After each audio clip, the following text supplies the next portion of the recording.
Hey, everybody! Exciting day!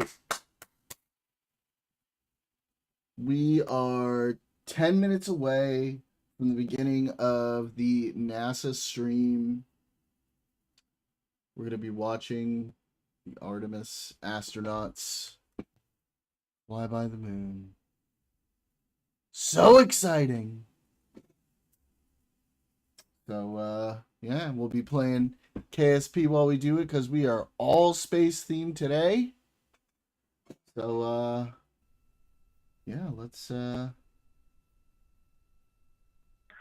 kick back and enjoy history. Miles away from Earth and 12,712 miles from the moon. Let's actually savor the calm delay that we have. We're ready for the morning DPC. Beautiful. We are savoring it down here. Good morning, Integrity, and good morning, Moon. Our room is buzzing with moon joy today, and I imagine yours is too. I have a few items related to Flyby, and then a few items for things further afield. Here we go. I will roll through them all. First off, we are looking forward to having science follow up with your observations as required on Orion to Earth throughout the flyby. Today you will pass the Apollo 13 record distance at the end of the pre-lunar flyby conference. We are planning to call you with milestone words at that point at the end of the conference, not later in the allocated PAO time on Optimus. That will be your opportunity to share your thoughts to celebrate the occasion. As of now, we have one more liquid toilet use left. Hello. Until we hit our nominal limits, and then we will talk about what to do about it more soon. Oh boy. On that note, Toilet we're brackets. always looking for feedback. So Christina, if you had a chance to review that CCU use message that we mentioned in the Where's Daniel? summary, we'll take it. And finally, We need him to we take want care you of to know the that after toilet yesterday, situation. the entry folks are talking about allotting additional time for entry prep, including cabin config. It's not related to today's operations, Pooping in jars. but it is going on, so you can plan for more on that tomorrow as we focus on the flyby today. That's all I have for you for now. What do you have for me? So uncivilized. Thank you, Jenny. That's good to hear, because we were thinking the same thing. It's great to know that our minds are working the same. We are ready to go. We are looking forward to working with and for the science team, and we are just excited to be so close to finally accomplishing what we've been training for so many years. And also, we want to say thank you for that really special message from Jim Lovell. We have a pretty neat emblem up here. We have a patch that was flown on the Apollo 8 mission. Wow. And that patch Apollo 8 here on the Artemis 2 mission as well. And that was sent to us by the Lovell family, by Jim Lovell's son. And so that was a really special way to start the day. And he said to welcome us to the neighborhood, and it's great to be in this neighborhood, and we look forward to sharing this neighborhood with you all. We can't wait. We see the patch, and it's looking beautiful. Thank you.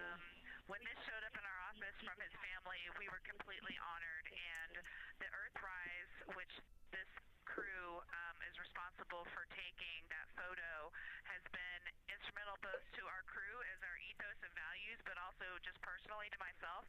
I had the photo up in my room as a kid, and it was part of what inspired me to keep working hard to achieve things I dreamed about. Also, we took a deep dive into the cockpit recordings around the time that picture was taken, and it turns out there was a lot of hubbub, kind of I wouldn't say fighting over cameras, but definitely everyone wanted to capture the shot, so we're happy to carry on that legacy because we often are all glued to windows and looking for cameras too. Wow, it's really cool. And I'll just close. I know it looks like a piece of paper. Look at that. In the camera there, An original the Apollo 8 original patch. Apollo 8 patch printed on silk that they had done before they launched, and they flew that with them on their journey around the moon, and then the family handed it over to us, as Ike said, and it's just a real honor to have that on board with us. We are all on board with what you told us, and to have a great day. Thank you, Integrity.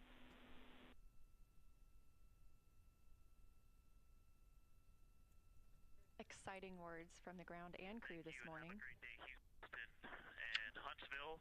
For Avatar, all lights lit except for 15 and 16.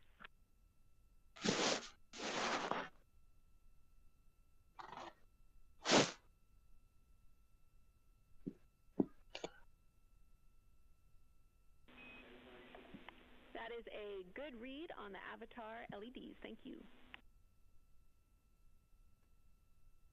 Incredible start to the day for the Artemis 2 astronauts and the team here in Artemis Mission Control in Houston.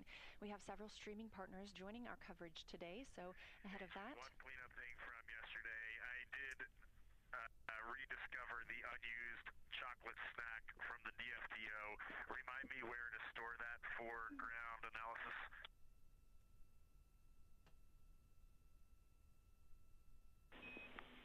Hooray for a found snack. You can stow that in locker A1. Thank you, Reed. Big stretch. With our streaming partners joining us today, we will be going to a slate ahead of our broadcast start in just a few minutes. So just for those next few minutes, you can watch our live coverage on our YouTube stream, our second stream. But we'll be right back here at the top of the hour to kick off Flyby Day.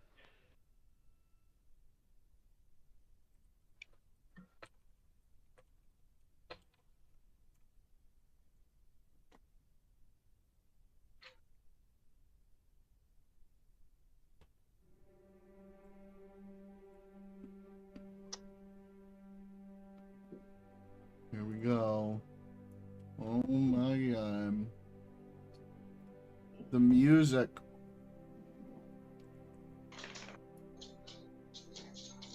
Oh.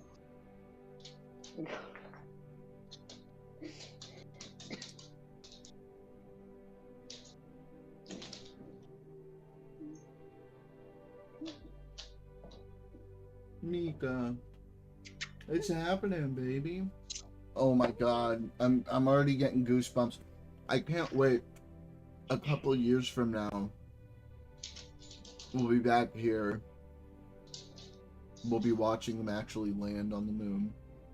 Yeah.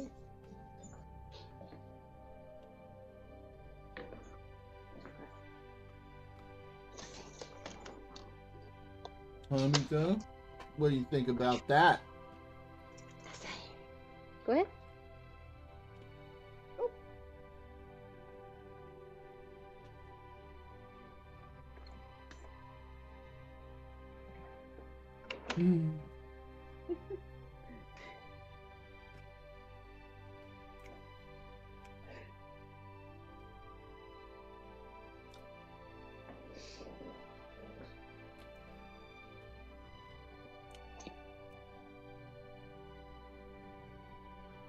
So excited.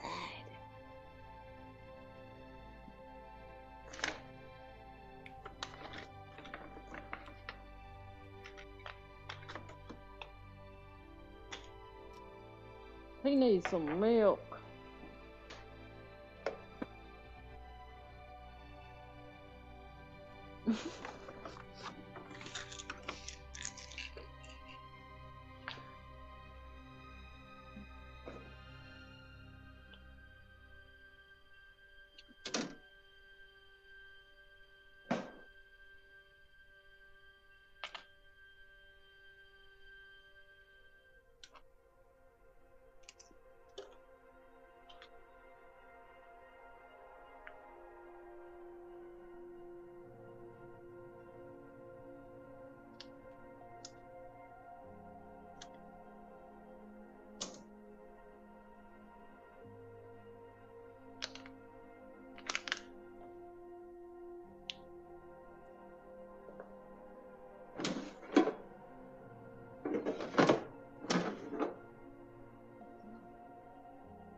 Artemis 2 mission is a test mission of the Orion space capsule.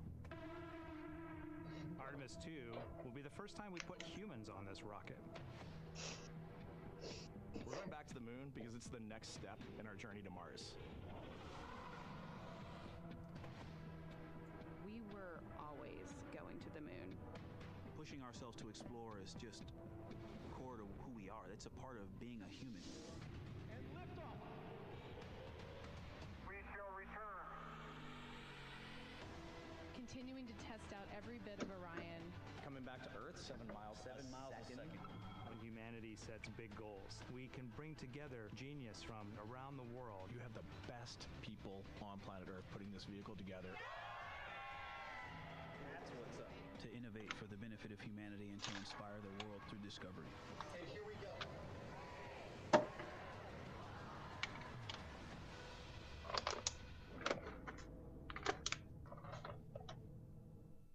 Welcome to Artemis Mission Control here at Johnson Space Center in Houston, Texas. I'm Leah Cheshire Mustachio.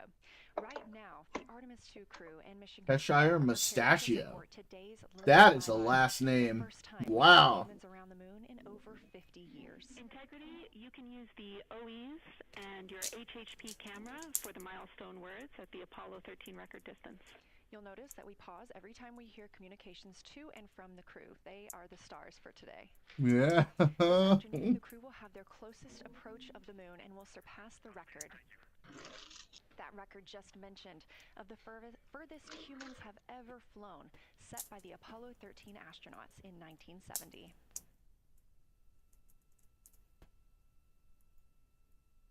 You're looking at a live view inside the Orion spacecraft and at our Artemis 2 crew members. They have just completed their post-sleep period, during which they conduct any hygiene and cabin setup for the day.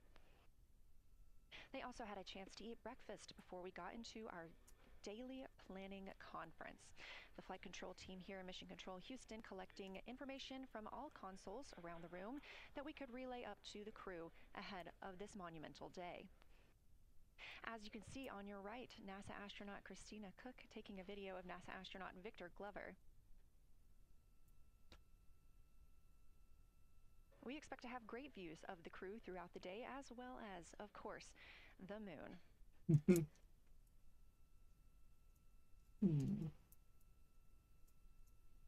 We expect to surpass that Apollo distance record in 55 minutes and 50 seconds. Wow. We are now looking live at a camera mounted on one of the spacecraft's solar arrays. Wow. We are currently They're just so close. 200 miles away from the moon and 247,672 miles away from planet Earth.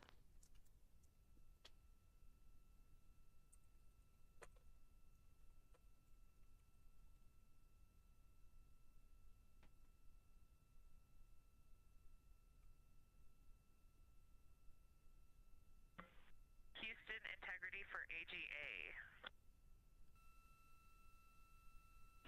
Ready to copy. Houston, integrity for AGA.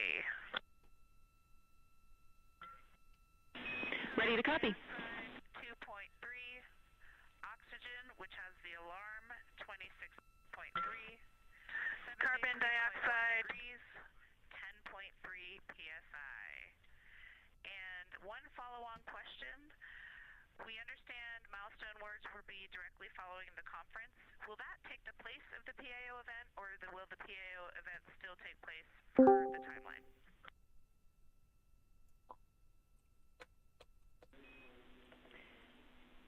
Good question, Christina. The milestone words that Hello. we exchange Hey, buddy. the record distance Oh my- of the conference will So take the confused. place I thought my of audio was the fucked. I was trying to PAO fix it. timeline I know. activity. No, We were sorry. just So that'll be our moment to talk about this occasion. How was your guys' And Easter? after that, there will be Well, I more mean, expected PAO. I guess that's an interesting question to ask a No. Jew. Into your Yeah. phone. Anyway, Copy all AGA. how was your Sunday and Saturday? Good. We're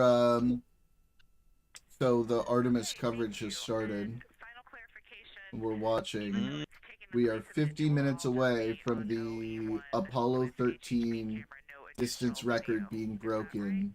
marking the Oh, farthest shit. humans have ever been from Earth. Lunar sphere of influence entry in 3.5 hours. Wait, that doesn't seem right. Okay,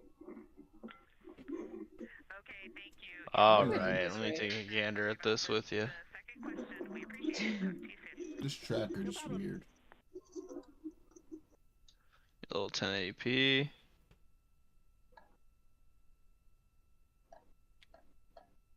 I'm just troubleshooting a coffee machine I've never used before or been shown how. Oh, Yay! love that. Looks solid so far. Some brown coming out. Those communications between NASA astronaut Christine Guess who I've got? Canadian Space Agency astronaut and today's Capcom or capsule communicator. The one person here speaking with the crew. Oh, cute. Who that? It's Leia. Oh, hi, Leia. Princess Leia. Oh, Yes, we got a made bed because I'm not a child. you But yes. should make a bed. I love it. She's so cute, just sitting there. Look at all these If I don't, dogs. if I don't roll down the frickin', if I don't roll up to, aw, oh my gosh, all the puppies. Yeah, I'm Yeah, watching them all. the moon is already. I mean, Artemis is already in the moon's SOI. I don't know what's up with this tracker. And have been busy conducting meticulously timelined events. Dear. It was a beautiful ascent from Hi. Kennedy Oh, Space the Center. puppies. Don't you bite me. Oh, dear. She's a puppy. One of those early events was the proximity operations gonna bite you. demonstration, during which NASA astronaut Victor Glover, the Artemis II pilot, manually flew Orion after having just detached from the The inner hydrogen puppies. propulsion stage as if they Wow. intended to dock. This is This so is practice exciting. for future Artemis missions, What during would which Leia astronauts think of in these Orion will guys? dock with the lunar lander that will She take doesn't them to mind the dogs surface when of she the gets moon. used to them. About 24 hours Aw. after launch, 25 Used to be a lot hours at actually, once. Orion then conducted TLI, Yeah, the she translunar need to get used injection to like burn. one at a This time. 5-minute, 50-second burn committed Orion to departing high Earth orbit and This set one us up doesn't for get today's boundaries. flyby. That translunar Nope. injection burn also served like, what as are the spacecraft's those? deorbit burn. It slingshots Orion And around why the moon are and sends the those? crew on a free Yeah, return literally. trajectory, with splashdown approximately 7:07 p.m. Central on Friday, April 10th. Last night on Flight Day 5, the crew entered the lunar sphere of influence, the point at which the pull of the moon's gravity will become stronger than the pull of Earth's.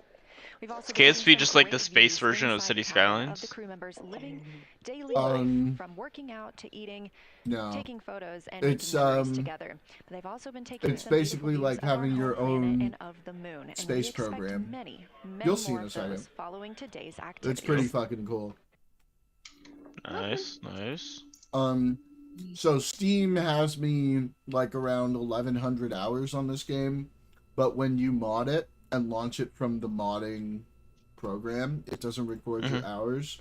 I would say I have well over 2,000 to 3,000 hours in this game. Holy shit. Yeah.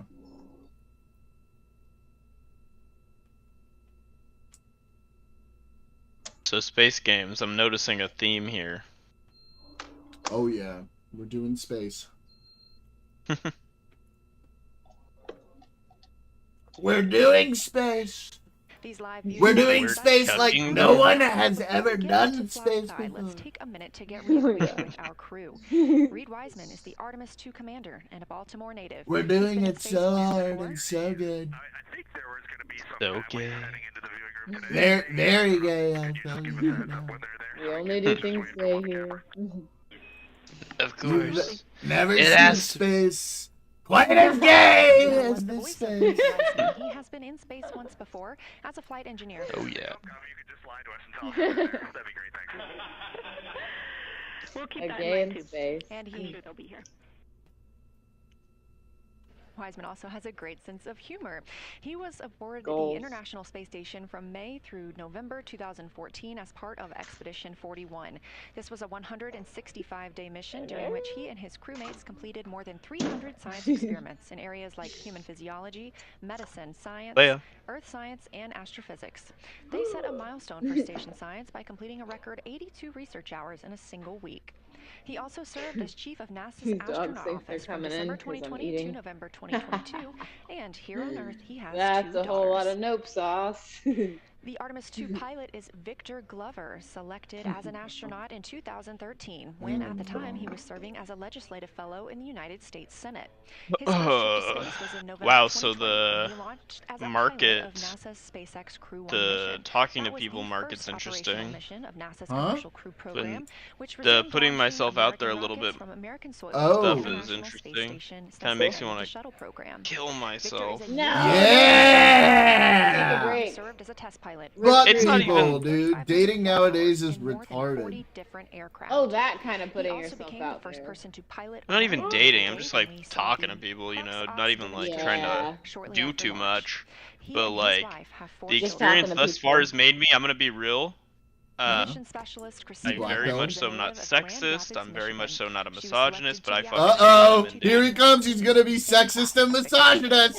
She served I as fucking the hate women. Space Station I from March fucking hate 20 them. They're so I fucking hate annoying. women. Let They want me to tell fucking- you. Longest single Hey, flight let's by a woman. They're text for like 3 absolutely weeks. disgusting. You know what? Days in Let's space. talk for 3 He fucking also weeks, even though we participated in the don't know first each ever other very well, and all-female in spacewalk person we've with never her friend and understood each other's colleague, quirks, so we're having Jessica boring, Lunar, dry, working lame-ass above the conversation. But in order to do it, in order to meet each other, we have to have this fuck-ass, lame-ass conversation for It's like gonna 3 fucking be weeks. really stupid, let me environments tell on the you. planet. Well, if you don't want to talk in person, do you want to maybe talk on the phone? No. No, I don't. She is certainly getting a chance to do Holy that. fuck, bro. God Thank damn you it. for the perspective. It's true. I mean, it's like they like the idea, but they don't necessarily feel safe. To me, Yeah. that's the hard part. That's the You want to shitty meet in a part. public location? No. Yeah. No. Also, I'm not a creepy, weird incel dude. If you don't want to keep talking to me, just tell me and I won't, like, rage stalk you. I How about wanna that? scare the men. If I were alone, if I were you and a woman, I'd be like, hey, guy, meet me in the woods. And, like, really just switch it up. Switch it Yeah. up. Like, no Well, the thing public. is, I can get away with all of that stuff in person, like Let's saying make it a stuff like that, sketchy. because Yeah. I have a good personality. I have good Right. interpersonal skills. Like, I know how to like Yeah. joke. I know how to like inflection. I know all that bro, stuff. you fucking suck. You're a weirdo. I hate you. No, bro, over text though, how the Oh my fuck can God. you display any humor? The best I've gotta- been able to do is It's a learned skill, my Yeah. friend. bro. Audio Texting is retarded. Sometimes I will just like send videos, but then Do you know? the videos. I'm sorry. Wait, react. no, hang on. Do you know how much me and this one texted before we started dating? Do you have any I didn't know idea? that you wanted to date me like that. I thought you were. I Just can't believe you didn't know. He I was talk like to you all the fucking Jordan- time.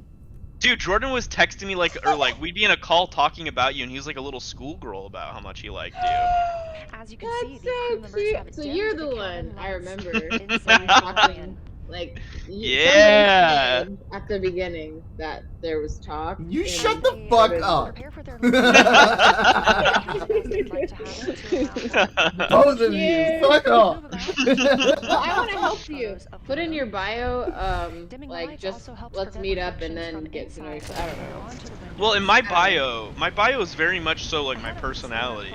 Well, Right. my bio, I have like one bio, one thing I use. Well, tell but- him you won't. You just want to meet up and talk and not text. Well, Maybe it'll help. I don't know. I've already done like, okay, tea time. Also, Tea time.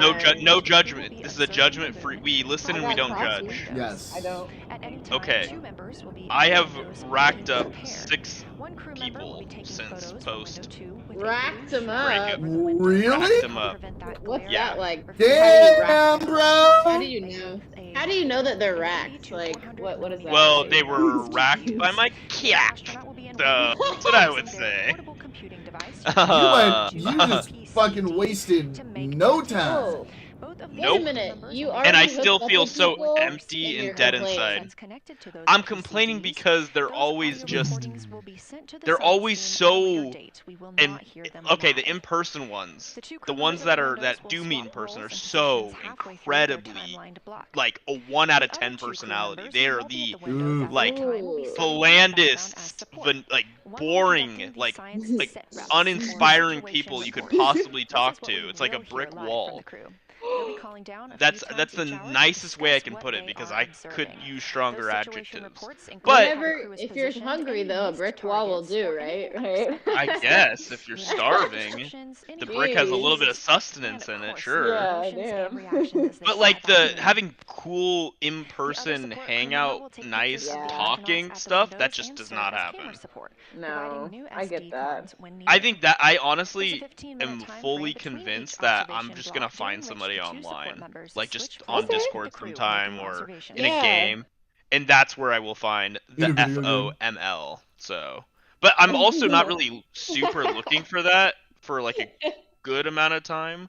But it'd be cool Yeah. if I could find somebody that I could like be like casually date for a while and just be cool with, Just a little and like cash. not like, Just cash. Friends. Some cash and it doesn't have to dating. be like a super serious like long-term thing for both of us, Yeah. but just someone for like Two the inner, views, both coming just I for from like a got the little peanut! bit. on the left, the inside. I'm a tried to person. get that. And on the right, Yeah, a I'm not ring a of the single. moon. I'm not a That's person who mission for does today. well being fully like doing my own thing and single. I'm always working towards my own personal goals.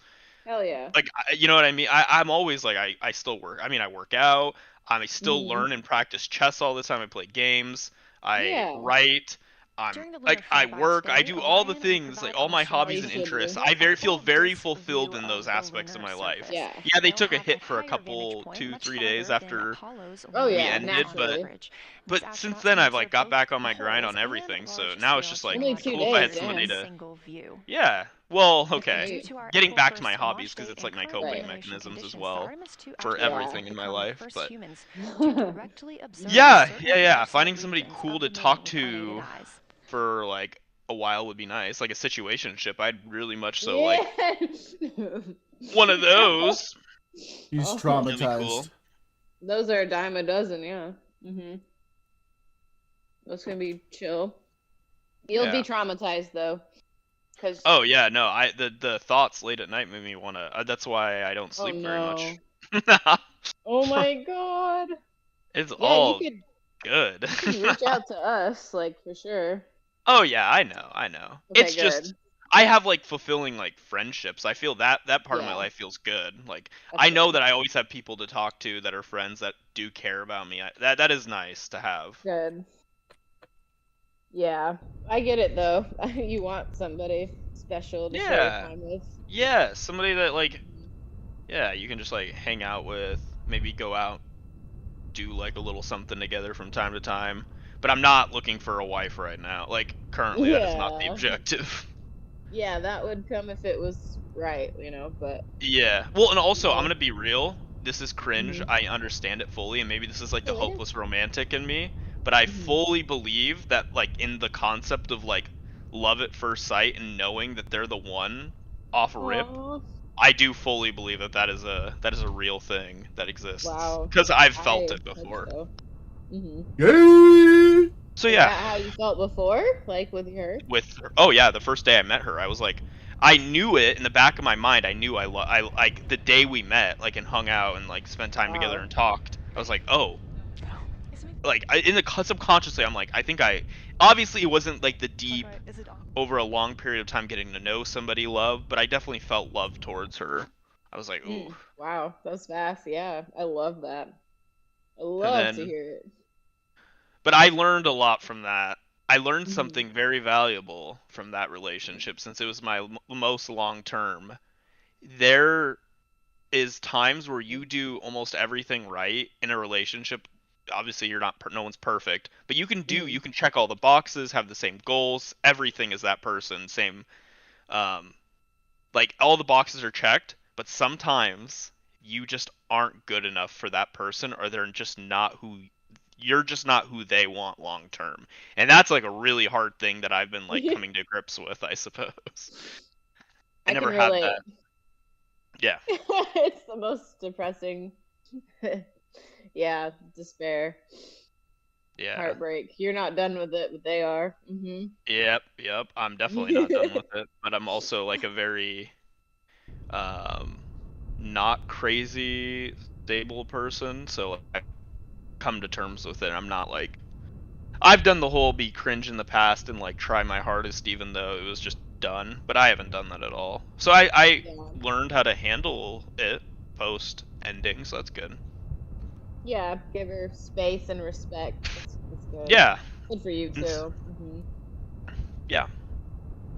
But shit, I've been playing some Minecraft, which has been good. Oh, Going through a little Minecraft phase. Yeah. I want to get back into that. Dude, Got a Minecraft's server? awesome. Yeah, I'm on a server with like. Do you see what I'm doing, Llama? Pull up your stream. I'm very excited to be here. We're very excited to have you. It is. Can you tell me Not about loading. your I had role it as minimized. Artemis Ooh. curation lead and what that entails? What is? Yeah, Oh, so you're for the launching overall it. Artemis campaign, I'm the Artemis Lunar sir. Sample I like Curation lead. stuff. That means I'm helping You Artemis, basically helping NASA have your to own return the next set of lunar samples from NASA the in lunar a simulated surface. solar system. That's what For Artemis 2 KSP is. specifically, I'm one of the That's badass, science dude. theme leads, and specifically I'm responsible or the I wish voice that I could get for into an impacts, autistic game like pellets, this. and landing Oh, sites. it's so I need the. autistic. So I need It's the like. so beautifully autistic. I'm a autistic in the like Factorio autistic games. Trust me, Autistic.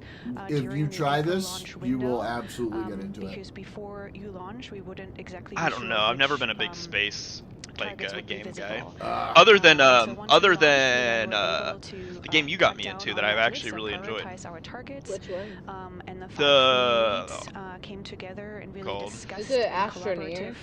No, it's the other one that's No not Man's Astroneer. Sky. Yes, No Man's Yeah. Sky, because it did combine my factory stuff into it.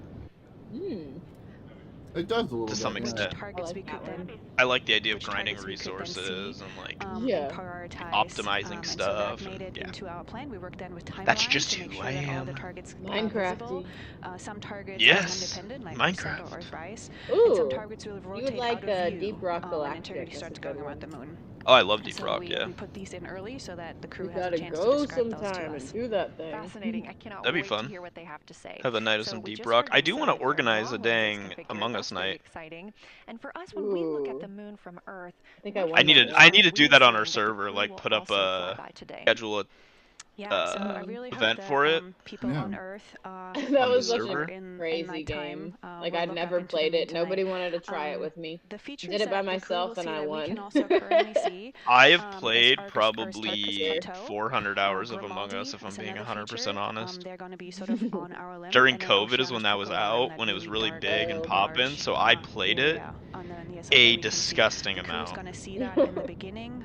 The more they fly I wish I had around, caught it the when less it of was that like they will that. see. So those are targets It was we will so, hear them again, it's describe been peak early Among on in Us the was just flyby. different. Fascinating. Mhm. Well, and the crew has been training for years for this day, and so we're going to hear them make Yeah, I a wish It's there was so even a good. point. about what they are seeing. It's still on fun the now. moon. Like And there's we're still going the to server use for it, and a lot of people still terms play. that, But it's just I myself need some peak brushing was up just on. something So though. It could was you just walk us through different. Yeah. a few of the things that we'll hear them use to At describe least the moon, like Arc albedo, Raiders, you know, you can exosphere, get it during the peak. ejecta, just some of those major True. terms we expect to hear from the crew.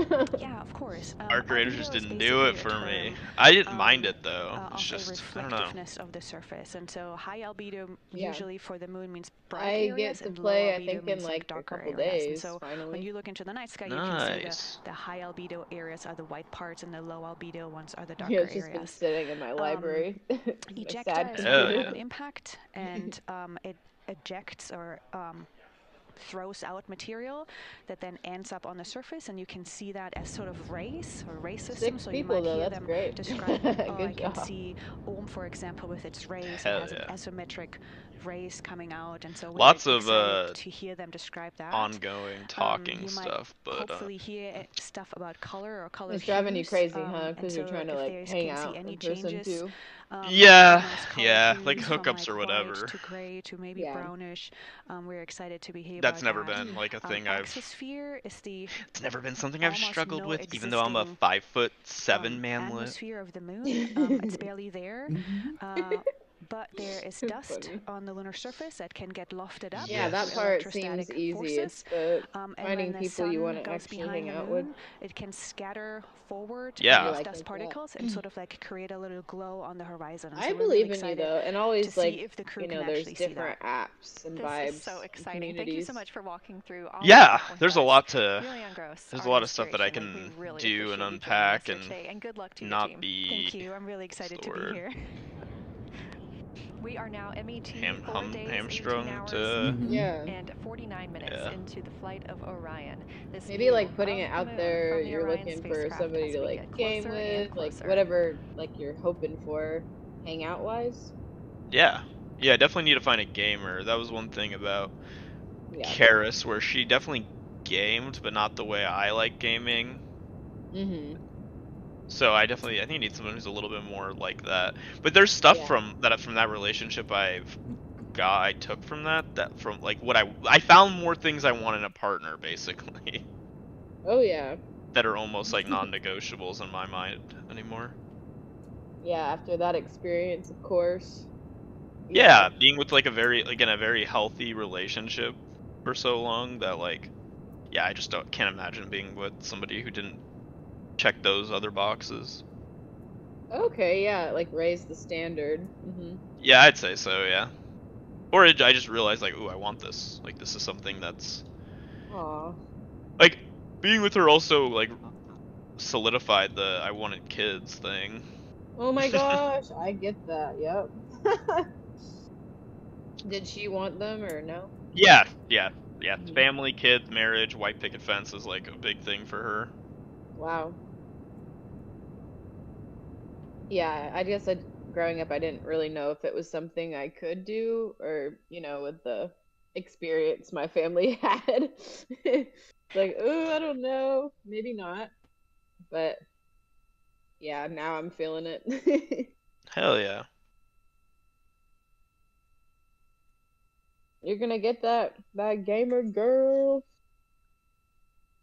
Gamer girl. We're live here in Artemis Mission Control at Johnson Space Center in Houston, Texas. Just Put about out those 32 dealers. minutes away until the crew surpasses the record set by Apollo 13 Wait, as the what is your farthest app of astronauts choice, to ever though? leave Earth. I like Hinge. Okay. This view coming from a camera-mounted. The thing is, I'm not gonna pay for the damn subscription thing, so I have like, it shows you that you have people that liked you or whatever, that during the point of loss of obviously you have to signal keep swiping to behind the get to them, but you have X amount of swipe. It's so, God, I fucking hate the dating apps. They're so cringe. Inside the cabin, the crew are configuring the inside of Orion for literally. Flyby, making sure they have everything just where It actually was they want interesting it because I to just help watched them a. take the pictures that It was they like are a aiming Tiny for was doing the a science team video. here He on the did ground. talking about looks maxing, and then kind of went into like some more red pill themed topics with somebody a little bit. During that And it was like, Lunar well, Flyby Science Crew Conference, our science I don't officer think here that on the whole. console, I mean, Kelsey okay, Young, I'm will be definitely in the speaking camp that directly looks with the matter. crew members about their targets, Initially, I think about their looks goals do for matter today, initially what a they lot, expect to see, but and then what we are hoping to obviously hear it's from them. personality from there on out, and then obviously maintaining yourself, like having a clean room, having like being put together, like being in like adulting and all that, like that matters too. Putting effort, caring. Yeah. About your life, just always. At least 100%. to like a certain level. It's like you can have bad times, hard times, but like what you normally like it and strive to be. Yeah. We have a lot of milestones coming up today, so make sure you don't miss them. The first maybe try some other apps too, because you never know. P.m. Eastern Time, the crew will pass the distance from Earth record set by Apollo 13 in 1970. At 2:45 p.m., Lunar Flyby officially begins. The crew will have that time on their schedules to begin photographing and providing audio. It says most people use 2 to 3 apps at once for the best results. On the moon. At 2 p.m., Orion will make its closest approach to the moon, approximately 4,070 miles away. Of course, all of these numbers are going to have to be confirmed. You could get on the flyby. These are estimates, and it's we are called working Be with Friends mechanics. app. That's At a good one. Or 7:07 Be p.m., Friends. Orion reaches its maximum distance. You can you want some new friends, buddy? Yeah, start that way, and then you could. I can't even keep up with all my friends currently. God damn it! The spacecraft will enter a solar eclipse. Yeah, you know what I mean. Like match with somebody who you think is cute and is a gamer and wants the same things. True. And then bam, build that up. True. That's my vote. Woo! Yeah. I support you, Leia. not just because you're a llama on Ahead of the Addy. official beginning of Flyby today, On Kelsey Addy. Young, Artemis Science Flight I just be Operations adding Lead, all will be the conducting a llamas. pre-lunar flyby crew conference. She will give information on camera setup, remind the crew of their intended targets, answer questions from the Epic astronauts, username. and more. Young will help the crew set their targeting timeline, which counts down the time they have to image each target and what they'll be capturing next. She'll also As for remind me, them I'm just that the eating a ground block team of will be tofu. calling for science sit reps, Hell yeah. also known as In situation the reports. sunshine. Those are essentially call downs to report what they've been observing. They'll continue to do this even through their LOS, their loss of signal, gotta as mute those the communications sirens. will come down later on after they reconnect with us on Earth. It's gonna be tough.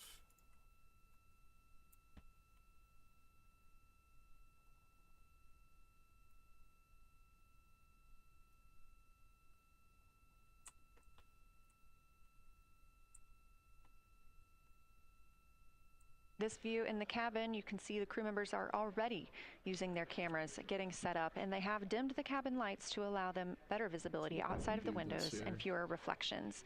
Now, 28 minutes until they become the humans to travel farthest from our planet.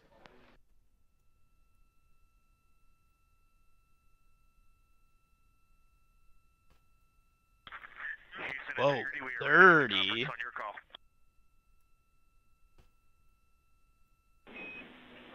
Houston is ready for the conference, passing you over to science.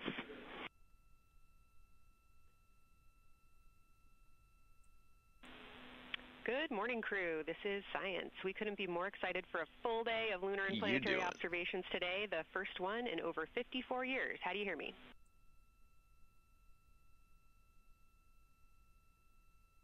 We hear you loud and clear, and Kelsey, you just got to know you're pulling us away from the moon right now, so let's go.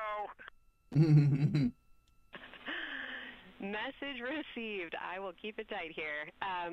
I did just want to start with a thank you on behalf of the Lunar Science team and the entire lunar and planetary science community, of which you are absolutely a part, for what you've already done in this mission and what you're going to do today to inspire the next generation of scientists. I have to say Moonjoy is the new term that's already become our team's new motto, so thanks for that. In this conference, we'll cover hardware and config reminders, and then I'll just briefly, as you said, cover today's science plan. I'm assuming you already have your LTPs up. Confirm that, and I'll jump quickly into the cabin config reminders.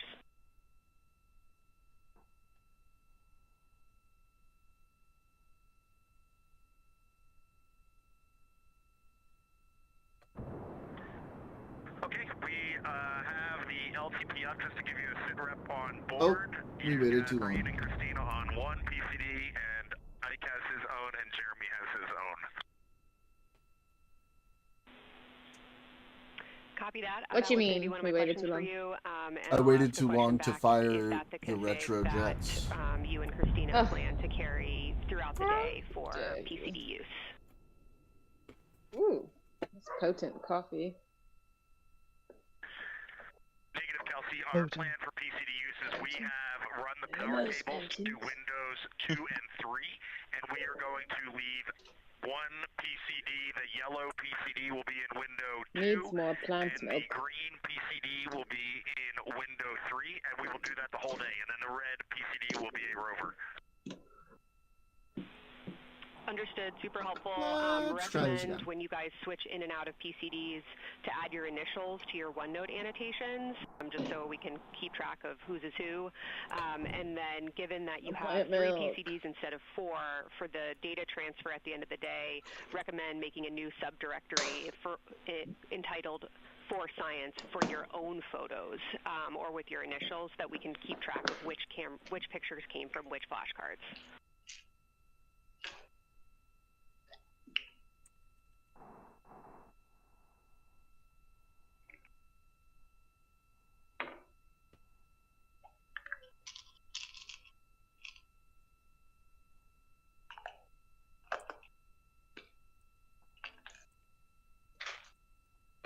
This view. So, Kelsey, I just want to here's what we're doing. We have community cards in all cameras on board, and then when each astronaut approaches their camera, the intent is they will put their card into that camera for photos and then put the community card back in at the end of the session.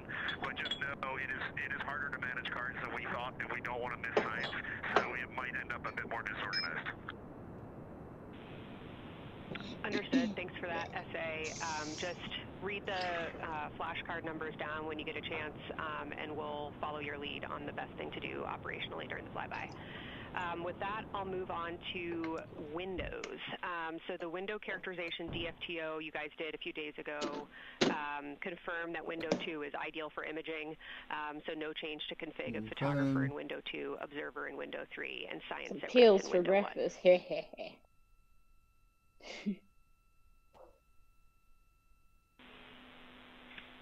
Coming up on a handover. Be back. Hang on, Kelsey. The way we have it configured, tell us if this is going to be wrong. Window 2 is the long lens with a shroud. Window. As you heard, Science Officer called to the crew. We are now in a handover time period. We will regain communications with the crew very shortly. These are tracked, and we are currently on the Deep Space Network. This is the first time humans have used the Deep Space Network in over 50 years, given that we currently use the Tracking Data Relay satellite systems in the for the International Space Station.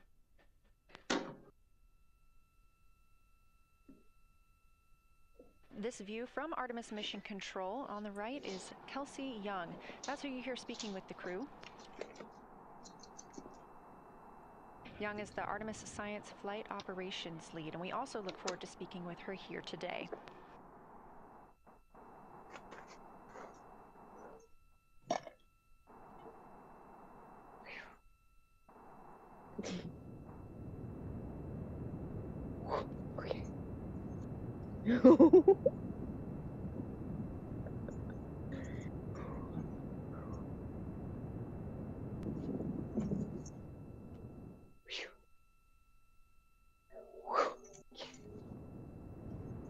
Oh my god.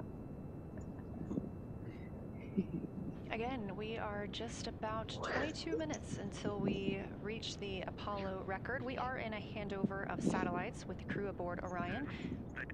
T-shirt shroud for the Z9 and solar, and then window 3 will be for visual observations, and window 4 is for floater. And thanks.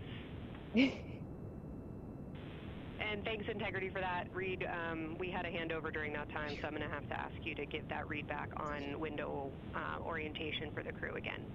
That'd be a B. Okay, we are happy to change it, but the way we have it configured right now is window 1 has a T-shirt shroud for the Z9 for solar. Window 2 has the shroud for the long lens for both lunar and solar. Window 3 is for visual observations. Window 4 is for floater. And then the docking hatch window has had a great view, so we've done a lot of mapping through that as well. All right, copy all, Reed.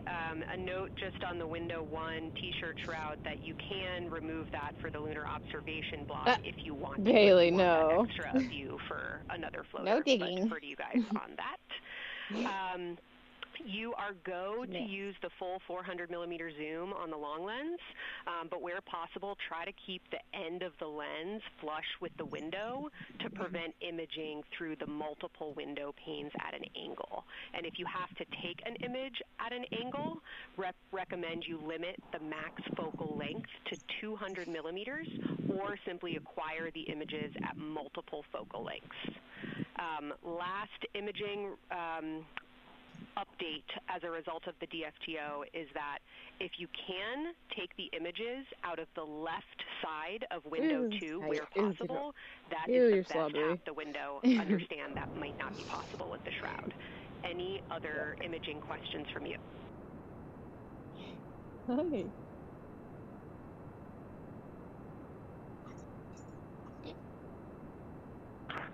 copy that. Okay, last couple reminders. Don't forget the ability to take the WAV files to tag imagery that you are wanting to follow up on using the FN3 button on your camera. And then a couple quick notes on your LTP. We have refined your precise flyby timing since generating the LTP. Optimus has the correct timing for the LOS and AOS, but the LTP identifiers for LOS and AOS are roughly 2 minutes later than they will be in reality. Final LTP timing update is that the green line on your LTP should start automatically 45 minutes before the flyby. If it doesn't appear, let me know and I'll have troubleshooting steps for you. Last updates are on the eclipse, so only for that last hour today. Of course, remember if the sun is in view to use your eclipse glasses. And reminder that we will have a few activities for you prior to the eclipse to reconfigure all 3 cameras for corona and deep sky observations. These activities, some of which will occur during the forward link LOS, so we wanted to flag it for you now. Any questions before I cover the last 2 reminders?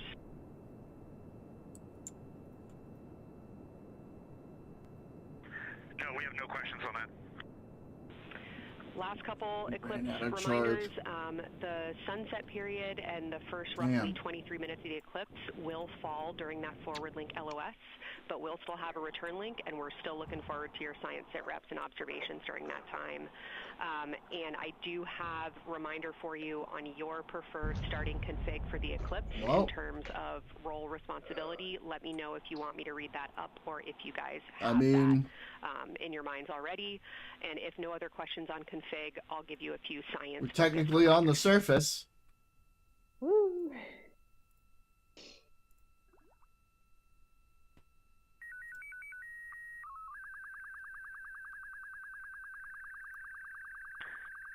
Give us a quick high level, but we see it in Optimus, and I think we got it squared away. But give us your quick Kelsey high level. Okay. A couple changes from the first LTP you studied is that Glushko is the only feature that the same pair will view twice. That's Reed and Jeremy. That's why that's the only target you see that is marked as 1 of 1 and 2 and 2 of 2. So Ohm and Oriental are in there twice, but they're by different pairs, which is why you don't see them marked accordingly. A note from feedback on your observations so far over the last couple days. A reminder that if you note structure and texture as well as color and albedo, please note any correlation between the 2, and also a reminder that negative observations are still valuable science. So a lack of color or a lack of structure associated with color is also valuable. A reminder also that your observations so far indicate it will likely take some time for your eyes to adjust. We especially heard that around your Terminator observations and your color observations. So reminder to know that your eye adaptation is going to kind of come in throughout your shift, and let us know when you start to see that nuance. Last reminder is around Earthset and Earthrise. When you're viewing us back here at home, you'll be looking directly at Asia, Africa, and Oceania. So I'm sure people watching from those places here on Earth will want to give you all a wave as you take their picture. Any other questions for me?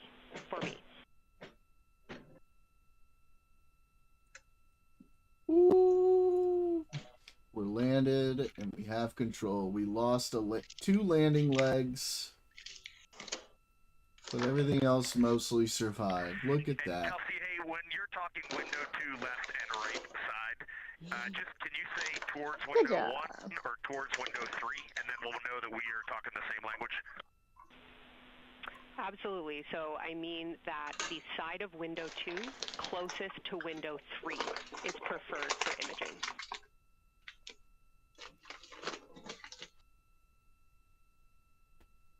Okay, the side of window 2 closest to window 3 is preferred for recording. Stand by, we'll talk to the crew. Do I believe that they are actually up there? Of course. Do you not? Oh no. Again, we are in our pre-lunar flyby science conference with Kelsey Young. Kelsey Young is the Artemis Science Flight Operations Lead, speaking with the crew aboard Orion. They've been training for this moment for years, and this is their last opportunity to get some further pointers. I want to really bad. Okay, well, I got good news for you, buddy. They are. Window 1 or window 4? I am back. The only time we're strongly recommending use of the window. The bitch came back. The very. Anyways. Oh no. Window 1. How are you since you've been away? Good. I'm doing pretty good. Just chilling. Just to be 100% sure, window 1 is the most port window by the food warmer. Window 2 is right in front of seat 1. Window 3 is Where are in 2026 why is quality so bad? How is this bad quality to you? We agree on the How ground. dare you? Why do you think that's bad quality? It seems fine to me. Okay, that's awesome. Are you talking about this image? The reason this doesn't look that great is because they're sending a signal over a really long distance, which means you have to have really high compression. If you're sending images from that far away, and you're trying to send it live in like 1080p, 4K, or what have you, you're just not going to be able to send that information that quickly over those distances. It's just inefficient. But they're recording the whole thing, so once they come back, we'll be able to see a lot of this video and stuff in high quality. And even probably afterwards, they'll be sending like data while they're traveling, and we'll be getting higher quality stuff the whole time. On the moon right now. It's just unbelievable.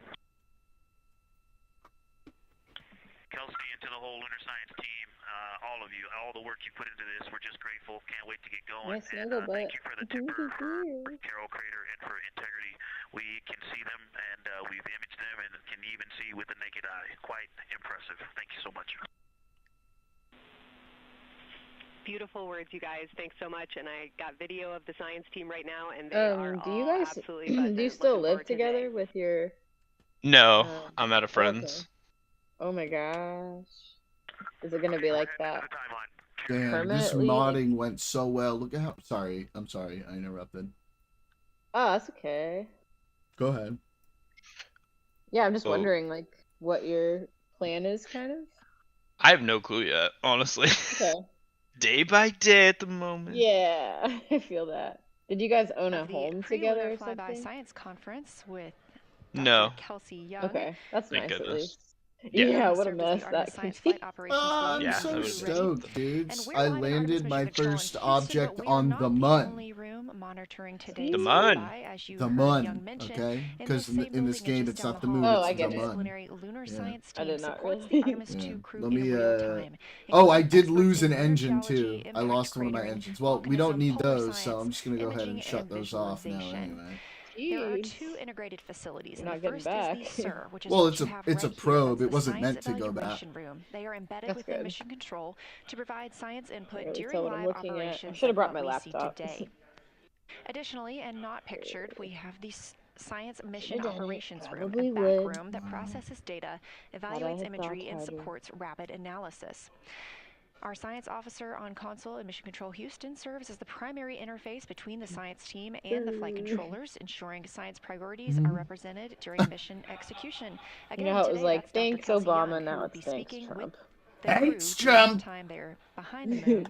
Got a We will be speaking hangnail. with Thanks, her, Trump. once You're again, very in a welcome. kind of You communication know, with Earth. you've already done more than Zelensky did when he came to the White House. He didn't even wear a suit.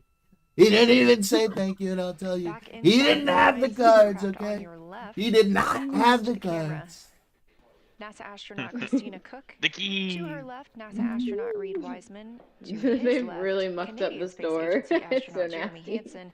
And all the way in the back, NASA astronaut Victor Glover, our Artemis Nah, 2 that's crew. so wild how long hair looks in space. In microgravity specifically. Alright, let's see. I want to do an Artemis 2 style mission now. Let me see if Where I do have you enough see hair? science points to... What do you mean? Right here.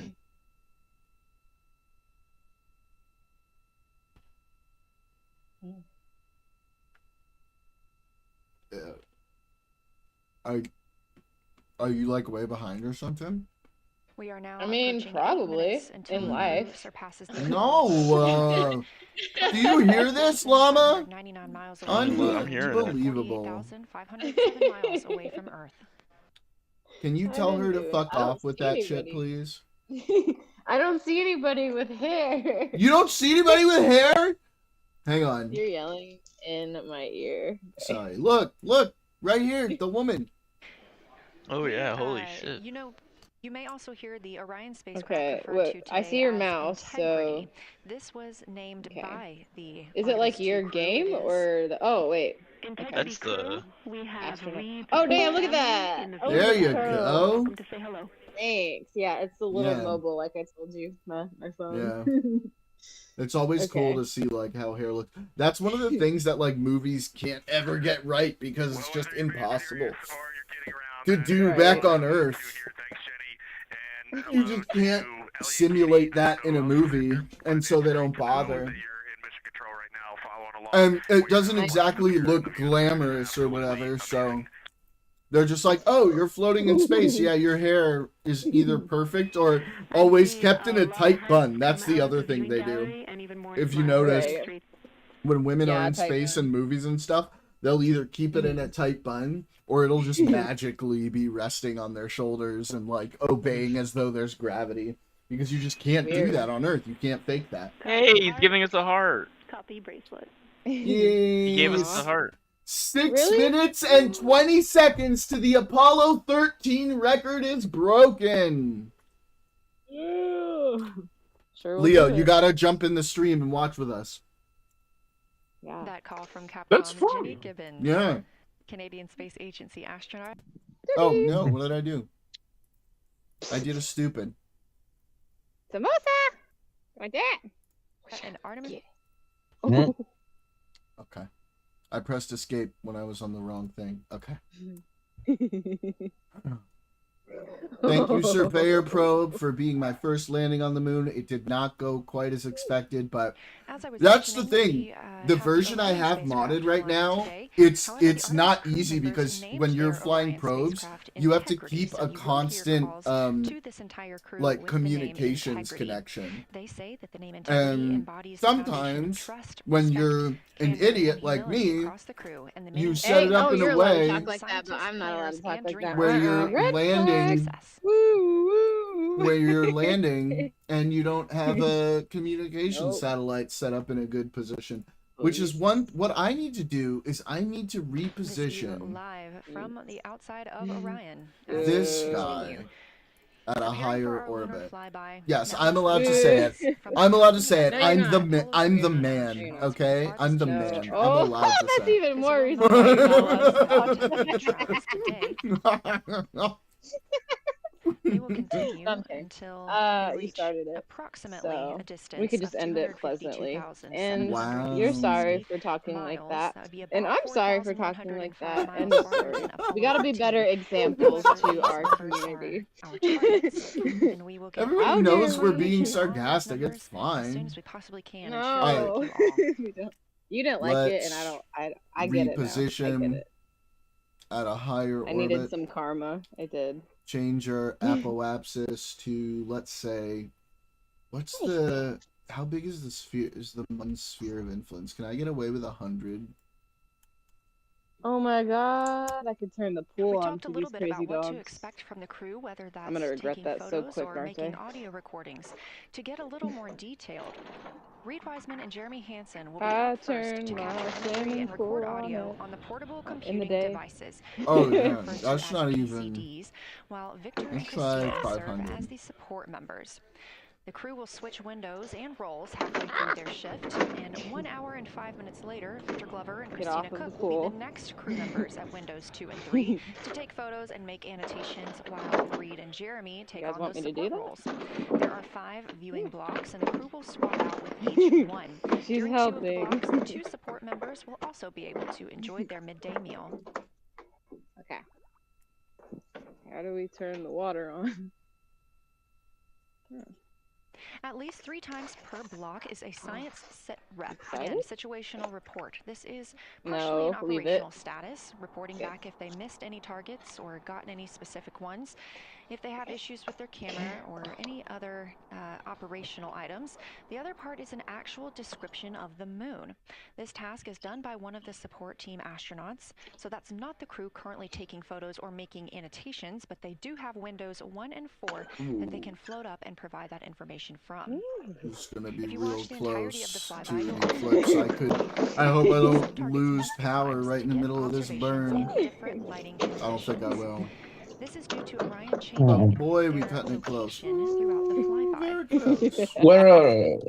Where are you following this this stream? What this crew will be able to capture Huh? in a couple of hours of the same targets What do you mean? Where would take where are you following this stream? On YouTube. Extensively, and they're also familiar with what the science team We've calls got the Big 15. hang on. 15 features that they've memorized, so at any Hang time on. they'll be able to see 5 of 2 those and minutes orient themselves and where they are till around the moon. Apollo 13 record is broken. Diverse and complex in the geologic history. And humans will have a new record Picture science questions. of how far away from the Earth they have been. How exciting. This is so exciting.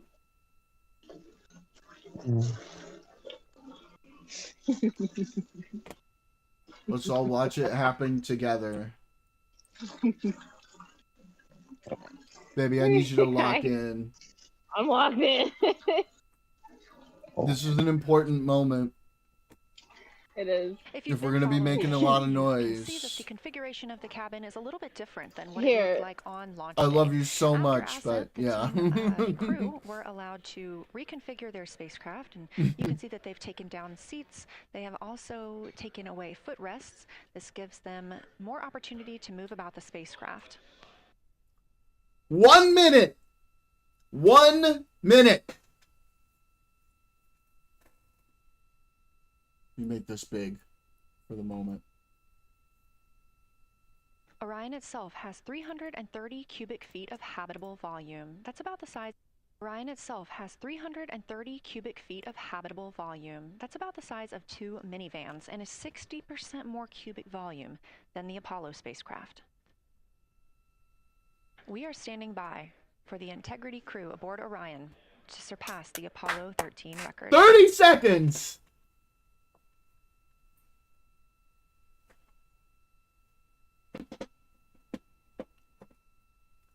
20.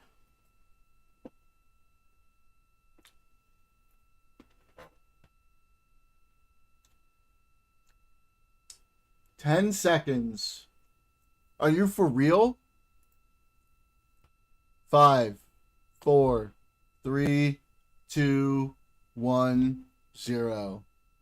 Record is broken. Why would you fucking take the thing away right then? Why would you do that? What a dumb idiot. Integrity crew. Oh my god. On April 15th, 1970, during the Apollo 13 mission, 3 explorers set the record for the farthest distance humans have ever traveled from our home planet. At that time, over 55 years ago, Lovell, Swigert, and Hayes flew 248,655 statute miles away from Earth. Today, for all humanity, you're pushing beyond that frontier. Integrity, over to you. Woo!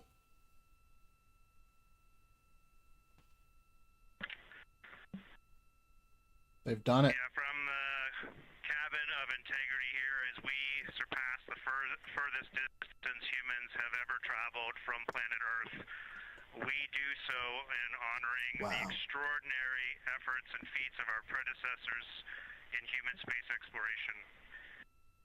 We will continue our journey even further into space before Mother Earth succeeds in pulling us back to everything that we hold dear. But we most importantly choose this moment to challenge this generation and the next to make sure this record is not long-lived. Hell yeah. What a Thank moment. you, Integrity, and congratulations to you and the rest What of the Artemis a moment. 2 team. Wow.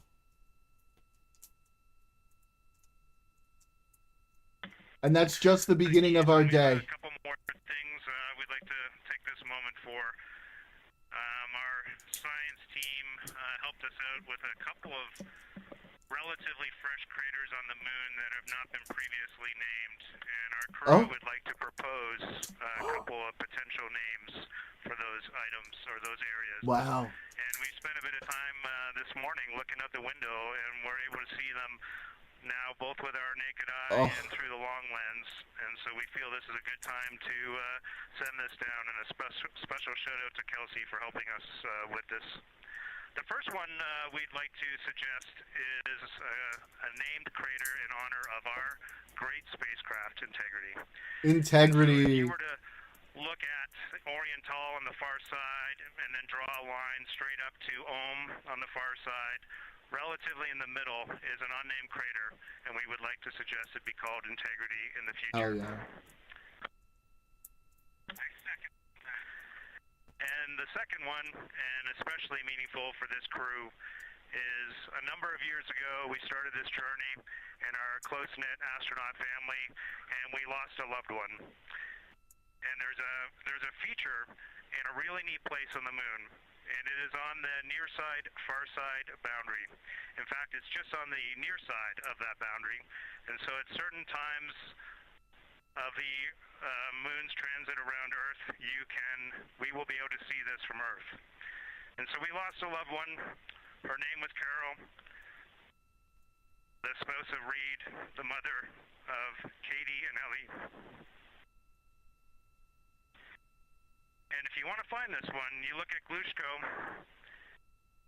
and it's just to the northwest of that, at the same latitude as Ohm, and it's a bright spot on the moon. Wow. And we would like to call it Carol. Oh man, this is emotional. You spell that C-A-R-R-O-L-L.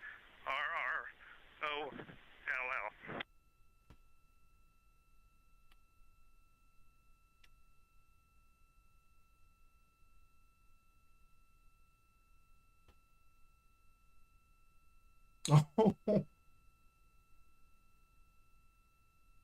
Damn.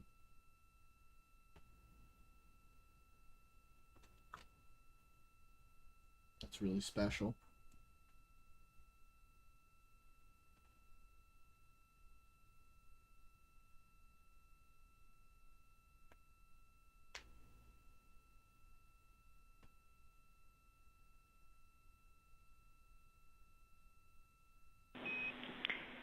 Integrity and Carol Crater. Loud and clear. Thank you.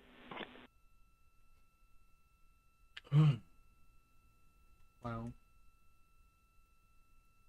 Get me a little teared up right now. It's quite the way to honor somebody.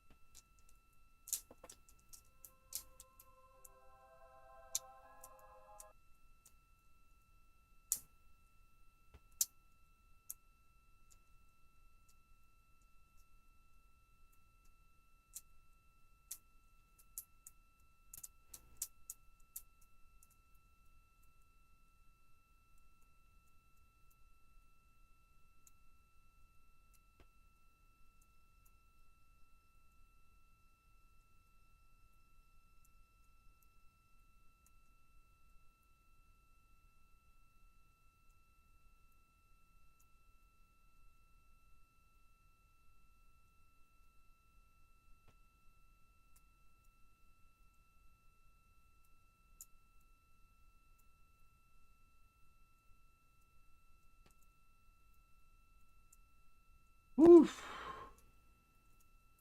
What a moment. Wow.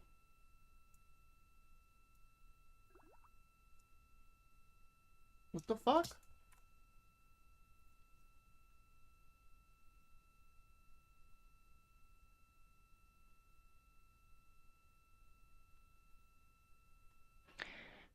As the Artemis 2 crew passed the record set by Apollo 13 for the farthest humans to ever fly from Earth at 12:57 p.m. Central Time, 1:57 p.m. Eastern Time, Canadian Space Agency astronaut Jeremy Hansen shared. We're getting ourselves all put back together now, and we are going to dim the cabin lights and prepare for our science objectives ahead.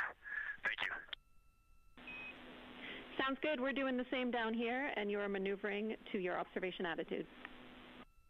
Bro, I'm so annoyed. I can't believe it literally just did that.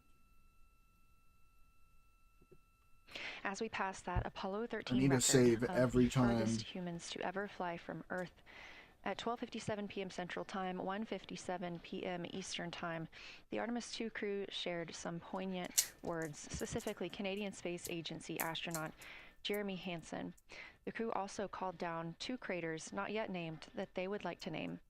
One, Integrity, in honor of their spacecraft, which they have named. That's near the Ohm crater. Another near Glushko, which is a bright spot, named Carol, in memory of Reed Wiseman's wife. I can't believe it just fucking reset my shit! There was a moment of silence here in Mission Control Houston. And now the team and the Artemis 2 crew are ready to begin their lunar flyby.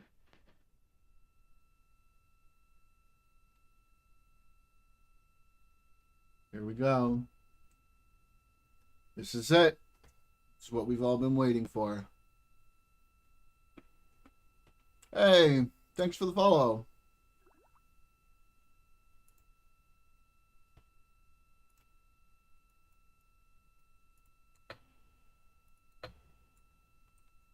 Yo.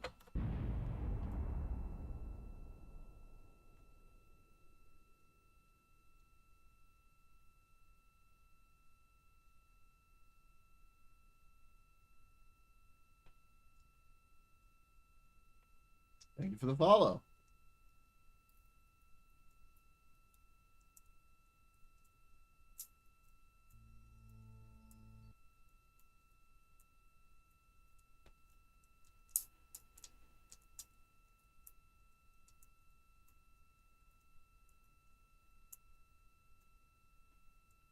Keep fucking me like this, though. I might be in trouble. Oh, that's so frustrating. I managed to land the fucking thing, and then it glitches out when I go to the Space Center.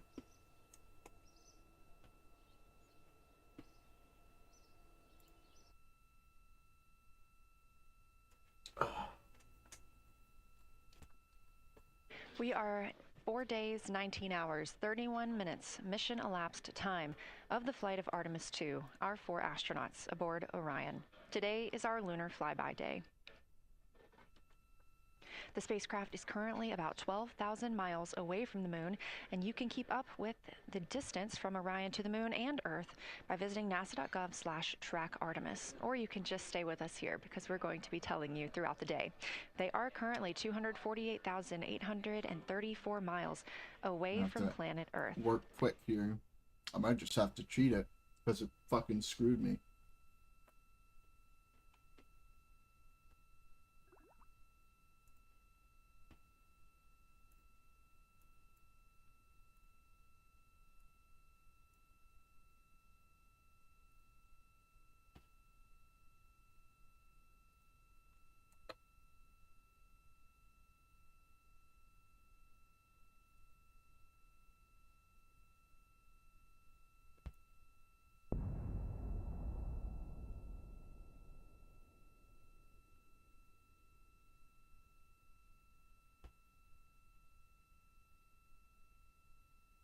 Yep, basically no fucking choice. That's so frustrating.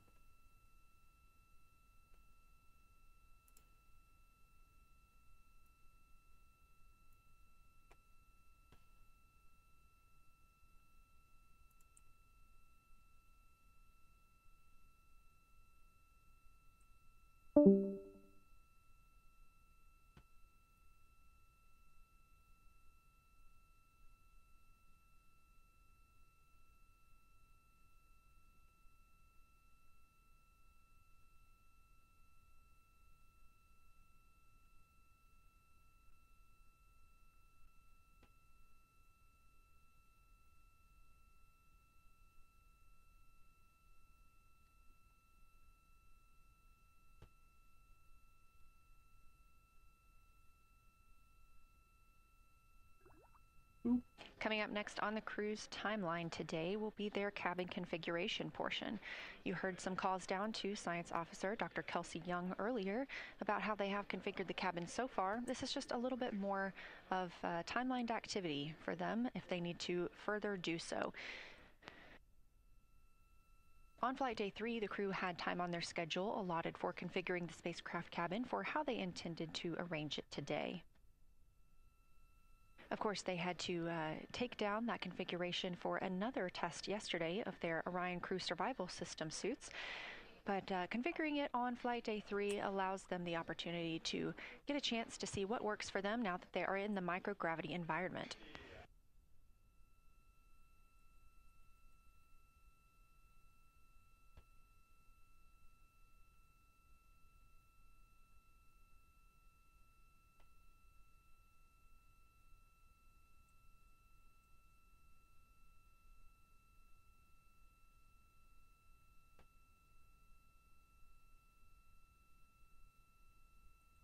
Oh.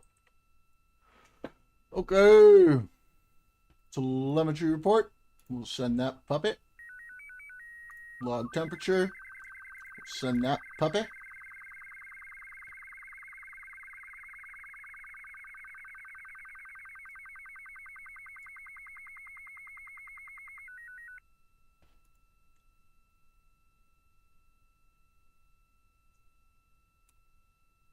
Again, the crew is about to begin their cabin configuration portion of their timeline, though they have been working that already, as well as potentially during their post-sleep period this morning.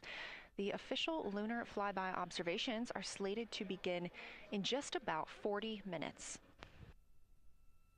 That's when we'll have the crew at the windows photographing the moon, as well as making calls down about what they are seeing.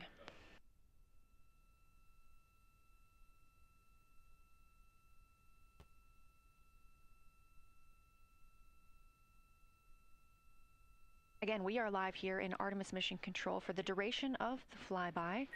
Currently, the Orbit 1 flight control team is on console. This room is staffed 24/7 from the time before the astronauts step foot on the rocket until the time they splash down and are safely recovered in the Pacific Ocean on flight day 10.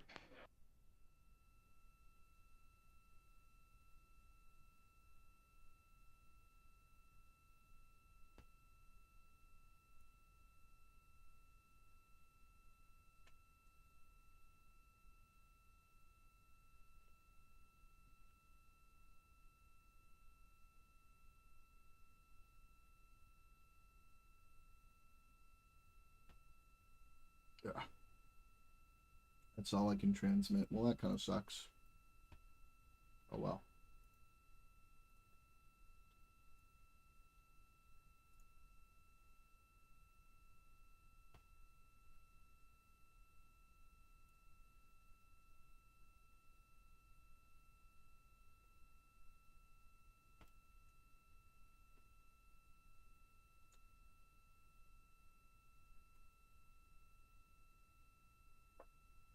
Wow. She's getting bigger. Oh my goodness.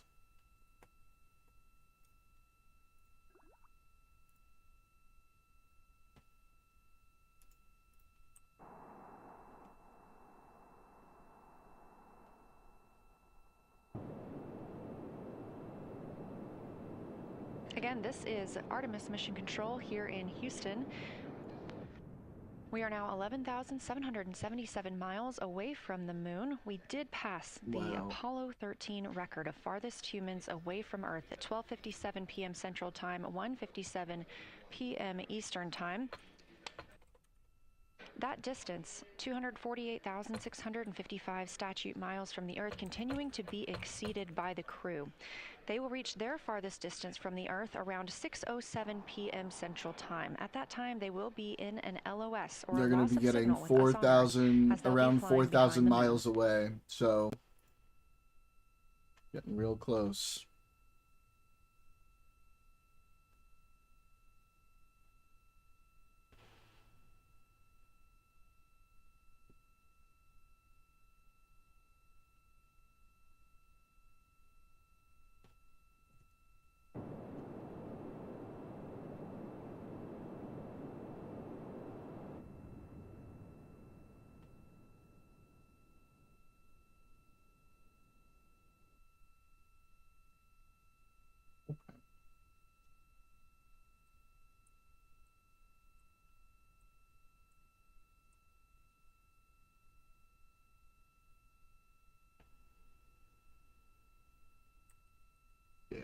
much more coverage time here. Okay, cool. Quick save. Do not do something fucking weird this time.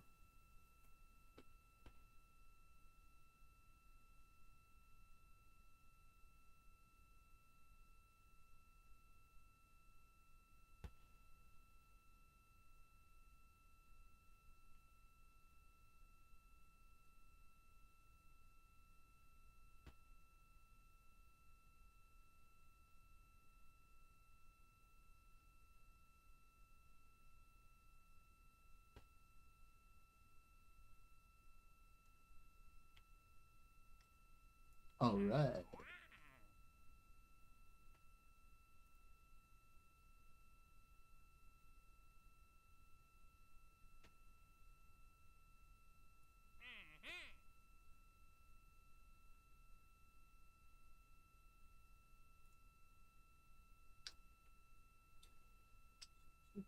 As the crew gets into their cabin Apollo 8, configuration Artemis 2. preparations, we are joined by one. Dr. Sarah Noble, the Artemis Lunar Science Lead. Thanks for joining us here today. Yeah, it's quite a day.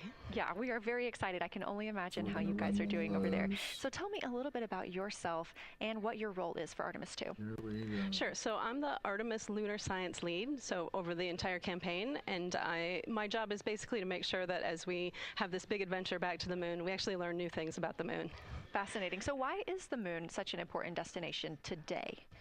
Yeah, so the moon is a pretty amazing place. It is a great place to learn about basic fundamental processes that happen on like all the planets, like cratering and volcanology.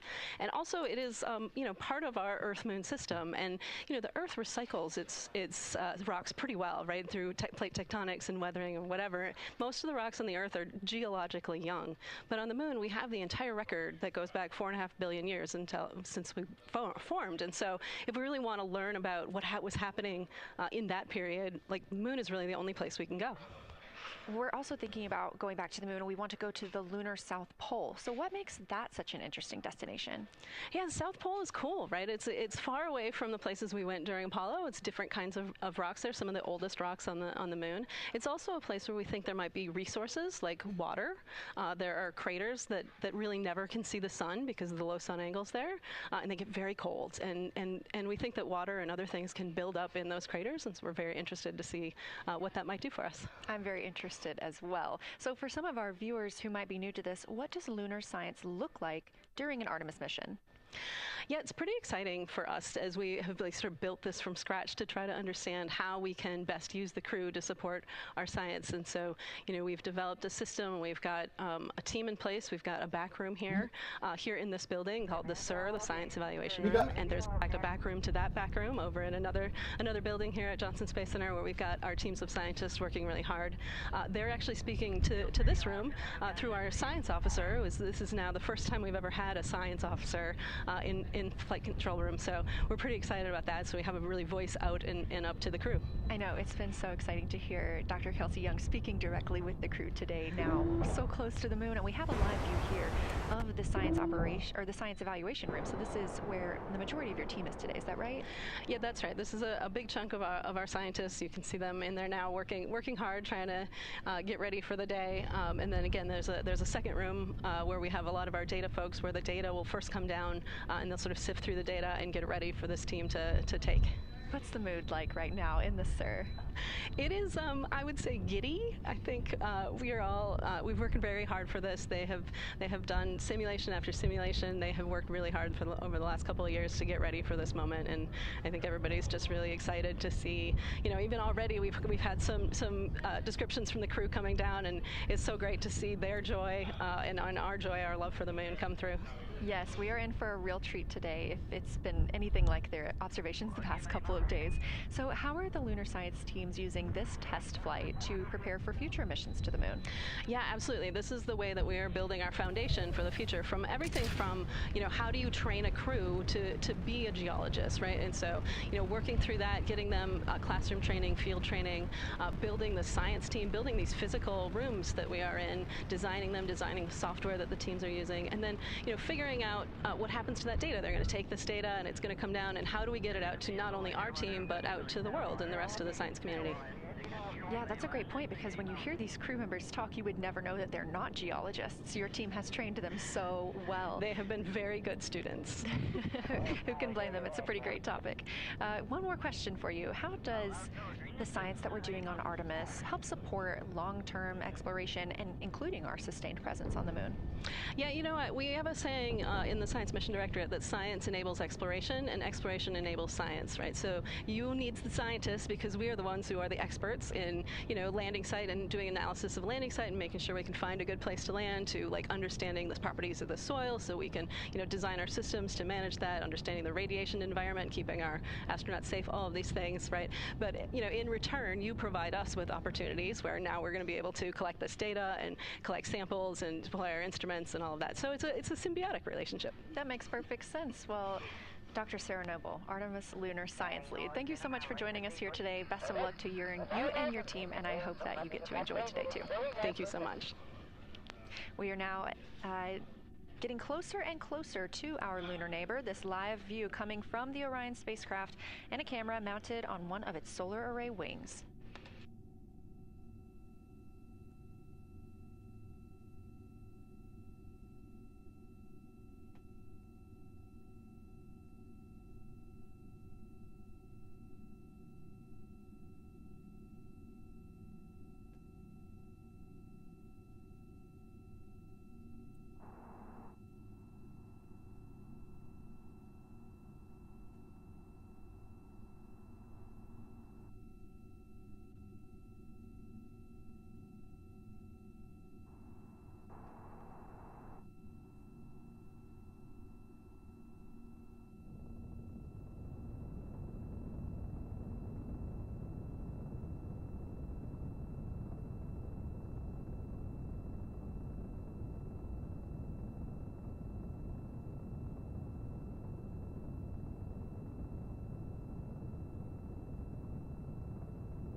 Look, Tito.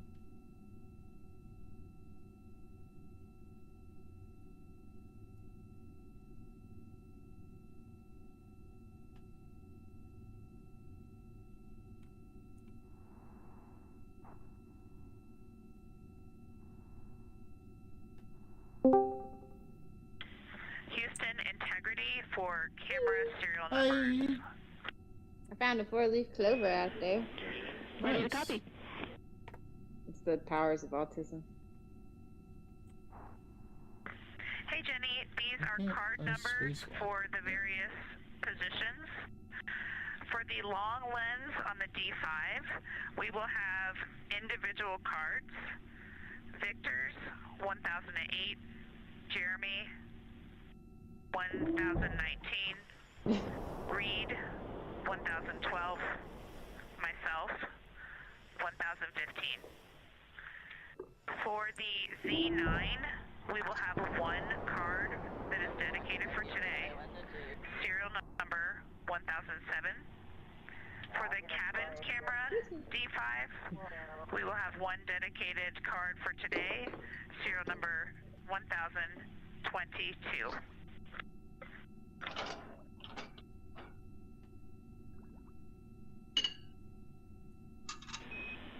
All right, Christina, we copy all. Thank you.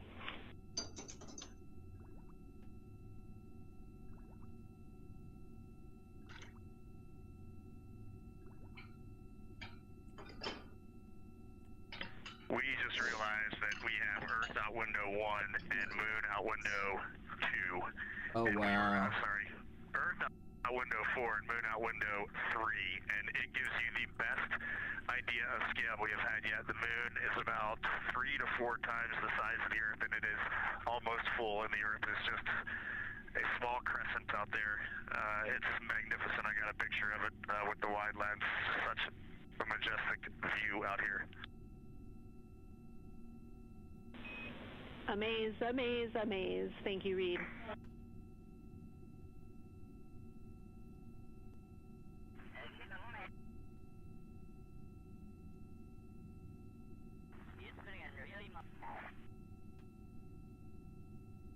Those are some of the communications we're excited most about today. Commander Reed Wiseman calling down their view right now. Obviously a little bit different than what we can see from this solar array camera.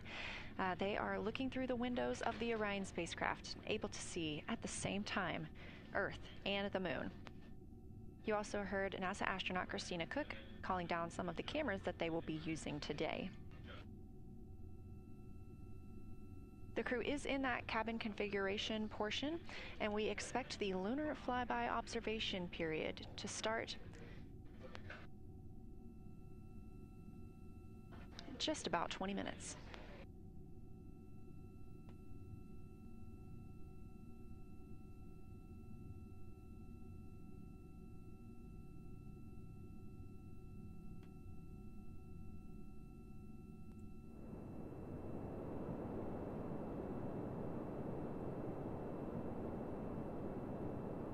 Checking in on Orion's distance and speed, they are currently traveling 1,071 miles per hour, 249,159 miles away from Earth, 11,293 miles away from the Moon, and continuing to grow closer. At closest approach to the Moon today, the spacecraft will be just about 4,070 miles away from the lunar surface. This will be during our loss of signal with the crew as they travel behind the Moon, and we will await their return to get the official number for you for how close they come to our lunar neighbor.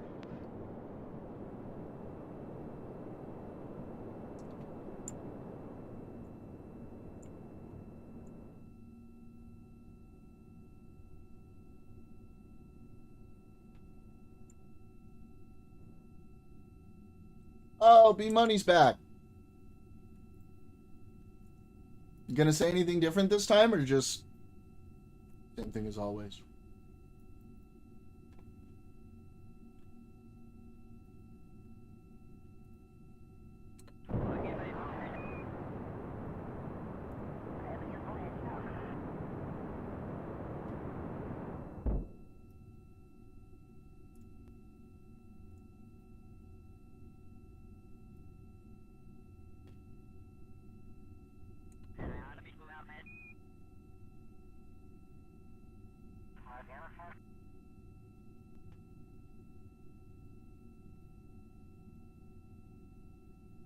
Inside the cabin today, the Lunar Targeting Package is the primary tool guiding the crew observations and consists of 2 key components.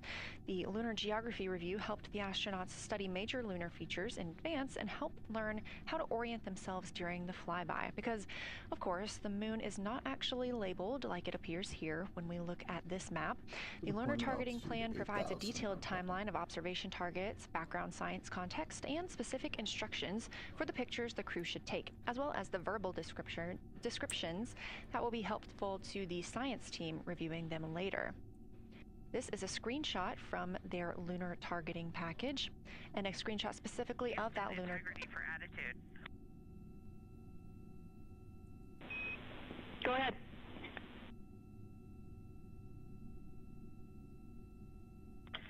Hey Jenny, understanding we are in final attitude now for the lunar flyby, would it be possible to pitch the vehicle down 5 degrees? That would allow us to get the D5 long lens flush and have the least amount of window distortion.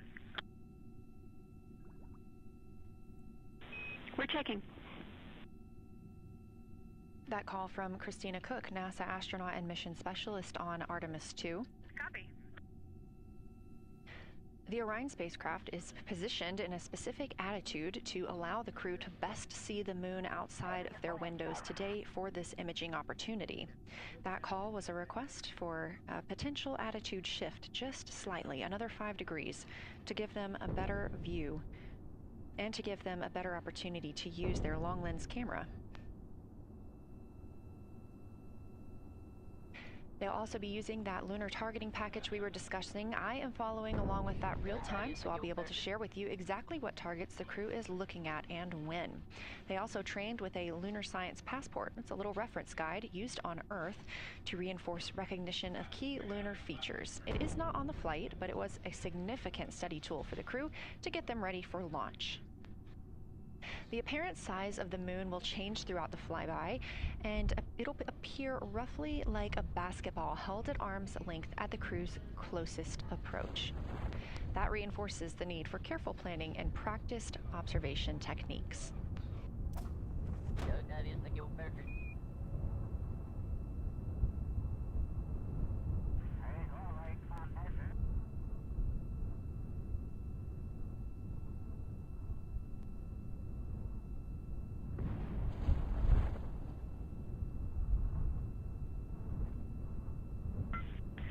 That'll do it. Houston, integrity for timeline.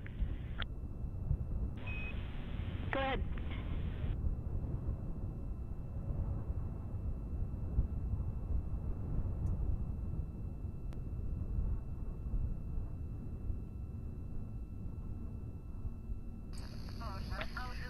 Hey Jenny, just to make absolutely sure that we start observations when expected, we are showing in Optimus that observation time starts in about 15 minutes, and in LTP that our first target, discussion 1, starts in about 29 minutes.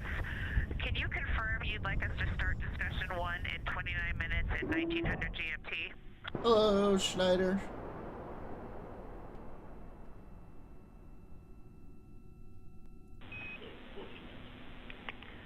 Christina, we are tracking that discussion 1 should start at 18:45. Hey, thanks for the That's follow. 15 minutes from now. And welcome. Gonna be following Artemis all day. We've already passed the point where they are now the farthest humans have ever been from Earth. Very exciting. LTP, but understand that we start that observation in 15 minutes, and I bet when we get there, the green And we're playing line in KSP to go LTP along with it, because will that's good match theming. the start of the white band for discussion 1. I think it's just a matter of the labeling and the granularity. Thanks for confirming.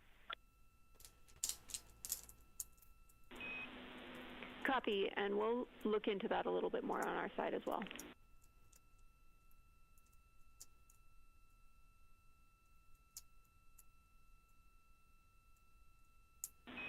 Christina, can you verify for us that your green line is moving on the timeline page of your LTP?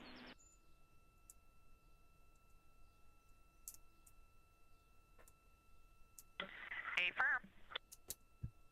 Nice chunks of science.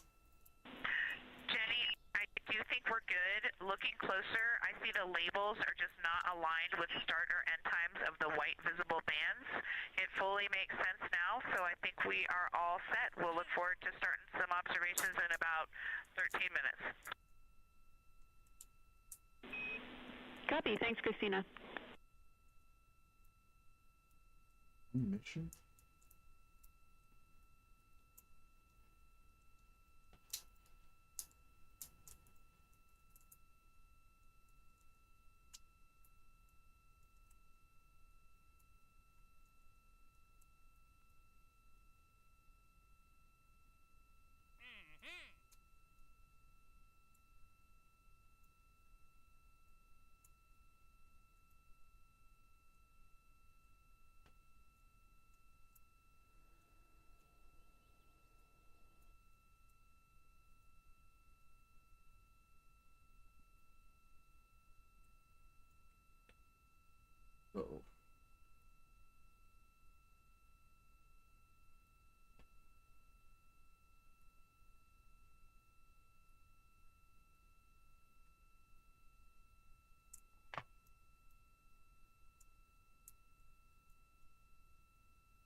As you heard discussed, we are expecting the crew's observation time period to start in about 10 minutes. First, they'll be conducting a warm-up, warming up to their science observations of the moon. They'll be discussing with each other, helping each other orient using the major landmarks that they've studied, asking what is familiar. If we roll left, port 5 degrees, that would get the moon closer to the left side Let's of try window 2. polar orbit.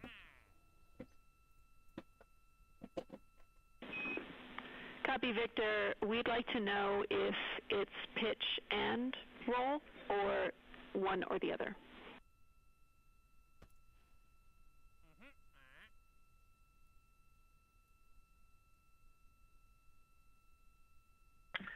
Jenny, we actually thought you already put the pitch in.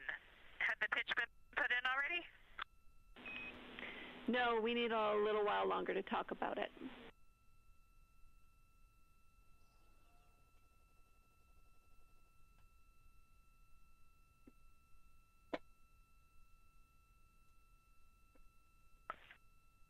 So, Jenny, I guess what's happening is just as our orbit's changing, where it is in the window is changing, so maybe these fancy little adjustments aren't worth it. It's going to continue to move in the window. Or is the spacecraft going to keep the moon at the same point of the window if we adjust the attitude? I assume the previous.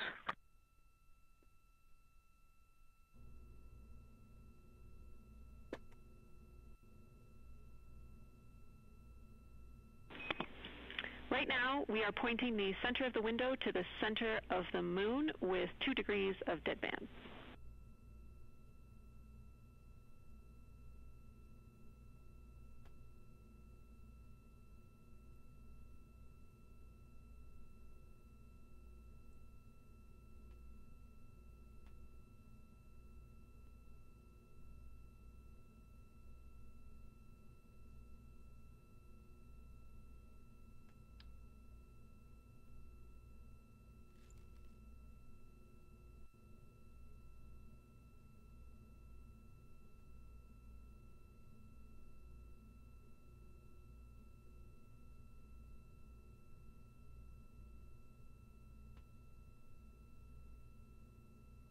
The conversation you hear happening now between the astronauts aboard Orion and Artemis Mission Control here at Johnson Space Center in Houston, Texas. They are in the center of your screen, seated at the CAPCOM, or Capsule Communicator Console.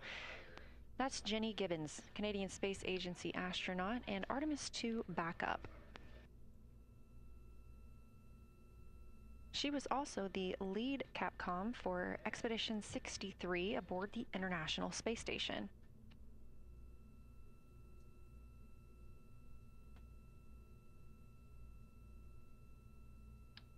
The crew is requesting some attitude changes to the spacecraft to allow them to better image the moon, our priority for today. Of course, those have to be discussed on the ground before they are put into work aboard the spacecraft, so the team is taking some time to do so. You also heard Gibbons reference that we are in 2 deadbands. Deadbands are essentially keeping us in the lane in which we're traveling. If you're familiar with lane assist in your car, very similar in this case.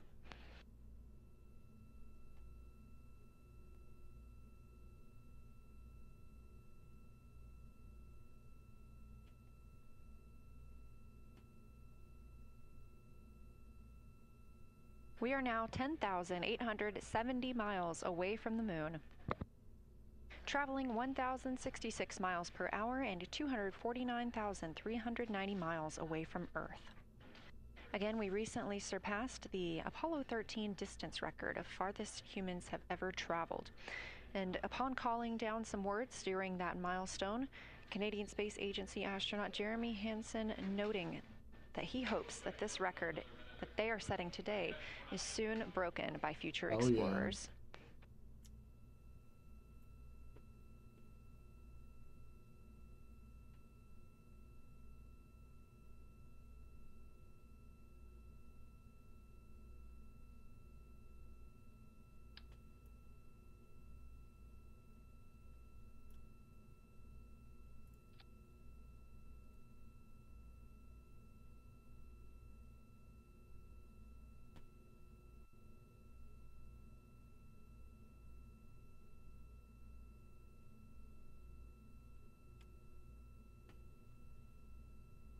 the sunbeams that don't go away. It's fascinating. Huh? My screen. It's like direct beams from the sun that won't go away. Oh, I see, yeah.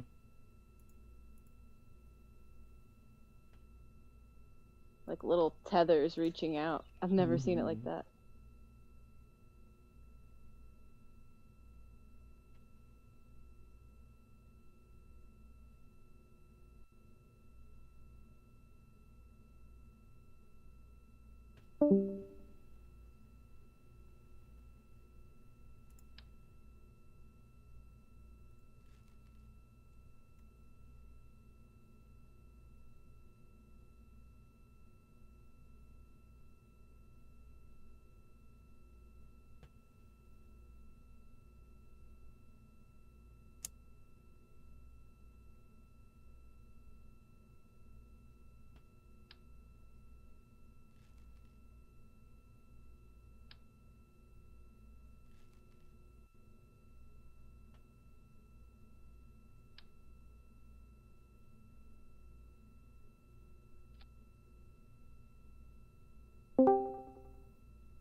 Oh, where'd you go?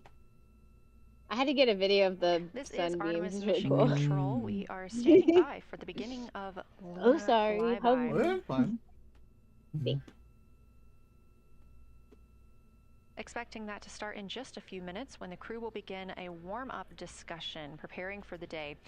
They will be capturing images along while discussing what they find familiar about the moon and what looks unexpected to them.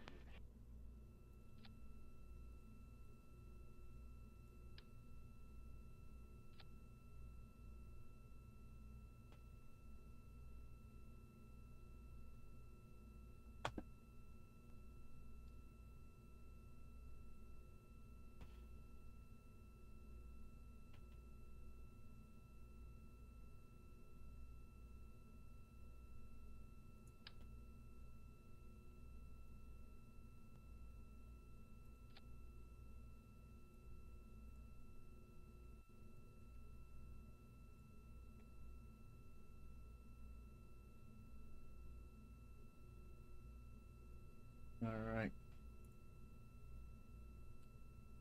Length. Oh, I have to.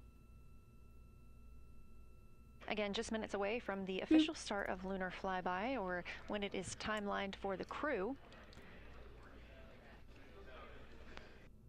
We are currently 10,726 miles away from the moon. This view on the left side of your screen coming from the camera on one of Orion's solar arrays. They're going to space.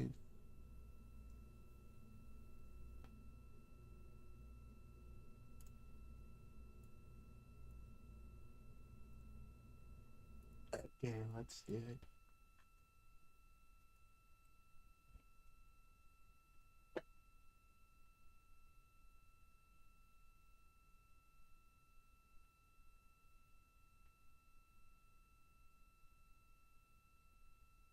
Other conversation points while the crew are getting ready for their flyby today.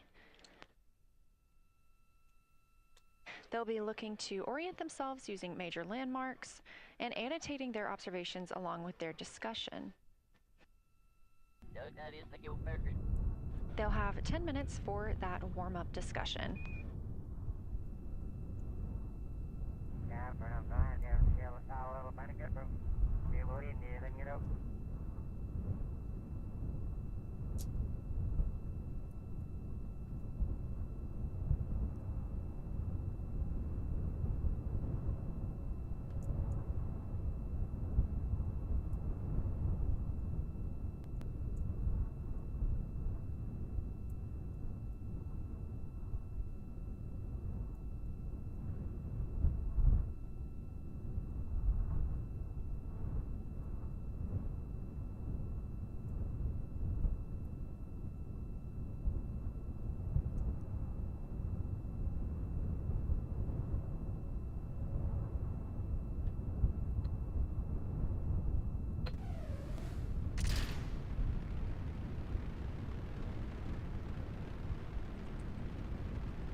Hello, Ziad.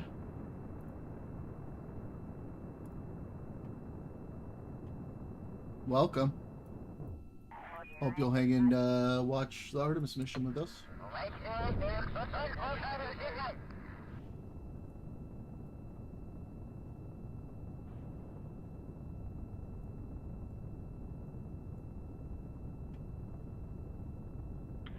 Houston Integrity.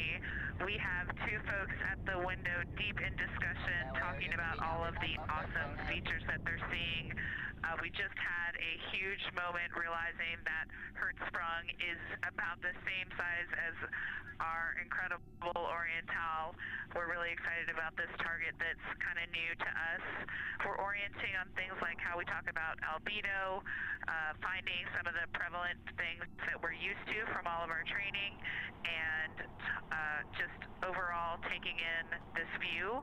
We also are noticing that the moon is still getting noticeably bigger as we go, even when you're watching it continuously. As it it's great should. to see these two guys get warmed up. We love the report, Christina, thanks, and you nailed it on why we added Hertzsprung. As you'll see in the prompts, we're looking for comparisons to the comparatively much older Hertzsprung compared to the younger Oriental. Great words.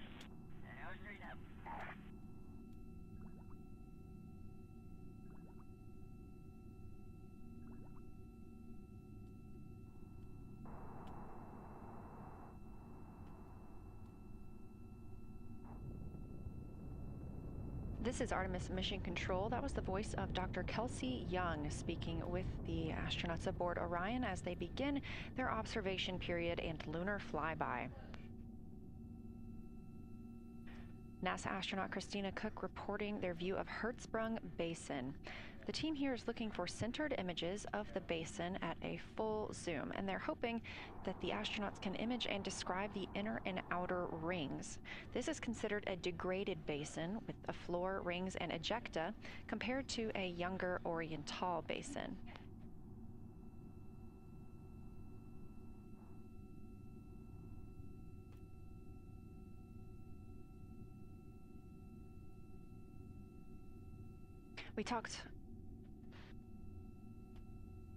We spoke earlier with Julian Gross, the Artemis curation lead, about some of the terms we will hear the crew use today. One of those just called out, that's albedo, looking at surface brightness, or the amount of light a surface reflects.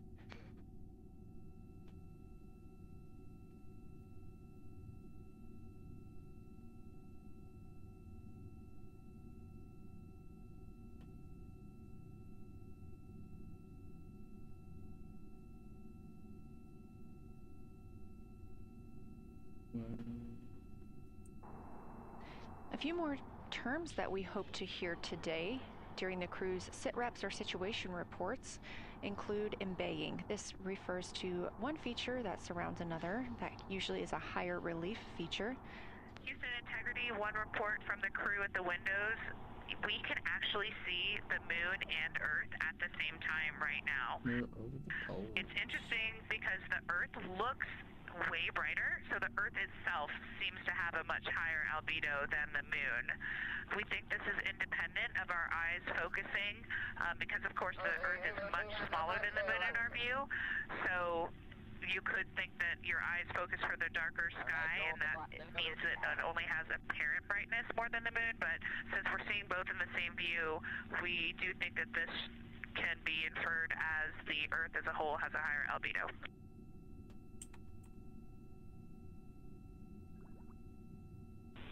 Great observation, Christina, and reminder that as you're starting to look for those subtle color and albedo variations on the moon, the relatively bright albedo Earth might make those a little bit difficult, but as your eyes continue to adjust, we expect you to start to see more nuance on the moon. Thanks.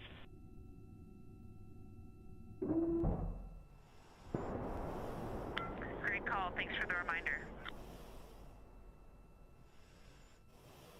We're all going to be experts in lunar terminology by the end of the day. Another one we expect to hear is mare. These are dark regions paved or filled by volcanic deposits. You also can hear them called seas, oceans, lakes, or marshes, or other bodies of water.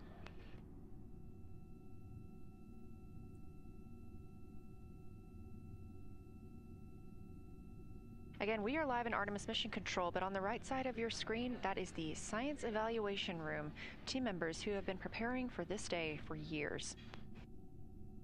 The crew has significantly darkened the cabin of Orion. This allows them better views outside the windows and fewer reflections from inside. They reported being able to see the moon and the Earth out the same window at this time. We are really hopeful to get those photos. Right now, this view on the left side of your screen coming from a camera mounted on one of the solar array wings on Orion outside the spacecraft. The crew is equipped with 80 to 400 millimeter zoom lenses.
The team continues their warm-up discussion. I should say the crew members aboard Orion continue their warm-up discussion. However, they are about to be prompted to move on to discussion number 2, which is near side and far side.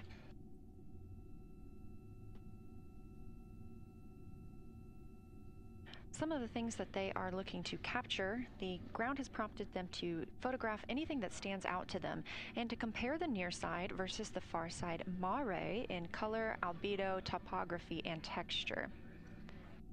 They also want the crew to compare the appearance of rayed craters in the near side mare versus in the far side highlands.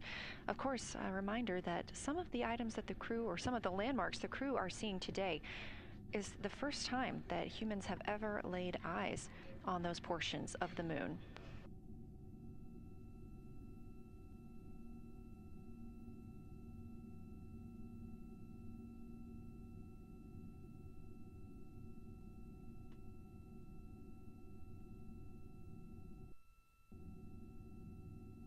In the targeting package, there are a few reminders of the crew.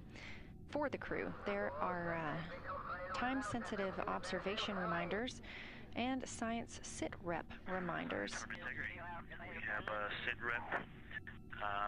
The targets that are being discussed right now, it's the far side, near side comparison, and hearing some great discussion of browns and greens in the Aristarchus Plateau and how those disappear as you go toward the North Pole, and then over to the far side, you lose the color. You've got Jeremy in window 2, Reed in window 1, having a great discussion. Christina's under window, I'm sorry, Reed is in window 3. Christina's under window 1, documenting the discussion.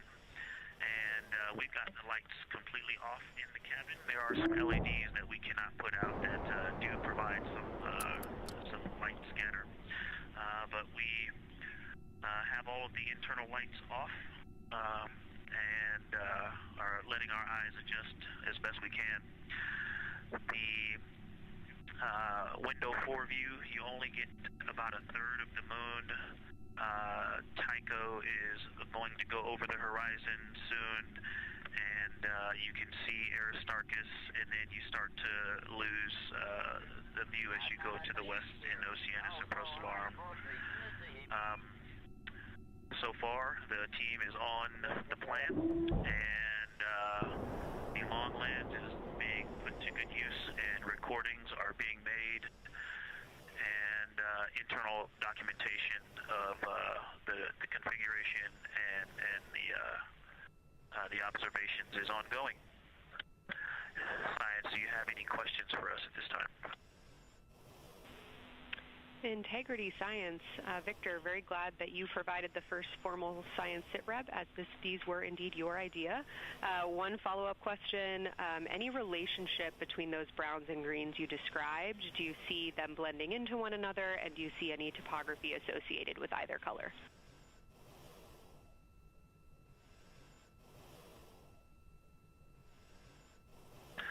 I don't want to bother the window team. I just heard that, overheard that, and so I'm sorry I don't have that detail yet. I will eavesdrop and see if I can pick that up. I will try to answer that at some point. I also heard a comparison of the albedo in Aristarchus, that crater, the very high albedo spot. You can see it on the near side. There is a feature called, I believe, Burgess Alpha, that is equally or maybe higher albedo.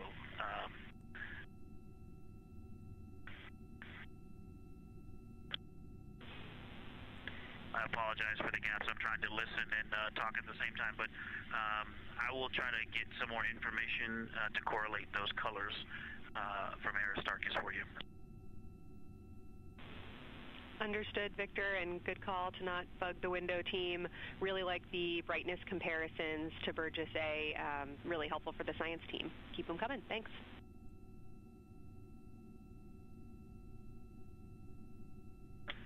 I also heard a discussion about the albedo of Grimaldi being a 10, and how many of us, when we were a little further away, saw that as the darkest albedo, and that the bigger Mare off to the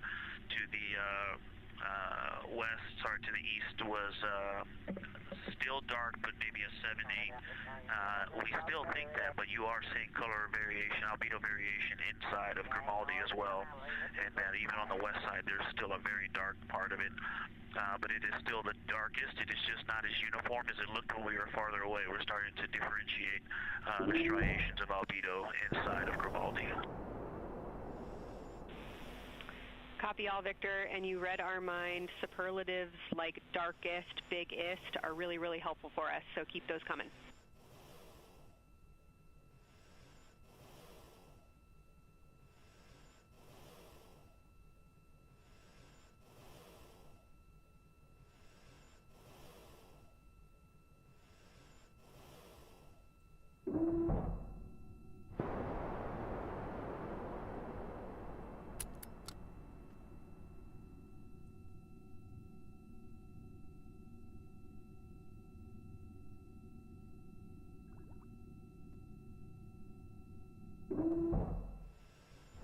As we were just mentioning, the crew is slated to perform these science sit reps. They are prompted to do so by an icon in their lunar targeting plan.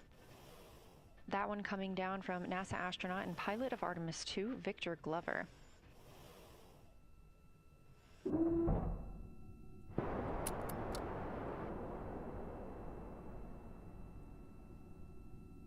As we discussed, the Capcom is usually the only person in the room speaking with the crew, the capsule communicator. However, today, the science officer, Dr. Kelsey Young, she is the Artemis Science Flight Operations Lead, is speaking with the crew during the flyby to ask any questions that the team may have.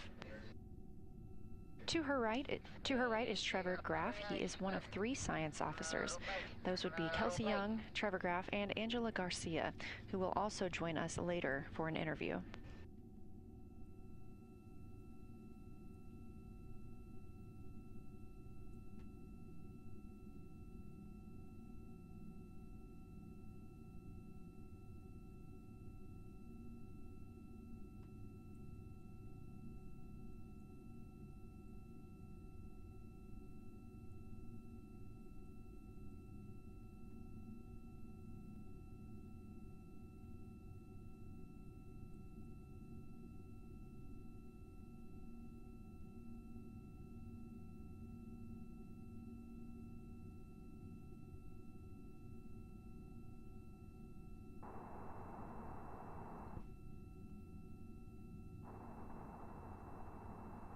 Houston Integrity was able to me, Science, Integrity, I was able to get a view out of window 1, which is a beautiful view. I can see the entire moon that they're looking at. We left a t-shirt up there, so I was kind of peeking through the opening in the makeshift shroud there. And once I was able to get 2 eyes on it, what jumped out at me was Vavilov. It's just peeking out of the Terminator. It's clear of the Terminator now, but it just really jumps out because it's still got the low light, the low sun angle. And so where the, Vavilov has that impact over the top of another crater, where the 2 craters intersect on the eastern edge. So on the side closest to Oriental, where the 2 crater rings intersect, the shadow there is the highest peak in the interior of Vavilov, and so you can see that terrain is, there's some real variation in the terrain there, that there's a nice peak where those peaks intersect, where those rings intersect, and we'll get a picture of that. Love the description, Victor, especially the comparison and relationships you just described about topography. And if it's easier for your observations, do feel free to remove the t-shirt shroud from window 1.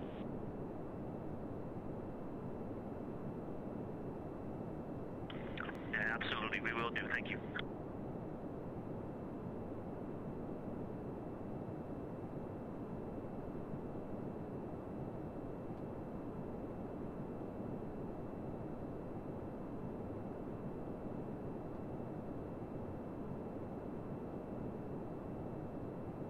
Those calls coming from NASA astronaut Victor Glover. As we discussed, the crew is working in pairs at the windows.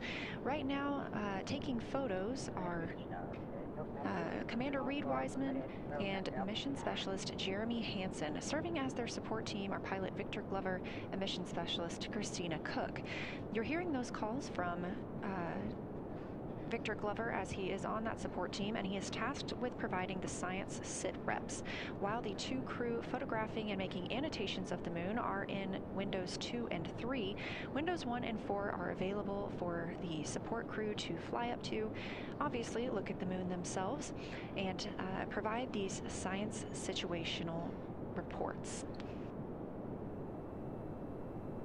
The view on your screen is part of the lunar targeting package, and it's something that the crew can reference as they are flying by, but this is an animation.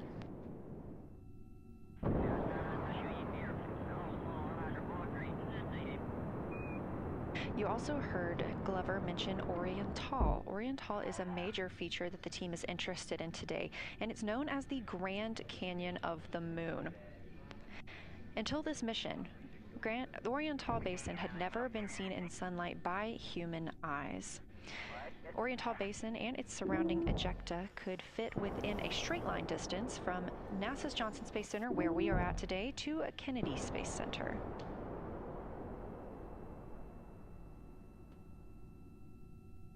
Thank you for the follow, Fania. What up, neighbor Rudy?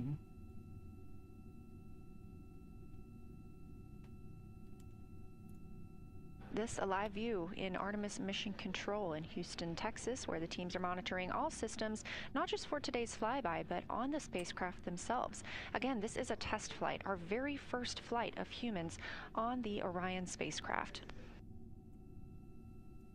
This team has been this team has been monitoring the entire time of the mission, as well as we have been live. We've already broken the record, buddy, for be continuing to do farthest so away humans have been from the moon. We are on approach. From the Pacific.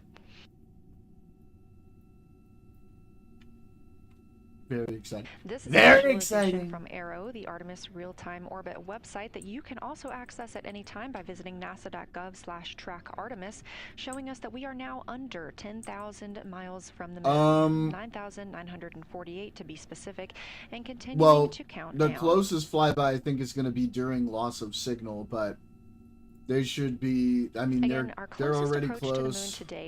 They're less than 10,000 miles.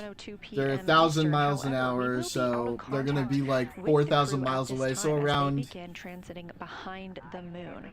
A couple hours, probably. They're going to speed up as they get closer. The lunar surface will be about 4,070 miles. Of course, these are estimates at this time, and we'll be sure to provide you with the official numbers once that closest approach has been reached.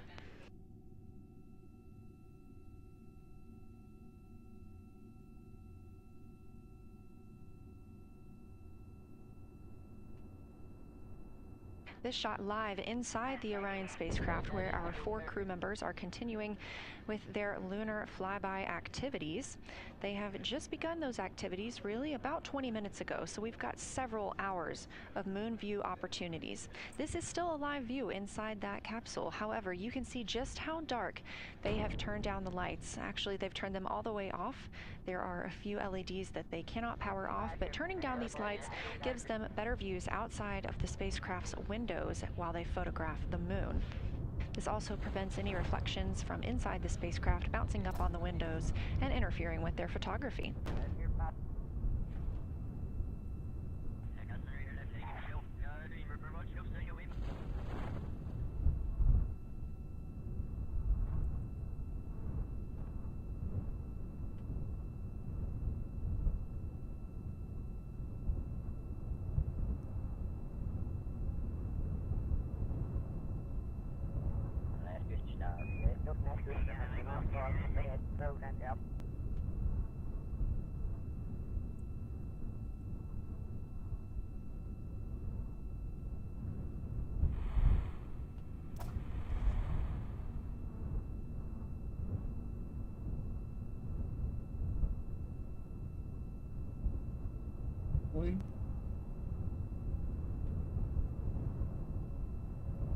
Just gonna chill down here. Oh, fuck it, okay.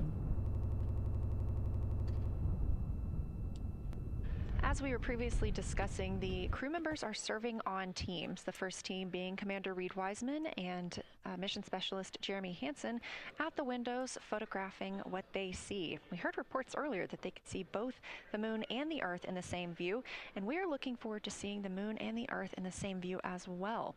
That Earth set coming up in just a few hours. While Wiseman and Hansen are at the windows photographing, Glover and Cook are serving as support crew. They are able to assist with cameras. They are also providing those situation reports, letting us know how the team is working inside the spacecraft, what they're seeing, and how they're feeling about it. Those first blocks of teams will last about an hour, and the crew members are approaching the halfway point into their first observation block. A reminder, we have 5 of those blocks today. So they're approaching this halfway point, during which the crew at the window will switch roles. One will begin taking pictures, and the other will be making annotations on their PCD, that's portable computing device. Both of those crew members at the windows are recording audio of what they see. I had putting on headsets and recording audio into their portable I had a computer dude in devices. here earlier Obviously, who we're was not like, "Do hearing you this really right now. think they're This is up going to be there?" And I sent was down like, "Come to on, the science bro." team, and they will be able to analyze that at a later time. What we are hearing, though, and will continue to hear, are those Like, are you science really sit asking me reps that? a few times every Yeah. block. Once this block is complete, about 40 minutes from now, we will have What the school did teams you go switch. to? Did you go to That school? means Pilot Victor Glover and Science integrity, looking out of window 1. I think I may have misreported earlier saying that it was Tycho going over the horizon. That was Copernicus I was referring to. Apologies. It was Copernicus is what is farthest bounding to the east, and that is now like on the horizon or just past it. And Korolev is now a few degrees from going over the horizon. And then, you know, next it'll be Aristarchus Plateau. And so on the west, we are getting a much better view of the Terminator. Looks like we have about 80% illumination of the moon. And Vavilov and 1 Vavilov diameter to the west is where the Terminator is right now. And so other features are starting to peek out there. The center of the illuminated part of the moon is to the lower part is Oriental, and just around Oriental, a lot of light structure is starting to show up. A lot of high albedo, similar to the feature, I cannot remember, Burgess Alpha and Aristarchus type high albedo in the ring. So when you look at the interior ring and the external ring, it's almost as if the edges are starting to dry up and turn white, was something that was wet and got dry, the edges would be the part to dry first. Not fluoride in the water supply. In the interior of that wall is like it was dusted with chalk or is starting to dry, or maybe dusted with snow. They're trying to poison us all with fluoride. The globalists. They want you to believe we went to the moon so that they can call all of you and enact their satanic eugenics plan. Jeremy, is that from Glishko to Grimaldi, there are two dark Laugh now, just wait. that look like commas. It makes me so mad! There's also a lot of I believe interesting Jesus. And Jesus wouldn't have want the globalists to run everything. Lines that are starting to stand I love it when he starts crying because he's so fucking passionate about it, and you're just like, bro, Alex, fucking chill, okay? On the southern edge of the larger one, the one that's further to the south, there's a very dark, the one albedo, like the southern and western part of Grimaldi, and the one to the north, closer to Glishko, is also that same dark albedo. And then around them, there are some very high albedo spots just to the north of the southern one, and just to the west, the smaller one to the north, very high albedo, almost approaching the 10, a 9 or a 10, like Aristarchus. And lots of little bright spots are just starting to pop up in this view. To the north, as you look up at the North Pole, there is a very distinct crater with a lot of a very defined central peak that is also 3 in albedo, and all of that area past it, going to the horizon, gets lighter and lighter, and is very, very high albedo. And I will go look and find the name of that feature if I can look that up. And then to the south, really getting some interesting geography and topography in the South Pole Aitken Basin. And the view of the South Pole is quite amazing. We've got some Terminator there, as well as the limb view, and there is a very distinct crater right at the South Pole. And I'm going to go look up, I don't believe that is Aiken, but I'm going to go look up the name of that one because it's also giving a lot of good topography due to the shadows that I'm seeing. But that's I was trying to bound the view that I'm seeing for it and got distracted by all of these interesting albedo variations that are popping up in the interior. But that's the view that we see just a Vavilov diameter to the west beyond is where the Terminator is. Just beyond, I think Copernicus is the easternmost feature that we can see.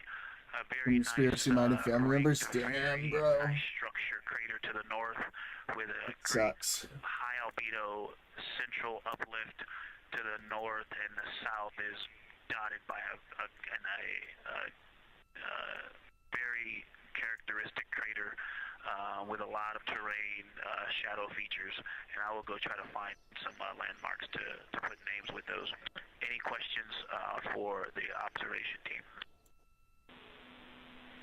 Integrity Science, love the descriptions. You're definitely looking odd up there. Appreciate seeing the training being implemented. Especially interested in your descriptions of the dark patches. You compared the comma-looking features to the albedo you see in Grimaldi, and notice that you're starting to see those color differences popping out. Any observations you want to make, especially when you get on, the PCD in a little bit, would really help us tease out the differences in those dark Mare deposits. Great description, Victor. Keep them coming.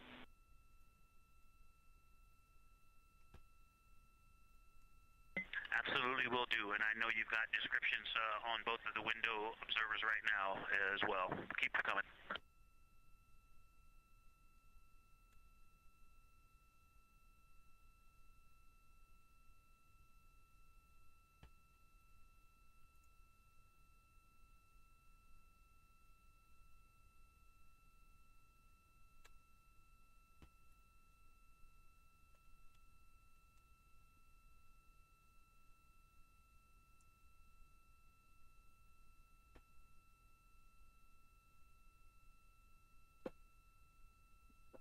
We are also 1 follower away from 200.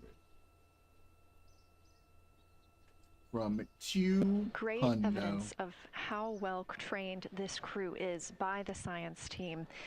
NASA astronaut and pilot of the Artemis II mission, Victor Glover, calling down a situation report, noting several different features on the moon and such descriptions, even saying that it looks like snow on some of the peaks. Obviously, we do not expect that to be snow, but referencing that as some of the lighting on how it looks to the Artemis II crew from their current position.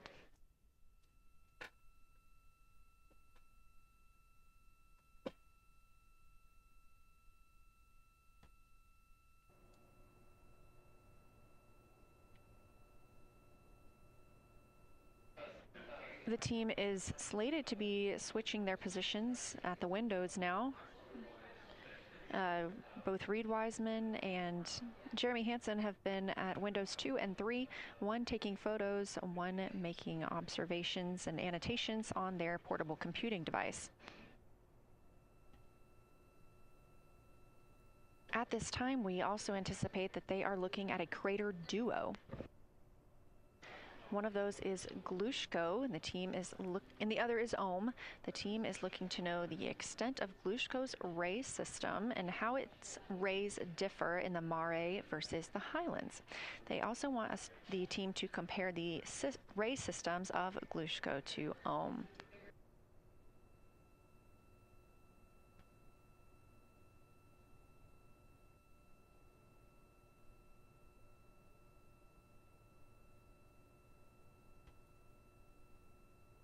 Ohm is considered a young crater. And if you've ever seen a photo of the Richat structure, it's also known as the Eye of the Sahara. It's 40 kilometers in diameter, and that could fit within Ohm's interior.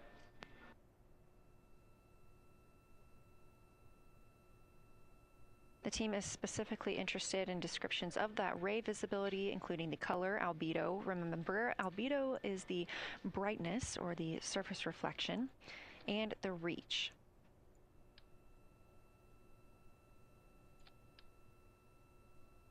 Again, I am using the same lunar targeting package that the crew is referencing on board right now. This helps keep them on time as well as prompt them for when they need to make a call down to the science team and report what they're saying. It also gives them reminders of when they need to swap positions at the windows. Additionally, I'm using the Artemis II Lunar Science Passport developed by Amber Turner and the Artemis II Lunar Science team. Now, this passport did not fly with the crew, but they used it extensively as a study guide here on Earth. So a lot of the descriptions and comparisons you hear today are developed directly by the science team.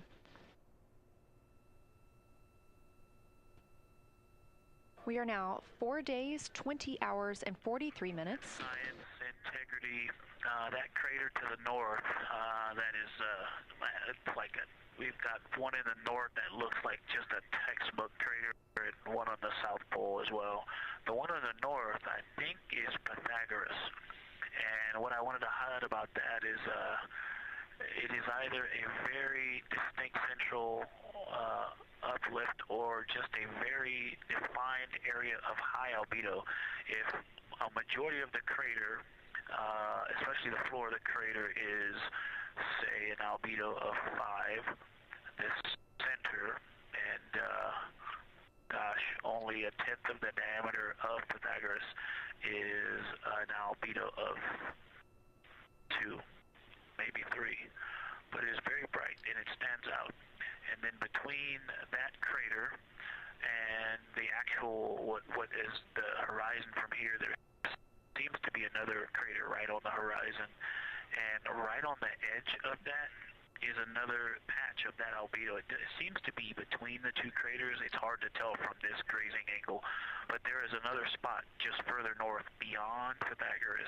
Between the two, I can draw a picture of this one and show you where that very high albedo, again another 2 albedo surrounded by 5 and most of the area bounding it.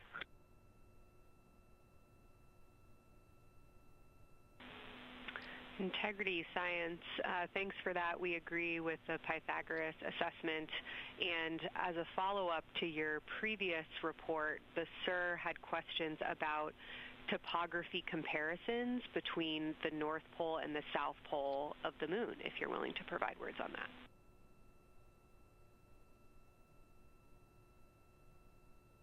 Topography comparisons, absolutely. And if you have any idea what, if you draw a line between Pythagoras and the western edge of the outer defined ring of Oriental, it intersects a beautiful textbook crater on the south. I would love to know the name of that. The topography differences, now the South Pole has a little bit of a benefit that it has more of the Terminator, and I can see a little more shadowing there, but there's a nice crater right at the South Pole, so that's the main thing defining the topography there. Seems to be quite a bit of elevation change. I can see some very jagged shadows, a 90-degree just to the west of that crater at the South Pole. I can see a very distinct change in the shadow directions and indicating, I don't know, a very high wall or a very deep canyon just to the west of that. And in the north, it seems to be that from sort of the edge of the mare that's dark, which is maybe 1 Pythagoras diameter south, if you draw a ring about that, maybe the top 7 degrees of the moon, and just draw a ring around that, the near side is an albedo of 5 and looks quite smooth from here. And then along the same edge of the mare, the edge of the mare that kind of Grimaldi's just outside of, Glushko is just outside of, Carroll Crater is just outside of, and you start to see the stark differences between the darker 7/8 and the 5s and 6s, the 4s and 5s. If you follow that line up to the north, that line is also where the change in topography happens at the North Pole. The line defining the light and dark on the edge of the mare that you can see from Earth. Draw that line, roughly the midpoint of all that, straight to the North Pole. And on the side facing the Earth, you see smoother topography and dotted by Pythagoras and its next door neighbor crater. And then on the far side, you see a lot more cratering and a lot more topography. And again, the far side has the benefit of a little Terminator there, but I am seeing a variation in the topography. It seems to be more jagged and a more challenging place to find a place to land and to even traverse in the south, all around the South Pole. And at the North Pole, it seems to be, it would be more challenging to translate on the far side of the North Pole compared to the near side of the North Pole around Pythagoras. Copy all, Victor. You really help paint a contextual picture of what you're looking at. We really appreciate the way that you're guiding us into the areas you're seeing by drawing comparisons between recognizable features. Thanks for that.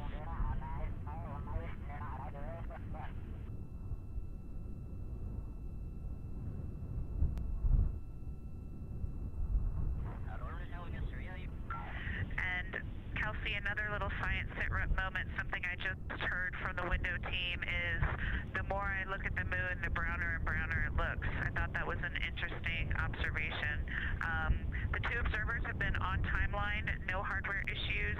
They did start to talk a little bit about another feature that you'll hear more about on the recordings that they call the handprint. That was at the end of their Glushko and before they moved into their current target. They thought that was worth chatting a little bit more about. And they're preparing to switch after this. Houston copies and concurs.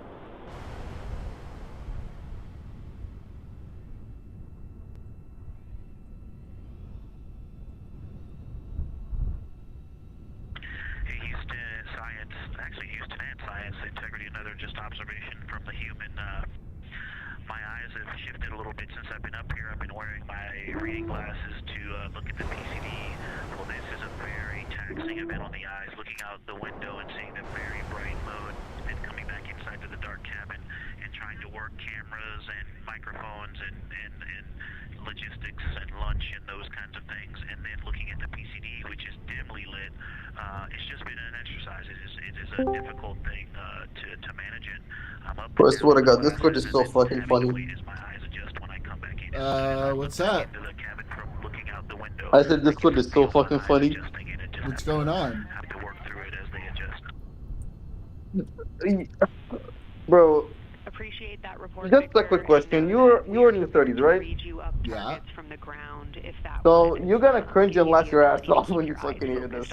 Alright. Swap between that and the PCD. Just let So there's a mock election in the politics Discord server. You know it's a mock election, right? Also, hi Aurora. Yeah, of course. Oh my gosh, she is the most sweetest person I've ever met. Anyway, yeah. One of the big reasons why I love her. Yeah, everyone loves Aurora, bro. Oh God, no! But I love you guys for sure. Yep. So anyway, this is so fucking funny, bro. People are like, I told my friend, can you vote for this event? And like the event, like it does not contain an actual price, like not even money. Or monetary item. So people are fucking bribing each other to vote. Like there's this guy who literally said, I will give you a Steam game for free if you vote. Like I will give you a Steam game if you vote for this party. There is a fluid shift. Yeah, and people are constantly saying racist shit to each other about like India and stuff, or like making fun of other like races and Judaism and like Islam and all that stuff, like hate speech, and people are just constantly reporting each other to Discord and calling each other pedophiles. It's just a clear reason why most people on the internet who care a lot about politics and have very strong opinions of it should have no connection to politics at all. The internet is a place filled with stupidity, and everybody who thinks their opinion is more important than anyone else's, when, those opinions are fucking retarded.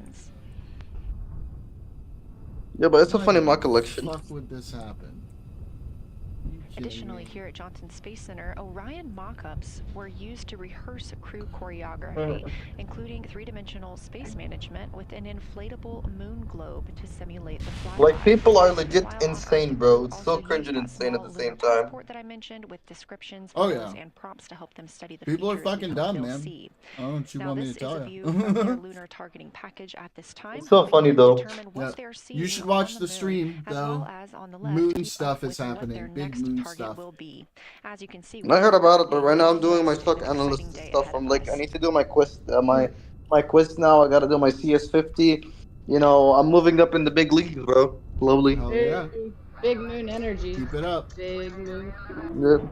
It's now been and I'm just gonna apply for an intern in Canada. I'm gonna try to apply for an intern in Canada because awesome. I don't know which is hard, America or Canada, to apply for an intern. Yeah, probably Canada is easier right now, especially. Yeah. Yeah. And Canadians are not racist. So. Yeah, we don't have like a xenophobic regime or administration. Sorry, regime isn't the correct word, but 12:57 p.m. Central, 1:57 p.m. Eastern. It makes things difficult. That Apollo 13 distance record was 248,655 statute miles from Earth. Houston, another observation, whole moon. When you look at the moon, something I've never seen. I want to eat some spinach. Before, but it's very apparent. All the taking I all the really dogs. great somewhere I'd pick Australia, but they can be challenging. Oh yeah. Most of them are pretty small. There's a couple that really stand out, obviously. Let's see. Honestly, bro, low-key, I want to eat the boiled egg. Do you guys want the ultimate egg sandwich? Always. Not Aurora though, because she's vegan. Oh, I'm sorry to hear that. Christina, thank you. I'm not sorry. You can have the chicken periods. Remind you to swap positions at the window. I will say this. Put some, cheese and put some thyme and put some salt, and like add the boiled eggs, bro, and like mash them.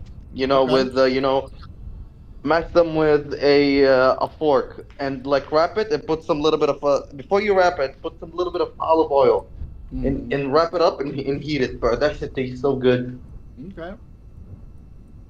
Trust me. Sounds good.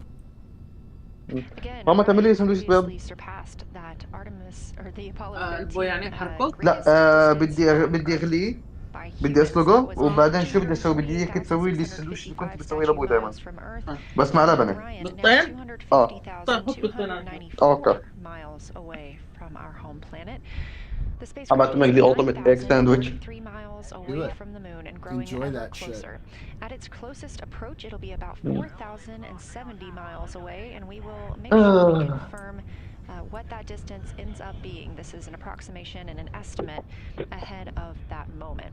We're anticipating them to make that closest approach at 6:02 p.m. Central, 7:02 Eastern, when they are in a loss of signal, transiting behind the moon. Yep. They will be the Yeah, first it's gonna be humans in over LOS 50 years to fly behind the moon and lose contact with Earth.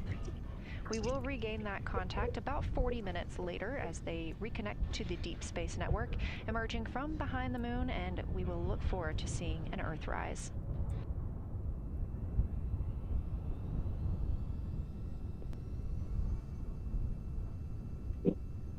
Again, the crew is boil an egg, and then when I boil my egg, I'm getting fluffy.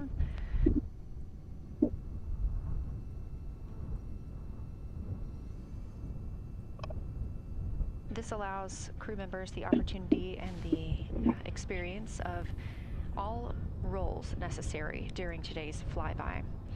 Right now, those two crew members at the window have swap positions.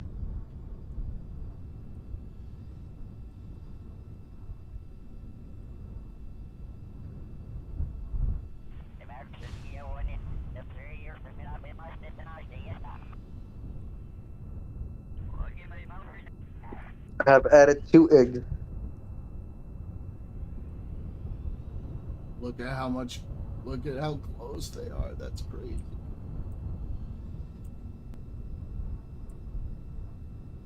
Again, the crew at the windows swapping positions. Right now, that crew is Commander Reed Wiseman and Mission Specialist Jeremy Hansen, while Victor Glover and Christina Cook serve as their support flyby crew members. That's why you are hearing Victor and Christina during those science situation reports.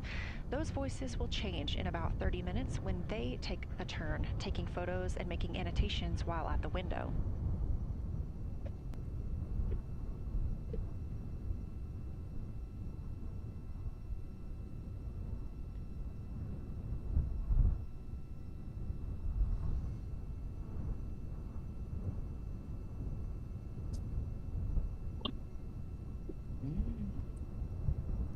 What's this?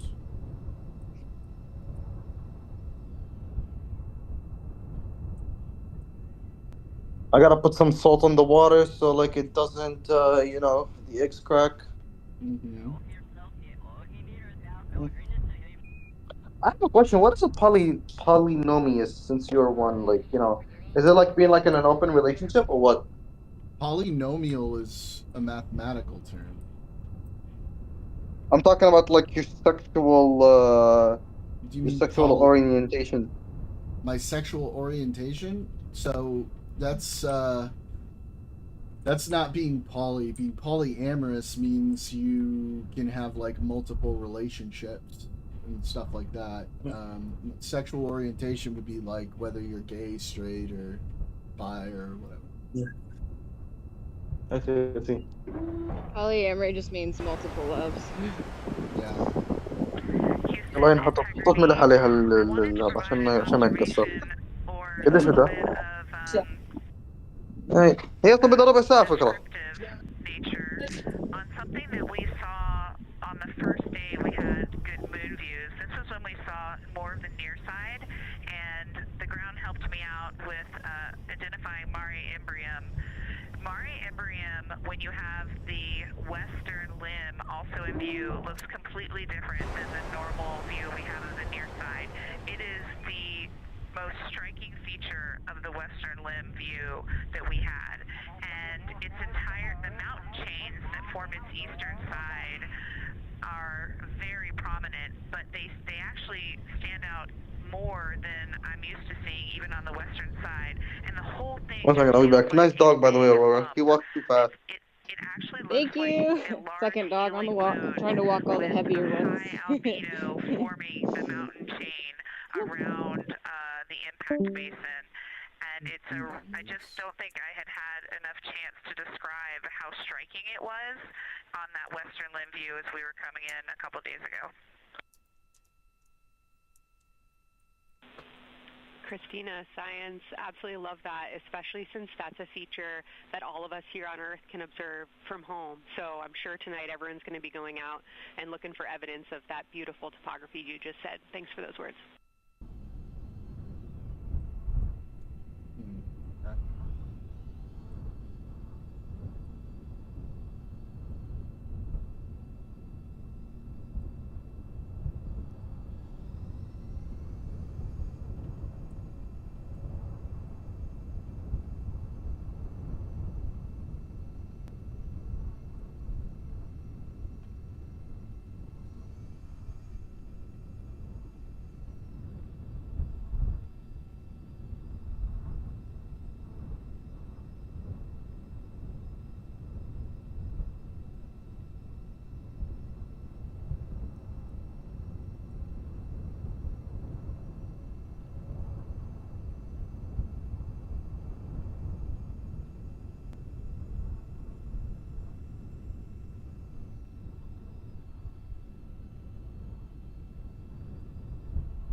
The view on your screen coming from Orion, a camera mounted on the spacecraft's solar array wing. Toward the right of your screen, the near side is the hemisphere we see from Earth. That is identifiable by those dark splotches, which are ancient lava flows. Sorry, science integrity. A question and a comment.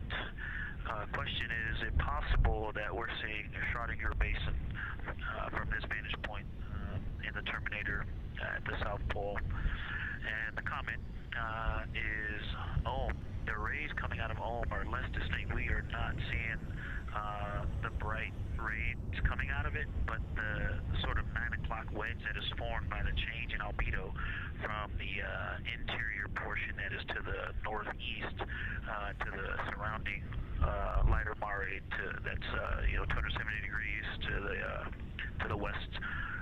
That 90 is very distinct and interior. You got some great descriptions from the two at the window about the colors in there, but in that darker part, in that wedge, you've got some really interesting color, even though the rays... Your tires on that thing? Yeah, it's not the best, but it's still working. Almost look like rays, but it's not the rays coming out. It's the just changing that albedo. She's getting a job done.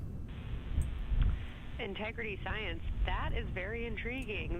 Those color rays coming out of Ohm rather than sort of albedo. And as answer to your question, we do not think you can see Schrödinger. It's in darkness as of now.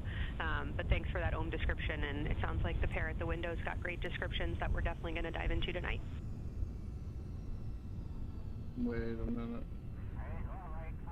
Need to back up. Okay, if you could help me, I would still love to know what it is. There's a very nice crater. You're going to likely have a lot of pictures of it. What would be right in the Terminator at the South Pole or close to the South Pole, where it's intersecting the Terminator right now? Yeah, Victor, we're assuming you're talking about, kind of if you're looking at the Terminator, it's basically like 70% down from the North Pole. Is that where you're looking? Oh, this is moving. That's fine. He's jumping up a little bit. That is where I'm looking.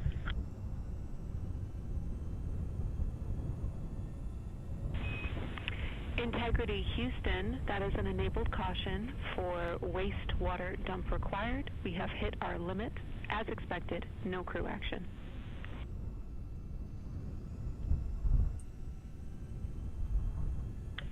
Copy, no crew action.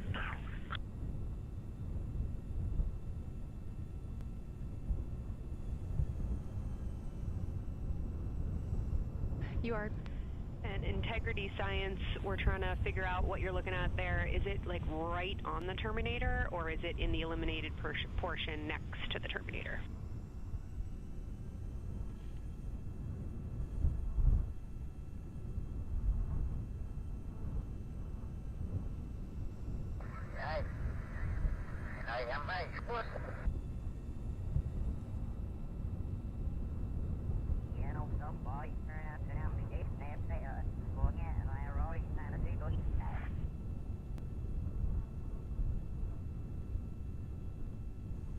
While we wait for a response from the crew, the Terminator is that difference between day and night, or brightness and darkness, that you see on the moon.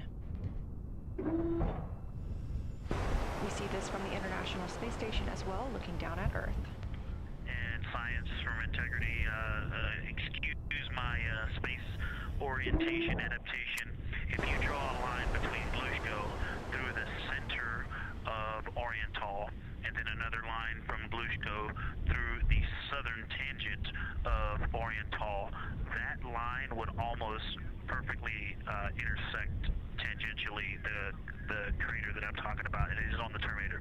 So yeah, I think I'm not looking at the South Pole. I was a little twisted.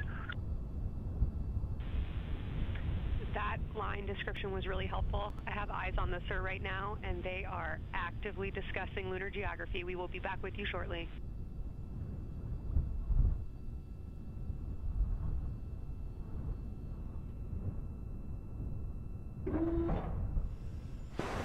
You're hearing a couple voices today in Mission Control Houston. One of those is Dr. Kelsey Young. Integrity Science, we believe that's Zeman Crater.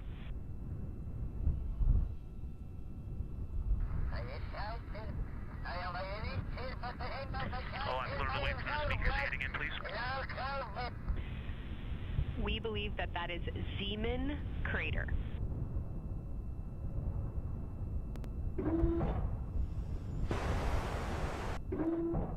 Zeman. Okay, and can you say the first letter? I may be pronouncing it wrong. What's the first letter of that word?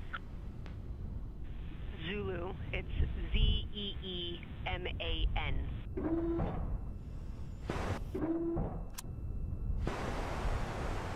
Copy. Thank you for that. Yes, we've got a great view of that. And when I went back to the window just now, the view has completely changed. Our trajectory is taking us to a new view, and I'm looking more into Babalov. I've got a nice, great view into Babalov. I'm actually away from the window right now, so I'm going to go try to give you some bounding words. I'm glad they clarified the spelling on that one. Sounds a little sus. Understood, Victor. You're defining new views of the moon in more ways than one.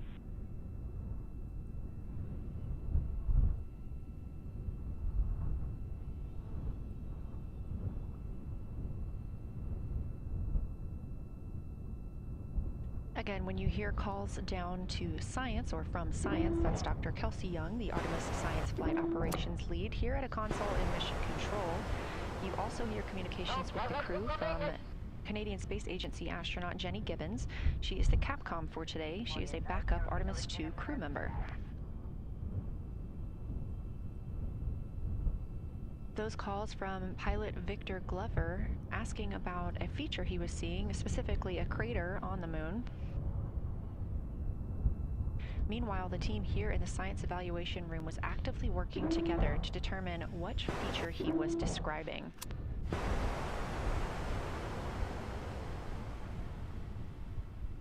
The teams at the window have continued to move through their targets, including Ohm, Aristarchus Plateau, Reiner Gamma, and we are preparing for the cabin and window teams to swap.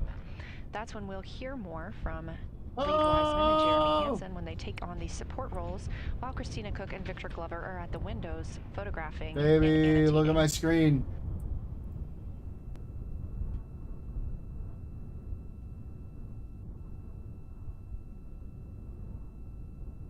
actually briefly mentioned, if you look towards You the see what right it side is? of the moon, There it is. There's the reaction I was looking for. It's gotta be bigger on the inside, right? Of Yeah. course it is. I wonder if you can So even get little. inside it. Probably can't, but that's just a cool little Easter egg. I'm exhausted. I walked both of the eater dogs.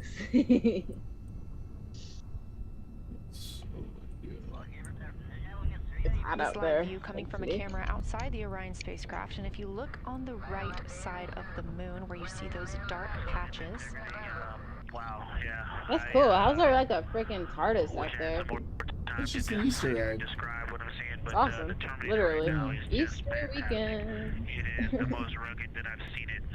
Or would you call it a golden egg instead of an Easter egg? I mean, they're called Easter eggs. It's not. I don't think it's really a religious thing. That'd be awkward, yeah. Easter eggs aren't religious, I thought, yeah. Well, I mean, like in games, it's just like a little hidden secret. It's called an Right, Easter egg. yeah. Mm-hmm. I've heard of that word, golden egg. And then on the southern edge, there's almost like a hole. Looks like a hole, and it's the diameter of Vavilov size, just blackness, and then a wall of bright, and then it goes back to the black beyond the Terminator. So there's just it looks like there's just a gigantic hole right there, 1 Vavilov diameter east of the Terminator, and as you go south, the Terminator is not a nice smooth arc, it's just jagged. There's almost a 110-degree turn in the shadow as opposed to the nice smooth arc, again indicating some really interesting variations, and I'm sure we'll get some photos of that. And then one of the craters further to the south of Vavilov, maybe halfway down to the South Pole, is not only a looks like just a deep hole, and then there's like 2 island rays pointing off to the west and north that indicate very high ridges and very deep canyons coming up out of that crater. So again, just some really interesting visual illusions going on with the shadows there. Like I said, there look to be islands out beyond the Terminator, because some of the things, maybe even a Vavilov diameter into the Terminator are catching sunlight on the peaks up to the north and to the south. It's very, very interesting to see. Integrity Science, oh my gosh, that was an amazing picture you just painted. I glanced over at the SIR video and I literally saw fist pumps in the air. Those types of observations are things that humans are uniquely able to contribute, and you just really brought us along with you, so thanks for that.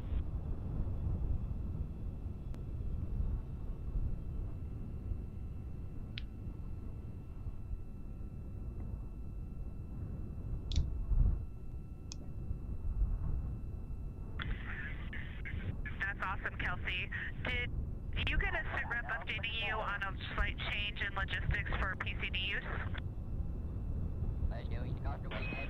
Christina, this is Houston. We did not, but we will take it now.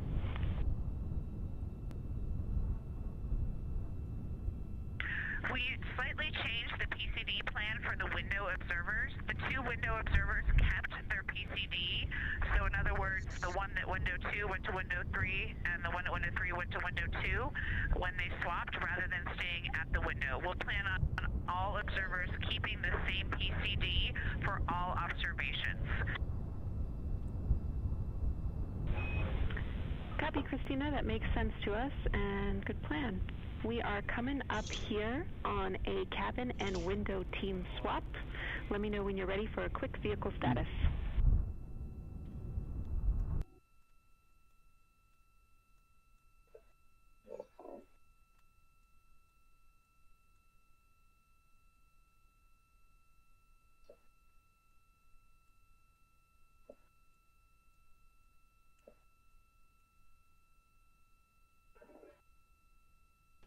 Yeah.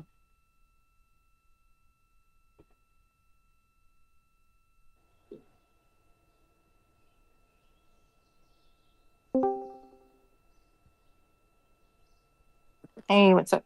Hey, watching Hey. Artemis. They approach the Hey. moon. Pretty Yeah, Very awesome. nice. Yeah. As you heard, science. Go for the vehicle system update. How are you? Howdy, Reed. We don't have Oh, much I'm for just you. zoning We out. I just just wanted got to let you back, know the toilet right now from the is hospital to do no some go for tests. use as we stick Oh. with the I didn't get much predetermined sleep last limit. night as usual, so I'm kind of For now, like, all I'm crew doing okay. members, Otherwise, please use Hope CCUs. you get a nap or something. Do you ever do Orion that? is looking I very can't good. not. Like, it just doesn't And work, you have 15 unfortunately. minutes So I in just this have to wait till handover tonight. time where we I'm a will little What's bit your upset with time? my sister. I Skipper found and out some Christina to more switch to the windows, and you pertinent and information, Jeremy but to it is be what it in the is. cabin assisting. Yeah, she's Let us pretty know if you have any ridiculous. questions. So I try to like remind myself, like, not to like get too worked up about it. I'm sorry. It's No stressful. questions at all. They're in the swap Yeah. now. The first I floated up to the dock. I hope whatever it is gets better. Yeah, like I would talk about it a little bit more. I don't want to do that in stream. But yeah, me too. It's All right, a we'll pretty see you serious later, situation. neighbor. Take care, bud. Yeah. Yeah. If you ever want to talk to one of us, you're of course welcome to. Yeah, that always helps to like, just kind of bounce like stuff off of other people. Of course. Because a lot of times, like I post these kind of things, it's just like the things that you are doing, like a reasonable outside party would look at that and be like, this doesn't make sense or whatever. Is her safety at risk? Yeah, there's some safety issues. Yeah. Oh no. We love Like it. all across the We're board. getting Yeah. a sneak Oh my preview gosh. from one of our SAW cameras of what you're looking at, and we see some of what you're But describing. you know what? Fuck it. I'll just We mention the thing that cannot wait kind of to see your irritated me, photos. like, Thanks. just a little bit. I found out that she was like, I went to the hospital in 2017. It was just like a hospital visit, no big deal. Like I'd go to the ER. I'm not gonna get into what it was, but like I'd go into the ER for something. And like my sister's like sharing. I don't even. She's sharing like that hospital visit medical records with other people. Be like, look, like, and I'm just like, on those saws next time. You can't do that. Yeah. yeah. She's like she self snitches. Like she just runs her mouth about everything. I'm just like, what? Ugh, what a mess. She's the type of person like record calls or like video like, and I'm like, what the? Are you kidding? Like I heard that this morning. Like I'm not surprised by it, but just like hearing that one in particular, I'm like, from somebody else. Like I'm not gonna go digging into her personal life, but like what happens is like, coincidentally run into somebody and they're like, oh, by the way, and I'm like, what? The crew has continued to provide they know more about your excellent sister than you descriptions of do or what they are seeing something. on the lunar surface. Well, yeah, they'll be like, oh yeah, like like, oh, your live sister, view, like this actually, and that and the from other, and I'm like, Orion, and a camera mounted on its solar array wing. crazy. Look at the dark portion on the right So, side of the it's like, but like I heard that this morning, like, from Earth. she's That's like, it's considered like she already does that. She's like a habitual line crosser, like with everything, and just like, but like hearing, I'm like, are she, like, I didn't even know that like she had that documentation. Like, I was like, what? Excuse me? Are you fucking serious? It really pisses me off. That's Orion's Hall Basin. I'm like very private about that stuff. Like, yeah, I'm very private about this. And this, but on the other hand, I'm like, I don't give a fuck. I'll just say it. She just doesn't care. She's been like that as part of her personality, unfortunately. Yeah, that's risky, kind of risky behavior. Yeah, I'm just a little irked because like it's like another thing on top of like a million other things. I'm like, she's a 7-layer burrito on the moon. Yeah, exactly. Explaining that as a very that jagged-looking terminator due to Too bad it's not the fun kind, though. It's like the expired kind. No, yeah, I know, I don't right? know. To cross over. It's always like something new. guacamole that's been sitting out in the sun for 2 days.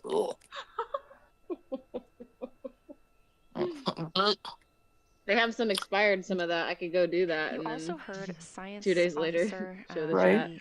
chat. Dr. Kelsey Young, Artemis Science Flight Operations Lead. So I saw you, Jordan. Like, thank you for pointing. I would not have known like that was you, Jordan. Like with the Marvel and the hat and stuff. Like I wouldn't have been able to. I was looking. Like I just got home. Like I did something for work. I just got home, and like it was still live. And I was like looking, and I was like, well, that's why I was like, what timestamp? But like I would not have like been able to pick you out. Like, which is is a good thing, in my opinion.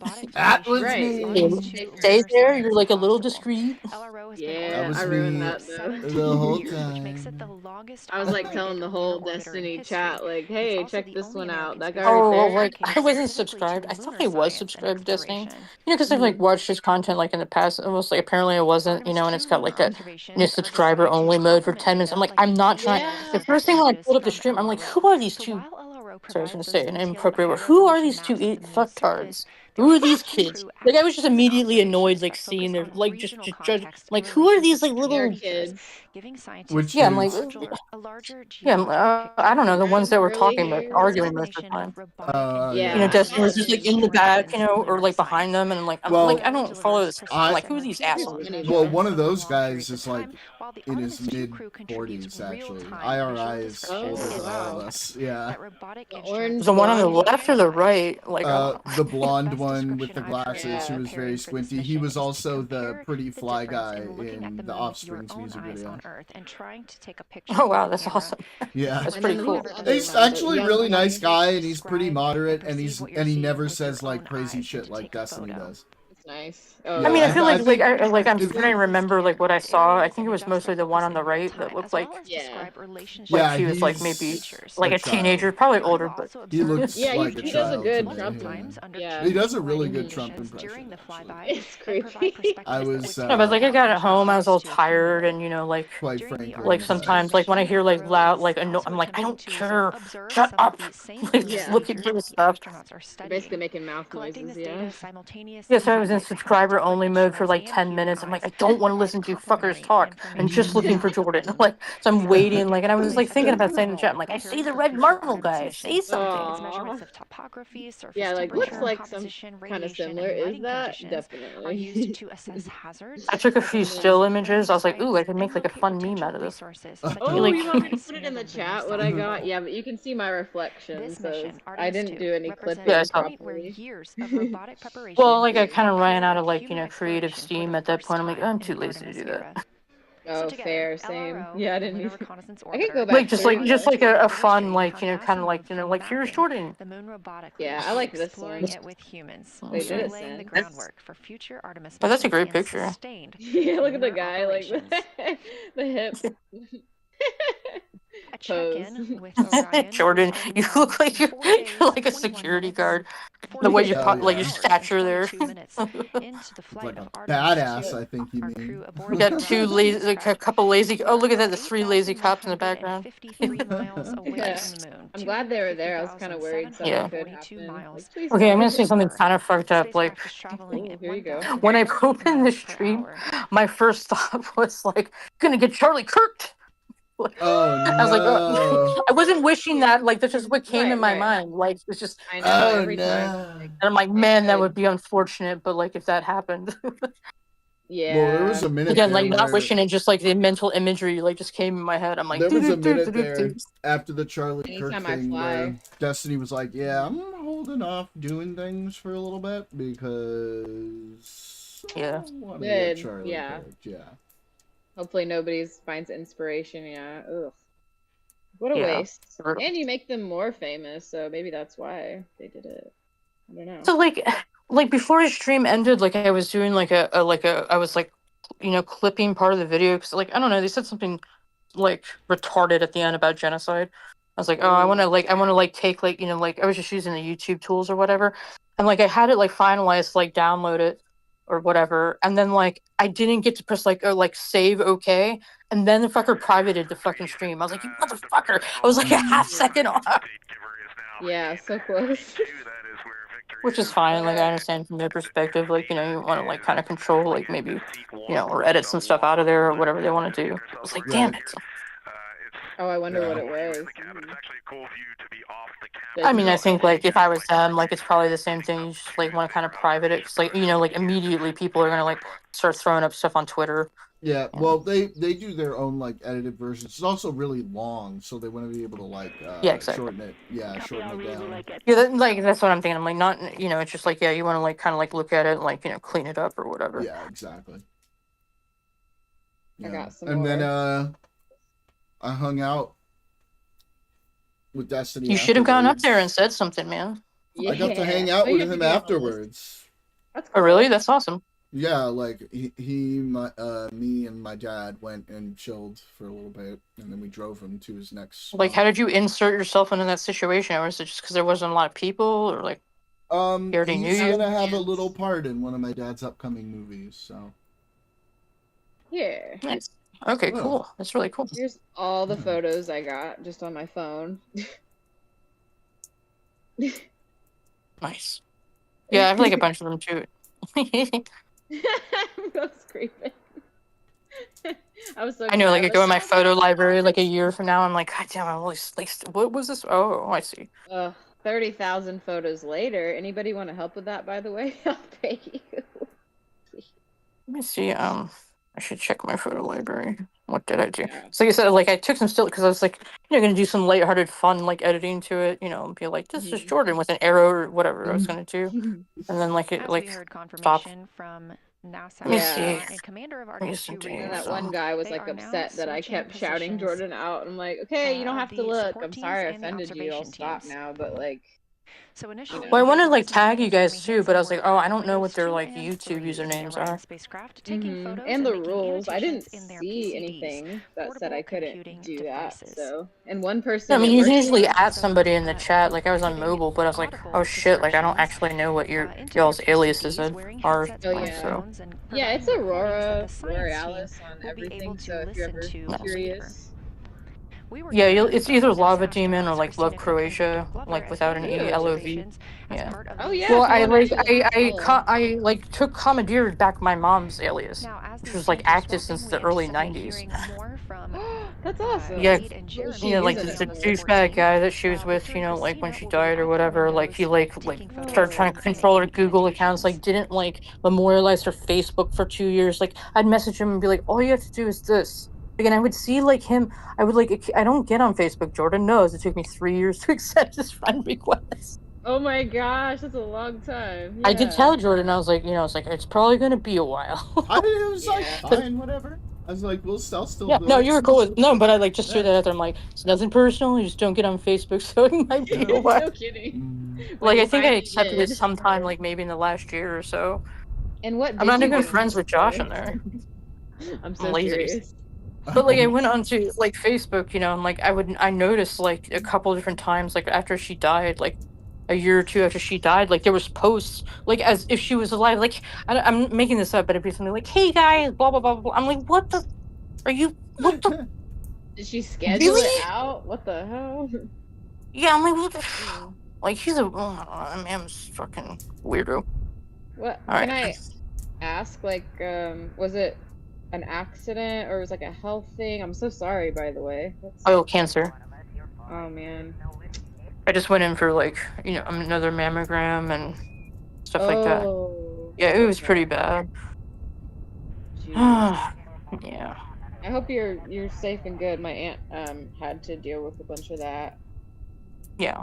She's good now. Like her mom had it too, and it's not like like she's negative like on all the genetic markers. It's like triple negative breast cancer, but it's like really aggressive. And like her mom like died around the same age, was like 64. Oh wow. So my mom died, pretty early. So like, like even though like the genetic testing says it's like not inheritable, it's just like, well, her mom had it too. I mean, it could be like a coincidence. I don't know.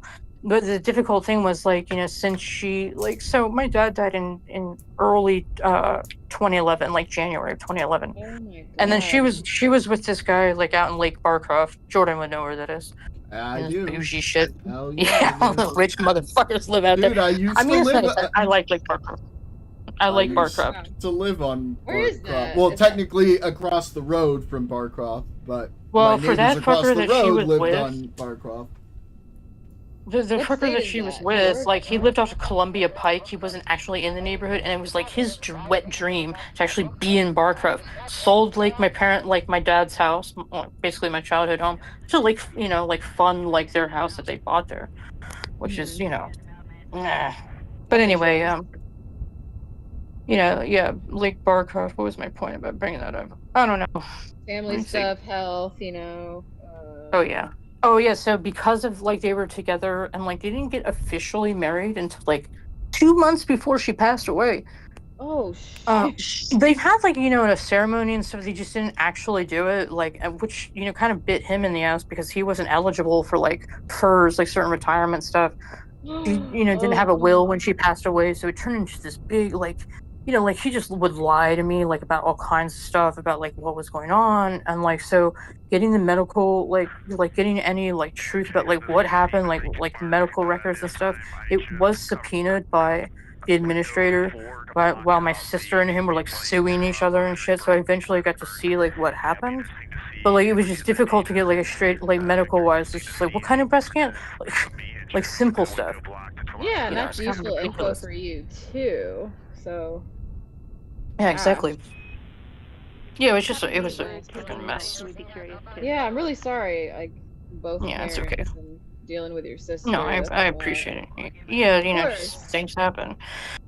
Shitty stuff happens sometimes. I like to adopt like my friends or my friends' friends. So you're adopted. You know what I mean? Yeah. By my care or Oh, whatever. Yeah. It's a goddamn iPhone. All right. Here. Oh, I only took a couple. I think. Let's see. Goddamn dog. It's a damn dog. Oh wait, I took a screenshot of a DM with you of your what? I have a screenshot of like the DM between you and I where you included an image. I guess. What? That makes Wait, sense. what? What did I do? Why do I have a DM of just you? I have just a screenshot of the DM between her and I. I don't know. I don't have like an answer to that. I'm like, what?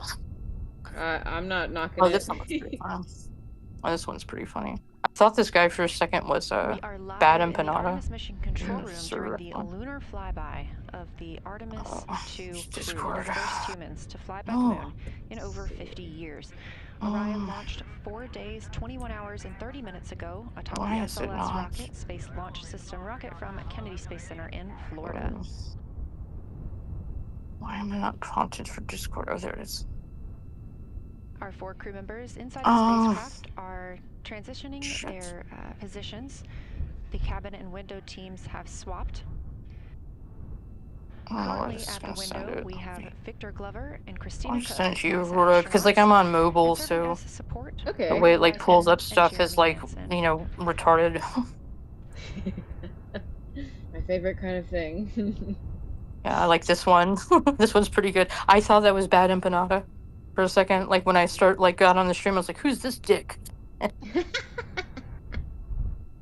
Like, does it kind of look like him? I think he kind of looks like him. Oh, you said okay. Here we go. There are also gosh, yeah, it does. Solar See what I mean? Oh, that's a good screenshot or whatever. I don't know. I got the same one, like another one. Yeah, I thought that was funny. So it's like it's got the high, like it looks like that. Looks like some Hitler shit. Oh no, you're right. Helps prevent any reflections from lights inside the spacecraft reflecting onto the windows while they are photographing the moon. He was pretty aggressive, and it was just kind of weak arguments all around. Yeah. Yeah, I have a couple with Jordan. This one's kind of funny. Offensive things. I was like, oh no, who let the Catholic out? I didn't take as many screenshots as I thought.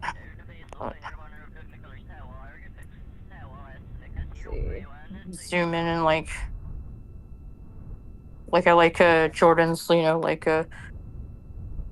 pose here. I'll send this to you. Yeah, he's got those bracelets on too. I know how to pose. Pose, got the aviators on. I'm quite the poser. Like this third one I sent you, ignore like this whoever this tard is. Like I'm just like zoomed in on like Jordan. Oh yeah, look at him. Yeah. Oh, you're vaping. Yeah, we could be the paparazzi for all these. That'd be fun. Me and you. Oh. Yeah. Oh, it looks like they made their goal. That's good to know.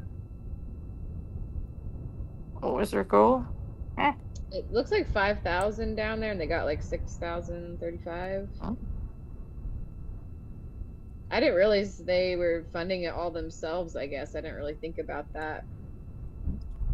So I was trying to look into ways to like support this, because they were saying that they're like 1 in 100 different organizations of Republicans gathering and stuff, and It's like, wow, this is unique and special, and we need to help them grow to maybe get some balance in this country again.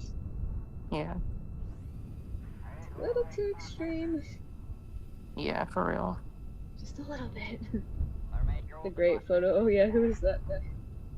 I don't even remember what he said. I missed a bunch of it. We talked a little bit about the Yeah, because I was videos just and like,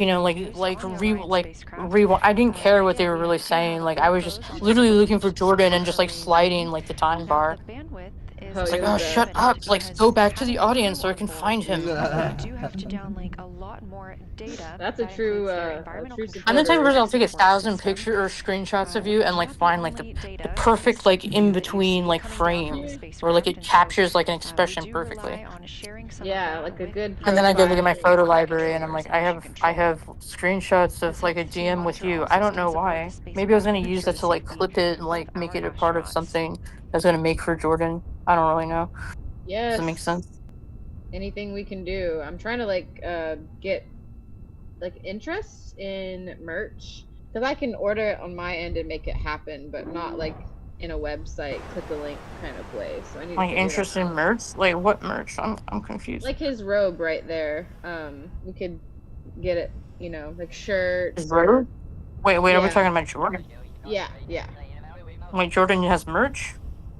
Well, we're working on it.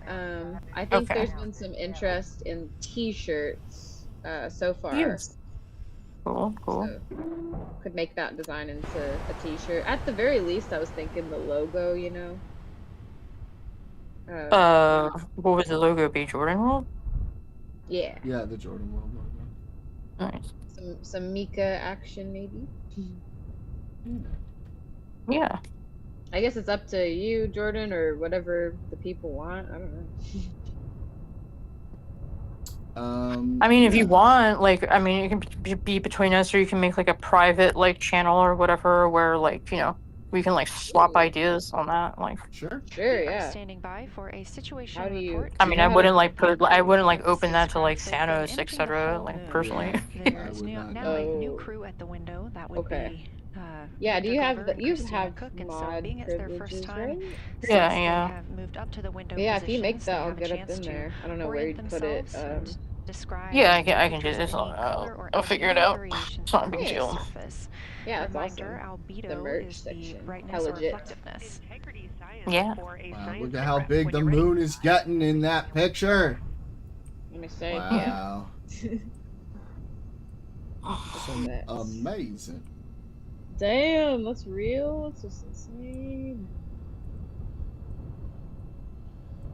But yeah, I know you're also trying to grow the server more, so yeah, throw around ideas like that, because like as you know, like thanks for politics general thing. is like basically the same.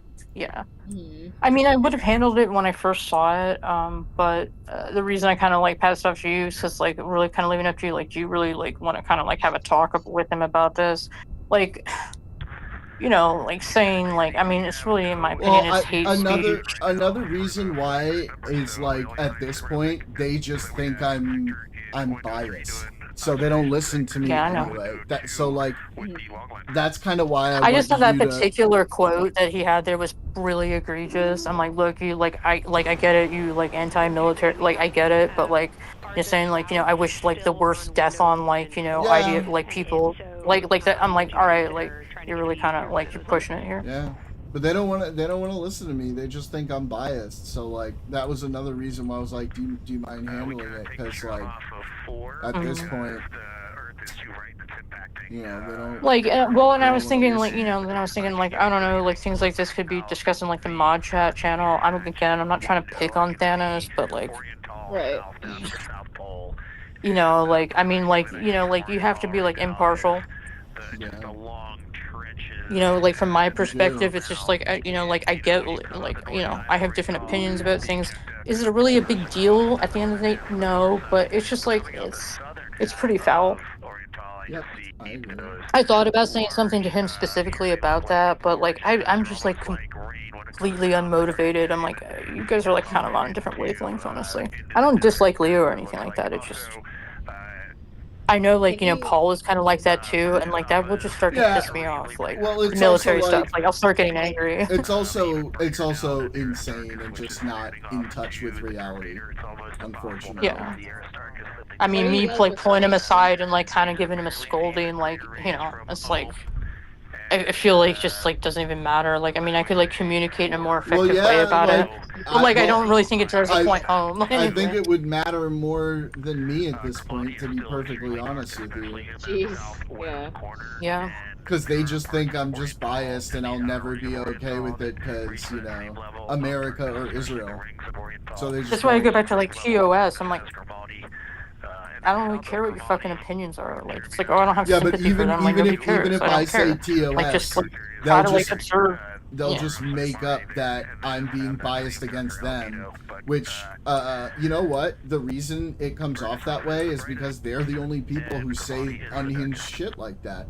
Like, even MAGA Daniel doesn't say unhinged shit like that. Science, that was a great description. Yeah. Thank you. It's a little What are bit they much. saying? I'm like, I mean, you know me, like, I'm like, I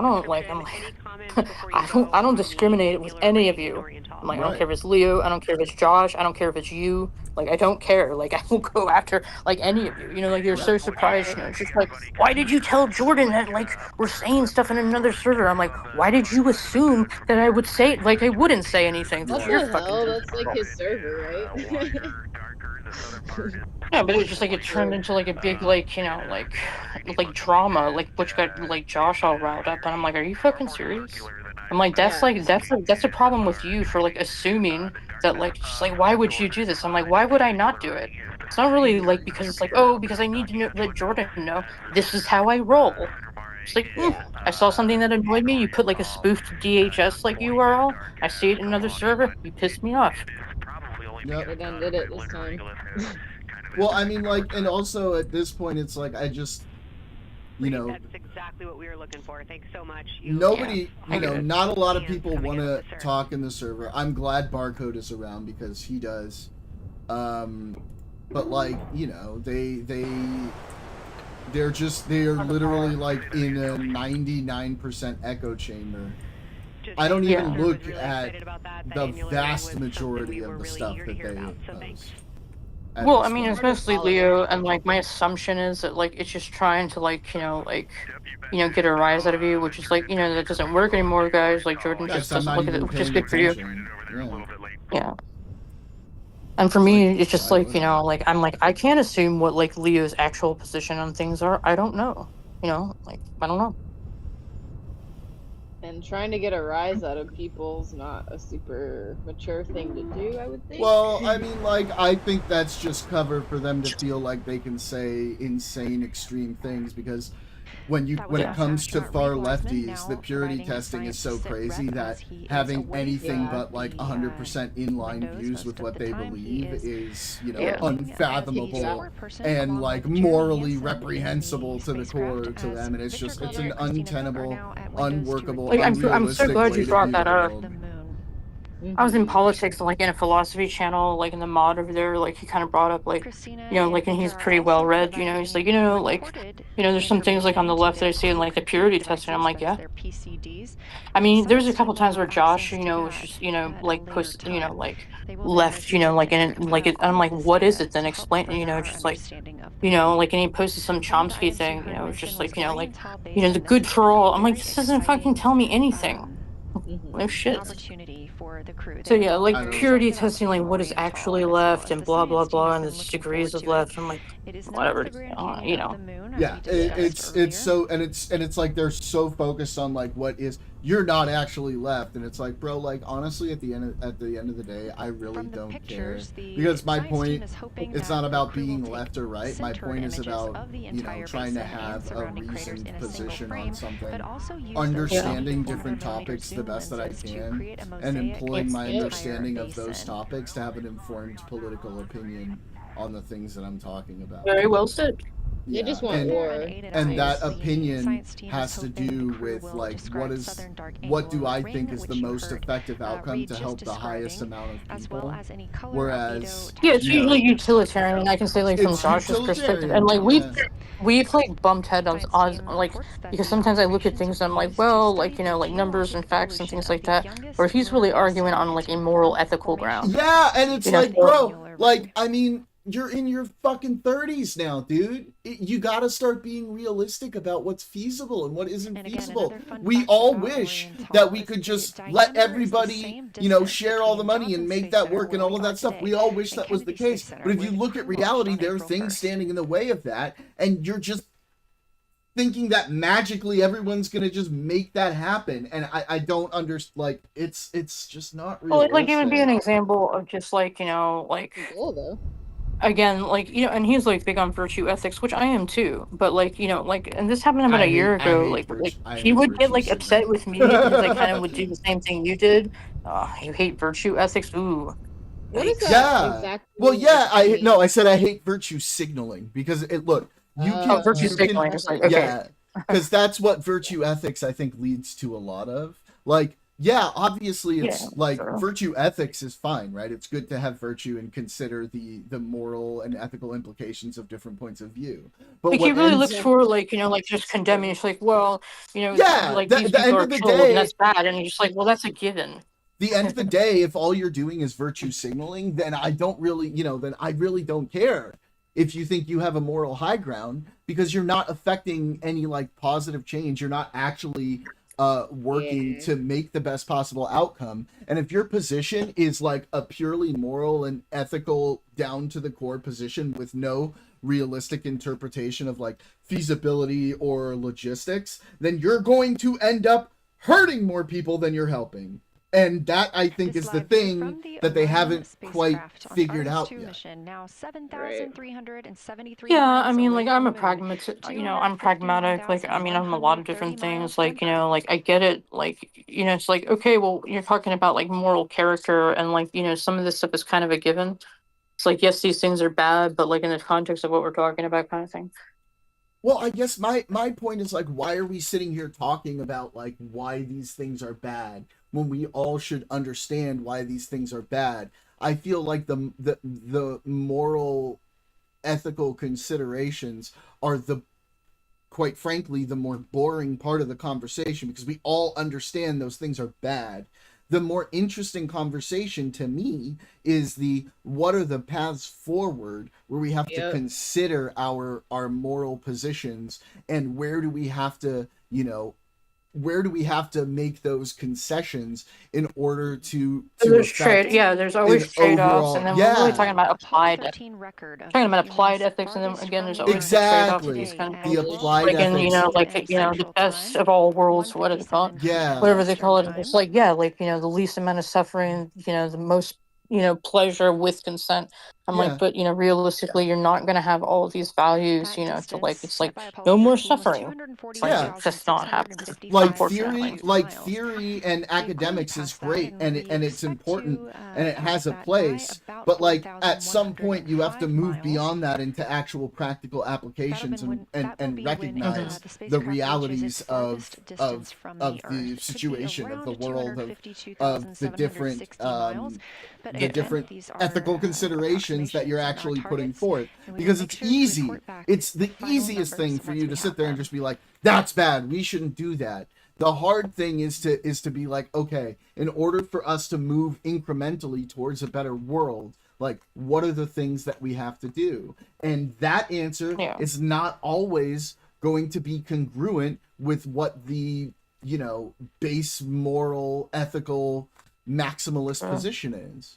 Yeah. Also, like, one thing Leah said in that post I deleted was he's going on about, it's just like, I don't want to hear about the conscription, just like, you just go to prison for a few years. I'm like, imagine you're, 17, 18 years old, like in Israel, and it's just like, are you going to make that trade-off? It's like, well, and I can imagine the argument is, well, like sitting in prison for, X amount of years is better than like murdering people. I was like, hold on a second. Also, don't forget, to them, Israeli prisons are rape and torture centers of the world, apparently. So, like, you're saying, I mean, I have hey, a lot of don't worry about criticisms it. of You're just Israel gonna and go. like how they do things. I have a lot of criticisms with that, but like you have to separate out, like, you know, it's just like, again, like in this scenario of like, oh, you know, just like dodge conscription or just go to, you know, just go to prison. I'm like, it Well, doesn't hang work on. that way. To And be even if you clear, did, you'd be blacklisted from everything. yeah, to be clear, my point wasn't to argue whether that was true or not. That's a whole other conversation. My point was to say they believe that's true. So if they believe that's true, they're basically saying ignore conscription and go to a rape and torture center for the next few years. Yeah. That's actually a good point. Yeah. if all their prisons are rape and torture, like if you turn down conscription, you're going to a rape and torture prison. Exactly. Very nice. So yeah. So it's just there's a lot of incongruencies, and the maximalist moral position is one full of contradictions, and it just in so many cases it just leads to more harm. And like I wish that wasn't the case, but we don't live in a world where that isn't the case yet. We could live in that world, but it's not something we're just going to be able to live in like tomorrow if we all wake up and say, okay, let's do this. There are certain things that, like, look, say what you will about the West, the East, blah, blah, blah, blah, blah, blah, blah, imperialism, blah, blah, blah, blah, blah, all this shit. The fact of the matter is there are fundamental ideological differences between different groups around the world that, you know, if you tried to, like, go into like a more radicalized country or area of the world and be like, hey, you know, we're introducing secular humanism here, right? They'd be like, no, we're gonna fucking murder a lot of you. And that's just the reality. And they and for some reason they're under the impression that they're just gonna, you know, give up religious fundamentalism and be like, no, yeah, sure, that's great, which is just like it's so unrealistic. Yeah. What's up, Nika? Hi. What are you doing? You want to come up? Did you ever put the hat on? No, I did not, because it's over there, and I was in a good conversation, and I have to take my headphones off and walk over. Oh, that's very thoughtful. Yeah. Yeah. I can in a little bit. It's not. Yeah, maybe the hat should be closer so that when people use. Yeah. Well, I used to keep it closer, but for a while people weren't. Using their chat points, so I just stopped bringing it over. But I can. Well, guess what? We're back.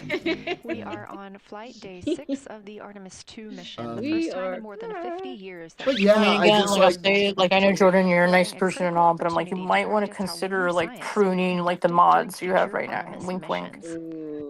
I mean, like, Thanos doesn't. Just because, like, I can't go into mod chat, like, you know, and, like, you know, like, talk, like, it's just like, okay, like, hey, like, these kind of things are going on, or, like, even really, like, rely on, like, actually, like, it's like, why are you a mod? You don't really do anything. I kind of wish you would, if you see things going on, I wish you would, because that sets the standard that I need him to be following. I think he needs a better example of how to act there, because I know when I talk to him, he genuinely does want to be a good mod, but he's also like a fucking kid, and he doesn't know, he doesn't understand, right? So like, I need to go in there too and look at it since I have mod, I guess. Yeah. Like, I just, like, you know me, like, I just don't have a lot of patience for it. Like, I'm like, you know, like, okay, but, like, you've, like, done many things in the past, which is just, you know, like, contradictory to, like, what you should basically do. I agree, and, like, you know, I have given him a lot of chances because he's my friend, and I want to give him a lot of chances. Rules are rules, though. Yeah. Because I know he genuinely wants to have that. And to be fair to him, when I have specifically told him not to do something again, he has not done that thing again. Yeah. So I do want to give him the opportunity to learn, because like he is young, right? He's in college. He's probably getting pumped full of shit in his brain every single day at school, right? And I'm sure some of those things are not purely academic, right? Yeah, it's just, again, like, it's hard to have, like, a conversation, like, in general about the server and be like, hey, like, this, that, and the other, you know, without about it like turning into like a side conversation they have somewhere else. That's all I'm saying, really. I So, mean, like, I get it.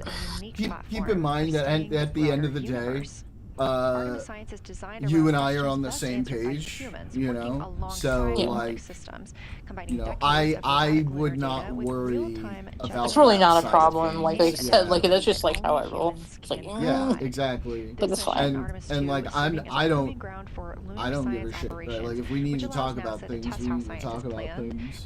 But like also, you like know, as your server grows, like these things will become more evident. Like as far as what you, like, should and can't do. As the server grows, that's a thing though. As the server grows, if I'm still seeing a lot of that behavior, then yeah, I'm gonna. Yeah, like what we're really talking about is like just policing the four of us or whatever. Yeah. Or like, you know, because they're like the primary ones who chat in there. But like, you know, I do agree with like, you know, the comment, like, you know, just people are reluctant to like say anything in there because just the way that flow goes in there. Yeah. It's like, yeah.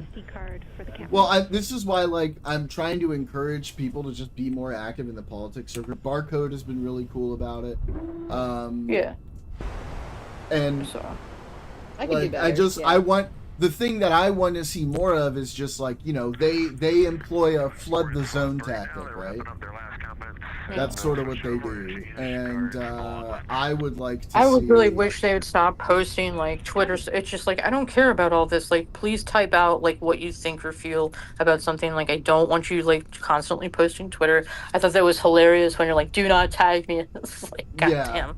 I tell Josh the same thing. I'm like, don't send me. I don't like opening that application. I don't want to see it. Like, you know. No, but I. And then I have to like vet like what I'm reading. Like, it's like, is this true? Exactly. Like I'm not if you're trying to send me like a data-driven thing, a post that's a data-driven thing. Don't give me a Twitter post. Yeah, give me the fucking straight data and your conclusions. Why are you making me do extra steps because you didn't do the research? Like, this is stupid. Exactly. That's what like annoys me about it. I'm like, now I got to look at like what was said, the validity of it, and the source of that information. Well, and I know every single time the reason why they don't do the research is because they're afraid of finding out that the research was bullshit, and they'd rather just do the shocking post because I think it's just fucking lazy. It's just laziness. Yeah, but 99% of the time, the way the post is written is not representative of the data. It's bullshit. Because the world is not this constantly shocking, everything is shocking sort of fucking place. Reality is a lot more boring than that, and it's like almost always more boring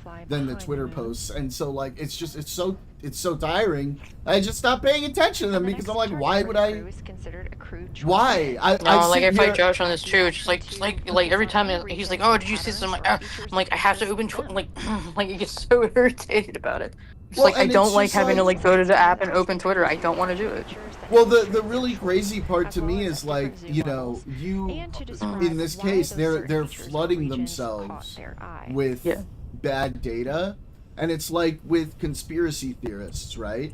Like the politics channel just looks like a spam channel. Yeah. Well, no, but like you get to the point where it's like you have now inundated yourself with so much false data that like I knock down one thing, there's all of these mountains of other false data behind it that you just fall back to anyway. You have to put a disproportionate amount of work to like either debunk or like, you know, like objectively evaluate it, right? It's a disproportionate amount of time you have to put in. This problem with it. But like they've spent like the last couple years, right?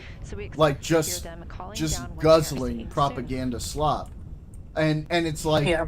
Like, the work to do to undo that, there's so much more than just knocking down 1 or 2 points. Let's say you knock down 1 point, they're like, oh, you knocked down that 1 point, but there's a million of these other points that I have that back me up. Meanwhile, actually all of those million other points are probably based on false conclusions, misrepresented data, or just, you know, not even like straight up false, but like sort of slightly misrepresented data to where it's like, okay, now it's been blown out of proportion. And it's not just like, oh, I have to do this work to disprove this 1 point. I have to do this work to disprove like several years now of incorrect data.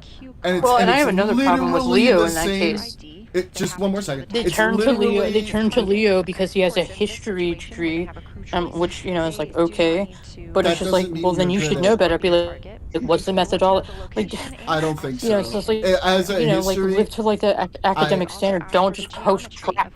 Yeah, I don't think that means that.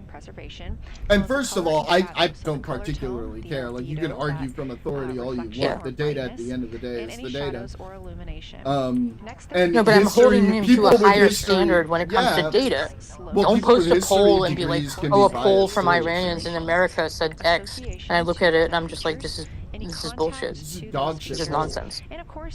And like every So I kind of hold him to like a time- little bit of a higher standard. I don't mind that stuff every once in a while, but it's just like, why are you posting? Like, it like also says to me, it's just like, I don't really know, like your like level, like where you're at and like where you actually stand on things. I'd like to give you the benefit of the doubt, but Well, you're I just don't know posting if junk. you've like noticed, but like on every single occasion I've gone in there to actually review a post that I get tagged in or whatever, like every single time, without fail, it has been either a misrepresentation or just an outright like purposeful misinterpretation of data in order to make a point. Which is And very it's just annoying. like it's so I tiring. mean, Leo's I'm young like, too. Leo's a really young guy too. yeah, but like how many times does that have to happen before you start just believing all the shit that you see right away? And it's like the correct position to start from is one of skepticism, and it just feels like that's not the position that people take. They just they see something that backs up their point, and because they've seen a million other things that back up that point from before, which oftentimes because of their bombastic and over-the-top nature and the biased sources that they come from have their own spins on them as well, right? We heard earlier and it's about just some browns seen on the you get map. lost in the Interesting, sauce, especially here from Earth, where we are just seeing whites, grays, and maybe even black at some points. Not a good sauce. When they get into that discussion for far south, Yeah, but like again, when I scroll through politics, and just like all I see is just like Twitter posts and stuff. Like I don't even read them. There's just nothing of substance. Like every time I click a Twitter post, it's something fake. I mean, like Leo just said here, 1, 2, 3, 3 in a row. Like, and this is how it go. It'd be like 3, 4, 5, 6 of these in a row. Yeah, I mean, like I'm not looking at. I don't. I'm more interested in like hearing your like. I don't need you to post Twitter stuff. Like, give me your opinion, your thoughts, or something on it. Well, and and you're not like I'm not gaining I'm not like, gaining any value out of this. Another thing is like when you open the posts and like go to the sources, I'm so frustrated because I'm just like these are like right off the bat. Yeah, it's like Middle East Reporter .flx, right? And it's like what, bro? What do you even look? Why? If this is the best source that you guys have on this, if this is what they're citing for their Twitter post, and you're just eating it up, like, my guy, what are you doing? They both decided to pick the Terminator, and they're spending a lot of time. It's just bad. It's a bad look. Just talking about the resolution that they can see, the depth of the craters, and the various. Even again, like I don't mind them every once in a while. Like some of them, like like do have something funny or like kind of point to something, like like JD Vance like hosting mass like on Friday for Protestants. I was like, what? That's weird. Sounds like a company. I didn't go like look. I didn't go look up the validity of that. Like I didn't really need. It's fucking weird. Yeah, I mean, I didn't check the validity of that either. And honestly, if I saw something like that, I'd be like, huh, that's weird, and probably never think about it again. The separation of church and state is diminishing. Well, no, it makes me think about them like fucking Protestants, Presidents man. are always They're doing bullshit. prayer-related stuff. But I don't know if that's companies really do. too much about the separation. Companies are starting to do that too. Jeremy, science, thanks for Well, that sit rep. as long as they don't force you, as long as they don't, if they force you to attend, change during the course of your flyby, then if they fire you for not attending, you actually have really great grounds to win a lot of money in a lawsuit. Like, we're talking, that's the easiest open and shut First Amendment lawsuit. Easy. Might That's as well protected do it while you class. can. Religion is a protected class. They can't do that. Okay, I'm gonna That's tip somebody off. discrimination. Yeah. Mm-hmm. That is true. You're right. But they would have to fire you basically. Sounds good. We are definitely. Yeah, there's a whole lot of things. Or make work a hostile environment, or like do something in your work environment that's like, yeah. And then you'd have to prove it too. Well, if you're thinking they're doing that, you're gonna want to document the fact that they're doing that. If they're sending you emails, if they're having conversations, you need to make sure those are on the record. There's definitely, not me, but there's definitely eyewitness, there's email, multiple people. There's a huge... Yeah, you can't be doing that. We have obviously the dark and the light gray. It's very bad. We talked about very bad. some colors. Yeah, I kind of want to help a certain place unionize. Get it started for them. There's enough interest. The plateau. Yeah, that's right. I have all the free time today. Let's just start a union. I didn't see anything like that anywhere else on this side of the moon. Casual. I see a lot of these what I would call brownish hue areas. There's a number of them.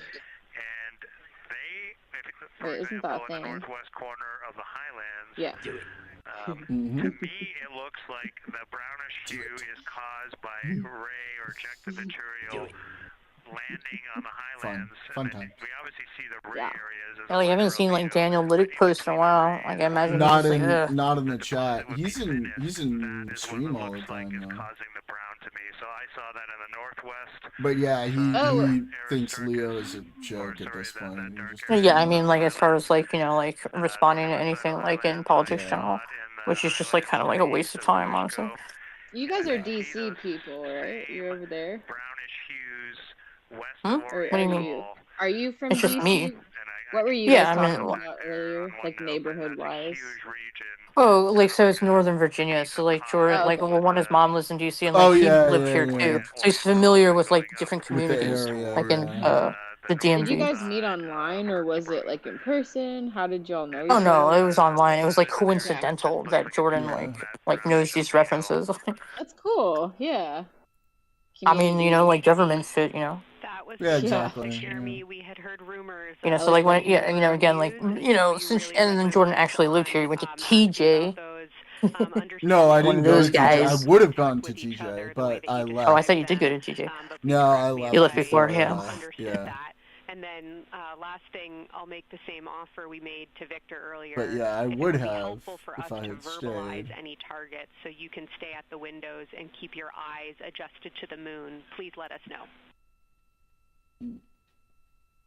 Yeah, so it's pretty cool. Like like again, because they like knows like when they say Lake Barcroft or kind of like Yeah, fucking not entirely like it's the general area, but like he knows like Fairfax County and like some other places. Yep. So I live in Falls Church. You want us to look at, Kelsey, you can send it on up. Well, the rich fucks live. I like Falls Church. It's very nice. It's very pretty. Definitely not looking to interrupt your flow, Reed and Jeremy. Only offering assistance if you guys want to keep your eyes off of the PCDs. Oof, you need authorization cards from at least 30% of employees to form the union. Huh? Oh, I see what you're saying. Okay. Huh? Huh? Wait. Where is it? What's up, Arab? You Arab fuck. Not really science related, and we definitely learned this in a Ooh, I introduced him to like his fellow like be with your kind. I like Speak Arabic to each other. Oh my gosh, how Ravenclaw he is. How fall. What are you doing? I'm showing off my sweater. Something you cannot afford. No, I'm joking. You should buy me PS Plus or whatever. You Buy me like a monthly. Buy me like a monthly subscription to that. I haven't played DBD in a while. Wait, give me like a couple of days. I'm buying Resident Evil Requiem. You wanna play it? Sweet. Yeah, we can share play it. I'm still on PS4, but that should be fine, unless like it requires PS5. No, it's on I need to PlayStation 5. upgrade so I can play Tekken and beat your ass. Well, guess what? You cannot. Guess what? They're ending the PlayStation 4 support soon. There's just so much texture Yeah, I know. in there that we're just not used to seeing. So thanks for So sharing. that means that indicates get yourself صفيت سير تحت على الباب الرئيسي ولا وين؟ I've been broke, motherfucker. So buy me a monthly pass. I haven't played DBD in a while.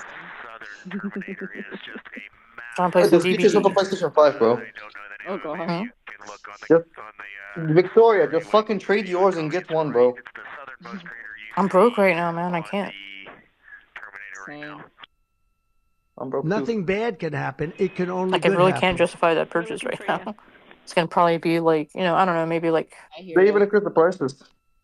Hmm? They even increased the prices for the PlayStation by 100.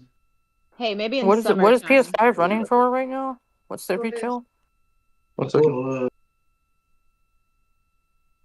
Family. Hold on. What did you say? Sound like your brother was doing a zombie. Ooh.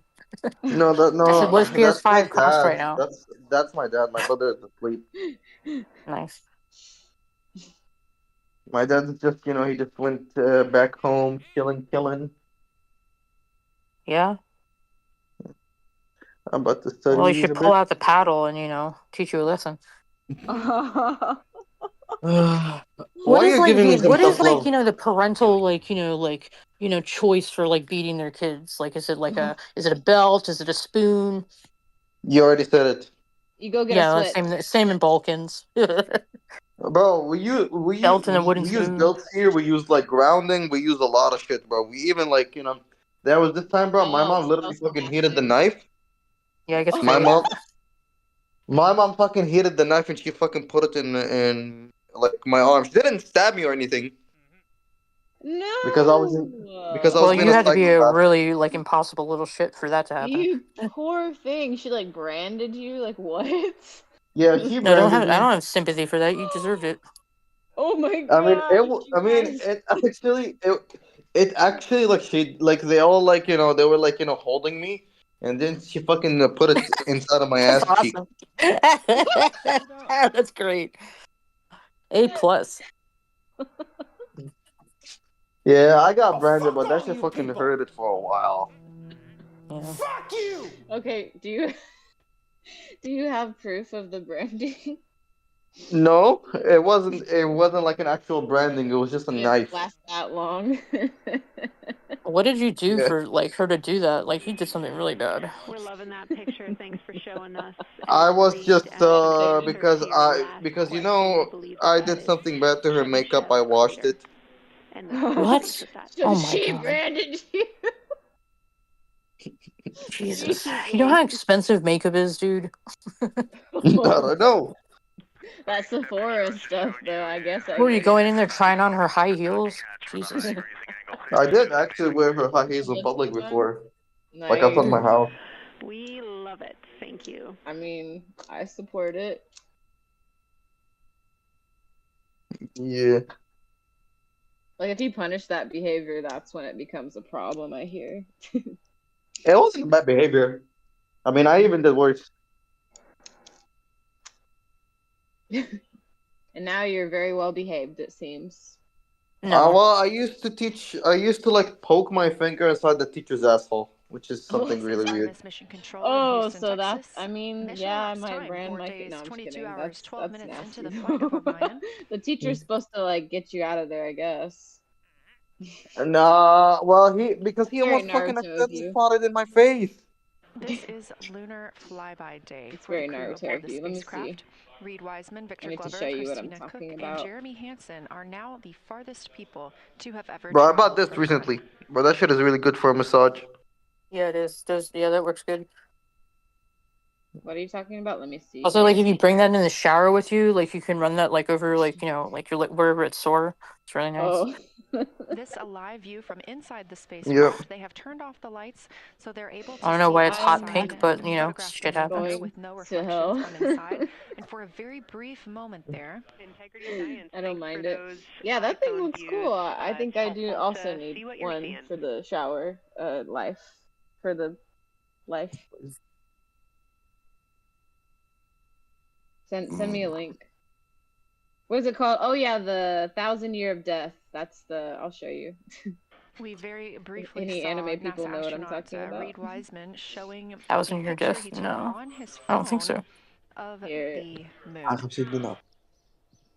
Which anime is it? Oh, What do you, which one? Naruto, it's a Kakashi thing. Here. I was gonna say, I'm like, okay, yeah, I knew it. Like, it's gonna be some Naruto shit. You're fucking weebs. Here you go. Nice. And this view from outside the spacecraft It's is Orion's solar array wing. Actual footage of you. Orion is now Wow, 6,600 look at how big it miles is away from the moon and in. continuing to grow. That's amazing. Will be about 4,060 Well, to him. miles. Cancelled. The best comparison is if you held a basketball at arm's length. That's about what it would look like to the Artemis 2 crew at their closest approach. I even did worse. I mean, I don't know, but it's just like, you know, I also poked my dad's employees, you know, I poked their asses and then they fucking... You're like just autistically inappropriate everywhere. That's why you get your ass beat. You should get your ass beat harder. Yeah, but I was a minor. I was excused. No, you don't get the excuse of being a minor or a child. Yeah. I was literally 5 years old. You're not supposed to be poking people. That should be like self-explanatory. Wow. Well, I guess I was. It's like the kid who keeps touching like the oven when it's hot. Room for correction, I hear. Yeah. You need to be motivated to want to not do that again. I mean, I did worse in school with kids my age. Let's redirect. I did worse in school. Yeah, you'd get homeschooled. Yeah, so, you know, because I was being bullied by, like, some racist cunts, so, like, when I get into a fight with them, and then they try to choke me, I would just fucking grab their balls and twist it. Alright, you're just like making stuff up now. I swear to God, I'm not making... I swear to God, So you I'm get not bullied by fucking doing like it. other kids, like, and you're saying like racist kids like bullied you, and then you like twisted their balls like you were like a honey Yeah, badger. each I don't time know I if get I'm into buying a that. fight with one of them. We have 3 I believe you. more That Flyby sounds like something I've seen observation people blocks do. after the I was the completion of snitch this though. one. I'd go get the teacher. I'd threaten the kids. Be like, "I'm gonna tell you." Whatever I was you a- do. Left of your screen, that's the I'm not making stuff up. Like, the kid's name was like, what's his name? Isam. And Awad. I would I chase remember the, this. the abusers and like smack them if they were like hitting my friend or something. They wouldn't hit me because I was a girl. Items that the crew has seen on the moon's surface. I would Down have on the got right myself is hurt Artemis to Mission hurt them Control if they here did in anything Houston. to me. I was Those just 2 like rooms that. down in You the were like bottom that diabolical down the teacher's hall pet. from each other. Yeah. At first, I read the rulebook like 30 times through, like front to I back. guess I'm Diddy's disciple. It was my autism. Bye, Mo. Oh, are you autistic? Yeah. A little bit. Yeah. And we But are just a few they minutes away usually from the are next like, cabin well, and you have window team swap. ADHD. That means It's Victor just harder and Christina, for who have been at the you know windows, us to get will diagnosed. fly to the cabin. Yeah, I mean, background, like, essentially, and I mean, be it's their more support prevalent in males, but like the for comorbidity Reed factor, and ADHD and Jeremy. Reed autism, Jeremy will like move it's back like up to the like windows. 70%. It Like I don't presents have I don't have differently. autism. Like, Not that it's usually more common. It's just like more commonly diagnosed because it just presents more socially, I think. And girls tend no, I to be mean, but more like I'm like saying, what's wrong. diagnostically, like you see it in males, like the comorbidity factor, like for diagnosis, like you'll see autism and ADHD. Yeah, definitely. It's harder, like like female presentation, but like it's also like Yeah. like with autism and ADHD combined, like that's just like more prevalent in males. Oh, gotcha. Yeah, I have both, and it's really challenging. You're organized. Yeah, I can and imagine. Yeah, like I don't have like the autism, like I don't have autism, the ads. So you Yeah. got like a double whammy there. The odds are for you, not against you. Ads, AUD. Well, like, see, at the time for me, it was like ADD and ADHD was like, like a separate distinction. Like now it's just they say ADHD, but there's an understanding that there doesn't have to be a hyperactive component. But back in the 90s, like you'd see a lot of stuff was just ADD, which is like what I usually just say.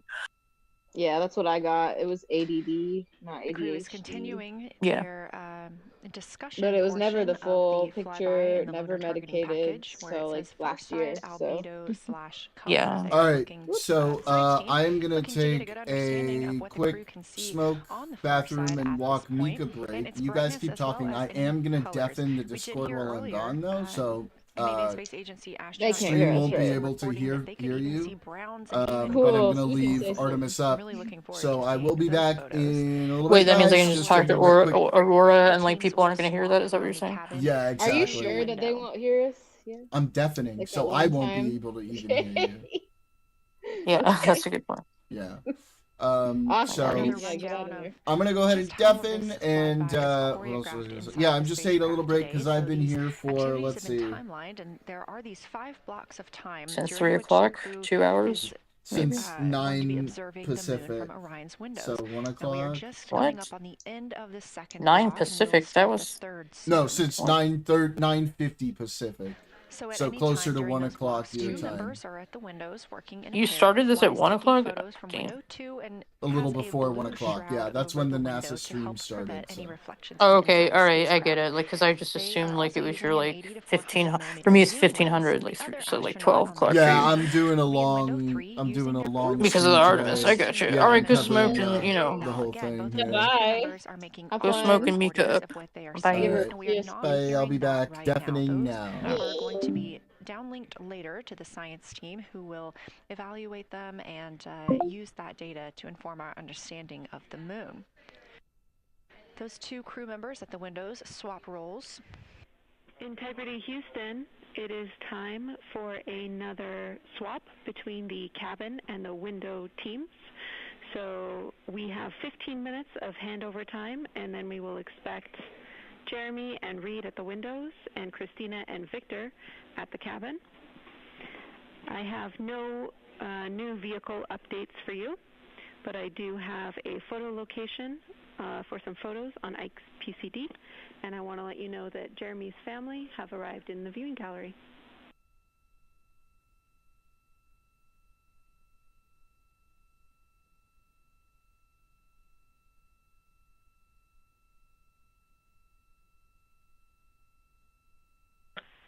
Okay, Jenny, we copied most of that. The only thing we're missing is what you meant about the photo location on Victor's PCD. And hello to my family. I think that must be Catherine and Devin that are there. And I'm glad they made it into the viewing room. And we copy. It's time for crew swap. The A team's coming out of the windows and the B team's going in. Okay, copy. All I meant to pass for Victor's PCD is that there are some late load photos that were requested that are now in his favorite photos folder. And you're exactly right. We have Catherine and Devin here. They give you a big wave, and they're super excited and happy to see part of what you're seeing.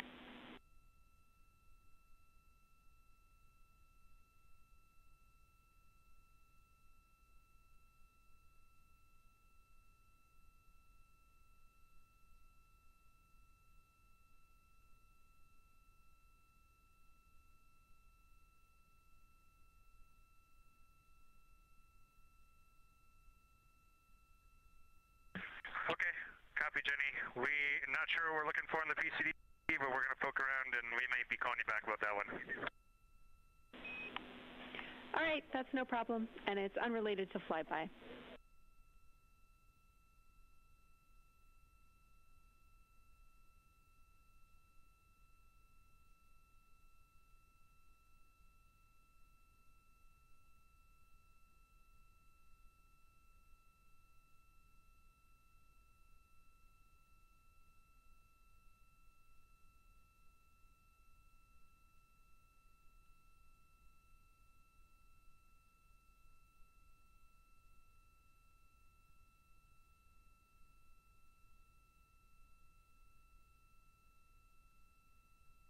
This is Artemis Mission Control here at Johnson Space Center in Houston, Texas. And as you just heard, Capcom, or Capsule Communicator Jenny Gibbons, Canadian Space Agency astronaut and Artemis 2 crew backup, relaying to the teams in Orion that it is time for a swap from the cabin to the window teams.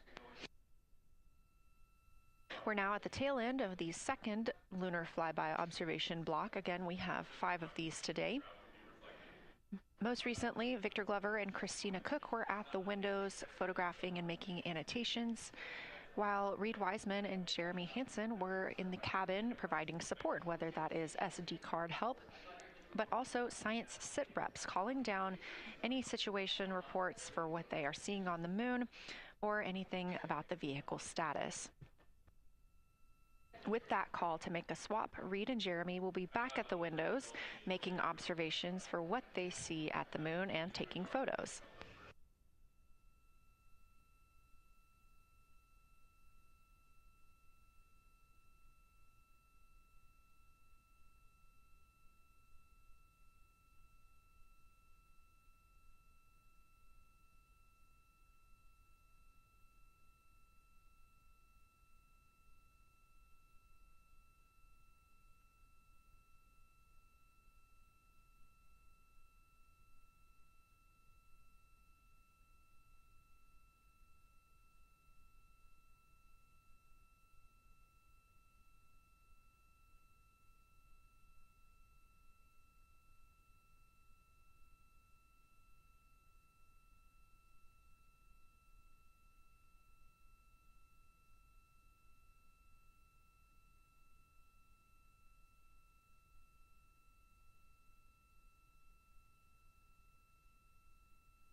Again, you're watching live coverage of NASA's Artemis 2. But something that's really awesome up here is we now have the moon and the Earth in window 3 simultaneously, and the moon is a gibbous, and the Earth is a crescent. And I'm guessing in about 45 minutes we'll have 2 identical crescents as we change our position in the universe. That is pretty darn cool. Thank you.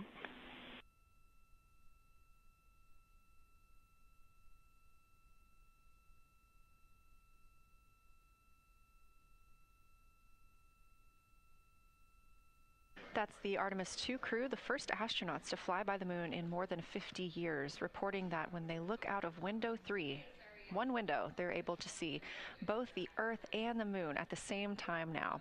Now, obviously, our view is from a camera on the solar array wing pointed at the moon, and we hope to see that view of both the Earth and the moon soon.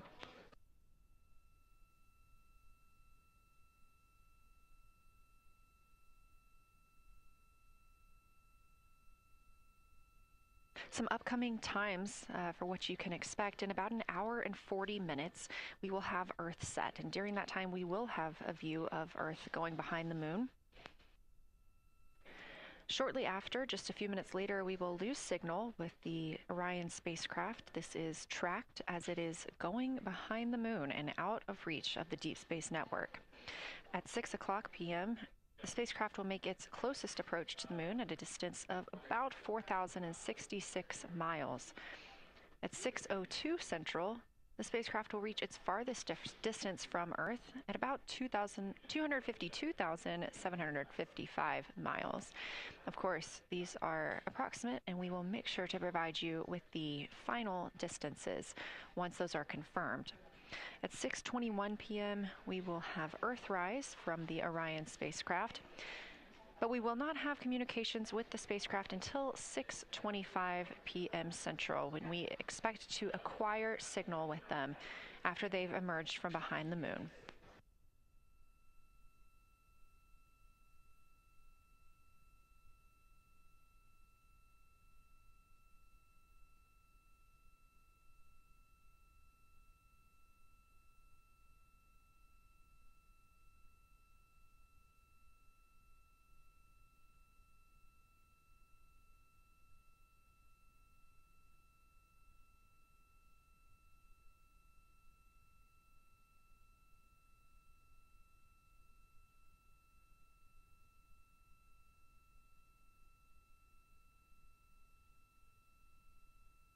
Again, you're watching live coverage of NASA's Lunar Flyby for the Artemis 2 mission, the first crew to fly beyond the moon in over 50 years. The astronauts inside the spacecraft are switching positions, 2 at the windows and 2 serving in support roles, before they start their third timelined flyby observation for today.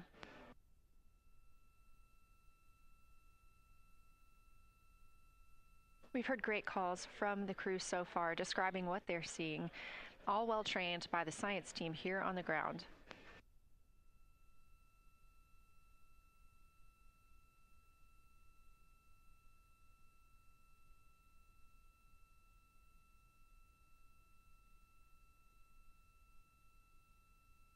Another major milestone for the crew today will be to experience a solar eclipse from their capsule.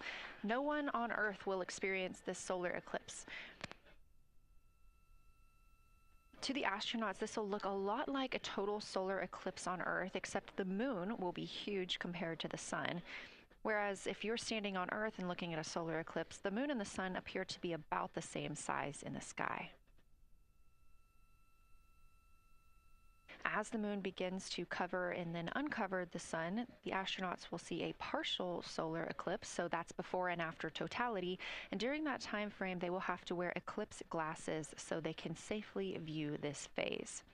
They also intend to capture images of the sun's corona during the eclipse. This is a rare glimpse at the innermost corona that will only be captured by the astronauts' cameras. During the eclipse, we also look forward to the crew members describing what they will see, which includes unique light features like the shape and size of the corona and potentially even lunar dust.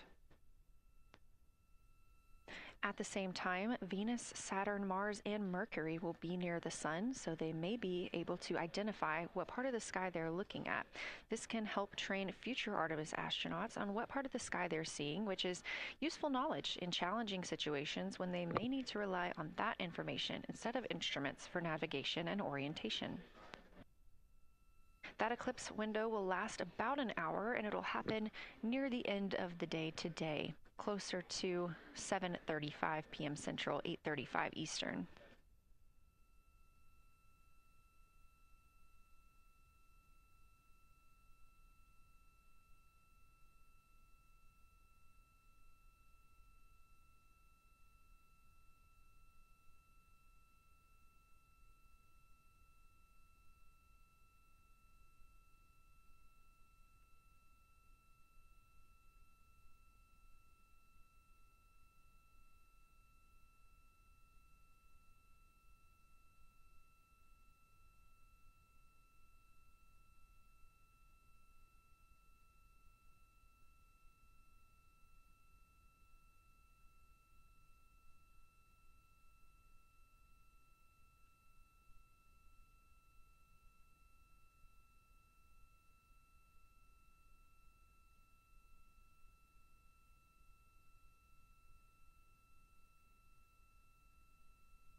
As you can see in this live view from Orion, the spacecraft is maneuvering around the moon, and the views of the moon have changed since we started our broadcast.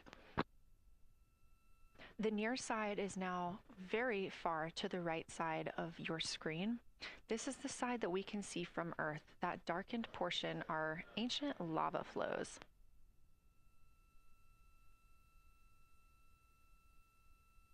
The crater down towards the bottom of the moon is Oriental, and this is a crater that was previously never seen before by human eyes until this mission.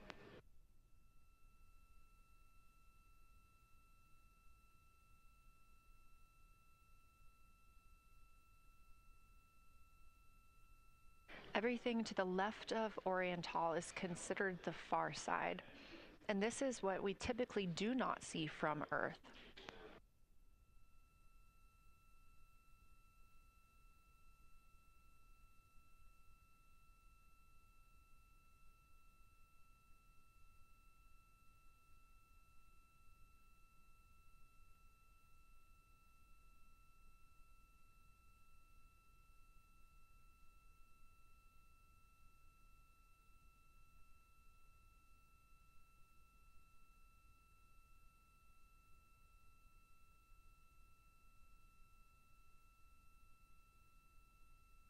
Just a reminder about this view. This is coming from a GoPro camera mounted on the tip of one of Orion's 4 solar arrays.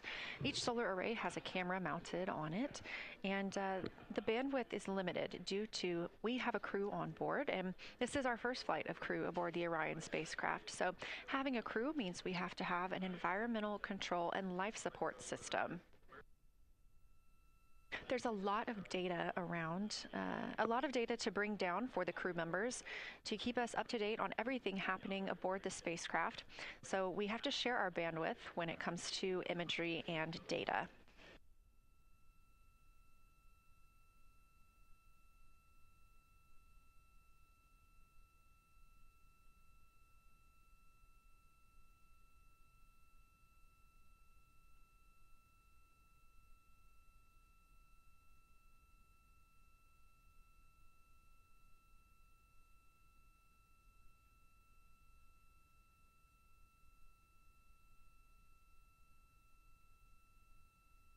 Inside the Orion spacecraft, the astronauts have completed their cabin and window team swap, meaning we have moved into the next block of lunar flyby observations.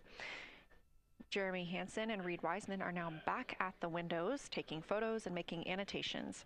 About halfway through this block, they will switch positions at the windows and will be prompted by the ground to do so.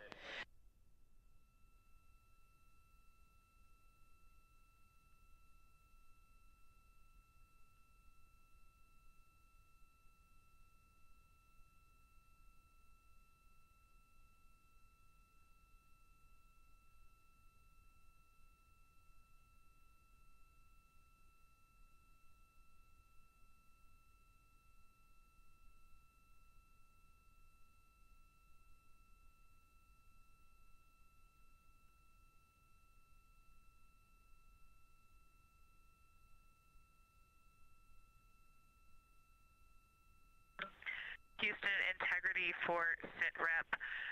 First of all, I'll just talk about the experience that I had during Victor and my observation time. It was an incredible experience. We definitely noted how much more you can see with the zoom lens. Even though we have a great visible eye image, there's just a lot of texture that just pops right out at you when you can zoom in. So almost just using it like a telescope, the camera lens. We really enjoyed our discussion time. That was a great innovation on the lunar targeting plan. We were both able to describe a lot more kind of with flow, I would say, when we were talking to each other. And it was also, we sort of were able to bounce ideas off of each other and come to new conclusions. We had, I think, a very successful talking through of some contacts between different color areas, both in the mare and in the highlands, and we identified some really unique texture areas as well. At one point, towards the end of the images of my time in window 3, I just had an overwhelming sense of being moved by looking at the moon. It lasted just a second or two, and I actually couldn't even make it happen again. But something just drew me in suddenly to the lunar landscape, and it became real. And the truth is, the moon really is its own body in the universe. It's not just a poster in the sky that goes by. It is a real place. And when we have that perspective and we compare it to our home of the Earth, it just reminds us how much we have in common. Everything we need, the Earth provides, and that in and of itself is somewhat of a miracle, and one that you can't truly know until you've had the perspective of the other. I'll switch into some logistics stuff. The Peltors, both their batteries stopped providing the active listening, but we have verified they're still recording, and so we are able to have discussion time and hear outside our recordings by just moving the ear cup off of the ear. Other than that, everything's working well technically, and we've been able to find all our targets, and we're having a really great time. Thanks, Christina. We copy those logistics for the Peltors, and also thanks for bringing us into the cabin with you with that description.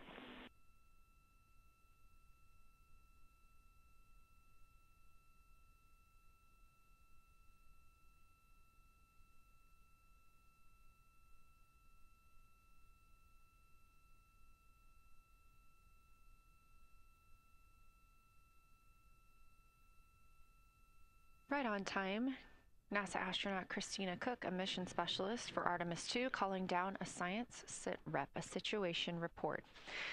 Good news, reporting that she and her teammates have been able to capture all targets that were listed.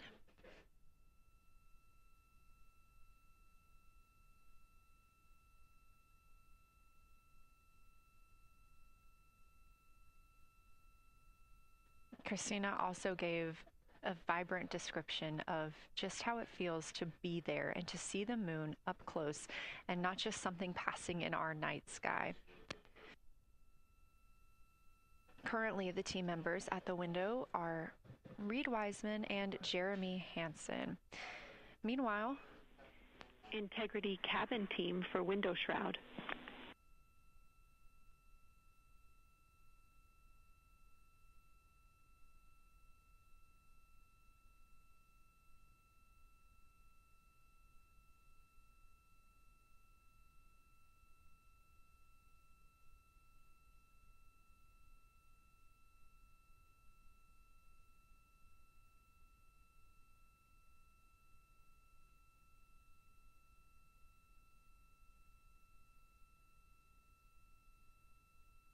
We're listening. Go ahead, Jenny. Hey, Victor, we have a temperature constraint on the windows, and the shroud might be getting us close, so we just want to check on the state of window 4's shroud, whether you believe it's still necessary because maybe things have changed with our viewing, and if so, we would like to request to have the shroud removed.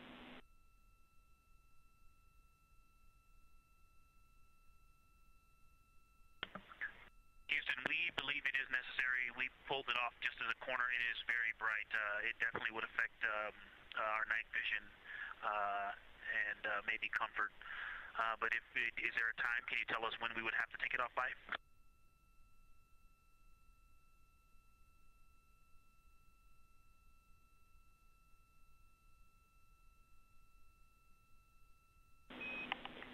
Unfortunately, since it's been on for a while, we are going to have to request that the shroud is removed, and we can recommend something that could block the light but just create a bit of distance between the window and whatever is covering it. Something like a t-shirt would do the trick and help.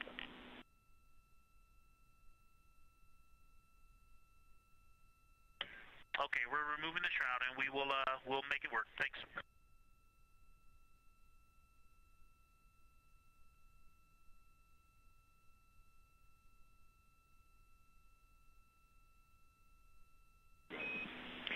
Thank you, Victor. We know it's pretty bright in there now with that window uncovered. We will also offer that airflow on the window would be helpful, so if you want, you can also retrieve the condensation hose, which should be friction fit onto one of the diffusers, and that on the window would also help.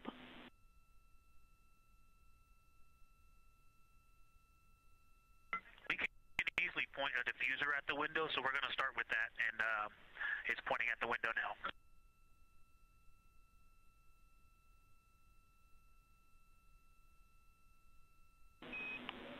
Okay, we'll take that, Victor. Thank you. Please keep us updated.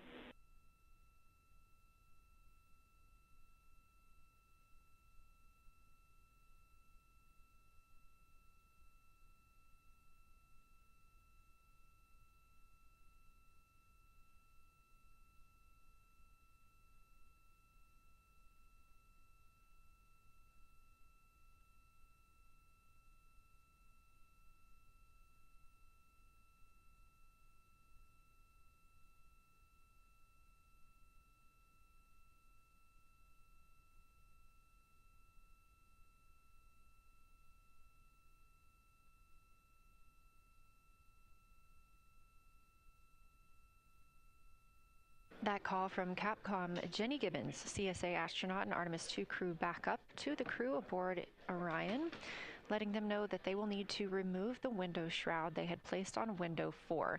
They initially placed that shroud there to block out some of the light from the Earth. It was extremely bright coming in the cabin and interfering with some of their viewing opportunities out at the moon.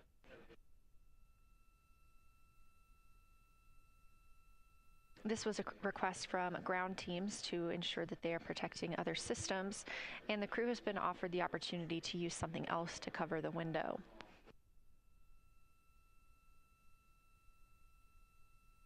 Meanwhile, Reed Wiseman and Jeremy Hansen continue with their lunar flyby observations. They have just looked at Glushko Crater. That's about when we heard that call down from Christina Cook with that description of everything she had been seeing during her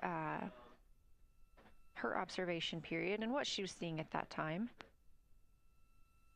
The science team asked this crew to take centered images of the entire crater and their ray system in one frame. They're also interested in knowing the brightness, texture, and extent of Glushko's rays and how they differ in the mare, or that sea area, versus the highlands. Glushko is considered a young lunar crater, and these observations can help understand material properties of those craters.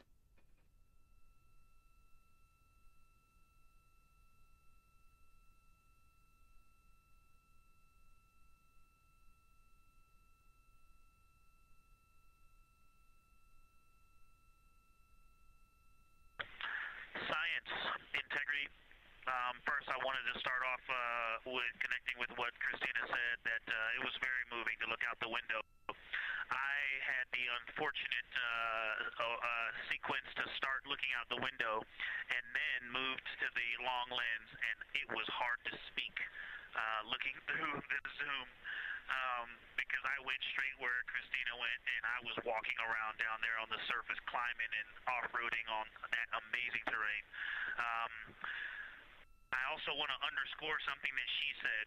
As we continue to explore, when we actually do go down there to the surface, I know for safety reasons that we would never send someone alone, but I just want to really emphasize how important the discussion time was. When we started to talk, we not only got better science discussion, we got better human connection, and so doing this as a pair, we just learn and grow together, and that's just super important, so thank you for adding that to this plan.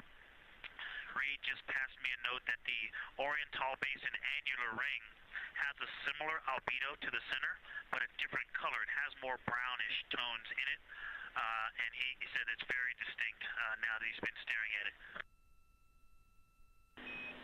Victor, thank you. You got a cheer from science there, and we all just went on that moonwalk with you, so highlighting how important it is to talk about these things. I also want to let you know that we have Deanna Glover with us in the viewing gallery. She's all smiles.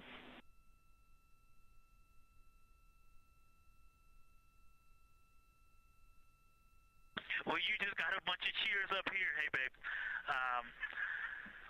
I love you from the moon. We love that we got a hey babe too, and we also have one of your lovely daughters here watching you guys work.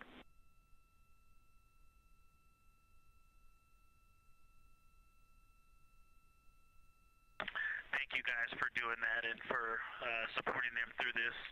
And to all of you, Genesis, Maya, Joya, and Corinne, I love you. And Deanna, I love you. I'm glad you get to be there.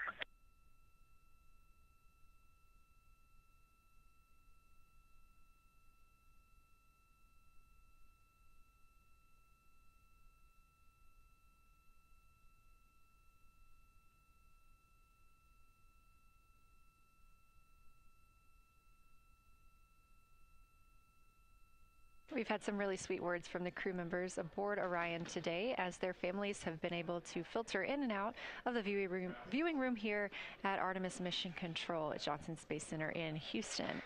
Victor Glover also giving a great science sit rep and just a description of how it must feel if you were down on the lunar surface while he was looking through that 80 to 400 millimeter zoom lens. He also expressed how important it was to be able to talk through that real time with Christina Cook. Oh my And goodness. stress the importance Thank you of for the that on follow, future missions. That Mohammed. it not only That made their Yay, puts discovery, me but also more human. at 200 followers. Glover and What do you Cook are in the know? support roles right now, not taking photos or Did it. making annotations What's at the the new windows, goal? but they are also 250. encouraged to have Celebrate. their midday meal Yeah, at this that's a time. great increment. 50 at a For time. lunch today, those two crew members have options Hell of yeah. beef ravioli, We're gonna get salmon, that this butternut week. squash, sweet and savory kale, pickled beets, cherry But you're blueberry gonna cobbler, there's gonna be some tuna things. noodle casserole, tomatoes and artichokes, Did you make that Facebook broccoli, page yet? and chocolate peanut butter bar. No, we were talking about that off stream too. Fine. Once Glover and Cook return to the window portion of their flyby today, Reed Wiseman and Jeremy Hansen will get into their midday meal. This, to be fair.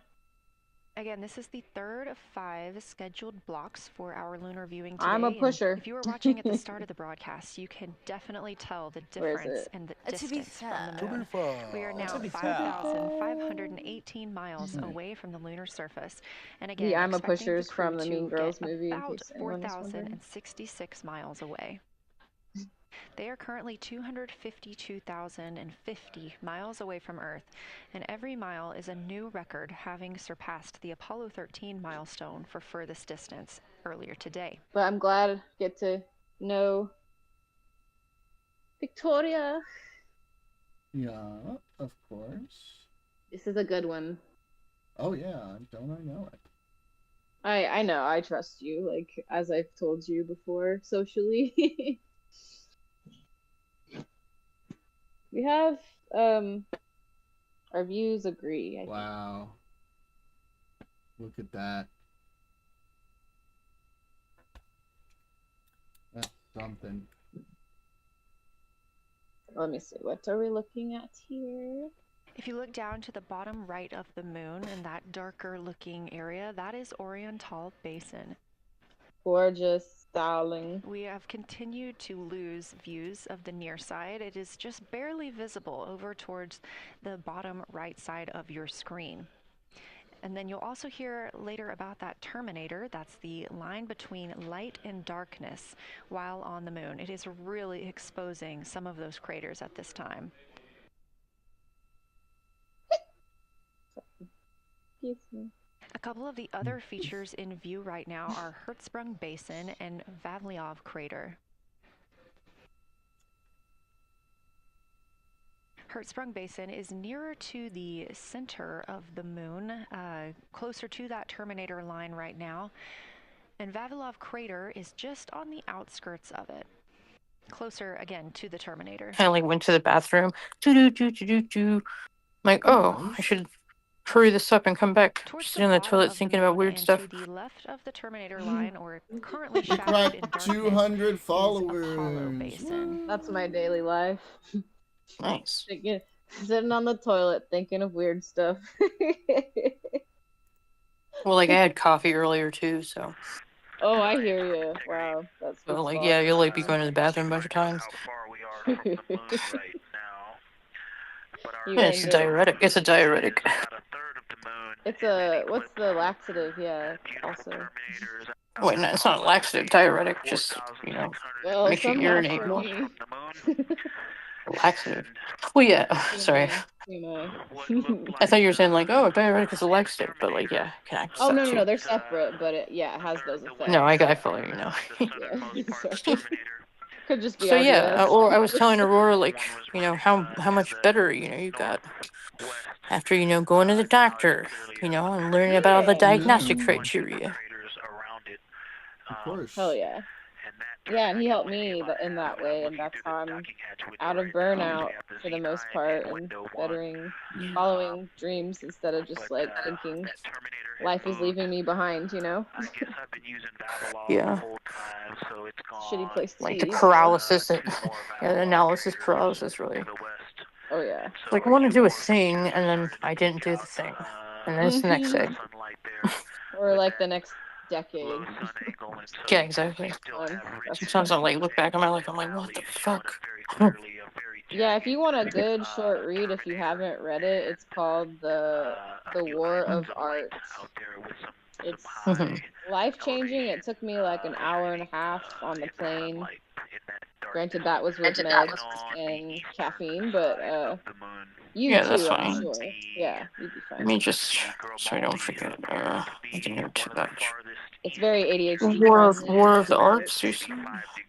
Yeah, I forget the author. Let me see. The book is back at Wait, the like is the author homestead. bad? No. Like it's like and Jordan Peterson. What's his name? It's I know. Stephen Pressfield. Has Yeah, really I don't good know who that reviews. is. Yeah, same.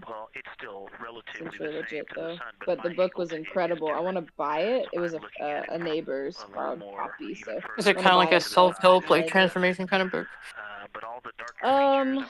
Like a little bit, like mindset about like resistance and how harmful it is. It doesn't. I don't believe it talks about like medication, but it speaks on like why you should follow your passions and do Yeah, a I little like bit consider that in the every realm of day. self-help, which is great. You know, there's a lot of great Yeah. stuff. For that description, Yeah, and I don't typically do those, but every once in a while, when someone tells me it changed their life and it's short, I'm like, fuck it, let's do it. as that is such Yeah. a high priority And target for yeah, us. I was And while I have captivated. you, So as we get Well, that I stuff never really read does that help. part. Like, you know, like which is the Terminator that stuff really target, helps a if you lot. can find Yeah, it Zeman's wasn't picture just again like that you were one looking of at those earlier, online articles. It everything was to very your left engaging, of Zeman insightful. would Just be even getting the into the first South page, Pole you're like, Lake all right, area this is to help good. you orient yourself. Yeah. And shifting your mind, like reframing things. Yeah, and just like a lot of clever ways of thinking about it, and just you really do realize like, oh, no excuse, and it will just make the world better, myself better. Yeah. Hell yeah. So win-win. So yeah, something every day. One abrupt change in topic. Last night it was like 2 or 3 o'clock in the morning. I watched 28 Years Later and whatever, like 28 Years Later, The Bone Collector. Like the first one, I was like, what the fuck? This movie's awful. I mean, except like the visuals, I guess, if I was watching this in IMAX. You did that by I was like, yourself? oh, like I was getting so irritated watching it. Damn, do you watch horror movies like by yourself? Yeah. Typically? Yeah. You're a tough cookie. I do every once in a while, and it scars me for about, Well, like it's a zombie movie, so I mean, it's not really a big Oh, deal. those scare the shit out of me for some reason. I just hated how they did like the cinematography and like some of the, like they were like kind of putting this like psychosis element, like inserting that, like, and just like the way they did it was just jarring, and like I'm pretty flexible with this stuff. I don't mind. Yeah. Like I don't know, I'd have to talk to like Maga Daniel or maybe even Jordan and be like, yeah, when they're doing these shots in this scene, it's like, why did they do it this way? Why did they make it like a shutter speed when they like shoot a zombie? I'm like, this isn't like a melee video game. What the fuck's going on? It's like really I'm like irritating. curious. Yeah, I want to check it out. No, it was just bad because it kind of like made you, it like made it seem like, you know, like it's like when your internet skips. Great description, Victor. Thanks. It's like I just didn't. I was like, what the fuck? Like I don't need like require like, you know, these movies to be like perfectly congruent, but there's all this like a lot of other stupid shit. It's just like, oh, a zombie appeared behind them, and then like the next frame like goes to them. The next frame is like, oh, there's 10 more zombies like 5 feet away. All of a sudden, even though they've been walking through this field, like just kind of nonsensical shit. I hate that. Yeah, maybe I don't want to watch it. I mean, there's just too much of that. No, I mean, I think like when I watched, I guess the second one, The Bone Collector, like it started to like make more sense, or like I don't know, take stuff from the first one. But like I just think it's just like the way the directors did it. I was just like, this is just like really annoying. When did The Bone Collector come out? Yeah, I mean, I kind of like the second one. Like I was like, it's so weird. At the end of the first one, I'm like, what the fuck? It ends with like, I'm like, is this JoJo's Bizarre Adventure? What is going on? Like these guys in colorful tracksuits just jump out of nowhere doing like backflips and stuff. I'm like, what? What? It was just like I was like, what the fuck is going on? It was so weird, but like it made like when the second movie, I guess it like shored that up, like I guess, but yeah. Oh, The first movie was just like really weird. Wait a minute. So there's the Bone Collector is a movie, and then the 28 years later is the Bone Temple, right? I don't know which is what. I just know there's two of them, and like really, they should have just made it like part one. It's like basically part one and part two. Gotcha. Ooh, the Bone Temple. Like you don't want to That. watch like the second one, whatever, which the one that I guess was released in 2025 or whatever. Yeah. Wow. Yeah, they popped that out quick too. I don't know. 28 weeks later, I think was the best one. I watched that though, like alone in the dark the dark bonus room, and there was a scene, spoilers, of course, where there's like a mom and the kid, and then I think the mom turns first in the bonus room, and I was by myself in the dark, and I'm just like, I feel the zombies around me. I just had to scream and run to my room out of there at the end. It was so terrifying. Like this first new movie, like this is like anybody like ADHD, autism's like worst nightmare. Like I'm telling you, it's terrible. I feel it. I can't do it by myself then. Ooh, I can. Yeah, and like what you just said, I'm like, yeah, like crank that up, and then like nonsensical psychosis. I kind of do want to. Like it makes sense. Like I think I understood what they were trying to do there. They just did a really bad job of it. Yeah, I could do that for like other people's entertainment, you know. I could do that, I guess, but I'm not gonna do it by myself. Yeah. Uh-oh. When you get to Jordan's, you guys gotta watch Banshee Chapter. Oh, okay. I'm putting that in my phone tabs. I think you mentioned that before. Yeah. I have. Yeah, I did. Yeah, and then I was like, wait, what was that thing you recommended? Thank you for saying that. Banshee Chapter. That was like the one movie like that era. Like it was like I've never like I was like stiff against it. Like I don't. It's like I've never seen you like kind of be like so like strict like rigid. I was like, yeah, that fucked with me for a while. I love it. I mean, there's some other circumstances I'm not gonna say like on stream that was going on, but yeah. Oh, gotcha. I don't like have reactions like that to like horror movies or anything like that. It's like something about that. Well, I could get into more details, but I don't want to spoil it. Yeah, let's see. It's thriller, horror, mystery, Lovecraftian, a journalist, missing friend or something. Ooh. Go ahead. Okay, Ultron. Oh, that's a good DMT plus number stations. Oh my. Oh my goodness, this movie. I don't even know what a number station is. Is younger than almost all of They're like radio broadcasts across the world. They're usually for like transmitting messages to like Russia or like England. Like you'll hear these like radio stations that kind of like play like. I don't know. You'd have to like listen. I can like pull up like I what is it? actually do have a good example of that. I believe that happens. Spoiler alert. In Twin Peaks: The Return. Yeah, it does. Yep. Oh, yeah. Oh my God. So you're familiar? You've done the whole thing. Yeah. Oh my. All right. I instantly love you from that. That tells me everything. My brain is like on such low power. I'm like, we will have to have that conversation another time. Oh yeah, that's and it's later also, and yeah, life is lifing. Christina, can you? But yeah, maybe you've heard the window team talk about identifying with Laura Palmer a bit too Oriental, but much. because that material is so much younger. If anything pops out to you about physical relationships. And then whenever I feel like I look kind of crotchety that day, I'm like, oh my God, I look like Bob right now. Yeah, definitely. They are discussing a contact relationship that could explain some of the no spoilers, because Jordan's gonna watch that with me when I get there. Yeah, because Jordan hasn't seen it. He's seen other movies, but we watched a little bit of it before. Of Twin Peaks or Banshee Chapter. Oh yeah. Yeah, before we were, I guess, dating. Before that. Thank you, Integrity. And I know Jenny wants to get to you with some topics, so I'll leave you with. Oh yeah, he needs to watch season 2 of the first. Yeah. Of course, woof. the blue rose. Why is it? Copy that. So I just read you like a short. on the older side, the actual base Fire Walk with Me was so. It was good, but I could see how people who weren't watching it in like a binge way like me could be annoyed when it came out because they were waiting forever. They weren't really looking for that type of film, I guess. But it really does provide context, and it is beautiful and horrible at the same time.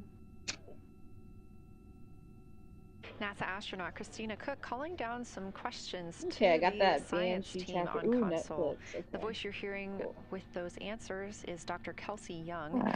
She is joined by I Trevor don't mean Graham like on a super console long today. form, but I mean, you can do this. Christina asking about the age I love of finding Oriental, new and specifically the concepts Mare to thrill myself regions. with. Those are those dark regions that you see. Seems like it has they are potential. paved or filled by volcanic deposits. I guess we can do this.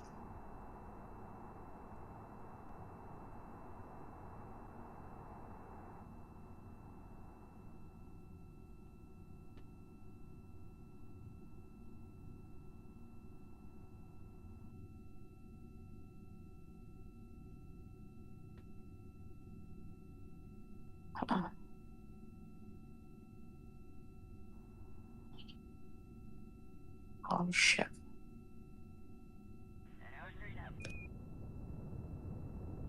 Get so distracted. Oh.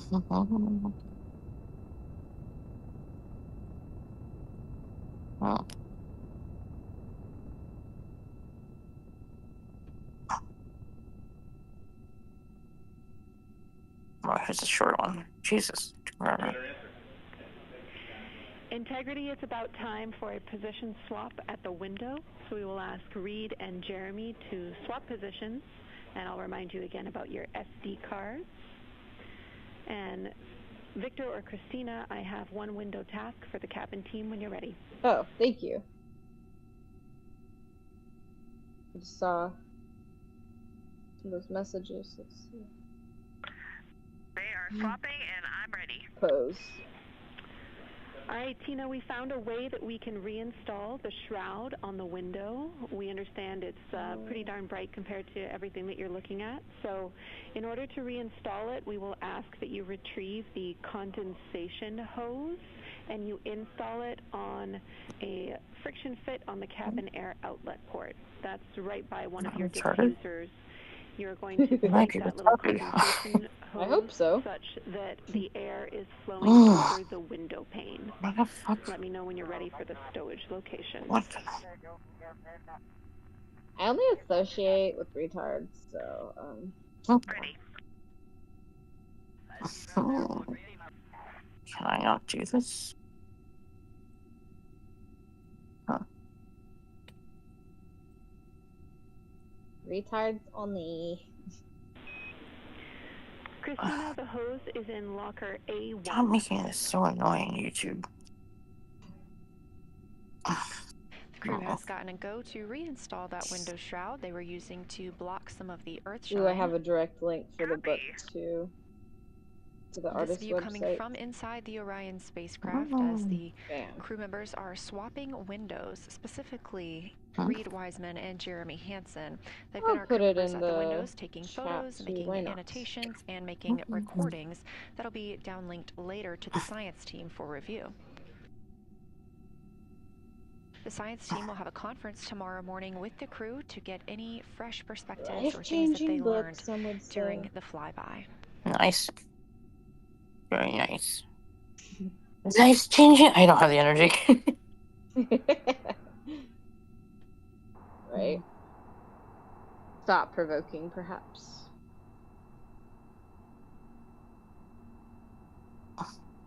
Maybe vibe changing.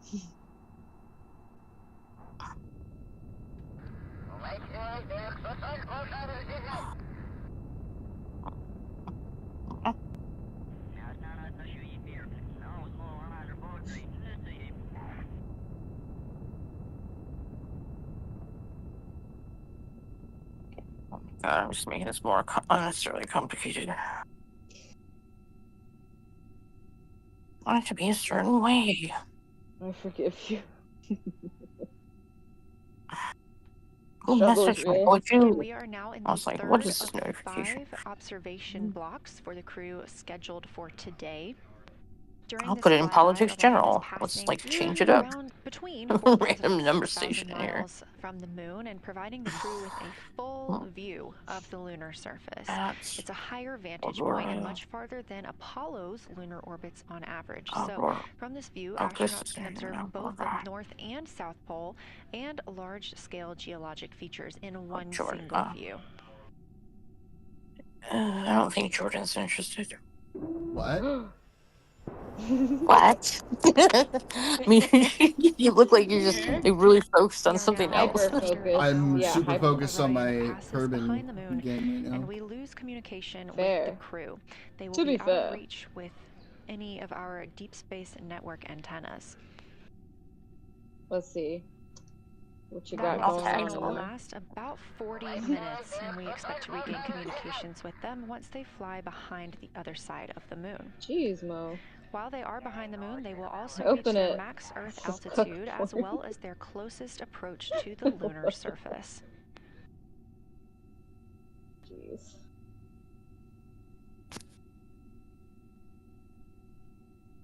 Oh, you sent it to me. Nice. Thank you. The The view book. you have right now Of course, is a most live welcome. stream from a camera on Orion's solar arrays. I find that to You be are looking easier at a if live someone view of the moon, provides and 4 a people are visual. inside that spacecraft taking pictures Yeah, of it. because like you telling just us tell me everything like that they I'm are inclined to seeing. like The forget tour is to about. I'm do like, oh, they so in said, over I'm like, 50 or I might years. remember it 6 months later. They'll be sending those pictures down for I have to be all pretty of us to proactive enjoy, with and it. of course, Like some people especially the have science team much who are better very memory. Mine's excited just like for what they are learning going, today. going because of all the sensory input everywhere. Mm. Yay, ADHD. It appears the Artemis 2 spacecraft Yeah, Jordan, you Orion is tracked all now the ad under people. 5,000 miles away from the ADHDs. moon. Again, we expect Oh, their yeah? closest What can I distance to the say? moon Yeah. be about 4,066 Are they just copycatting, miles. you know, Destiny, who doesn't really have ADHD? Who's to He say? doesn't? That is an estimate I at this mean, point. I don't We'll know that he make does or sure to doesn't, but I share just that like closest that's approach Pretty to the sure my he moon own once we does. personal I observation. mean, he was I don't know. diagnosed. If we get along Why in am I getting person, oh, and what is then that? we will. Why am I getting tagged? Playing my What He did you? certainly game. has it. What did you? Well, What you is were your like, what? When I, thing that you tagged you're like, me what? in? And then you all of a sudden got like interested, so I tagged you. Well, because I saw it in Politics General, so I assumed it was going to be one of those idiots, but it wasn't. It was you. No, I was like, I'm gonna change it up in there. Oh, there's this no random fucking video in there. It just says I'll kill you. With the condensation hose, it's crew preference whether Definitely you put political. the shroud back on. The hose will So allow you to do that if political. it helps with your lunar flyby. You did. Oh my goodness. Sweet. Okay, copy. We're gonna do both at the same time. Thank you. Decent copies. The black rabbits. Yes. I heard on the radio, like, you know, like there's a sound bite of like Trump. They're like, oh, about the Easter egg stuff at like the White House. And like, all it was like, we got this fence.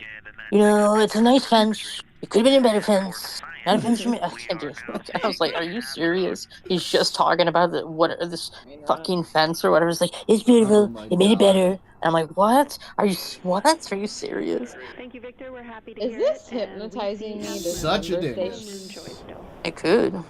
It's kind of freaking me out, like the clown music or the ice cream music. Yeah. So that was like a real, like Swedish Rhapsody was like what was played for a really long time. I think that number station's off air. Yeah. But like with the movie I was talking about, like that's the number station like that's played like in that, like, and it has like a pretty important role, I guess you could say, in the movie. Ooh. This reminds me of the game Stray.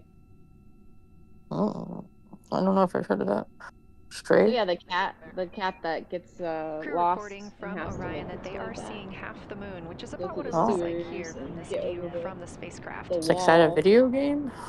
Yeah, it's However, a it game has on become a little bit Steam. of a catchphrase for this mission. Oh wow, nice. Everyone is reporting full moon joy. I don't know. I get stressed out trying to get away from the sewer rats. I may have had to have Gringo help me get through it. I just couldn't. I guess you could use a real controller, and just me with the mouse pad and the anxieties, I just couldn't do it. I tried it like 20 times. I'm like, all right, like this. You can help if you want. Telling Mo like buy me PS Plus for a month. I mean, I can Yeah. afford it, but I, course you I know, just like you buy it fucking for me. missed I it. bought him Plus in the past. Buy me Hell a month's yeah. pass so I can play Dead by Daylight. It's a good friend. We are keeping up with which targets Buy the me crew PS is Plus. tracking through their I do Lunar that when I Guardian have package. a They are good just wrapping up situation, like their for my second friends and family. See, like I'm kind of like in a situation like it doesn't really make sense. Like it's kind of like my setup, Right. like because where I'm living right now, like it's not anybody's fault. It's just like Aw. I haven't gotten PS Plus because it's just like I not really. It's like I can play it, but it's not Yeah. ideal in my situation. Although I'm kind of missing it. I'm like, I think I need to play. I think I need to be killer 1v4. You know, like keeps my brain focused. Yeah, seriously.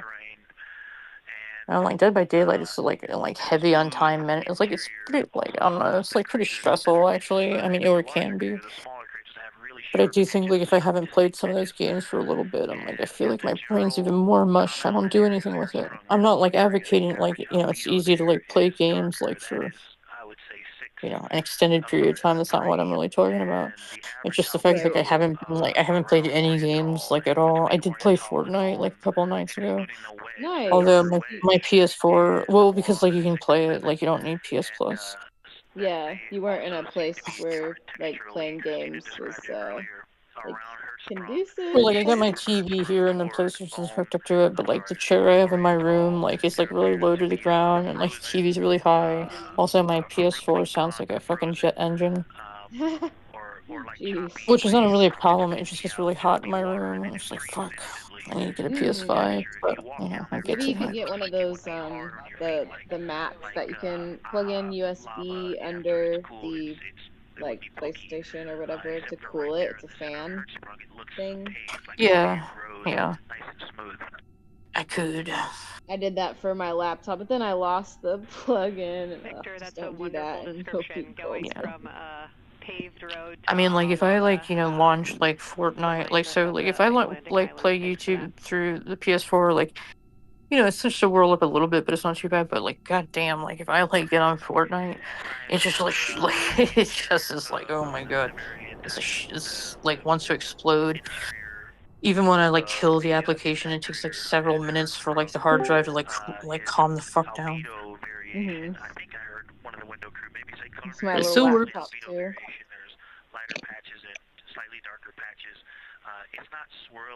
I will share you my account. Besides that, I will also share you my games. Oh Yeah, we shoot. tried that before, like the account stuff. Like remember? There's a new feature. There's a new feature now. You can actually do everything scanning by barcode. Wait, what? Say again? Basically, if you scan a barcode or I send you a code on my account, there's no need for a two-step verification or anything. Like you can Oh. basically hop on the account. Okay, like so do they still do the thing like where like really great the license sharing? No, they don't. They don't require two-step verification in that method. In this method. Mm-hmm. So let's just basically say I scan like a device. So is Okay, this like like I the scan it. situation where I'm making like the PlayStation over here like the primary account or whatever?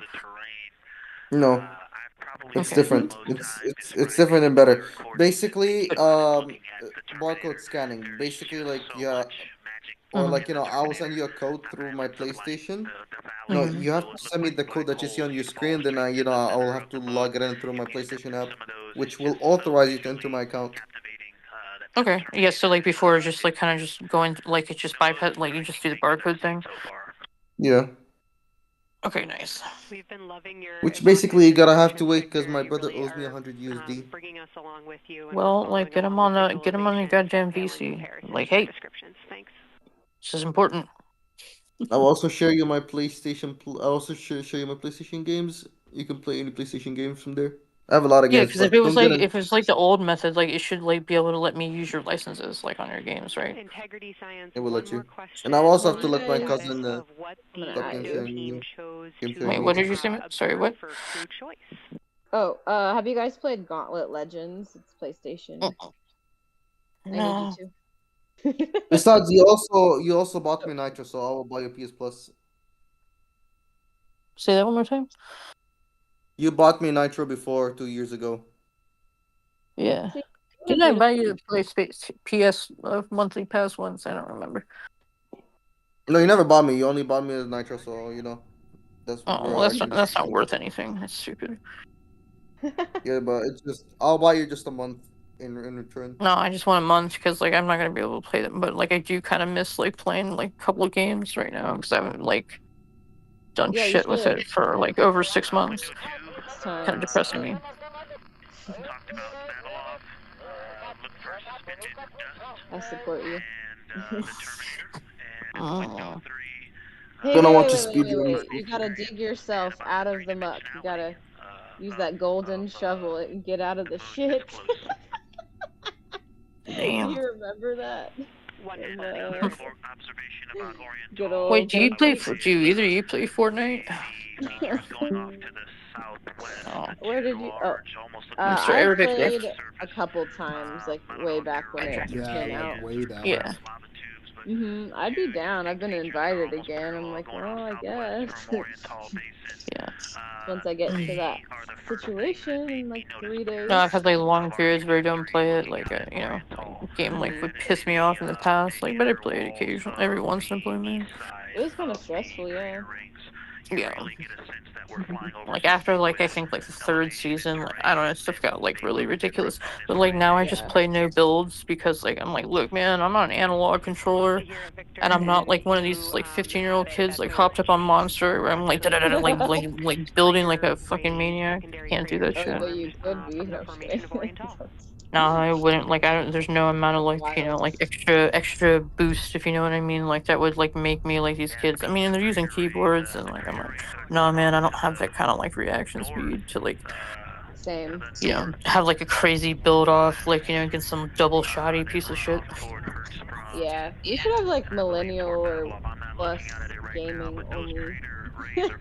Well, I mean, this is nice because like now that they made like no builds like a permanent feature, like and they have other stuff too. Like I just like prefer that. Like I can still play builds, but I don't have to get like in a build battle with somebody because you know there's just like so much like faster at doing it. Like it would frustrate me like as the game got larger, but with no builds, I mean it's just you know like any other game like you know Apex Legends or whatever. It's just battle royale game. Good straight. I don't play it all the time, like every once in a blue moon, like I said. PlayStation is the best of all the that you're looking down at your freshly named Integrity Crater, which is near the end of one of those beautiful. Maybe I don't know. It's just what I got access to mostly growing up. I tried. Yeah, I mean, like I was gonna say, like man, like there'd be arguments made, but I'm like honestly, like PlayStation, like had like the like really like I mean, I guess like with Xbox, it's like well they had I guess their like shining game was what was it God damn it, Master Chief, Halo. Oh yeah, yeah. Yeah, we was Which I like okay. Halo, but like there's just more premier games like on PlayStation. Like I just prefer PlayStation. That's what we always said. I mean, I had an Xbox a couple times. It's not because we bought it. It's like maybe like a sister's boyfriend or whatever. Like it like became we acquired it. I never really cared about it. I used to play DDR though on it all the fucking time. I had the pad. Fuck yeah. Were you pretty good at it? DDR, man. Yeah, man. Like, and I was like, that was part of my workout routine too. Like, that shit, like, will get you. Like, I haven't done it in a long time, obviously. Like, this is back, like, in my early 20s when that thing was all the rage. But, like, man, like, it was great. Like, you know, I was, like, really disciplined with exercise. But, like, man, you want to get, like, your heart pumping, like, just do DDR for, like, you know, half an hour. And you're like, holy, it's crazy. Doing, like, 200 beats a minute, like, songs and stuff like that that are, like, almost impossible. Just to the right of the Terminator, Yeah, it's still fun though. between light and Yeah, darkness for sure. on the moon. It's like scream laughing because you're what he's missing like describing half when of he it says sometimes. Hertzsprung Basin and how it looks a little bit paved in the If middle it was there. too It's fast. almost in the very center of the moon in this view coming from the Orion spacecraft and a camera mounted on its solar array.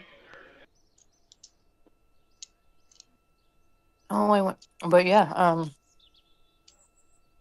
yeah, you can send me your Epic, because I guess, like, do you play, like, through Steam? 4 days, 23 Which is hours, fine. and 23 minutes yeah, into the definitely. flight of Artemis 2. I don't have any And friends they are for standing by for their a, lunar loss of signal what do you call in it? about You can do, like, 48 you minutes. can do Again, duos are spacecraft will crazy. fly Duos are behind the still, moon, like, and during pretty that time, we sweaty. won't have You have communication duos, with them. trios, They will and be out of reach of fours. our Oh, deep yeah. space I'm network. down. However, we will regain Yeah, you can make communication Jordan with do them it too. approximately Like, 40 stop playing your, like, little minutes game, later, like when Destiny. they come around the other Get a side of the battle sea. royale going on.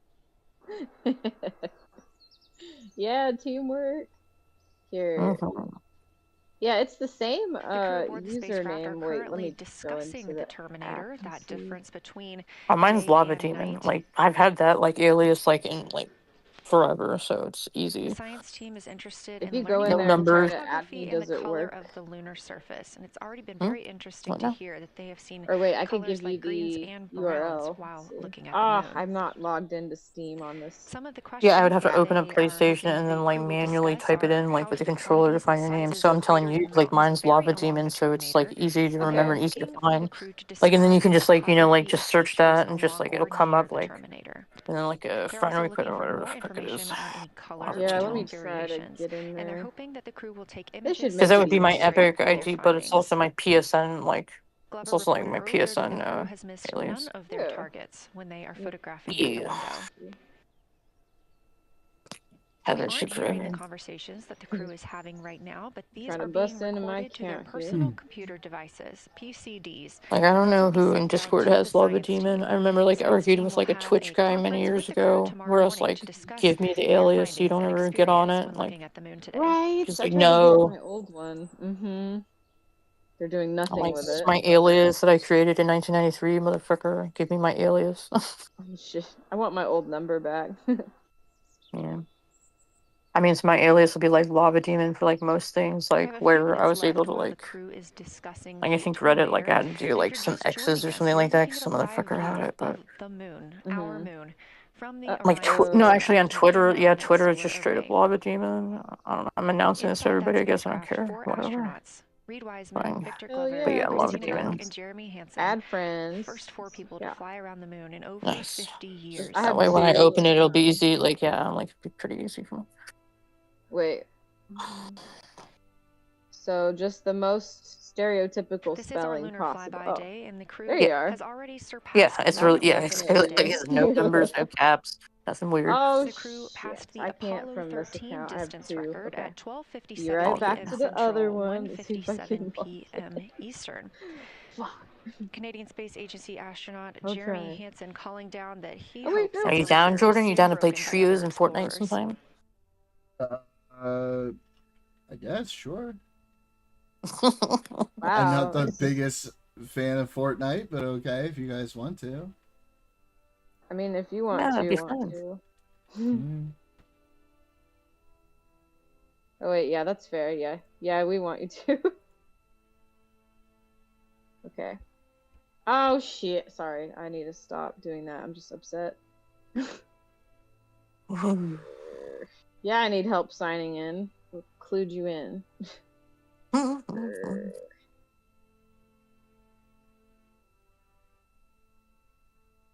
grumpy. I wonder when Josh is gonna come home. He's at his cousin's. Who's that? We are Josh. live in Artemis Mission Joshy. Control in Houston, Texas, Who's that? monitoring Worker on the flight of Parasite. Artemis 2. Yeah. All of the flight My controllers guy. here, each monitoring Oh, a different cute. He went to system his of cousin's the for the week. Orion He doesn't like his. spacecraft. He like didn't like. Integrity He's like doesn't have his Houston, phone. we are ready for our cabin Oh, and yeah. window teams to swap again. Yeah. We have a And like, 15-minute handover time here. like and I have a couple of like his items I cousin want to lives read like off 45 to you minutes away. that Like like require on you public to transit. write Like I them guess down his on cousin menu like boards. fucked up the car So or let me know when you're something. ready. Oh. So I don't like have a directly. Yeah, like I don't have a direct line of communication with him. Yikes. He said he'd be there for like a week or so. But that can snowball into like maybe 2 weeks, which is fine. Like I don't have a problem with that. I just want him to come back. Like I miss you. Oh. Copy integrity. It's over there having, Once, partying, you having start this fun, next which is shift totally here, fine. During this lunar observation shift, we will begin our lunar LOS. I mean, it's You will actually pretty expect a good, call and from honestly, me because a few like minutes with what prior like's been reminding out in you. the news like this last Second of all, 4 or 5 Flyby days, just sent like us people updated like bugging altitudes like and like sending me a NEC million for things. Being lunar like, "Blah, blah, surface blah, blah." approach I'm like, and dude, I lunar don't know what surface to tell you. altitude. Let me know when you are ready to rate those Like numbers. with all the Yeah. shit going on, like Come he'd up just with. be on it and be like, just like sending me a million things. I'm like, it's just I'm Yeah. sorry. Take a break. Yeah, exactly. It's kind of like Jordan, just like it's just Artemis stuff, which is Lunar cool. closest approach I will can't like be get all at worked up about that. I have MET my opinions about 5 stuff, days, but 0 hours, it'd be a bad time, Like 25 you'd get all minutes, like not worked up in a bad 34 way, just seconds, Oh, hyper let's hear focused. it. Like all those fuckers are on Twitter all the be time. I told him like, get the fuck off Twitter. 4,067 Yes, agreed. statute miles. Toxic. Okay, I think Yeah, I this mean, I don't know what to say when Trump's like, oh, we already won, we've Will won. be at Yeah. MET 5 days, 0 hours, 2 And then like the seconds, whole bombing is like we're like both of 39 us is like seconds, bombing each other's civilian infrastructure. I'm like, an oh my altitude god, war of crimes. Like, like it's so within like it's like 10 times X. All the crimes at this point. 756. Yeah, and I'm like, I don't know. Like I know, like I don't like it either. I don't know what to do about it. I'm sorry.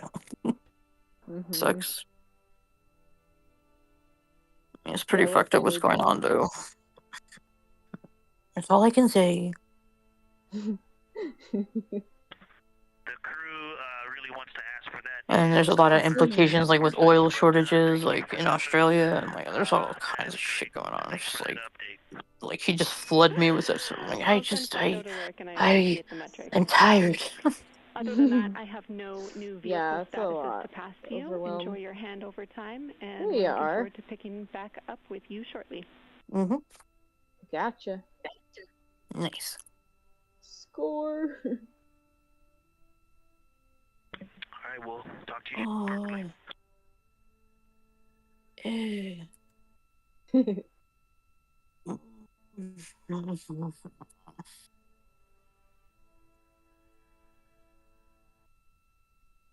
Like I haven't seen in a long time is From Capcom, Jenny what's his Gibbons, name? Easy the Rider. SA astronaut and Artemis 2 backup crew member to the crew working aboard the Orion spacecraft. Wow, that's I don't know. Had a little bit of a view Yeah, inside he's like the cabin. As you can like see, he's a it's user very in the dark. The crew server. has turned Assume off he's the doing lights, adult and the parent light that you things. were able to see is Oh, coming through the Jesus. window. A Bless. reflection of Earth Like he's a shining in family, like from a the full time moon. job and stuff. Aw, Sometimes you that's don't see people for a while. I feel like I might actually remember seeing that name once The or crew twice. is moving into their next observation block, Easy meaning Rider? they are taking time Oh, to I would Easy, low-key yeah. insult him all the time James. because like of his We've had Nick Wiseman compatibilism and like Jeremy his Hansen at the windows taking his pictures, making atheist notations, takes and and stuff. recording some audio Josh would be like, files why that are will you be doing that? I'm given like, I have a reason later for to the this. science team. Meanwhile, Victor Glover and Christina Sounds kinda Cook were fun. in I the haven't seen Easy background Rider serving in a as support. while. They were also timelined to Missing 'em. enjoy a little bit of their midday Yeah. meal. Somebody to get at it with a little bit. Now that we are swapping positions, the Come back, boy. support team becomes Guess you Reed could Wiseman message and him Jeremy on Hansen. there. They will be in the background helping with SD card swaps as well as Yeah. providing I want those Borderlands situational 4. reports to the Oh my science goodness. team. Very nice. Victor Glover and It's been a Christina bit. Cook will be the astronauts at the window, photographing and speaking into those PCDs, Feminism portable is computing poison. devices, about Christianity what is they're seeing on the false. moon. I was looking at like what's going on in politics and religion. As you heard Capcom Jenny Gibbons call to the crew, this block is also when we will lose communications with the crew. That LOS Software or loss of signal engineering scheduled to be simulator less on than Steam. 35 minutes from now. That's awesome. We anticipate to be out of Yeah, the signal with stress. them for about 40 I minutes, mean, and we'll regain that was a job communication once that I they've flown had. around well, the other go side. agile yourself to your heart's content. Oh yeah. Or whatever. Yeah, it's not just agile, but recently I was looking at something like like that like went back to like the agile manifesto with respect to like software engineering and software development principles. Mm-hmm. Agile and waterfall. I was just the UI sort of. Now, even the crew Even though the crew will little bit be of flying behind the design moon, their observation period does not stop. They effectiveness. will still be taking pictures and making Oh yeah, that's what annotations you. That's right. Mo of said what that's they what you. are seeing. Yeah, that's what your So we are career's looking in. for the limb of Software the moon, development, maybe. Earth Is set, that what it and is? then Vavilov crater, Oh, which we have Your I previously seen. technique. dabbled in it They'll swap for a positions at the little window bit. before moving into a Nice. crew choice option. Yeah, a little bit of They a will get geek. to pick things that Definitely are not interesting to them on the super surface, pro, take but pictures, I don't know. I and had explain fun why back they in the find them that way. MySpace days with They'll also be HTML, looking and for any just Oh kind my of goodness. flashes. blitzed my These are way into short-lived like flashes admin, and then it on the turned lunar into surface software caused help, by like front impact end, and bombardment. I Yeah. did a little bit of back end coding. I kind of started some classes, but this was before like ADHD medication, so I didn't Yeah. finish I get, them yeah. in like I a feel front you. end web development. The lunar So surface, yeah, I've done so some we could tooling only for see it sure. just before Earthrise. What about along you? the dark western I've had to do it limb. all. So like, I mean, typically, like Any I've been like Earthshine would ITPM, so like eliminate on the program potential management melted side of dust. things. But like, But once the usually crew it's is like I'm all the way also like around the Earth, saddled the with like brightness of the Earth will I'll wash have out to like any of make that like dust so they like might be because it's able to government see. contract and it's like, oh, I gotta like design like These were based on a observations web from Apollo portal like or something. mission Like I of ended up the having to do spacecraft. like like So we're very HTML or interested to like see if the like crew I don't might know, be a lot able of to SharePoint capture bullshit. That some shit of drives that me lunar crazy. dust today. Right. Or CSS. like like I would manage some of the like software developers and stuff like that, which is fine. But like I basically like a jack of all trades. I ended up having to do like a lot of different things, like from knock to sock to like Earthrise. database software stuff. I mean, but it really be like I was like kind of used as like it's like, hey, we want to do this thing, and I'm like, all right, well, I can do that. Like, and I would like hate it, but I would do it.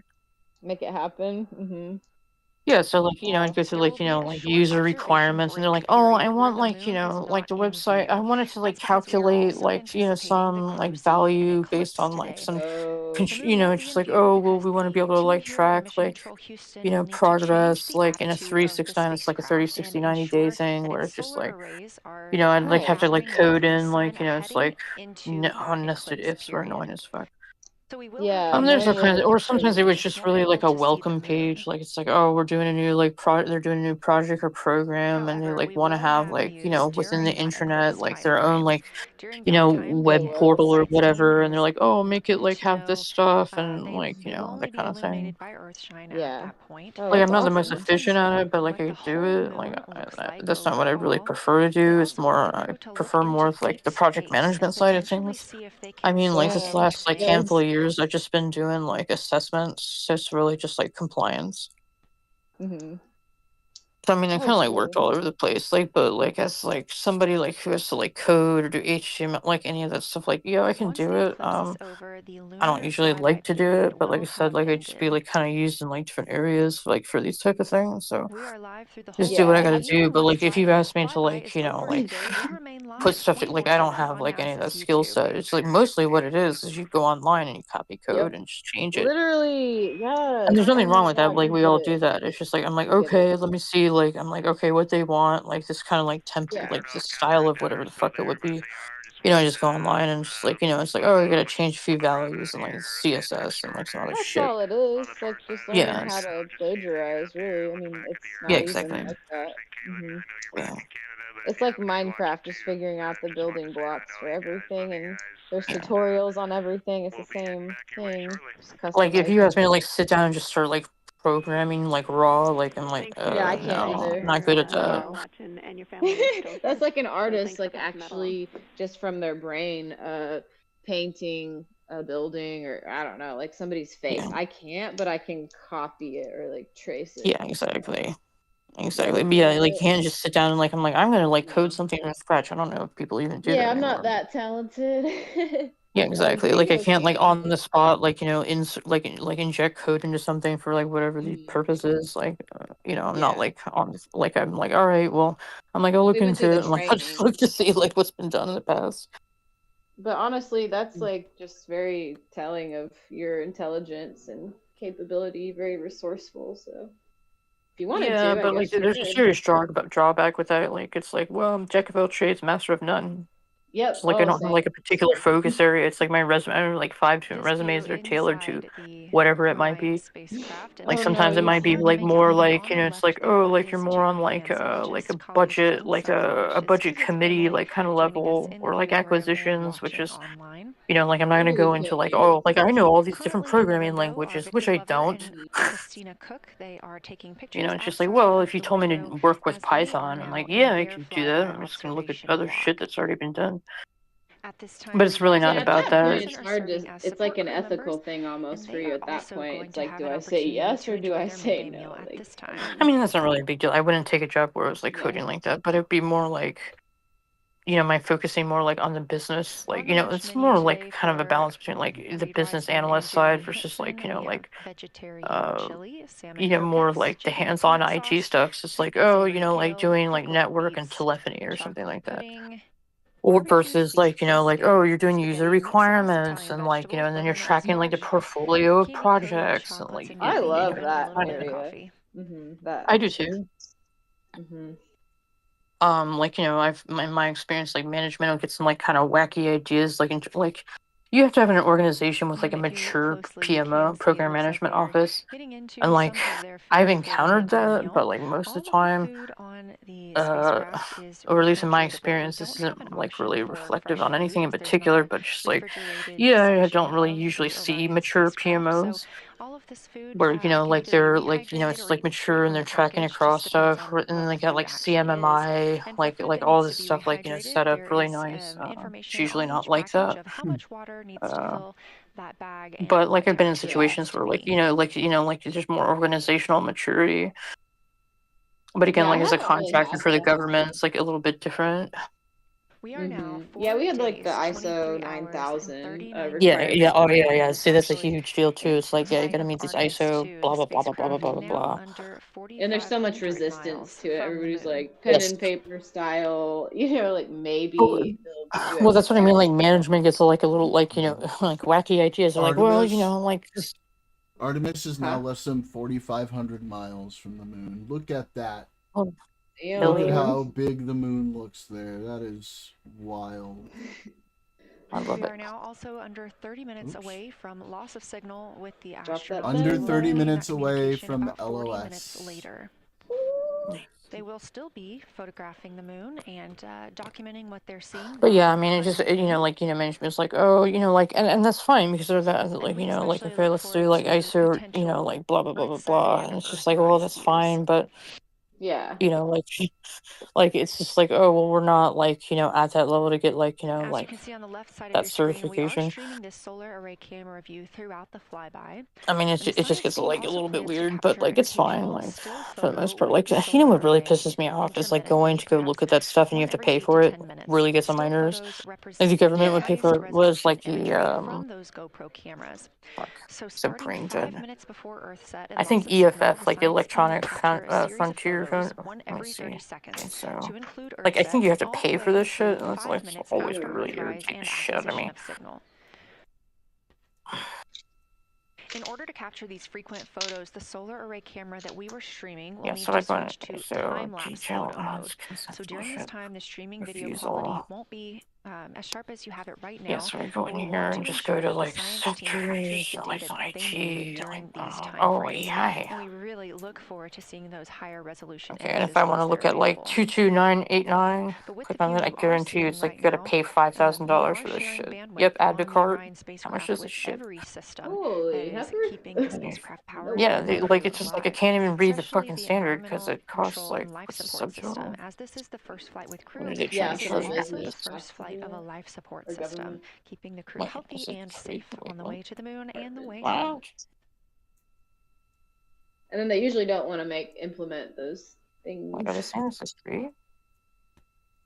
Wait a minute. I don't know what my fuck. I don't remember what my log is. This a free AI standard? Probably good that I have that. They're not charging money for it. Wow.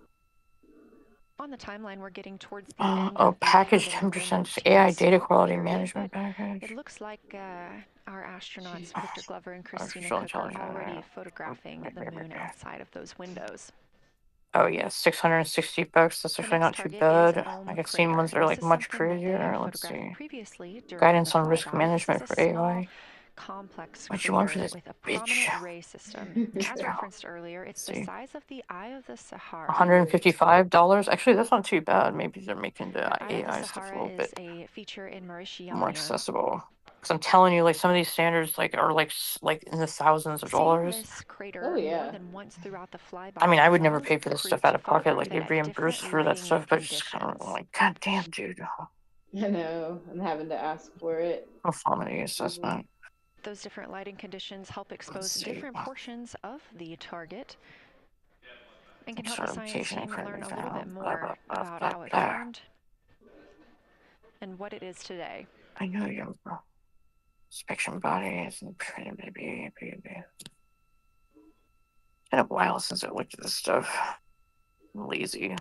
Popular standards.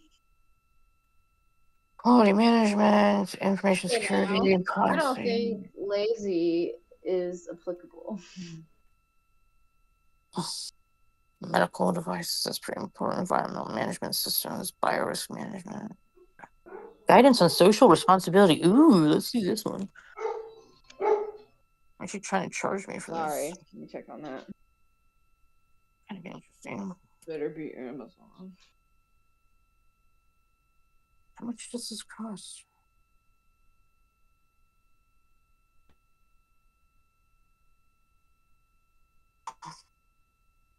Oh.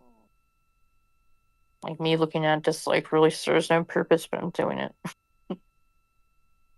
Check out. How much you want for this one? Oh,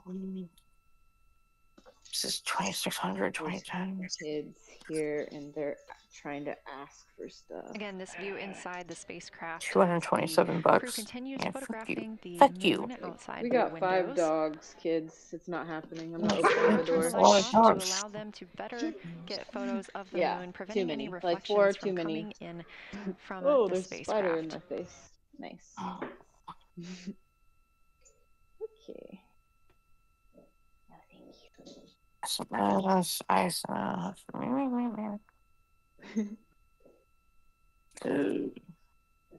Hello, Marin.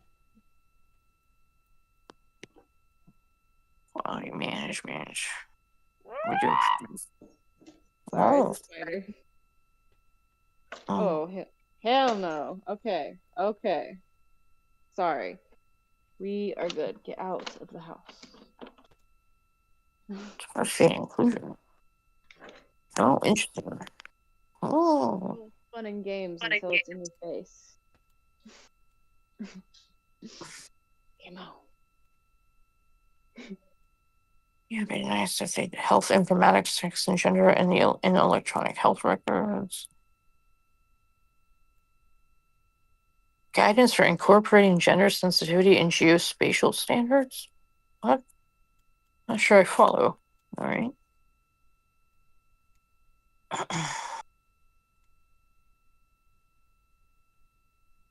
Woo!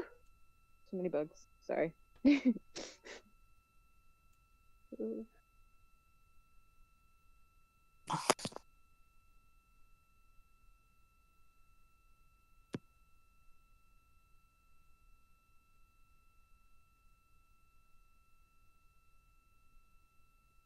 We expect the crew to be targeting Ohm Crater for another 6 minutes or so before they move into a discussion of Thanks the for the limb. follow. Now, the science team has Hey, asked for a Arias. science sit rep or situation report during 49 that to time, go so this week. we hope to hear calls from the crew on what they are observing. Goals. Make it happen. What is that? Ew. Okay, I guess it's just spider season. Fun.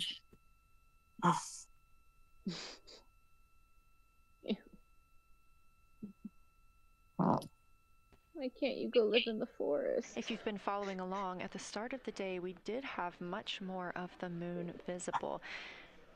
And even just an hour or so ago, we could see about half of the moon. We are now continuing to see more of the far side and that darkness where the moon is not reflecting light from the Might as well sun. make a best friend, I guess.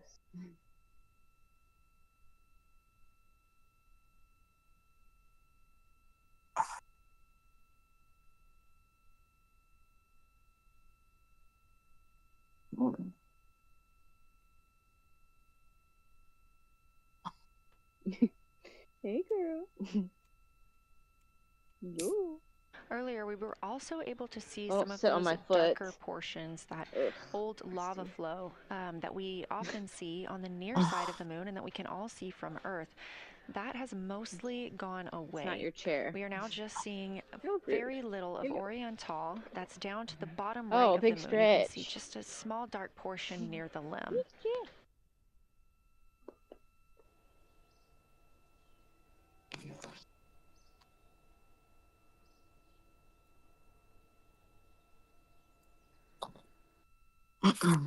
Sun drenched. Hey. It's Mr. Boy. You're still moist. Poor thing. No, you just ruffled. Stop. Puppy energy. We are now about 18 minutes away from loss of signal with the Orion crew. 15 minutes away from LOS. What does that stand for use again? the Deep Space Loss of Network signal. to communicate with the crew members Oh, when they are thank this you. far Okay, from Earth. so that's the goal. This is the first mission since well, Apollo when we have had humans I on mean, the it's Deep Space I don't know Network. if it's the goal necessarily, but yeah, they'll be on the other side of the moon. So. Oh, yeah. okay. For sure. Hi.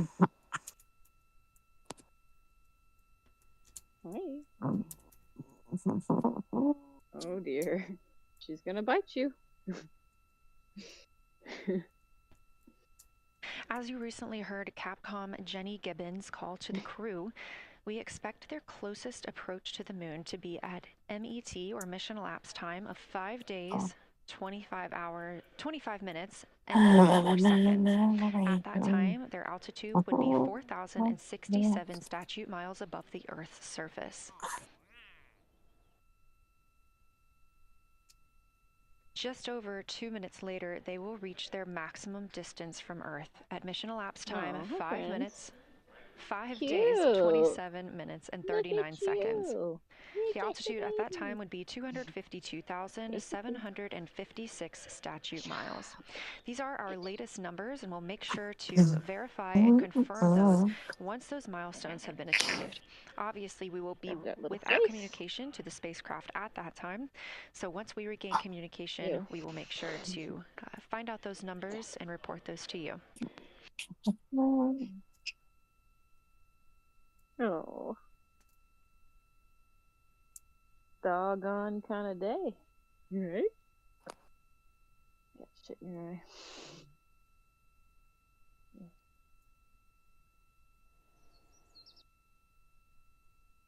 Just a wolf.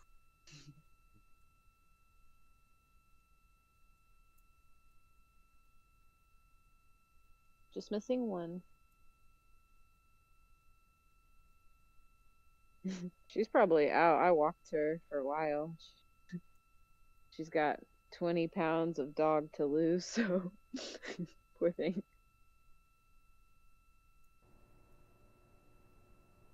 Yo.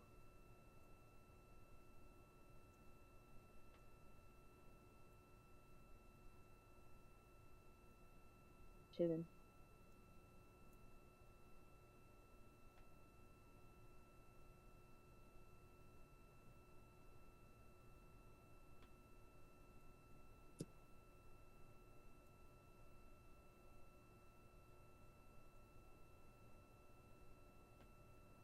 Have you gotten your vitamin D today? Oh, my mom was doing vitamin D, which is really, I agree, it is. You get some vitamin D in. Yeah, I always kind of feel like shit until I do. I even supplement it. It's just a little different. Then you have to know, like, the right combination of when to take things. They don't tell you that in school back in our day. Back in our day. What's up? Oh, I'm looking like through like this other channel, like the Daily Atheist, and there's like a channel Members in Need. As I kind of scroll into that, and it kind of reminded me of something. when I got vape after like going to the hospital earlier, like I was like Mhm. in the parking lot. I'm like, I got all this change. I'm gonna give him like $3 in change, and then like charge the rest of my card just cause. So I'm sitting there in the Yeah. car like counting like like quarters and dimes like and this Korean woman like walks up and like knocks on my window. Like I didn't even notice her coming because I was like focused on like scraping for change. And Yeah. I'm like, I roll the window down and she's like, can you help me? And I'm like, okay. I was like, sure. What's up? And she's like, can you buy me food at like Oh, at the like there's like a Korean restaurant there. She's like, I forget what it's called, but she's like, can you buy me food? And I'm like, and I just looked at her and I was like, I'm sorry, like I'm counting change, like I'm broke. Yeah. Like Hello. literally like had like a bunch of change in my hand, like dimes and nickels and stuff. And when I told her that, like she just was like, like give me this like what? She's like, Like and I was like, I'm sorry. I was like, what do you want me to do? I'm broke too. And then I saw her do this with 3 other people. And she's just jeez. like when they obviously said no, I couldn't hear them. That's upsetting. She's just like, ah. Like you're And I'm worthless like, to me. How dare you not help yeah, me? like it's like you're supposed to like, yeah, it's just like what the hold the front, shut the front door. Wait, first of all, you're fat. Secondly, you can't be upset if somebody like doesn't give you Bro. money. Like if you're begging for money, you can't be upset about it. Like what are you talking about? You're like I'd be like, the oh, you Mean didn't give me Girls any money. movie. It was like that. I was like, what the fuck is going on? You know the Mean Girls movie? Why is that coming up today? I don't know. It's giving you're not I like I that don't hate movie. you because you're fat. You're fat because I hate you. Like what you just said. Oh my god. Well, it's like, you're not starving. I hate to say it. It's like, can you buy me food? It's like, I mean, I don't know, dude. I'm like, and you can see, like, I'm like, I don't have any money. I only got change. Funny. Oh And my like, god. you're upset about it? I'm like, fuck you. I mean, like technically, you can still be like fat and not get your nutrients. But No, fair. To be absolutely, fair, but I get it. I get it. That was just funny. but like a survival type, it's like, no, man, it's like, you can live a good 3 weeks on that blubber. Yeah, but like also try to be nice to people and explain your situation if possible. Yeah. Just, like, No, it was just like this, like, yeah. I'm like there's an expectation to like give her. I was like, what? And I saw her do this to a bunch of other people. I walked in like the vape store. I was like, you're like, yeah, I saw that. And I was like, what the hell is going on? My family, like, they like to give actual food and then see what the reaction is, and a lot of, unfortunately, a lot of times they're just like, oh, no, I want money. Like, Yeah. but for food, right? Okay, all right. Okay. Yeah. Like, it makes sense to me. I mean, that's kind of that's kind of the best way to do is like hand them a sandwich. Like I don't usually have food ready to go like that, but Yeah, like unopened and stuff. yeah. Usually, if that's like a concern, like fair. So, like no, it's like sitting there like counting change like a bum. Like I'm like, what? Like I'm broke. Like, I don't but have any it's money right either. there in your hand. You could just hand it to me, like you're supposed to. I read this book my once. It says, change. "Ask and you shall receive." So, like, why am I not receiving? Like how about you give me money? I'm like, how about you want to buy my vape? Like I'll buy your like Korean food for you. You buy my tobacco habit. Yeah, it was just kind of strange. Like maybe she's I thought to myself, I'm like, I don't know, maybe she's autistic or something. Like I be just a couldn't little. really understand the behavior. It's weird. Yeah. Yeah, it's like a little type bit of on the spectrum or something. I don't mean that like in a derogatory way. I was just kind of thinking, I'm like, that's like I odd understand. behavior. Yeah, like there's a mismatch of understandings. Could be retardation, a little bit. Integrity Houston. Yeah, let's 10 see. minutes. Well, like you can't like come and like ask me for money and then like be snobby, like have a snobbish California like reaction to it. Like I'm broke. It's like wait, what? Oh, hold up, not all. The entitled could be definitely anywhere. Like, some very 10-minute warning for the True, but like we're gonna use the California, stereotype. Oh yeah. I mean, I get it. Like the Valley Girl or something. Like, yeah. Something like that. Yeah. I mean, they do have more Jordan's people in Valley Girl than all of Canada, so it's a good example for sure. A whole other country. I mean, self-sustainable.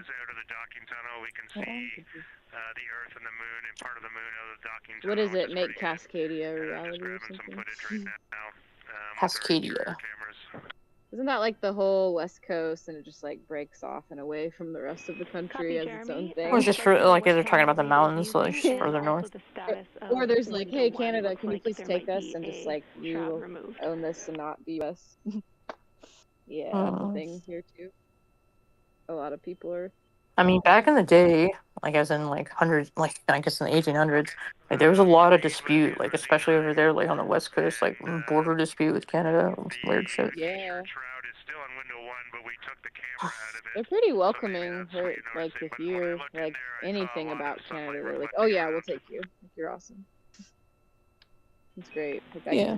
Copy. That makes a lot of sense to us, Jeremy. Okay. I really want to like. I should really get my dual citizenship. Like I just don't think I'm gonna go back into like federal work. So I'm like, fuck it. Like I should get my dual citizen for Canada and like Croatia. I couldn't do that before.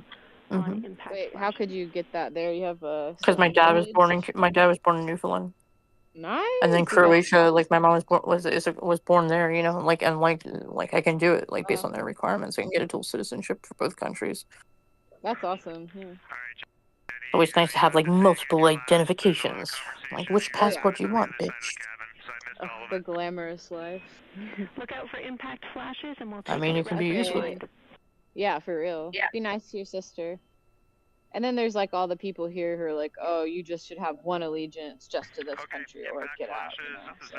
Oh, I've somebody actually told me that to their face. I just laugh at them. Like for me, it's just more like no. It's like I couldn't do it before because like I wouldn't. They don't accept that for clearance. Like you can't like you can't like do government work or work like or be federal and have dual citizenship. But as far as somebody else's opinion on that, I'm like, I don't give a shit. Copy. Yeah. Wow, did you just sit on your sister's head? Jeez.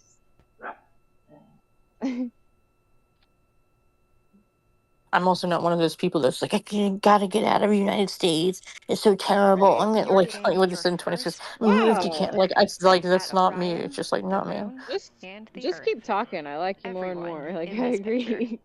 I'm like that. Like I'm just I'm not one of those like you know like I do have plans to like you know extremists. Like go over to Australia and stuff like that, but it's not related to like oh my god Trump. I mean, oh you're actually gonna that like it's not like factored into the motivation like of like you know living somewhere else. Like that's been a thing since like my childhood. I actually wanted to live in like Argentina for like the longest time. Same. So it's not really like anything against the United States. I'm like yeah, there's things I'm patriotic about like and like you know. Right. Like I appreciate the United States, but like those decisions aren't like because it's like you gotta like run away because it's like so horrible. It's like no, that's really that doesn't factor in my decision. Right, not everybody. Not really, anyways. Like you know, I guess like if I really examine myself, I'm like I don't know, maybe like there's like some like implicit influence there, but not that I can tell anyways. Like it wouldn't matter like if Trump or like it wouldn't really matter so much. I mean, Trump is like pretty like ridiculous. I'm like I don't know. I mean maybe, but I don't think there's any like subconscious influence there. Right. Yeah. Integrity. But it's not like all of it. I mean, I'm not doing it in like defiance of the United States. Let me put it that way. Right. Yeah. I think in addition, an expansive life. You know, it's a privilege to witness you carrying the American stuff's cool, but there's also a lot of other cool. Yeah, there's a lot of other stuff. All right, here they go. LOS upcoming. Oh shoot. Yeah, get out of here. A little bit less noise for a bit. And thank you to all of you for allowing us the immense privilege to Hopefully they're good over there. It's quite amazing. And as we go on this journey, the edge of the universe. thinking about the NASA mission to explore the unknown in air and space, to innovate for the benefit of humanity, and to inspire the world through discovery. And as you've gone along on this journey with us, hopefully we're doing just those things. And as we get close to the nearest point to the moon and farthest You heard when they said crescent Earth, right? That just... I had never heard that before. That just got to me. It was so cool. Remind you of one of the most important mysteries there on Earth, and that's love. Coming out? Christ said, look, all your friends are here. so what was the greatest command? That it was to love God with all that you are. Oh, Cryptic. You got here just in time for LOS. Teacher said the second is equal to it, and that is to love your neighbor as yourself. go out of radio communication, we're still to feel your love from Earth, and to all of you down there on Earth Beta! and around Earth. We love you from the moon. I know. I'm so kidding. So kidding. That was toxic. Houston copies. We'll see you on the other side. Okay. You're in my face. Hi. Hello. We will see you on the other side. Jeez.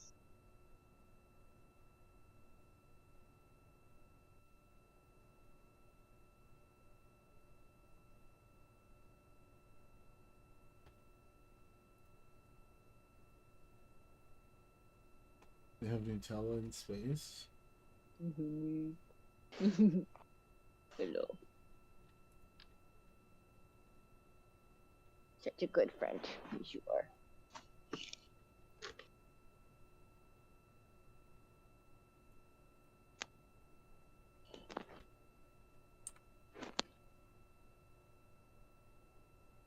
Not a bad job.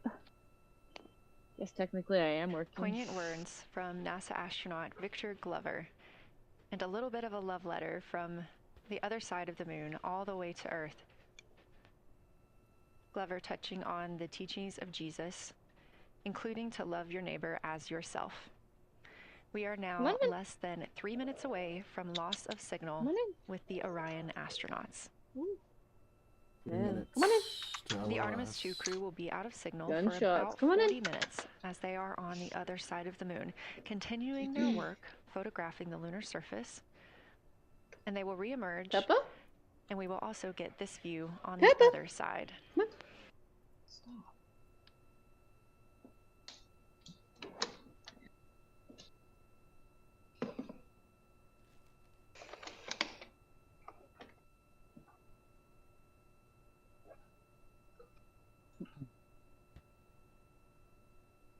Nice. All right. You don't have to drink it all at once. Nice. Great. Shake, shake, shake. Hey, come here. All right. Knock it off.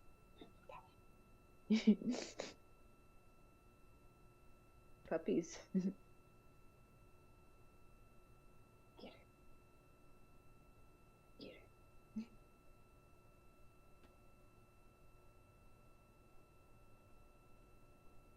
They got Nutella down here too, though. Okay, go. Nope. Just about a minute and a half now until we lose communication with the astronauts aboard Orion on the Artemis 2 mission. Overstimulated. Now 5 days and 6 minutes since their launch on April 1st. Again, we'll be out of communication for about 40 minutes. And this really beautiful view of a crescent moon and a crescent Earth. How great thou art.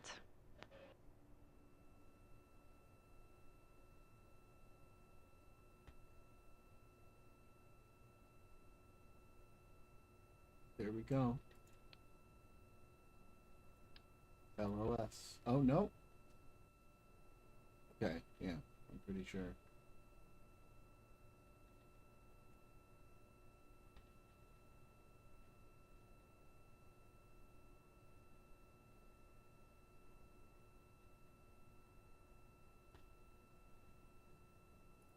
This is kind of horrifying. 30 seconds now until we expect loss of signal. 30 seconds. Okay.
And we have confirmation of loss of signal of the Orion spacecraft as it flies behind the moon. We expect to regain communications with them in another approximately 40 minutes. This was expected as their spacecraft is now out of direct line of sight with Earth and behind the moon. And this is a poignant moment as it's the first time in over 50 years that we have humans completely unreachable by anyone else on Earth. No matter how distant or secluded, we could reach anyone living on Earth, but while the crew flies behind the moon, it's simply impossible to make contact with them. This is a live view inside the Science Evaluation Room here at Johnson Space Center and just down the hall from Mission Control. This team has been monitoring the flyby all day as the team has continued capturing targets on the lunar surface.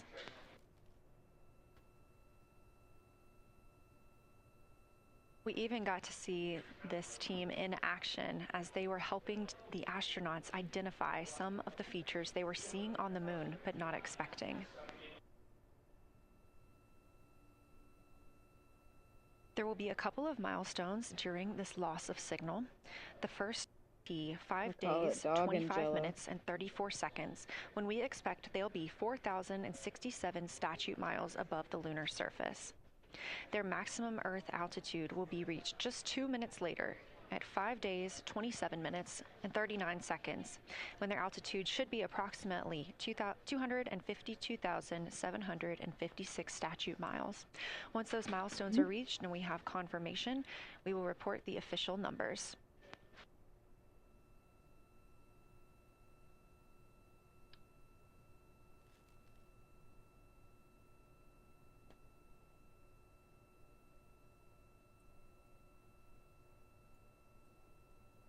Throughout the Artemis 2 mission, astronaut voice, images, video, and vital mission data must traverse thousands of miles, carried on signals from NASA's powerful communications systems, the Near Space Network and the Deep Space Network. Let's learn a little bit more. Rage against the machine.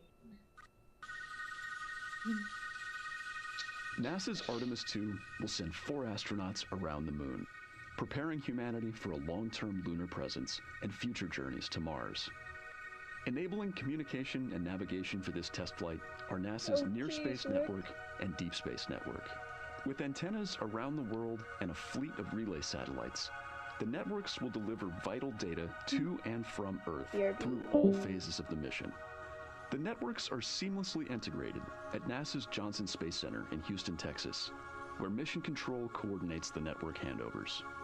These transfers represent a delicate dance between the two networks, exchanging support as the mission shoots toward the moon. On the launch pad and during their early orbit phases, NASA's Orion spacecraft and Space Launch System rocket will rely on communications and tracking services from the Near Space Network. After its translunar injection burn, the Deep Space Network's global array of antennas will serve as Orion's primary communication support during lunar orbit. As the mission journeys farther into space and away from Earth, signal strength weakens and bandwidth is conserved for crew communications. The astronauts will have a near constant connection to Earth, ensuring their safety on a journey farther into space than ever before.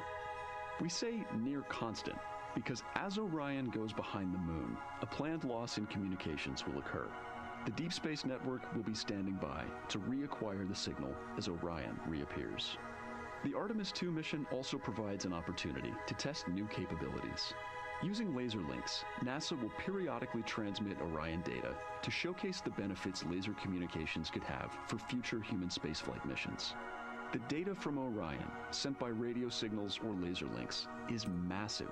The mission is gathering images, data, and video, while also generating details about mission health and crew voice files. All of that data gets processed here on Earth, where systems compress it for efficiency. In the future, we'll upgrade these systems on Earth so that image and video clarity improve with each moon mission. With the Artemis 2 test flight, we're evaluating the communications infrastructure that will help carry us into the future as we explore the moon and journey forward to Mars.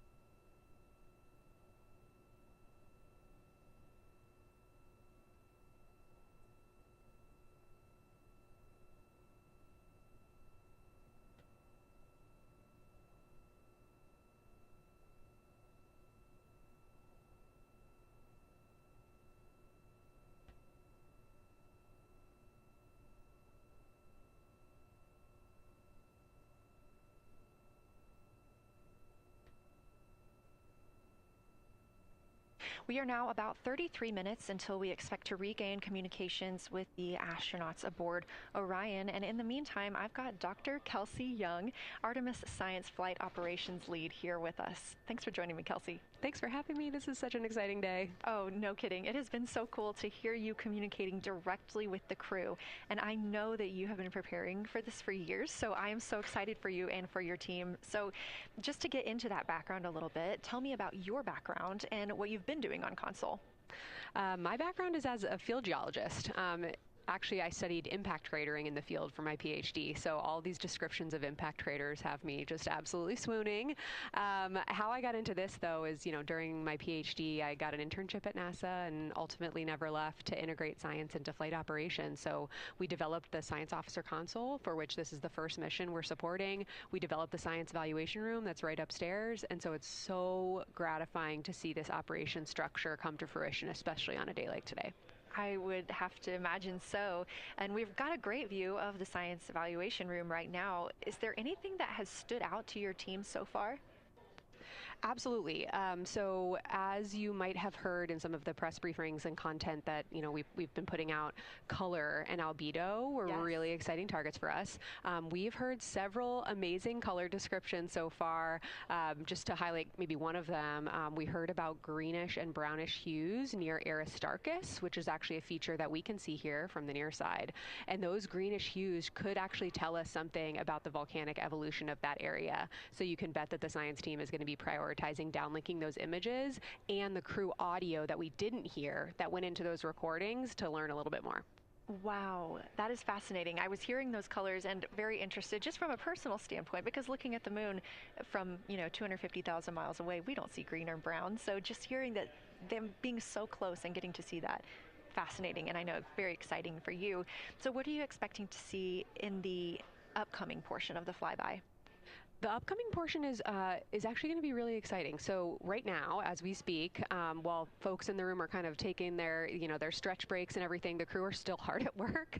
They still have targets to image and describe during this LOS. But when we come out, the first thing, of course, we're going to hear about is Earthrise. We're really looking forward to hearing about the crew's experience with something that we can connect with, and that Apollo 8 brought us such amazing images from. But then we start to get into describing the Terminator, as well as looking for things like lofted dust, which tell us about the modern lunar environment. Then the vehicle's going to orient away from the moon for an hour and then pivot back for the eclipse observations, which is a whole different set of science observations that we're really looking forward to. It's kind of nice that the crew will get a little break in there, because they have been hitting it hard today with photos and videos and annotations. What are you hoping that the crew sees coming up? Is it that lunar dust? Oh my goodness, that's a hard question to answer. I mean, we've already gotten such great descriptions. I mean, the Terminator seems to just be like one of their favorite things to look at and describe. So I feel like, that was something we were looking forward to. I feel like we've really gotten some great descriptions. So absolutely, I'm looking to the human moment of Earthrise. Lofted dust is an exciting one, and lofted dust will be a target for them in the right around the time of Earthrise, but again in the eclipse period. So I'm really looking forward to seeing. I mean, they've already highlighted just in the course of their flyby so far how the moon has changed, and this is going to be even more dramatic change to go from their end of this kind of lunar illuminated piece of the flyby into the eclipse time frame. And I can tell you they're going to be experiencing a very different moon during that time, and I can't wait to hear what their observations are. Yeah, that's absolutely fascinating, and what an privilege that we get to do that on this mission, because that's not always the case. If we had launched on a different day other than April 1st or 2nd, we wouldn't have gotten to see that eclipse. Is that right? That's correct. April 1st and 2nd. I will say, I was asked a lot in the weeks leading up to the launch, well, what's your favorite day? And my answer truly was, there is no bad day to launch to the moon. We were going to get great science out of it no matter what, but it's a really neat opportunity to, bring the sun into the picture, bring different planetary bodies into the picture, while still literally keeping the moon in center stage. Fascinating. So what differences are we looking for at each site? We're hearing a lot of different terms. We're looking at craters, we're looking at mare. What are the differences that you're hoping to see? We do have, as you highlight, kind of different prompts for each target. That's what they're looking at in their lunar targeting plan, which I know you've been showing. And we have even different prompts for the person with the, the really long lens on the camera versus the people with the unaided eye. And you've heard the crew talk about, oh my goodness, when I go from one to the other, I can really detect different nuances. And that's something that we experienced in simulations, but hearing them actually, see it for real has been really gratifying. But we're looking for different things based on the target. Sometimes we're looking for color, sometimes we're looking for texture. For the Terminator, we're looking at kind of what texture and morphologies pop out to you and what kind of diversity you see along the Terminator. You've heard, Victor especially make some comments about future impacts for exploration. So already I think that their descriptions in this first part of the flyby have told us something scientifically, but also about future surface missions. Well, it was so interesting to hear Victor talking about he was imagining in his mind's eye being down on the surface and walking around. That was very cool to hear. And when we're thinking about targets, I know some of them are determined based on the launch day because that determines the lunar illumination. So the ones that we're looking at today, how and why were these selected? Such a wonderful question. This really gets at at the heart of some of our really highest priority science questions. Illumination conditions is a big one, right? So of course we need the targets that we're interested on the lunar feature to be illuminated by the sun in order to view them, but the timing in which they see them during the flyby enables us to ask different questions. So you heard in the pre-flyby crew conference talking about, well, the same pair, Reed and Jeremy, will get to actually look at Glushko crater twice, and that looking at it from different illumination angles allows us to understand that feature better and connect color and albedo with topography and morphology.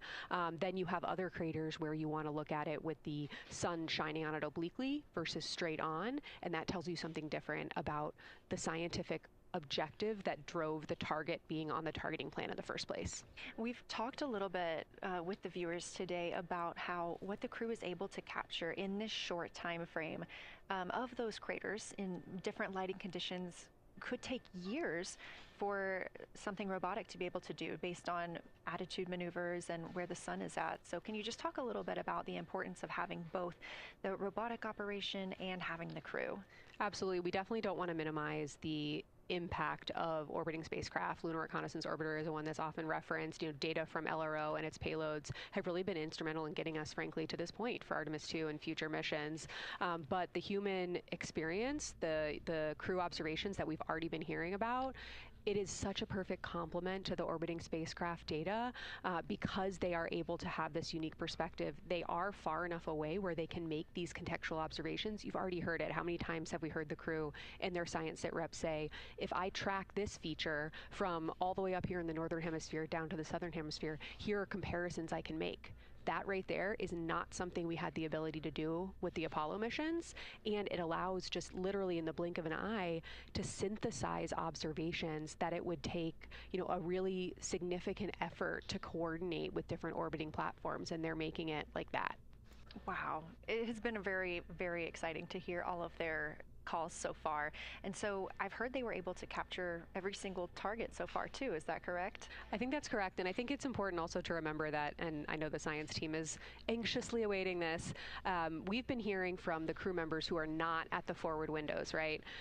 Those crew who are, really in the thick of the observations, they are recording minutes-long observations per target on their crew tablets. We will be getting those down starting here in a couple hours, and that's going to contain really meaty science information that we haven't heard live yet, and that's going to form the basis of my conversation with them tomorrow morning, where we're going to have a really deep dive into the science and absolutely nerd out about what they were able to do today. One of the most gratifying things for me today is hearing multiple crew members say, thank you for putting the discussion times in the targeting plan, because when we have had the ability to put multiple brains on a problem, we have elevated each other. And I'm looking forward to them, sleeping on it overnight and then us actually being able to really truly have an elevated science discourse tomorrow. Well, we're looking forward to it too, and I cannot wait to hear everything that you guys get to learn overnight from some of those audio recordings and just everything that they'll be able to share tomorrow. So, Kelsey, I know you are very busy. You've done a great job today, and thank you so much for joining us for this interview. Thanks for having me. It's such an exciting day. We are now expecting acquisition of signal in about 24 minutes. As a reminder, the Orion spacecraft has flown around the other side of the moon, where they are out of contact with our deep space network.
And we just heard confirmation here in Mission Control Houston that we have reached the closest point of our destination to the moon at MET 5 days, 25 minutes, and 34 seconds. And we anticipate the spacecraft's altitude is approximately 4,067 statute miles above the moon.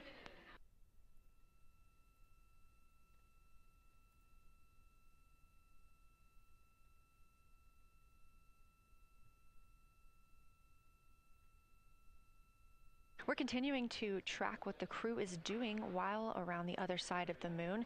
They are continuing to take pictures of the of the moon, the Earth now out of sight. What they're in right now is a crew choice event. The science team has encouraged them to find interesting features on the surface, to take photos of those, and describe why they were interesting. Something else that they'll be looking toward next, just momentarily, will be impact flashes. They've got a few minutes allotted to look at the darkest portions of the moon. They're interested in short-lived flashes on the lunar surface because these would be caused by impact bombardment. After their impact flash targeting, the team is interested in if the crew can see lofted lunar dust. This would only be visible just before Earthrise. Now 20 minutes until we expect to regain communications with integrity and the astronauts for Artemis 2.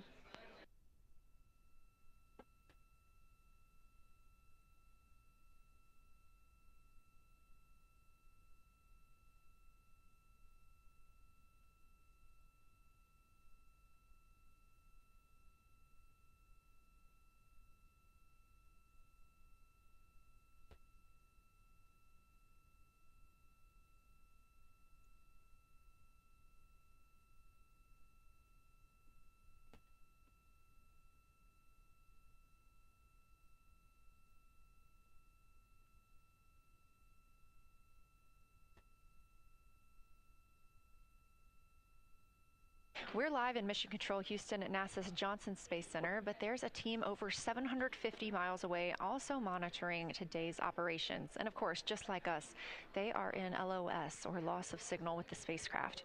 This is LUCA, the Lunar Utilization Control Area, and it's joined by LISA, the Lander Engineering Support Area, which are twin control rooms that will support missions and operations in lunar orbit or on the moon's surface in real time at NASA's Marshall Space Flight Center in Huntsville, Alabama. The Luca and Lisa are right next to each other and just a short walk away from the SLS Engineering Support Center, which is used during launch, and the POIC, where science on the International Space Station is monitored. Luca primarily supports Artemis science operations, while Lisa will provide engineering support for landing astronauts on the moon. During this mission, Artemis 2, teams in the Luca will use the facility to support first-of-its-kind science operations to better understand the deep space effects of microgravity and radiation on the crew's physiology, immune systems, and ability to complete various tasks. The data from these science operations will inform future crewed flights to the moon. For future crewed missions to the moon, members of the NASA Human Landing System Mission Insights Support Team, a group of engineers, safety leads, flight operations experts, and technical authorities will work in the LISA. There, they will monitor lander systems in real time and be involved in key decision-making processes throughout the mission. Teams are using the LISA during Artemis 2 to observe mission operations and using the opportunity to inform and prepare for future crewed landings to the moon's surface.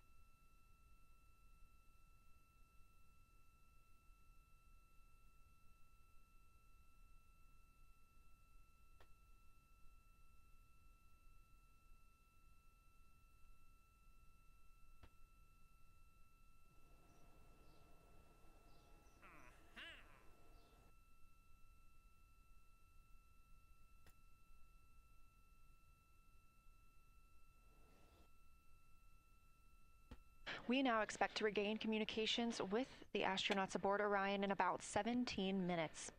In the meantime, a little overview of how our crew members flying by the lunar far side at an altitude of between 4,000 and 9,000 miles are testing the capabilities of the Orion capsule. Artemis 2 visualization lead Ernie Wright has simulated views of the flyby using detailed topographic maps of the lunar terrain and photorealistic lighting scenarios. The Artemis 2 crew members have been using these visualizations to prepare for this historic mission, which is paving the way for future exploration of the moon's surface and beyond. So the most exciting thing to me about Artemis 2 is just the return to the moon. We haven't been there in 50 years. Human eyes are going to see parts of the moon that haven't been seen by anyone before. It also recommits us to exploring the solar system in a way that we haven't in a long time. And I think it provides an opportunity for younger generations to understand the excitement of doing that kind of exploration. Artemis is our return to the moon after 50 years. The emphasis of Artemis is going to be, first of all, science, but second of all, learning to sustain a presence on another world. First on the moon, but we're hoping that that's a stepping stone to Mars and other destinations in the solar system eventually. Artemis 2 will be a flyby mission. It's not going to land.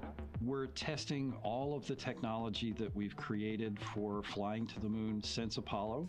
A lot of systems have been modernized, and we need to make sure that all of those work. The astronauts will be looking out the window at parts of the moon that have never been seen by human eyes before.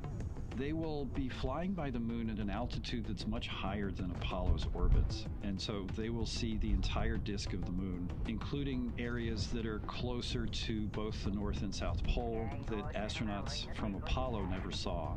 All of that depends on the lighting, which we really won't know until launch day, but we can practice with different lighting scenarios.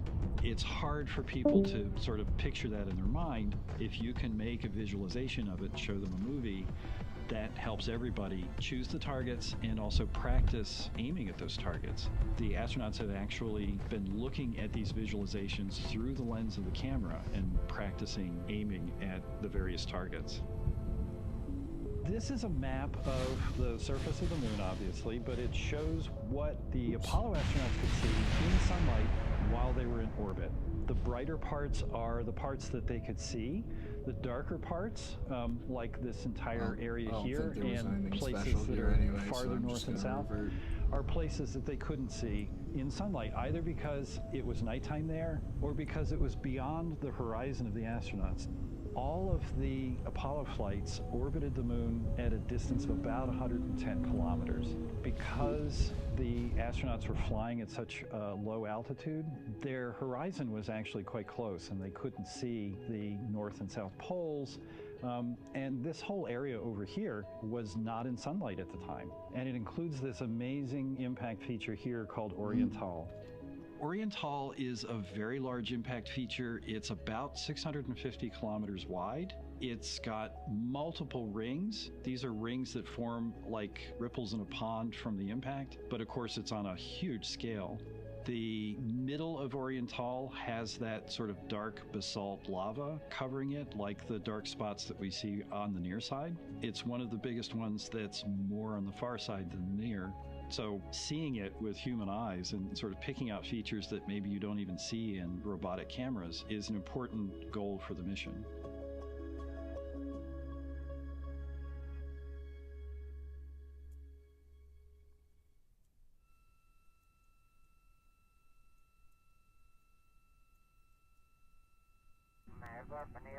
This live view in the Science Evaluation Room, or the SIR, here at Johnson Space Center in Houston, Texas, just down the hall from where we're at in the Artemis Mission Control Room. Teams continuing to monitor the flyby.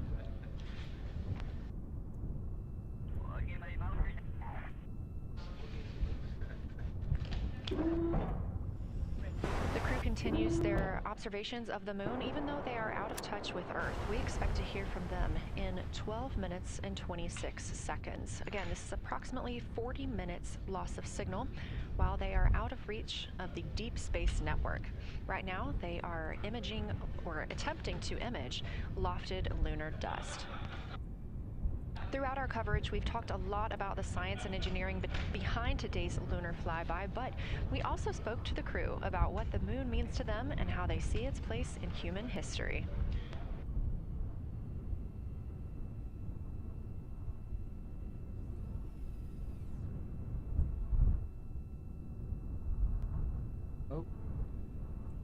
I remember being a little kid lying in bed at night and just looking out at the moon and whatever phase it was in, I was thinking, man, my friends that live like 20 miles away, they can probably look out and see that same exact moon.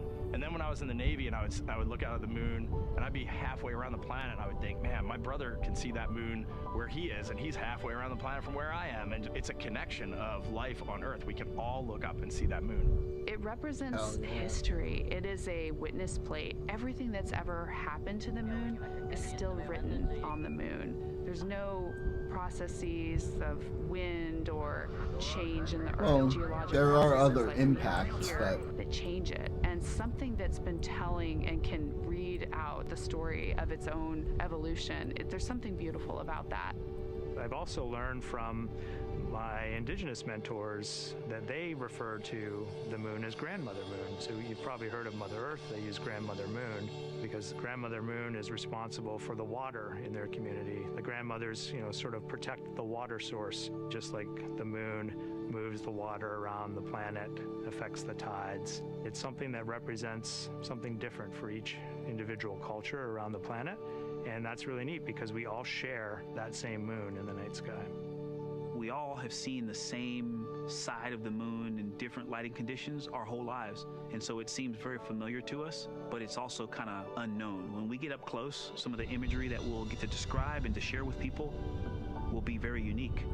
And that nature, both of those things being true about this one entity that we all know, just is really special. It's just the epitome of a symbol of both something that's in each of our hearts, but that's also represents exploration and reaching.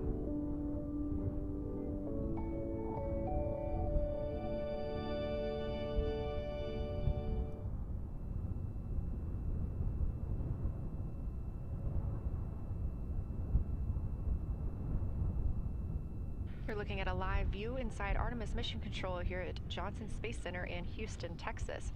We are currently out of contact with the Artemis 2 crew. This was a planned, or not really a planned, but a tracked loss of signal that occurs when the crew flies behind the moon.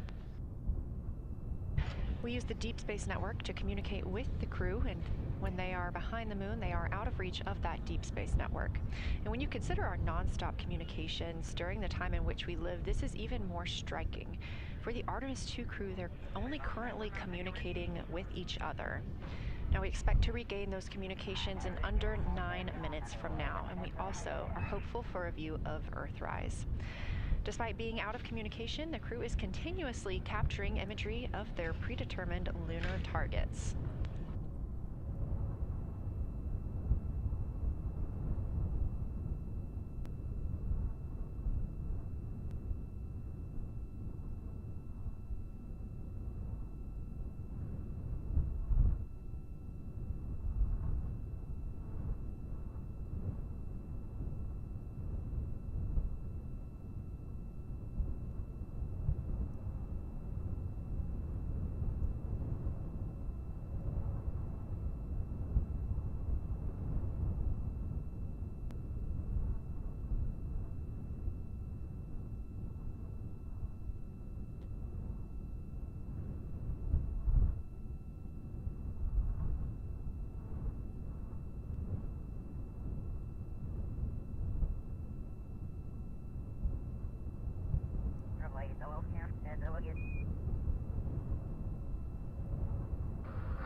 Now about 7 minutes, 25 seconds until we anticipate regaining communications with the Artemis 2 crew aboard Orion. In the meantime, Artemis 2 Lunar Science Deputy Lead Marie Henderson is trained these astronauts to capture and document their views of the lunar surface for all of us to enjoy back here on Earth. I cannot wait to hear their voices when they get to the far side of the moon and I can hear them talk about seeing the moon out their window. I try to imagine it now and just I tear up thinking about it. Ooh, now I gotta hold on a second. We have human eyeballs connected to wonderfully smart brains our astronaut friends have. They are going to be able to observe the moon in multiple different ways. They can use their eyes, they'll look through their camera and snap pictures, and just looking out the window getting that human experience. But during Apollo, the astronauts were so much closer to the lunar surface. Our astronauts are going to be doing a flyby at a higher altitude, so they're going to be able to see the whole moon as a lunar disk on the lunar far side. That's a brand new, unique perspective that humans haven't been able to look at before. We are doing a lot of lunar geography training with them. They have study sessions and quizzes they can do that are assigned to them. You know, even if you're an astronaut, you still get homework. We actually get in the mock-up. In that enclosed physical space, we have to think through the hardware that they have, the cameras, the computers, their microphones to make these observations. There's 4 windows up front. Through one of those windows, one of our astronauts will be using a Nikon D5 camera with an 80 to 400 millimeter lens. So something that allows them to zoom in really far and actually take more detailed observations of the surface. It's almost like looking through a pair of binoculars as well. It's just like being a geologist out in the field. They're telling us what they're seeing, looking for colors, textures, different morphologies, and comparing the region that we're having them look at to the regions that are around them. We have a science team that is planning the targets that are going to be observed, putting them all on the timeline of how they're going to be observed, and then taking the first look at the data when it comes down. The Apollo astronauts were only on the moon for 300 hours total, and they only went to the equator. That's like going to places that were safer landing sites, and they only saw so little, 300 hours total. And so we have so much more to explore and so much more to learn. And we are the beginning of the next generation that gets to start being a part of these discoveries.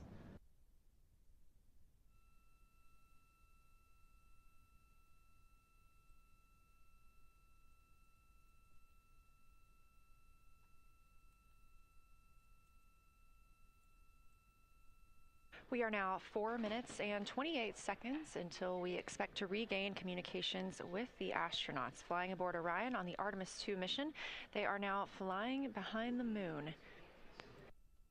While behind the moon at an MET, or mission elapsed time, of 5 days, 25 minutes, and 34 seconds, we expect this was the point in which they made their closest approach, 4,067 statute miles above the lunar surface.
We're live in the Artemis Mission Control Room in Houston, but we are not the only room monitoring today's flyby. As you can see, this is the SIR, the Science Evaluation Room. It's in the same building and just down the hall.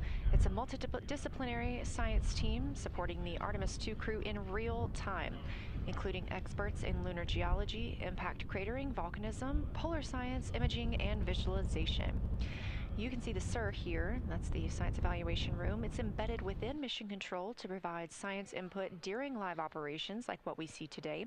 But additionally, the Science Mission Operations Room is a back room that processes data, evaluates imagery, and supports rapid analysis. We also have our science officer, Kelsey Young, here on console today. She's serving as the primary interface between the science team and the flight controllers, ensuring science priorities are represented during mission execution.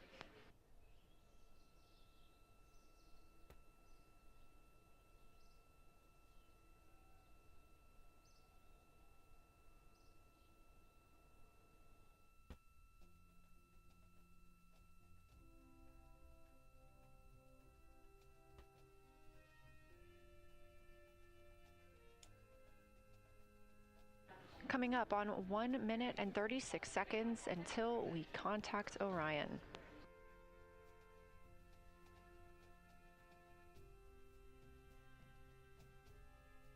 Meanwhile, aboard the spacecraft, the crew has continued executing their lunar flyby tasks.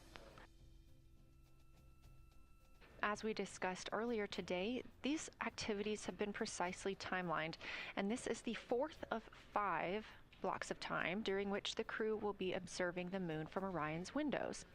At this time, pilot Victor Glover and mission specialist Christina Cook are observing the moon at windows 2 and 3. One crew member is in window 2 with a blue shroud over the window, taking photos and using an 80 to 400 millimeter zoom lens, while the other astronaut is in window 3 using their portable computing device, also known as a PCD, to make annotations. And both of those crew members are making audio recordings of what they are seeing. They are wearing headsets connected to their PCDs, and those audio recordings are being sent to the science team tonight. We are not hearing those live. However, we have been hearing quite a lot of great descriptions from the crew who have been serving as the support. Right now, the support team members are Reed Wiseman and Jeremy Hansen. Those team members are providing science sit reps, situation reports, calling down a few times each hour to discuss what they're observing. And even though we're out of contact with them right now, they are still conducting those science sit reps as they'll be available once they come back around the moon. The situation reports include how the crew is positioned, any missed targets, or anything unexpected they saw. They're also including lunar target descriptions, any hardware issues, and their emotions and reactions.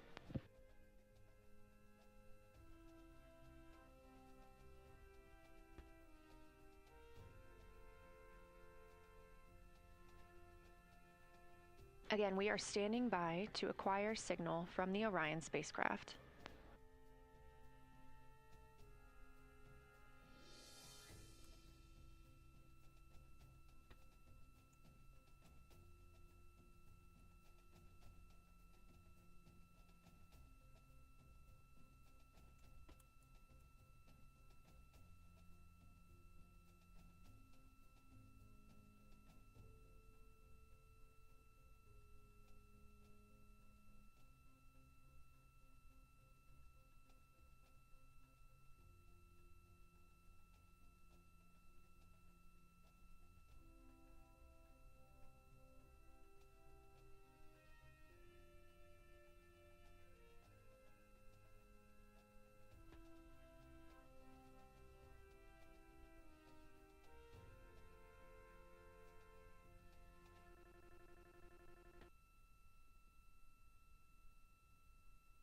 We're in the Artemis Mission Control Room at Johnson Space Center, getting our preliminary contact with Orion, that acquisition of signal coming after a 40-minute loss of signal, during which the crew was flying behind the moon, out of contact with anyone on Earth.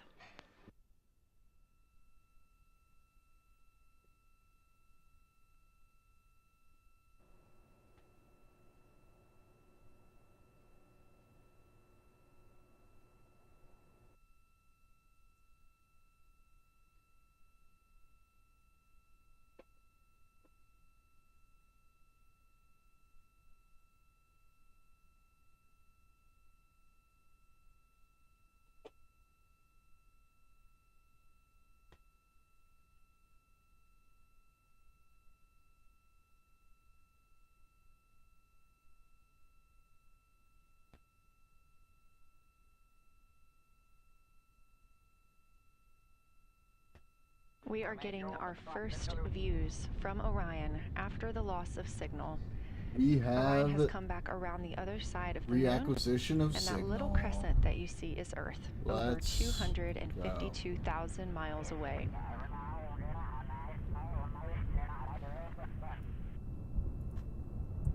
With this transit complete, Lunar Flyby continues, but Orion has also technically begun its journey home.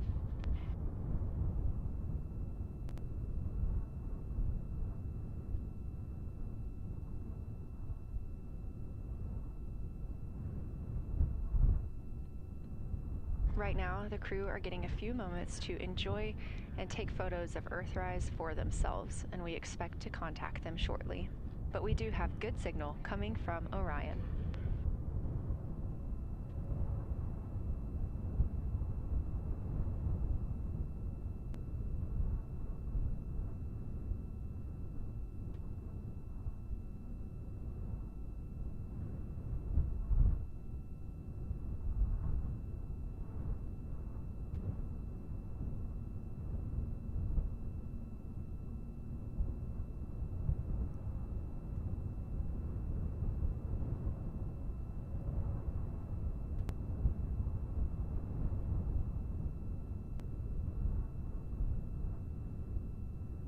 This view from inside the Orion spacecraft, all 4 astronauts now back on the other side of the moon and in contact with us on Earth. Their tasks for Lunar Flyby did not stop as they went behind the moon and out of contact with us. We anticipate during that time they were attempting to image some impact flashes, short-lived flashes on the lunar surface, which would be caused by impact bombardment and potentially even lofted lunar dust. Right now, of course, they are getting pictures of Earthrise. After this target, they will get a short observation break. It's about an hour long, actually. Houston, integrity, comm check. Integrity, we have you loud and clear. How many?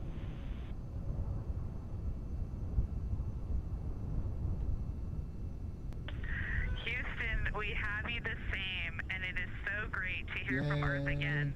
To Asia, Africa, and Oceania, we are looking back at you. We hear you can look up and see the moon right now. We see you too. When we burned this burn towards the moon, I said that we do not leave Earth, but we choose it. And that is true. We will explore, we will build ships, we will visit again. We will construct science outposts, we will drive rovers, we will do radio astronomy, we will found companies, we will boost our industry, That's awesome. we will inspire. But ultimately, we will always choose Earth. We will always choose each other. Hell yeah. Fucking gold. Integrity from Earth, our single system, fragile and interconnected. We copy. Those of us that can are looking back.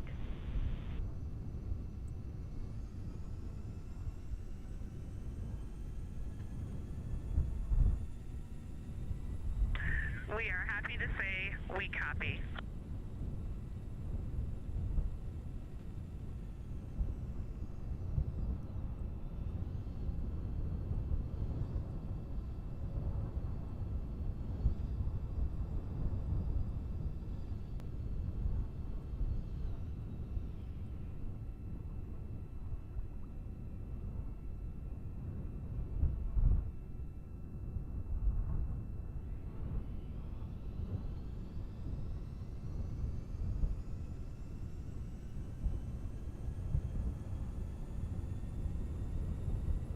Those first communications back with the astronauts aboard Orion. Christina Cook calling back to what she said just before translunar injection burn. That with this burn, we do not leave Earth, we choose it.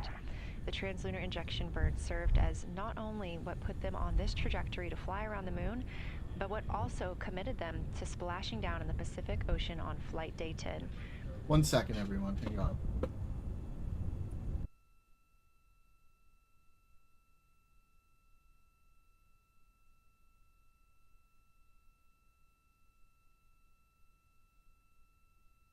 At this time, the crew is entering an observation break.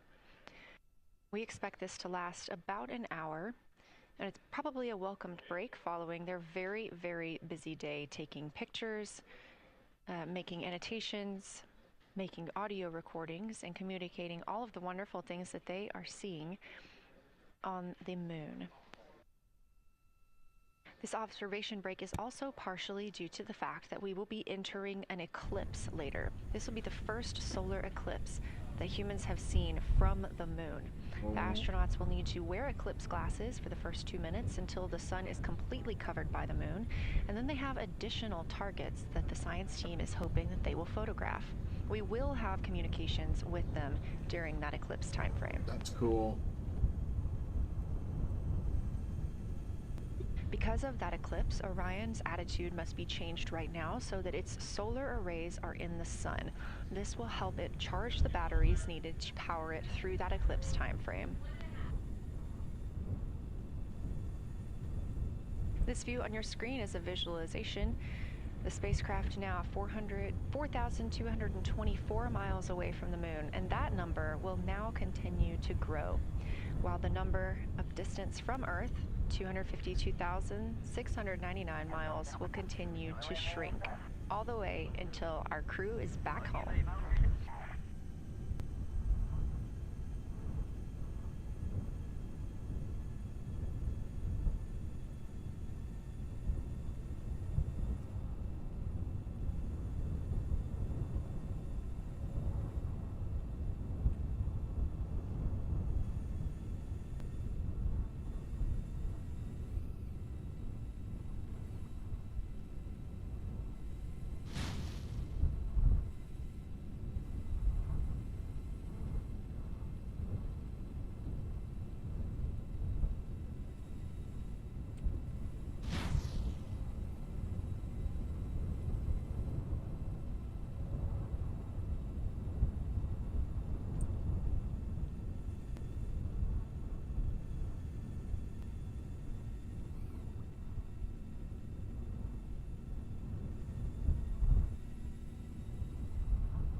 Again, we are MET, mission elapsed time, 5 days and 58 minutes since the launch of Artemis 2.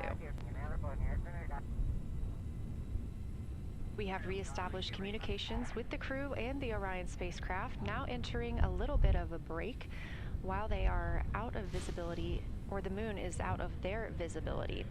The spacecraft will be reoriented to view the moon ahead of an upcoming eclipse. This current attitude maneuver helps charge the solar arrays and batteries aboard Orion that will power them through the eclipse.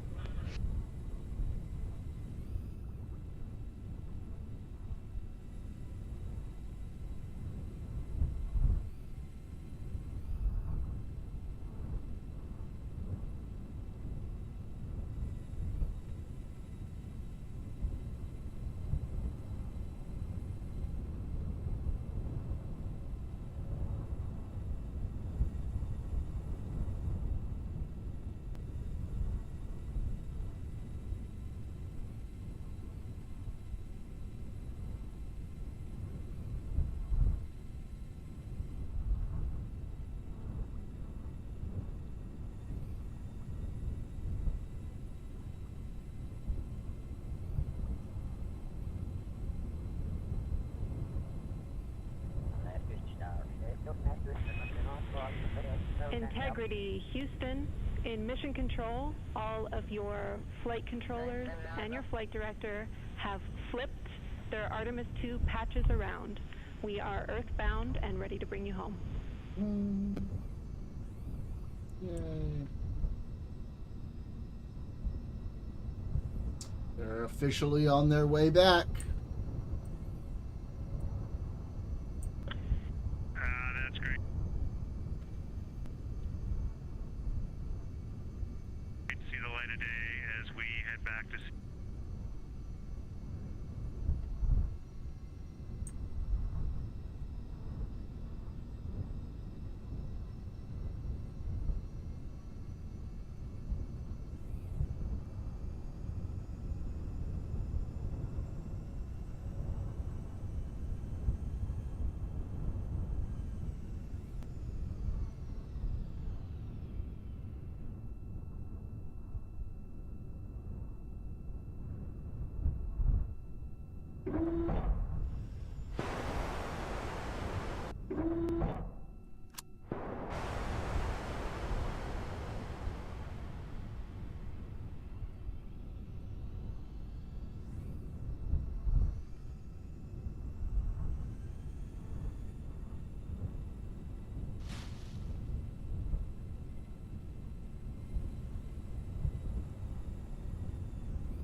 No, I can go through that.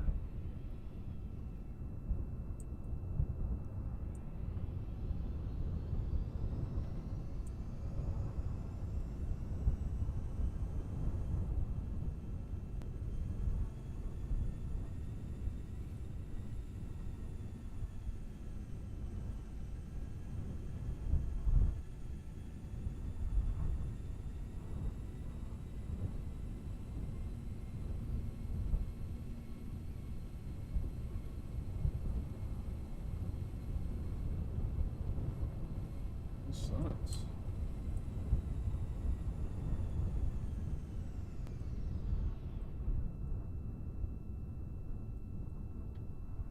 A very special moment just now in Mission Control, ahead of the crew's flight to Kennedy Space Center and during one of their last sims or simulations here. They visited the Mission Control team in Artemis Mission Control in Houston and brought us each a patch. Everyone in the flight control room has had these on their signifiers at their console. On one side of the patch that you've probably seen is the moon with the Earth behind it. Now that we've passed behind the moon and we are returning home, the flight control team has instructed everyone in the room to switch their patch around so that the Earth is closer and the moon is behind us. We are really looking forward to seeing the Artemis 2 crew, and the Capcom Jenny Gibbons did call that update up to the crew that the flight control team here has turned their patches around as was instructed by the crew during that last sim, and we are counting down the days until they get home.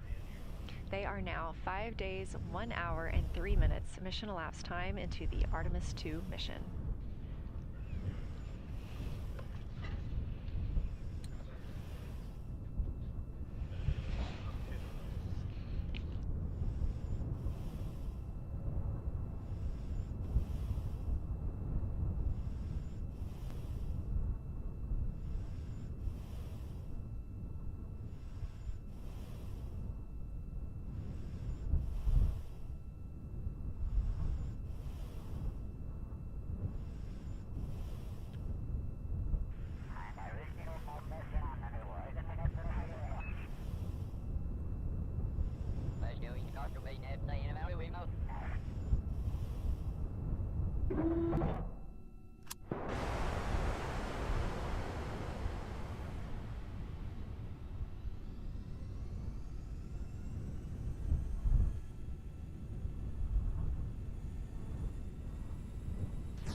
Oh boy. Alright. Time to pick them up.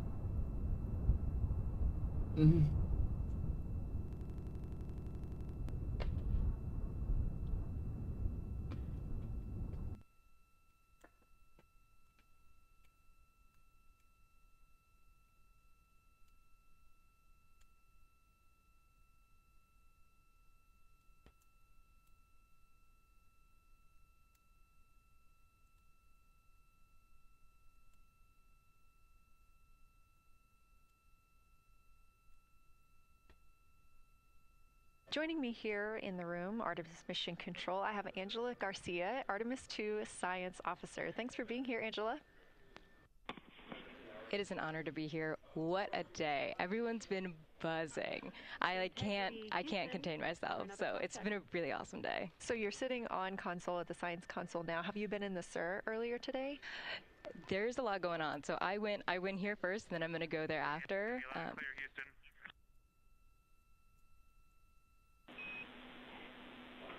All right, Integrity, we hear you. That was a little clipped, but I think we have a better link now. We experienced some blockage from a solar array. We moved it, and we are in bias tail to sun.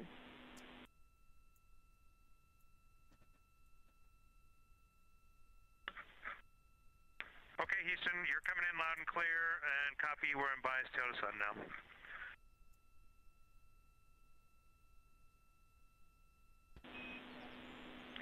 Affirm and Integrity, just so you know, we did not hear your response once we flipped our patches.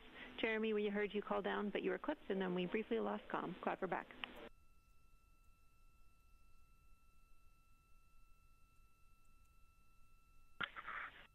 Okay, copy that. We were just excited that we got to share in that you, the MER, and Mission Control have flipped your patches around, and that side of the patch is getting to see the light of day. Thanks for sharing that with us. Our pleasure.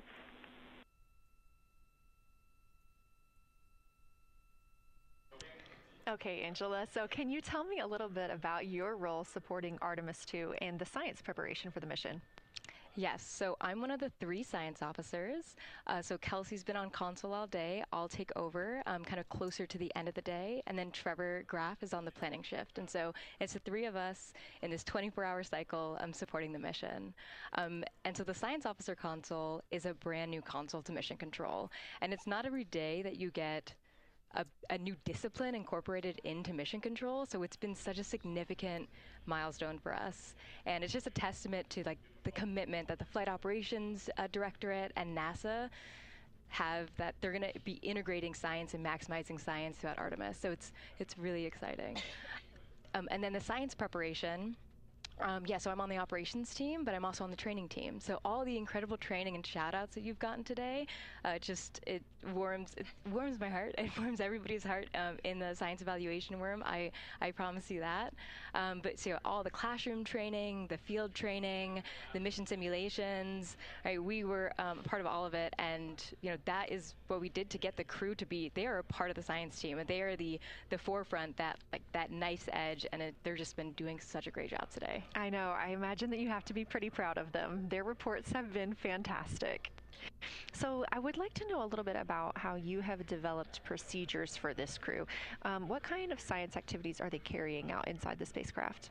Yeah, so the procedure development has been a unique challenge. I'd say the exploration science that we're doing is inherently pretty flexible, and operations is, I'd say, inherently has more structure and rigidity, and so to marry the two and to operationalize the science that we want to get done has been a challenge. But I think we've been able to go through these processes and create good products at the end and have a good plan.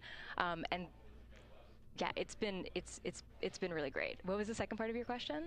Just what kind of these science activities that they're performing, which of those have you really had a hand in? Yeah, so a lot of the procedures help organize what the crew is doing in the cabin. And I know we've talked a lot about what they've been doing, and they've been doing a lot, and it's been a little dark, so I can re-explain what some of those things that they're doing. So the observation blocks are about an hour long, and the crew is organized, the 4 crew members are organized into 2 pairs of 2, the window team and the cabin team. And the lunar targeting package that you've been showing up and that the crew have on their handheld tablets is really the instructions for the window team. So the window team, the 2 crew members are looking out the window. One has the camera with the long lens, one has, they're just looking out the window with their unaided eye, and they're taking these detailed observations. And then halfway in that observation block, they do the window team position swap. So that's what you've been, what Capcom's been calling out, and they'll switch positions. So each crew member has a chance to have that long lens, and then that's just what the window team is doing. There's also the cabin team where they also have duties that they're doing.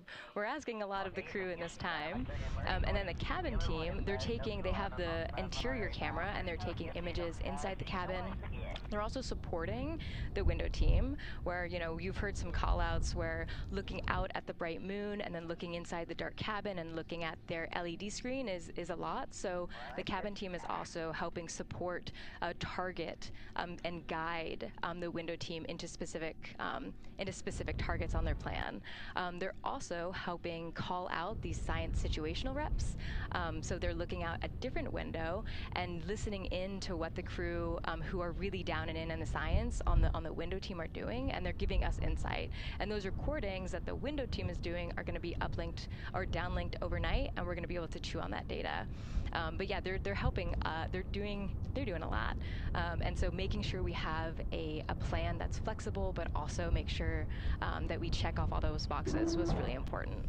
So tell me a little bit more. You talked earlier about the analogs that the crew has done. What kind of analogs or environments were really useful for this? Yeah, so for procedure development, right, you have so many different environments that you can do. You have classroom, like we said, you have the Orion mock-up, you have simulations, and at least for developing the plan, we kind of did it in a tiered approach, because each of those different analog environments helps us answer a slightly different question and has a little bit of a higher fidelity. So we would start with the classroom. So we would we would just get into a classroom, we would put all the hardware on the table, and then we'd almost role play of like, you be Victor, you be Reed, you be Jeremy, and I'll be Christina, and like, let's just do the plan how we think we should do it, write that down, and then just keep iterating on that, and then Integrity Houston for a tag up pre-forward link LOS in place of the Flight Director Conference.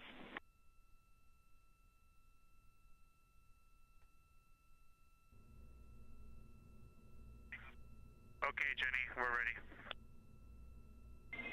All right, crew, I'm going to roll through a couple of topics here. The first two are for timeline.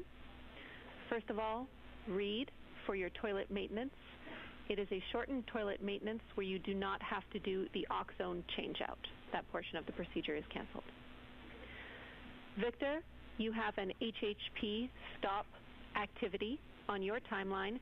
We need you to perform that as scheduled for bandwidth reasons. For your next portion of the flyby, in particular the eclipse, we want to remind you that you can take off the eclipse glasses when the sun sets and you are simply looking at the corona. And then finally, for the D5 with the long or zoom lens, which is set for solar corona, we want to remind you that when you are capturing Earth shine, you will likely have to adjust the exposure. That's all I have for you. Let me know if you have anything for us.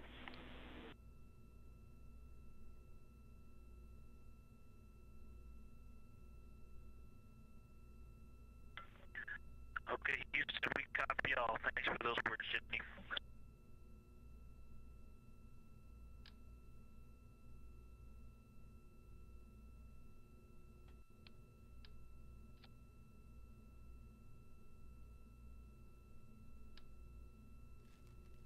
All right, just a quick call up to the crew ahead of a forward link LOS, meaning that we won't be communicating with them, but we will be receiving their communications and data during that time frame. So Angela, we were talking about analog environments. You were telling me about the classroom and getting in there and pretending who's Victor, who's Reed. Tell me more about this. Yeah, it works pretty well. So you're gonna do the plan how you expect it to be, and then once we finalize that plan, we'll give it to a completely new group of people and have them practice it, and then they'll be like, these steps don't make sense, and we'll reiterate on it over and over, Then we'll take it to a higher fidelity environment like the Orion mock-up, and we'll do the same thing because that volume is smaller, the window placement, their seating, what things have we forgotten with this, addition of this this environment.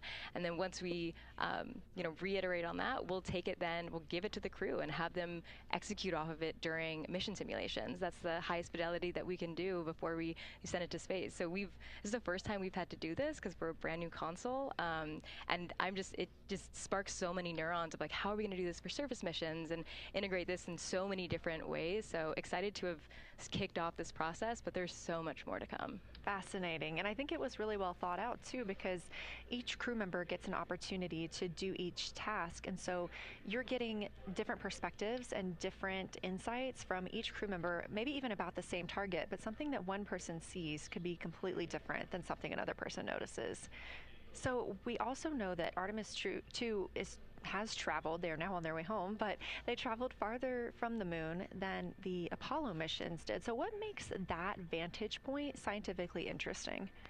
Yeah, observations are so fundamental in the scientific toolkit, particularly observations from different perspectives, different scales, and with different techniques. And so for this, so we really tried to make the plan to optimize those. There's pros and cons for all those things for this mission, so we really just focused the plan to have all those pros. So in terms of scale, this zoomed out scale, you can learn different things. This different perspectives, so their perspective, as Kelsey talked about, photometry around when they orbit the moon, and then also just their different the different things they're able to observe. So yeah, let me talk a little bit about scale, because I think observations at different scales, you can gain a lot of different information. So like, for example, if you were an astronaut on the surface looking at a rock, and you describe at this micro scale. So in training, we kind of talk about observations from micro to macro, or from outcrop to orbit. So looking at, a rock at this scale, you can describe its components, you can describe what it's made of and its colors and its minerals. And you're like, okay, and this rock came from this boulder, and it's this part of this boulder, and these are the different things that I'm observing around. It gives me context to this sample. And then you zoom out a little bit more, and you're like, okay, well, I can see that this boulder came from, it rolled from this mountain ridge, or this high ridge feature. And then because I can see the trail that it came from, okay, now let me describe this ridge, and different parts in it, and maybe other boulders that I'm seeing. And then you zoom out further of the orbit scale, and you're like, this ridge is a part of this larger crater. So all of those different steps give you different information, and so that's why observations at these different scales and these different perspectives are so important. So this zoomed out kind of far view is this full lunar disk view. It's the full lunar. On Earth, we see the full lunar disk as well, but now we're able to see it on the far side, and we're able to see it, all at the same time, which enables the astronauts to compare very quickly to different parts of the surface. And the color particularly is very compelling, because you can just be able to very quickly compare from 3 different regions. Is it in the same family? Is this actually a little bit different? Compare that to what they see in their orbital data that they have access to on their portable computers, and really just be able to tease out that nuance and information. Yeah, we heard them make a lot of those connections today, and especially the color. We talked with Kelsey about this a little bit, just how exciting it was to hear the browns and greens and things like that. I cannot wait to see those pictures. Yeah. So one last question. We are coming up on the last lunar flyby observation block, and this is when we are going into a solar eclipse. So can you tell me what you're interested in the crew learning during that time frame? Yeah, so the data set. So yes, there's so many things. How to pick one. So I'd say the thing that I'm most interested in seeing is some of their annotations that they're taking.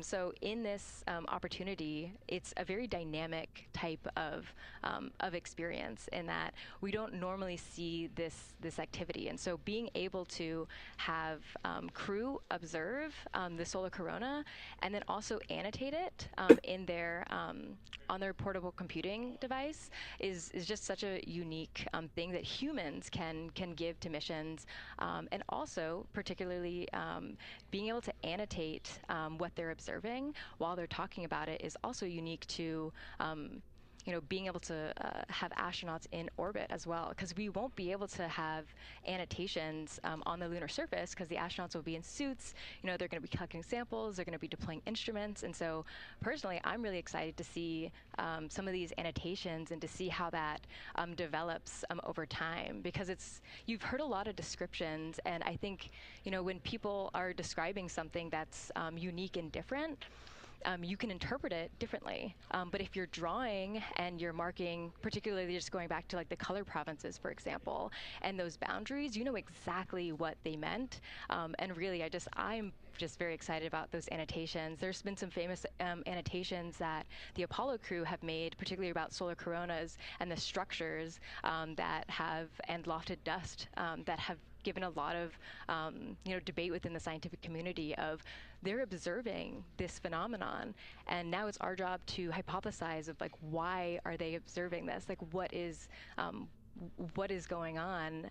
So I think that's just a really cool part of exploration and science, and this beautiful thing that we're about to do. Well, now you've got me excited about the annotations too. I mean, I've been excited about the pictures and the audio, but now don't sleep on the annotations. I am very excited to see these little sketches that they're able to draw out, and we have pictures that they can just draw right on. It's like this particular thing is different than what we've seen, so I'm excited about that. I'm excited too. Angela Garcia, thank you so much for joining us today, and have a great time tonight on Console. Thank you, and you've been doing a great job, and it's so excited to see where we go from here. Thank you so much.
Integrity Houston, you have 3 minutes until we go into a forward link LOS.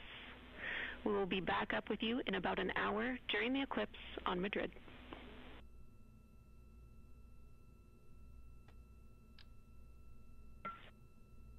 Thanks for the heads up. Look forward to seeing you on the other side.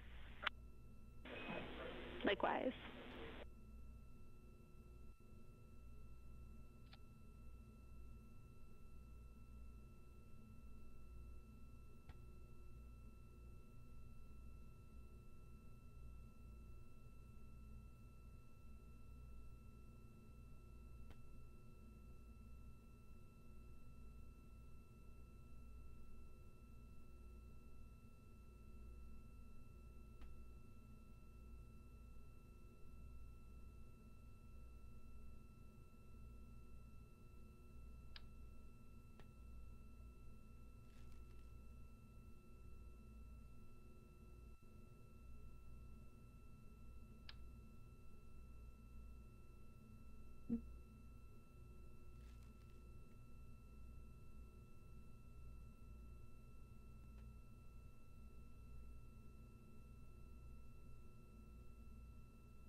Where's the little docking bro? I still need to unlock that too. Shoot.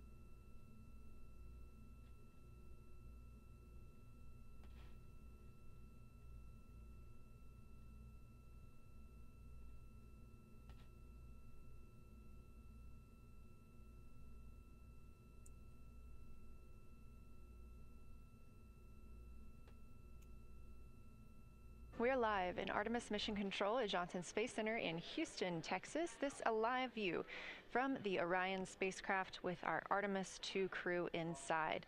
That's Reed Wiseman, Victor Glover, Christina Cook, and Jeremy Hansen.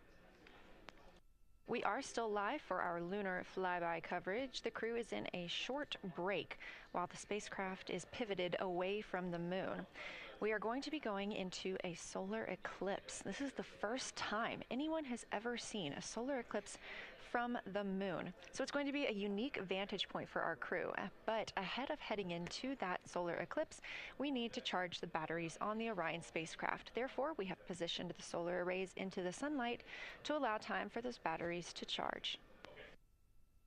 We will get back pointed at the moon just in time for that solar eclipse. We are also in a forward link LOS. What that means is essentially we cannot send calls or commands to the crew right now from the ground. However, we clearly get all of their data and communications. The spacecraft is now 4,632 miles away from the moon, and that number will only continue to grow as the distance from Earth shrinks, now 252,523 miles away. Our closest approach to the moon today was approximately 4,067 statute miles in altitude. Our maximum distance from the Earth is suspected to be 252,756 statute miles. Both of those moments came while Orion was flying in their loss of signal time frame behind the moon. The crew also set that new record today, beating the Apollo 13 record of distance from Earth. This is an animation or a visualization that you can track anytime, day or night, by visiting nasa.gov/track-Artemis. This shows you how the spacecraft is positioned as well as their distance and velocity, now traveling 930 miles per hour.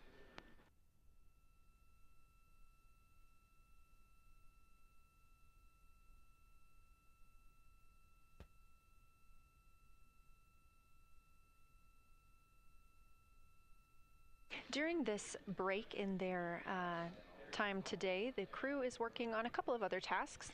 Some of those include their National Geographic timelined test. National Geographic was selected through a competitive process by NASA to help tell the story of Artemis 2. So you've seen the crew with some GoPros inside the cabin, taking videos and pictures, and with other cameras as well. National Geographic plans to leverage its portfolio of media assets, including magazines, social and digital content, and television programming for engagement opportunities. Throughout the flight, the crew has been timelined a little bit each day to film from a shot list provided by National Geographic, and that includes their morning routine, talking with their families, exercising, and just their overall thoughts about the mission. And I cannot wait to see that footage.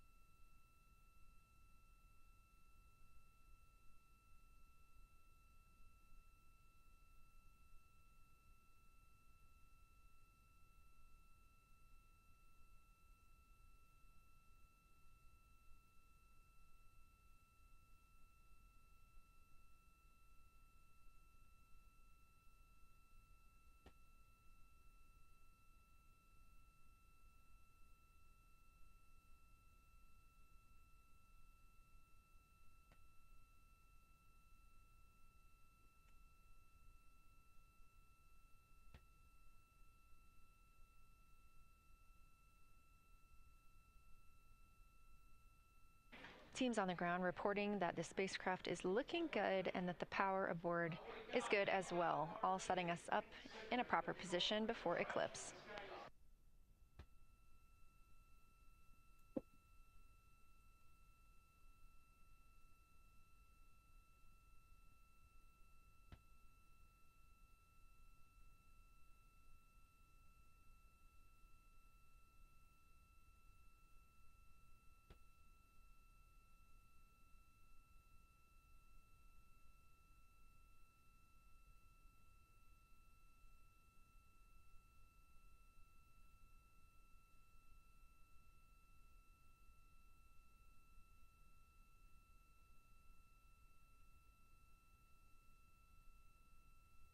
Orders for docking. Okay.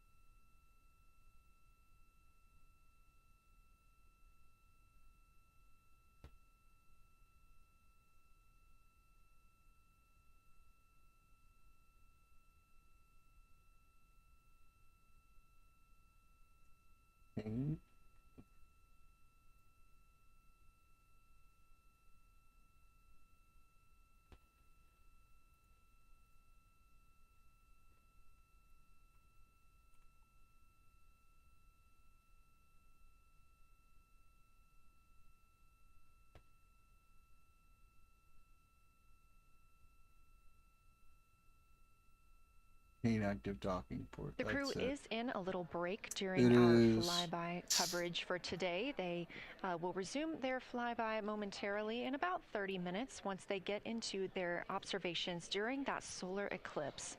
Now, the moon is our nearest celestial neighbor, orbiting Earth at less than 250,000 miles on average. When our astronauts venture there for future Artemis missions, they'll target landing sites near the lunar South Pole. There, ancient rocks, minerals, and trapped water ice will not only provide resources for human explorers, but they may also contain clues to the formation and evolution of our planet and the solar system. Let's learn more about the lunar South Pole with this video featuring Dr. Kelsey Young, Artemis Science Flight Operations Lead. We learned a lot from the Apollo samples, but we still have a lot left to learn about the moon. The Apollo missions visited only a pretty narrow swath of the moon. All the missions were concentrated near the near-side equator. Really interesting and really critical insights were unlocked with the Apollo samples, but we have so many questions still to answer about the moon and the evolution of the moon. And liftoff of Artemis 1. We rise together, back to the moon and beyond. NASA's Artemis missions are NASA's plan to send people to the surface of the moon. We'll be sending people I'm going and pretty much until NASA finishes its equipment to, among other stream. things, answer a lot of really compelling science questions. Scientists have a lot to learn about the moon. It's our nearest celestial neighbor here to Earth, so what the moon has experienced, we've experienced. Except here on Earth, we have things like plate tectonics, oceans, forests, people that erase the rock record. Whereas on the moon, that whole record of our planet's history, of the moon's history, is just kind of waiting there at the surface for us to explore. The South Pole, which is where Artemis missions are going to target, is specifically interesting for a couple key reasons. We think there are volatiles at the South Pole of the moon that are not present near the equator. Things like water and water ice that are trapped in the lunar regolith, which basically just means lunar soil, that can easily become untrapped in that lunar regolith, and scientists can scoop up and study for a return to Earth. Really interesting The lunar stuff. South Pole is a really exciting scientific target, and it also comes with some challenges for operating. For example, the lighting environment will change drastically within the course of one mission, and even over sometimes the course of one spacewalk. So preparing the crew members, preparing the hardware that we're sending to the moon, and preparing the mission control teams is really, really important. The South Pole Aitken Basin is particularly exciting. We think it's one of the oldest and largest impact basins in the solar system. And if we can get the right rock from the South Pole Aitken Basin and bring it back to our labs here on Earth, we can use that sample to constrain the entire evolution of our Also, solar look system at the and follower really count, understand buddy. the timing of how the moon and our planet and the entire solar system evolved.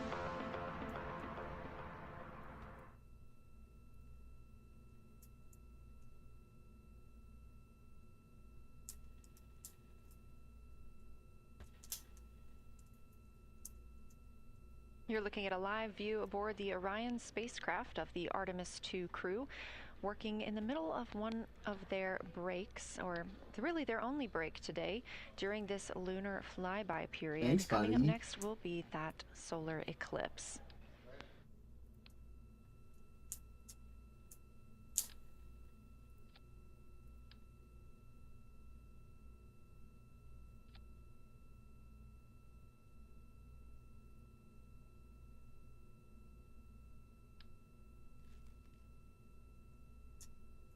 Oh yeah.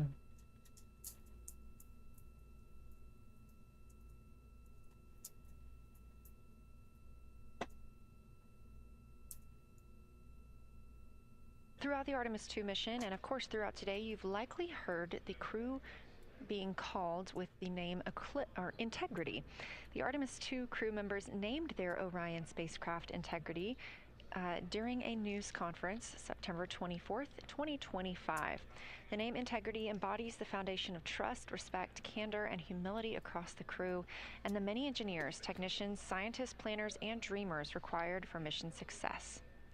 They said this name is also a nod to the extensive integrated effort from the more than 300,000 spacecraft components to the thousands of people across the world that must come together to venture to the moon and back, inspire the world, and set the course for a long-term presence at the moon. The crew also said that integrity is rooted in a shared core value of NASA, the agency's astronaut office, and the CSA, the Canadian Space Agency.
Yeah, and I've been KSPing super hard the whole time. We are 5 days, 1 hour, and 38 minutes mission elapsed time into Artemis 2. In this view on the screen, you can see the crew starting to even look through some photos that they may have captured today. We really look forward to sharing these photos with you as soon as we possibly can. And the best way to keep up with those is to follow NASA on social media. You can do so at NASA, and for this mission specifically, at NASA Artemis.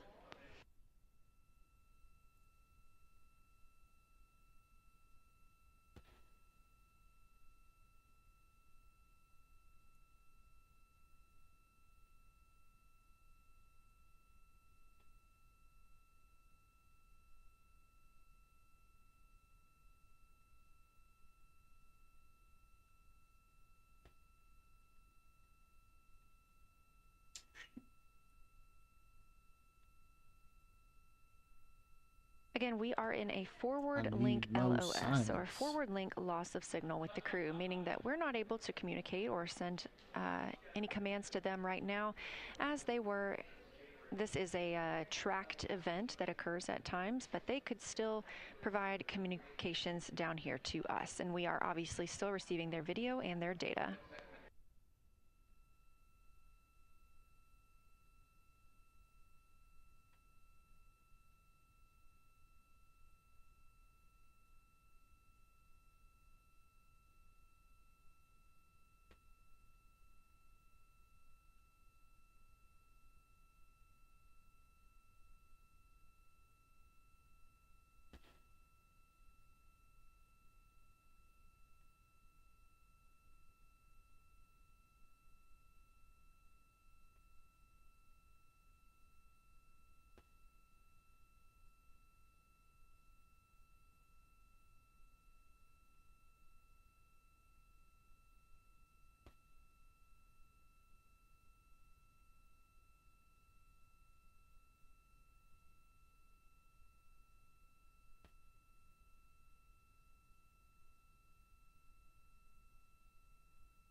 Watching the latest battle in the Lib Wars. What's going on?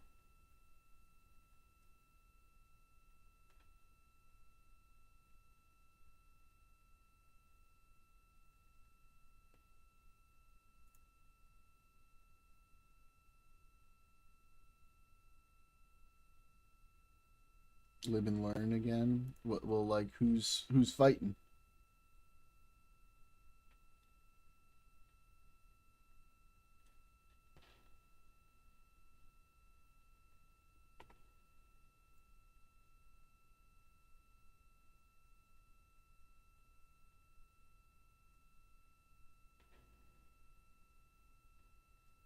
Yeah, but is there like a big panel? Like, are they arguing, or is it just live and learn having discussions?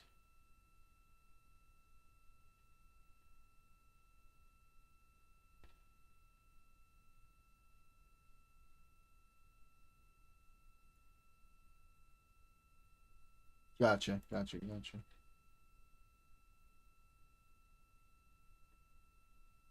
Yeah, well, that's his MO. He likes to be an idiot. I asked Destiny who his favorite person to argue, like, to debate with, though. I asked him when we were, like, hanging out the other day.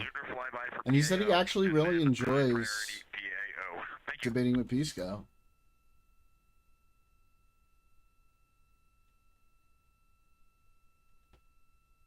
Yeah.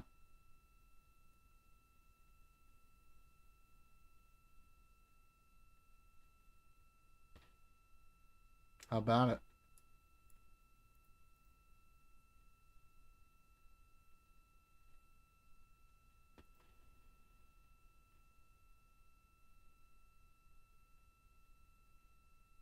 Yeah.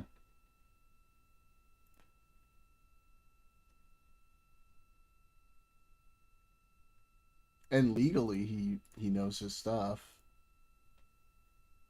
You know?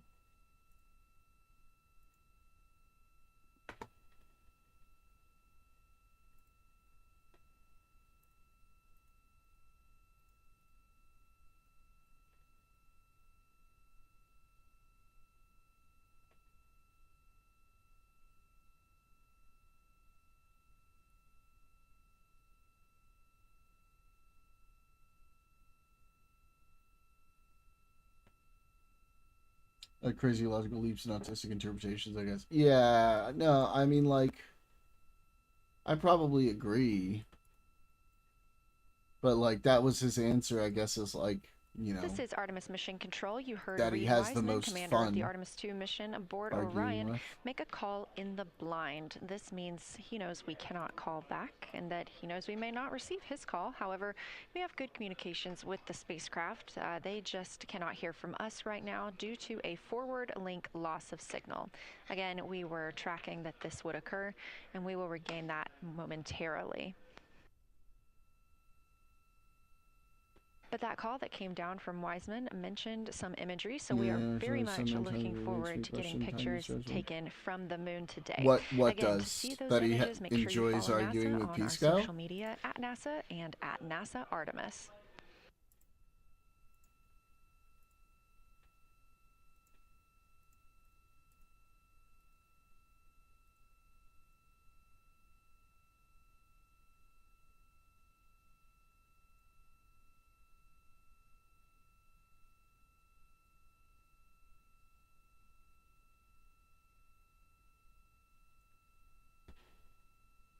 Yeah, I don't know. He likes it.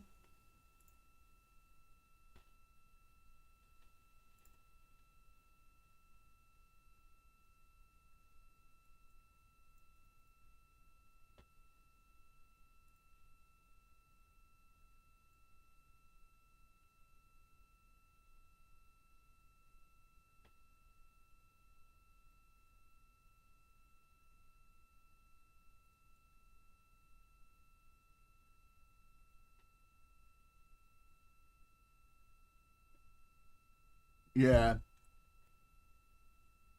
Yeah, like I said, as a response to that, I was like, "Oh, you still like talk to him from time to time?" And he was like, rarely now." And he sounded a little, sad, a little disappointed.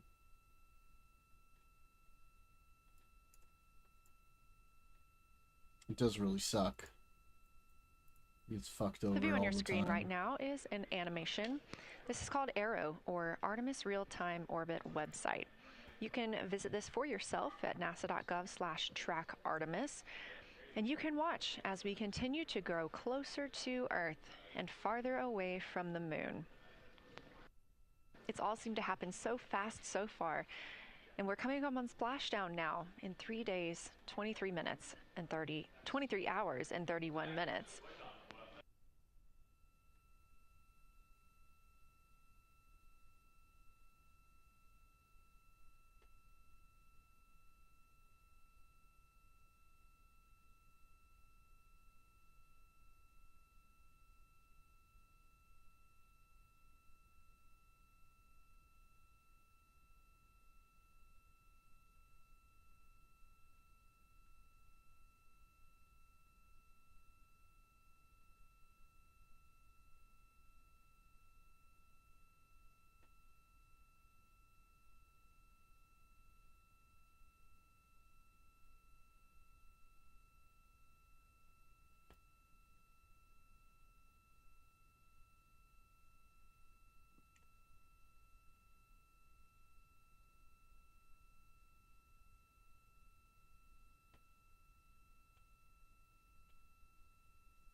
Which one's Mike again?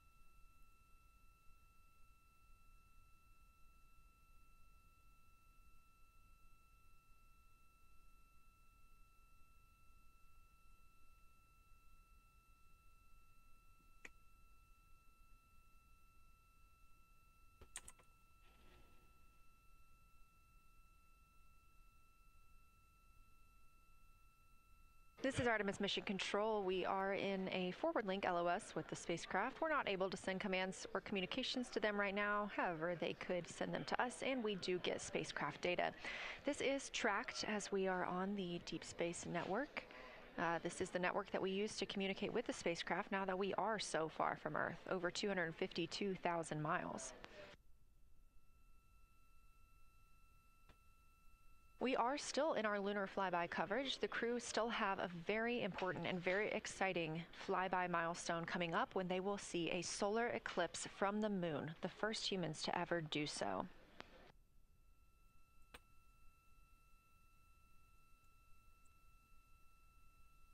Something that we also have to consider when it comes to our missions and launches is space weather.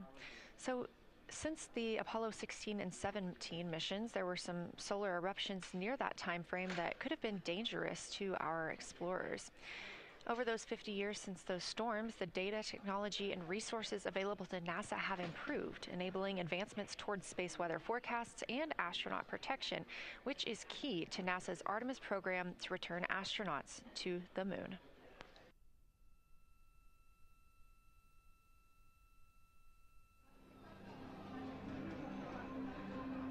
Across our planet, billions of people depend on the invisible networks that connect us to space.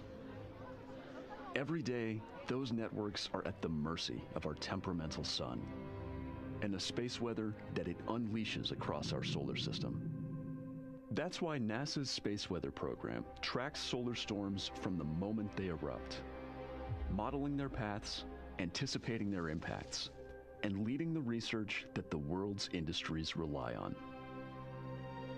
NASA's space weather research and modeling is driven by the needs of society and enables critical decision-making that equips pilots to reroute around high radiation areas, farmers to adjust GPS-based precision planting and harvesting plans, and power grid operators to mitigate the impacts of potential surges.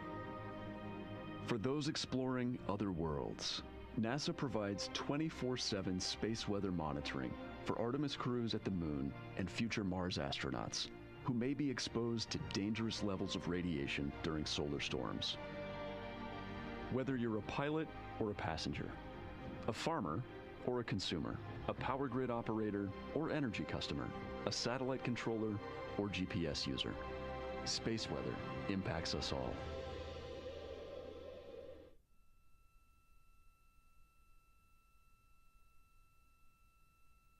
This is a live view from the Orion spacecraft on the Artemis 2 mission. It's now been 5 days, 1 hour, and 54 minutes since we launched.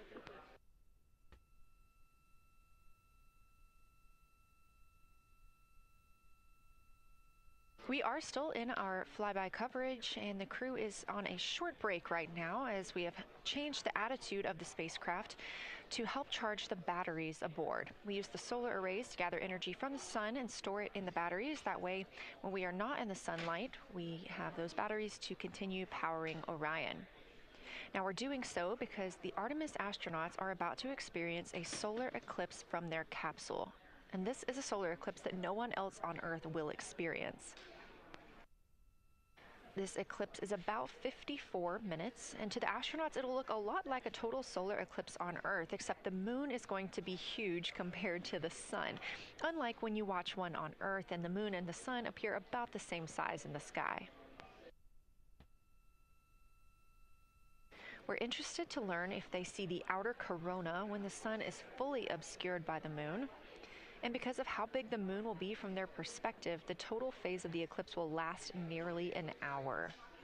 The astronauts will see a partial solar eclipse as the moon covers and uncovers the sun, which is before and after totality. So, much like us on Earth, they will have eclipse glasses so they can safely view that portion. The astronauts will also be using cameras to capture images of the corona during the eclipse. That's awesome. There also may be some other planets visible during the eclipse, including Venus, Saturn, Mars, and Mercury. If they can identify what part of the sky they're looking at, this can help train future Artemis astronauts on what part of the sky they're seeing. This provides useful knowledge in challenging situations when they may need to rely on that information instead of instruments for navigation and orientation.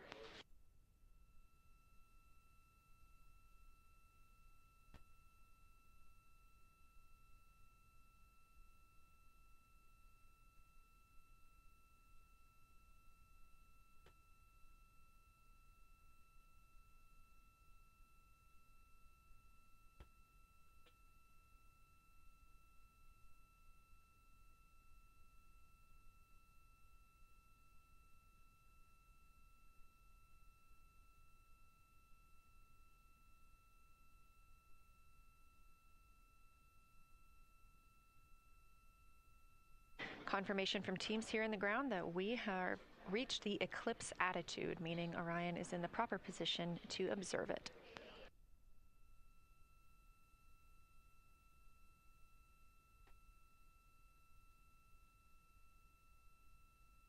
The astronauts' break during this observation period is now over, and we are resuming their lunar flyby observations. The first of these is sunset. This is the solar corona that we'll be looking for. It's the outer atmosphere of the sun.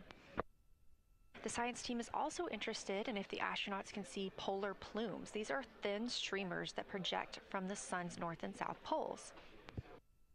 Additionally, they're interested in seeing if the crew can witness coronal loops. These are arcs close to the sun's surface. And something else that we've previously mentioned is lunar dust. This is dust from the moon that is lofted above the lunar surface and illuminated by the sun. It was reported visible by Apollo astronauts.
You're getting a live look from Orion as the crew observes a solar eclipse from the moon.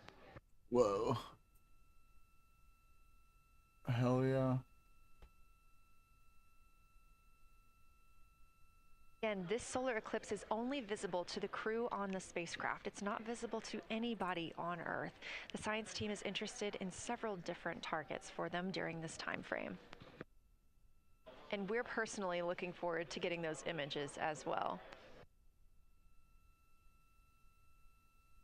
Again, during the beginning portion of this eclipse, the astronauts will need to use eclipse glasses, just like we do from Earth, to safely view it. Once the moon has completely covered the sun, they'll be able to take off those glasses for almost an hour. Totality on Earth during a solar eclipse lasts only a couple of minutes, so this opportunity gives them a chance to look out into deep space and to look into see if there are other planets nearby.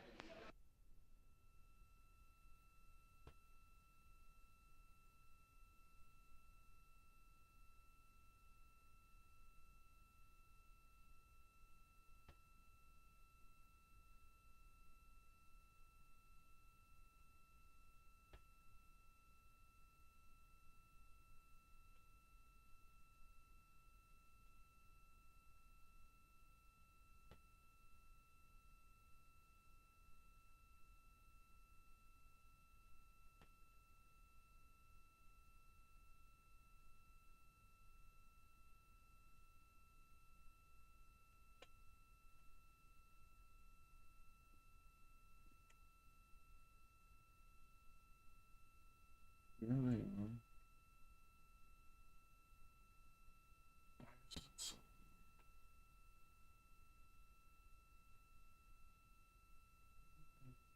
What you're seeing right now is the solar Not able to corona. engage. That's the outer atmosphere of the sun. And the science team is very interested in any images that the crew can capture of this. They're hoping that they'll take pictures and describe the visibility, color, and shape of the solar corona as a whole and its substructures, those plumes and streamers.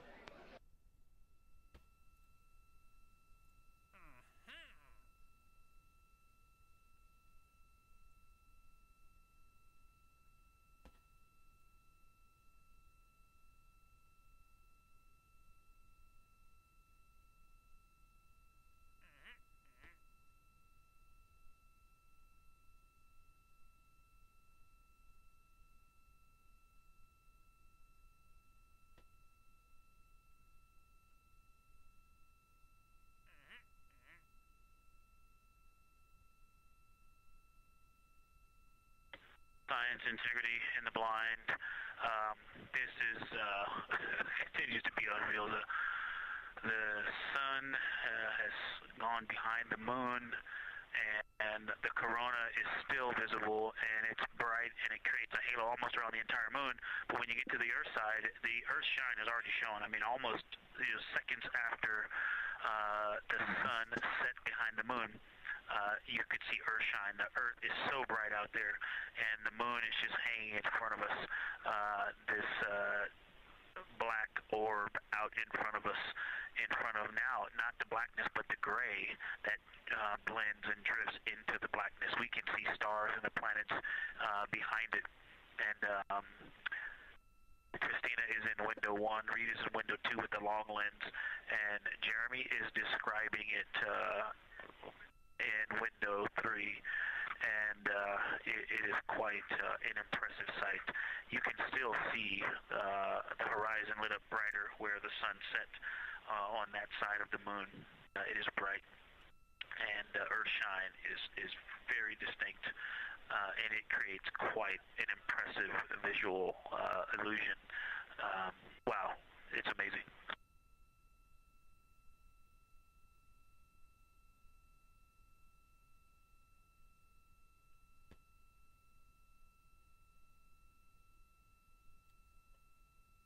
It's amazing.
Again, you're looking at a live view from the Orion spacecraft on the Artemis 2 mission. Orion is now 252,125 miles away from us all on Earth. We're here in the Artemis Mission Control Room in Houston, Texas, and what you had just before we lost that view quickly was the corona of the sun peeking around the moon as the astronauts are entering a solar eclipse for this portion of the lunar flyby. We're now over 5,500 statute miles from the moon. That closest approach today was just about 4,067 statute miles away. And teams in the room beginning to get a little busier and filter in and out as we are stepping through a handover. The Orbit 1 team is handing over to Orbit 2, who will continue monitoring lunar flyby and all of the systems aboard the Orion spacecraft.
You're getting your last few views of the solar corona as the moon begins to take center stage and completely cover the sun.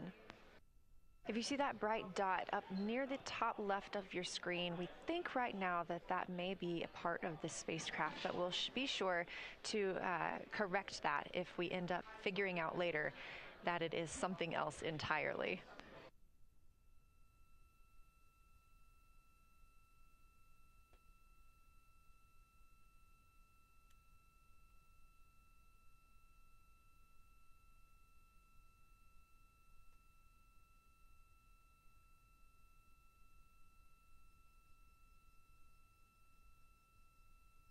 It has been an absolute honor to join you here today for the lunar flyby of Artemis 2, the first time humans have flown by the moon in over 50 years. I'm Leah Cheshire Mustachio, and I'm excited now to hand over the Cheshire Mustachio. Around in the windows, and we are transferring settings on a camera to pick up Earth shine, and it is amazing. The brightness where the corona, where the sunset is still bright. There's I think there may still be corona visible, but that part of the horizon is still lit brighter, and you still have a distinct Earth shine.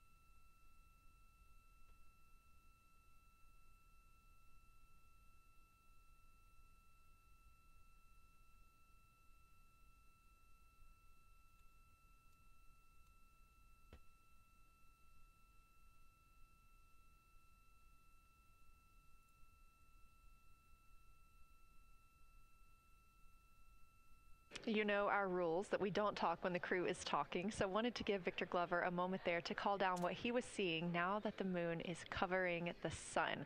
A really amazing time during today's lunar flyby. Again, thank you so much for letting us help tell this story today. I am Leah Cheshire Mustachio, handing it over to my friend Anna Schneider What a at the last PAO name, console as the Orbit 2 team comes to join us. So thank you so much, and I hope you Cheshire all enjoy tonight. Mustachio. Anna, you can take it away. Thank you so much, Leah, and it's been a joy listening to your coverage over the last several hours. So as you mentioned, the Orbit 2 team of flight controllers is currently making their way on console and completing a shift handover with the Orbit 1 team of flight controllers. The Orbit 2 team tonight will be led by Flight Director Diane Daly, and she is currently handing over with the Orbit 1 flight director there on your screen, who was Flight Director Jeff Radigan.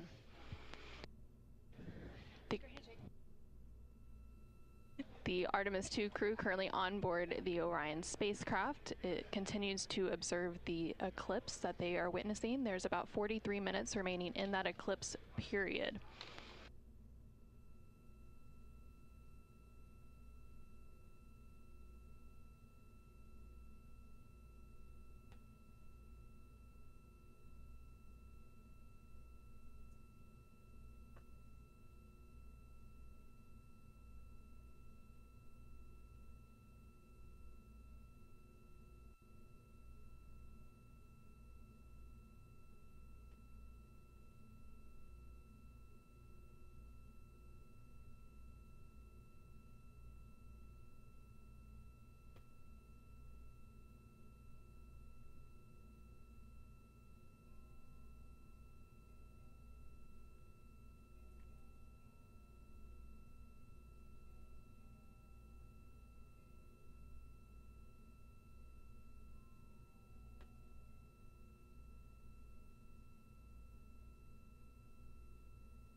This is Artemis Mission Control.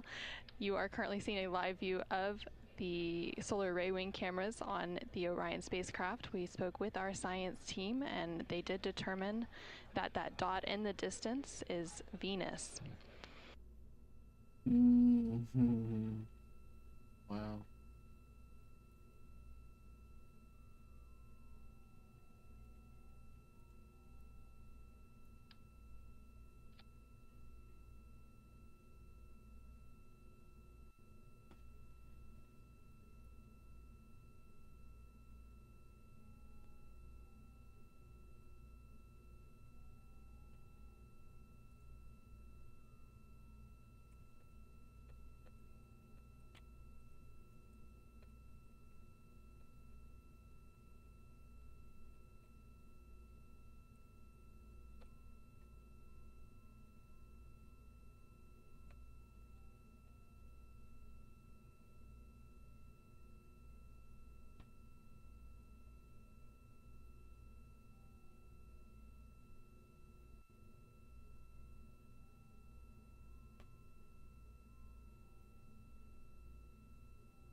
Science integrity. Let's see, not a huge change in here, just an update. The camera settings for Earthshine are challenging. This one's challenging to capture. What we're seeing, we're just not picking up on the cameras. And after all of the amazing sights that we saw earlier, we just went sci-fi. This has, it just looks unreal. You can see the surface of the moon between, I guess, the Earthshine. I guess Earthshine. You can actually see a majority of the moon. It is the strangest looking thing that you can see so much on the surface.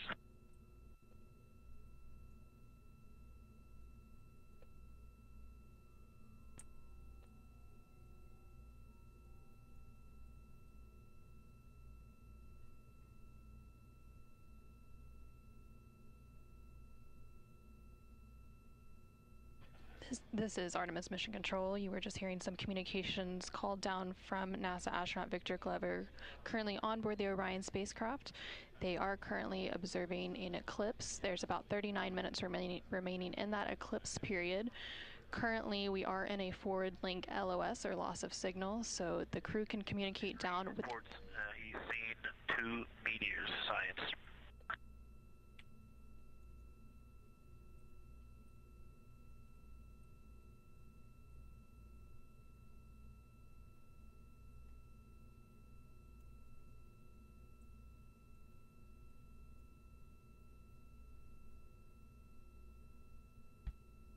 So we are in a forward link loss of signal. We do expect to regain signal in about 3 minutes, and at that point then the ground can communicate back up to the crew on board the Orion spacecraft.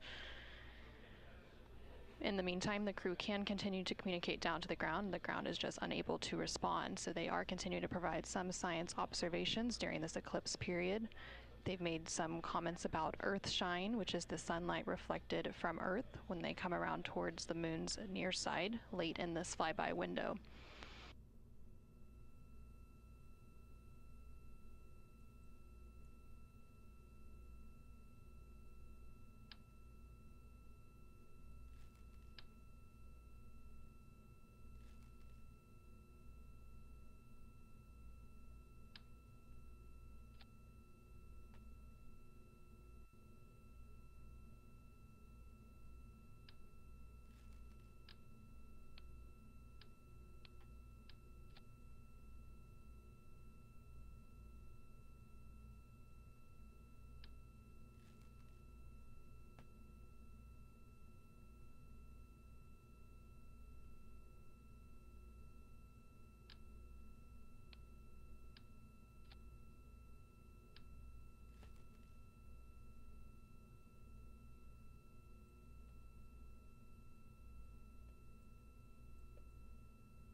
Integrity in the blind. The glow around the moon is beginning to become a little bit more even.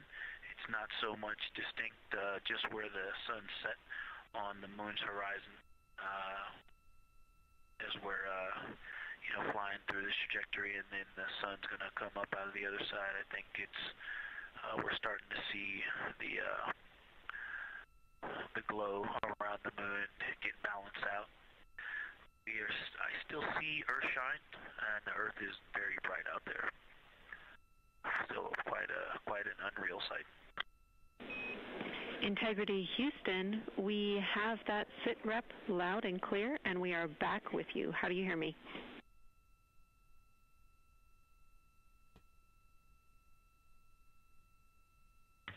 Hey Jenny, we have you loud and clear, thanks.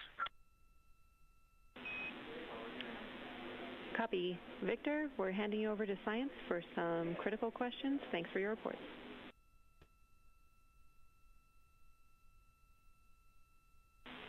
Integrity Science, we were loving your science sit reps in the blind, and it should come as no surprise that we have a number of follow-up questions. First, you mentioned Reed observing meteors. Can you speak to that? Were you referring to comets or impact flashes or something else?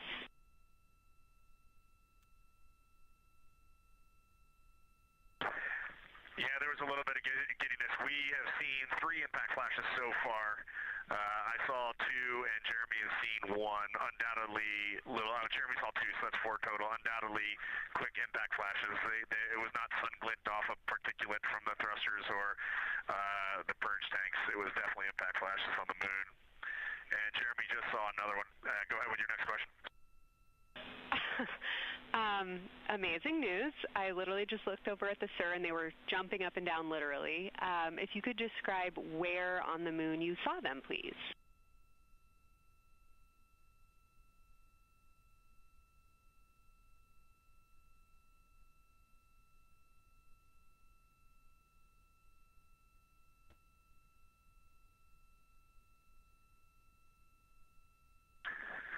So they've all been either on or a bit south of the equator and on the Earth side of the moon. Stand by. All right, so Jeremy has seen them kind of on and south of the equator, kind of spread across the moon, and mine were both south of the equator and just a little bit left of center of the moon. Incredible news, Reed, and reminder, we have citizen scientists here on Earth looking for impact flashes, so hearing you saw them on the near side means that people saw them too.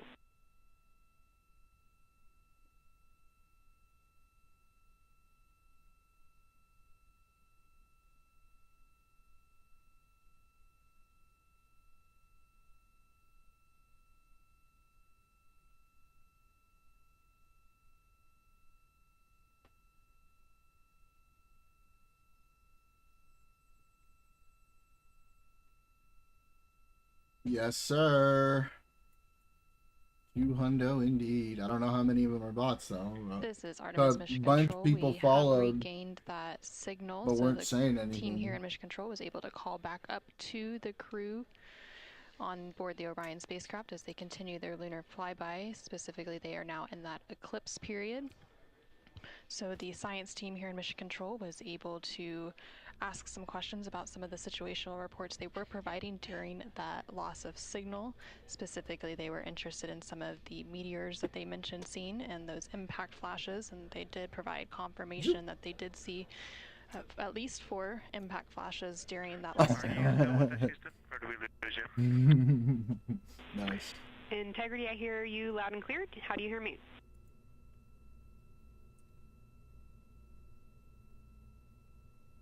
Okay, we got you loud and clear. One of the other things I wanted to describe, which was surprising to me, but the entire moon is lit up. It's glowing behind the entire moon. I thought it would look, dark against the black sky or deep space, but the sun is lighting up the entire limb of the moon. You can see the entire perimeter of it, and even now with the sun far behind the moon, you can still make out little bits of topography around the entire limb, just bumps as you go around it. And there's about the glow around the moon, once your eyes adjust, is easily 10 widths or diameters of the sun around the entire moon.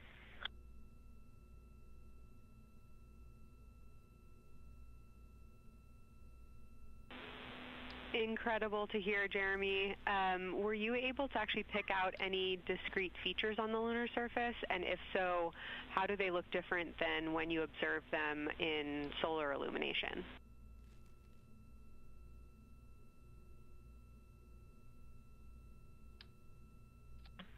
No, we really haven't been able to identify features on the lunar surface yet. We just see, the topography on the limb.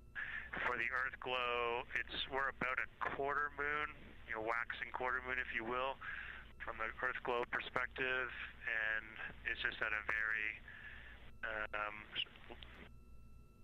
just the sight angle. I'm just not able to tell what I'm looking at yet in the Earth glow. Understood. Thanks, Jeremy. One other question for you on the solar corona. Were you actually able to see any structure or color in the corona before most of it disappeared behind the moon?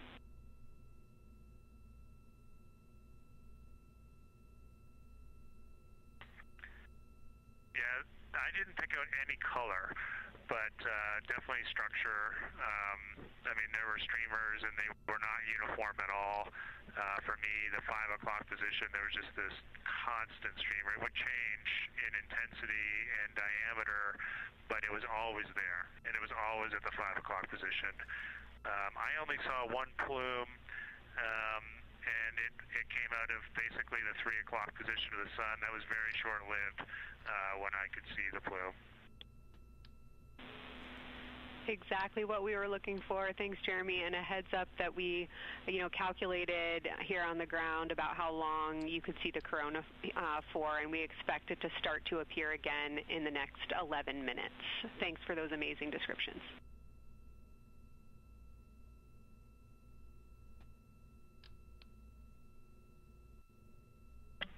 Okay, we're excited to see it all again. Integrity Houston, we're following along as well. That was outstanding. If you haven't already, just reminding you to swap positions at the windows. And that brief LOS we had previously was due to a data rate change expected.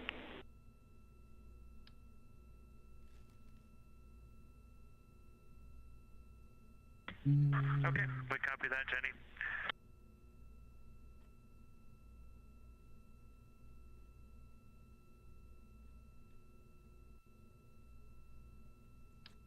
Nice.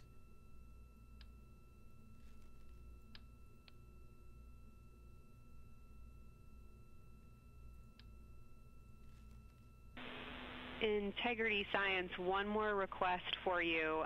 While it's still fresh in your mind, any annotations or sketches you want to make of what you're seeing either around the corona structures you just mentioned or even on Earthshine would be so appreciated.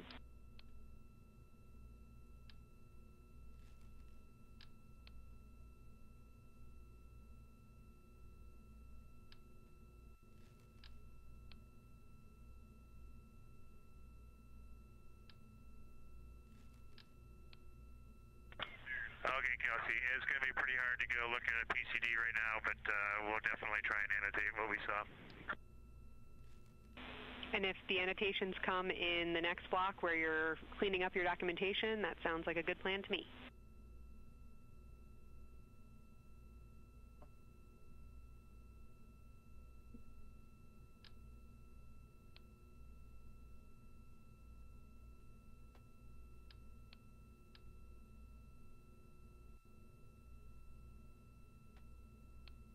This is Artemis Mission Control. On the bottom right corner of your screen, you can see a view of the Science Officer console here in Mission Control. And we've been hearing that communication between the science officer. The Orbit 1 science officer is Kelsey Young, and she's been asking questions to the crew, specifically CSA astronaut Jeremy Hansen, based on the observations they've been making during this eclipse period. And then in the upper left-hand corner of your screen, you can see a view of the Artemis real-time orbit website, which provides updates on the velocity and the distance from Earth and the Moon of the Orion spacecraft as it continues to make its way back to Earth. The distance from the Moon will continue to increase at this point. So right now, Orion and its crew are about 6,300 miles away from the Moon and about 251,000 miles away from the Earth.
Okay, science, we're getting set up for sunrise. The window teams are, Christina is supporting, and also Azina 9 in window 1. Jeremy's got the long lens in window 2, and the short lens in window 2. And Reed is in window 3, and he has started recording. I know. And is set up to see Corona. That was a big one. That was important. Very important. Great sit rep, Victor. That sounds like a good config, and we're showing coronal effects start to appear on your video camera. So in the next few minutes, we should start to hear your observations.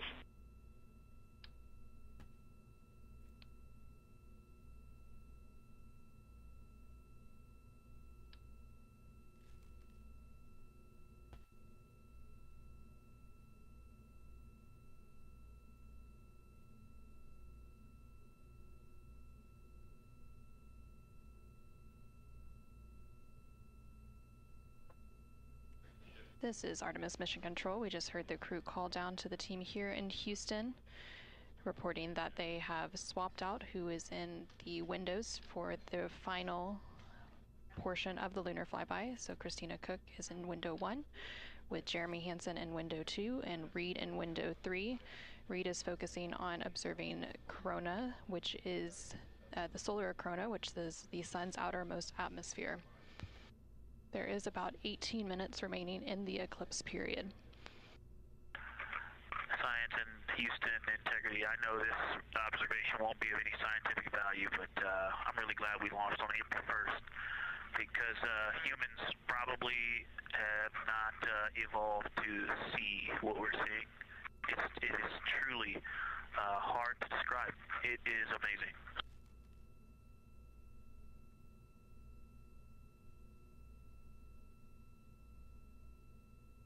The jealousy I feel.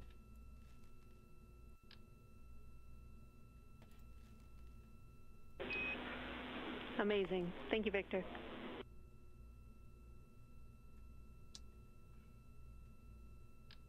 And just one more logistics note, we have gone as dark as we can in the cabin. We have turned the DUs all the way as dim as they can go, so there's no, you can't see anything on the screens. Every bit of light in the cabin affects the view. You're definitely seeing the brightness go closer. It's definitely brighter on the Earthshine side, and so we're expecting to see some corona here soon. We copy all. Excited for what you see next.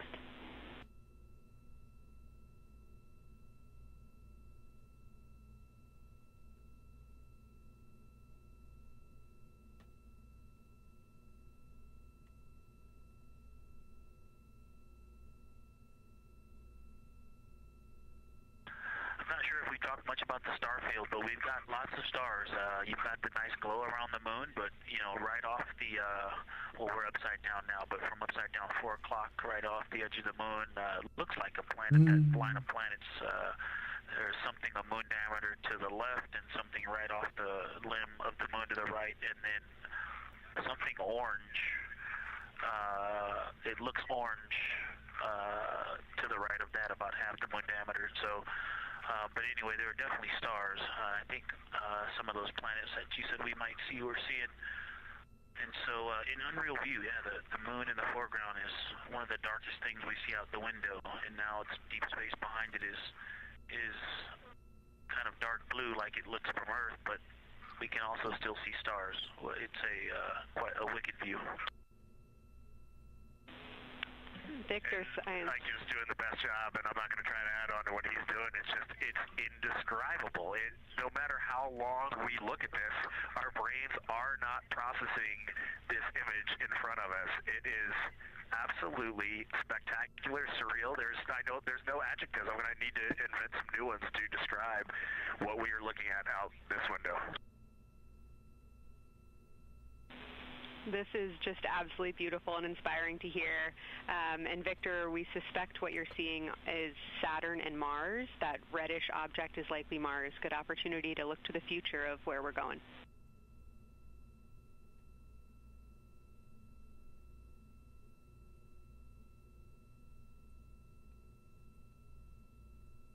Yeah, we can absolutely see the color of Mars. That's awesome.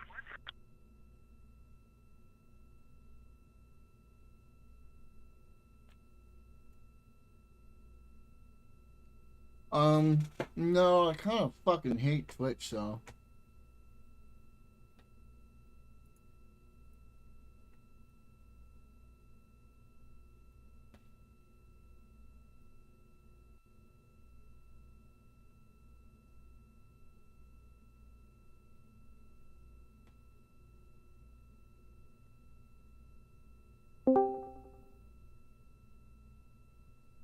Okay.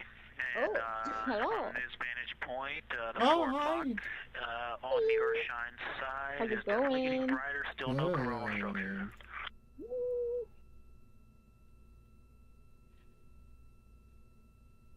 Jumping in the story. Houston copies. Almost dumped Coke on myself.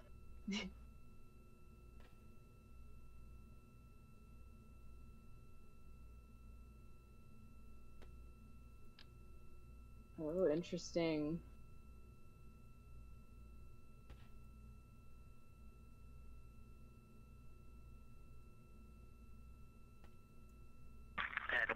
able to distinguish which Mare is, but we can clearly see Mare in the Earthshine.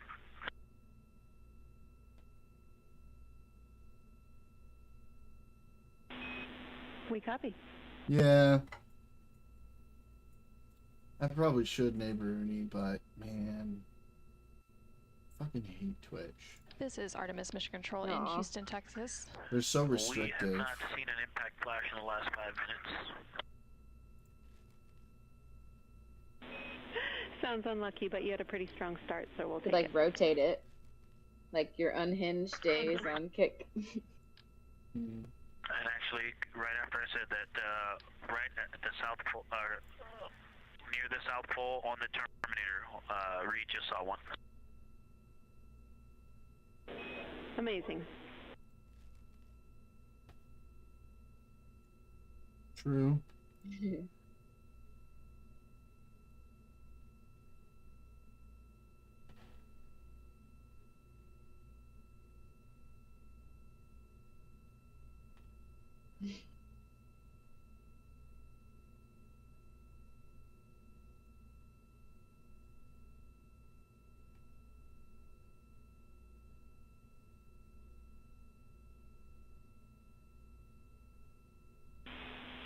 Integrity Science, and as you look around our solar system neighborhood, you should see Saturn setting behind the moon right now. Saturn setting behind the moon. We've been watching it track close to the horizon, and it's right tangential to the moon at this moment. Sick.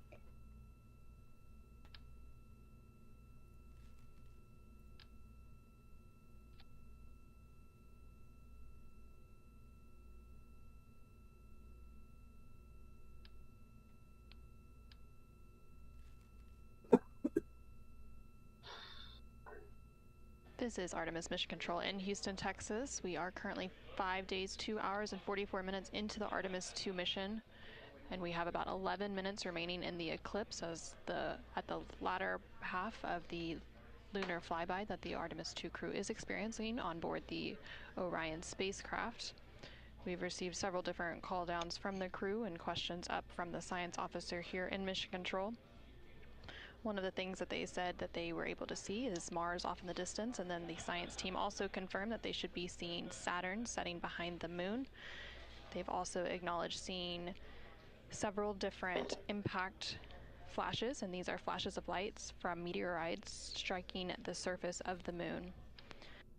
They've also mentioned the solar corona, which is the sun's outermost atmosphere. Here in Mission Control Houston, the Orbit 1 and Orbit 2 teams have officially completed their handover. So the Orbit 2 team is now leading here in Mission Control, and that is being led by Flight Director Diane Daly, and the Capcom here in Mission Control will be Tess Caswell. I'll give you all the fart coin you asked for. And you can see there on your screen on the right-hand side is the Flight Director console. And Diane Daly is in the far right of that screen, and Tess Caswell, the Capcom or capsule communicator, is in the far left hand of that screen.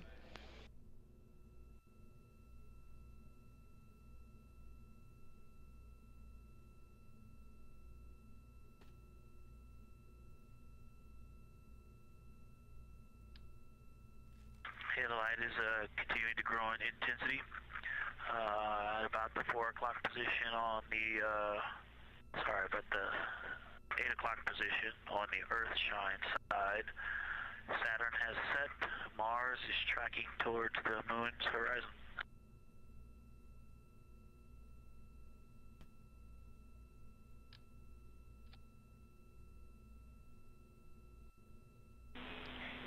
Integrity Science, we copy, and we're starting to see it on the vehicle stream. Looking forward to any coronal observations you can share with us.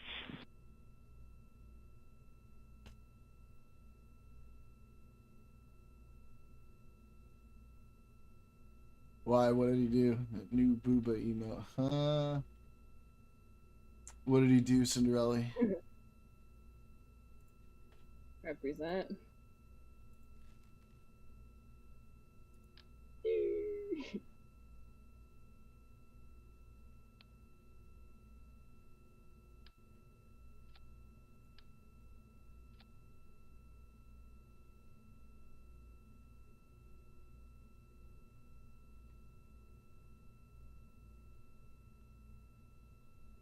Slip in particular after his appearance on Progressive Victory. Oh. This is Artemis Mission Control. That view you're seeing on your screen is coming from the Fucking solar array toss wing them to the cameras wolves, then. outside of the Orion spacecraft. And you can see the light starting to come into view as the solar eclipse period is starting to end. Integrity, still no coronal structure at this time, just continuing to grow in intensity.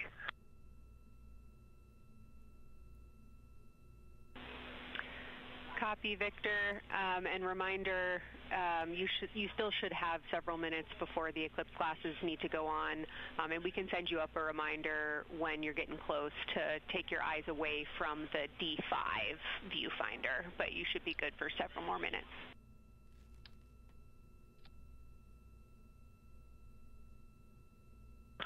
Copy, thank you, and yes, please send up the reminder. Thank you.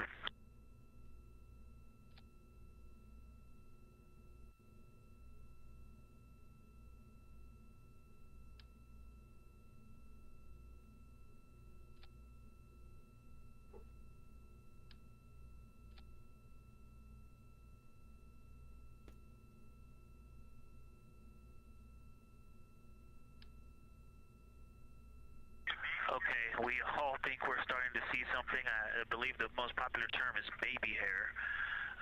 As the light grows in intensity and the horizon on this side becomes very distinct, you can still see Earth shine, even though the sun's brightness is definitely growing in intensity.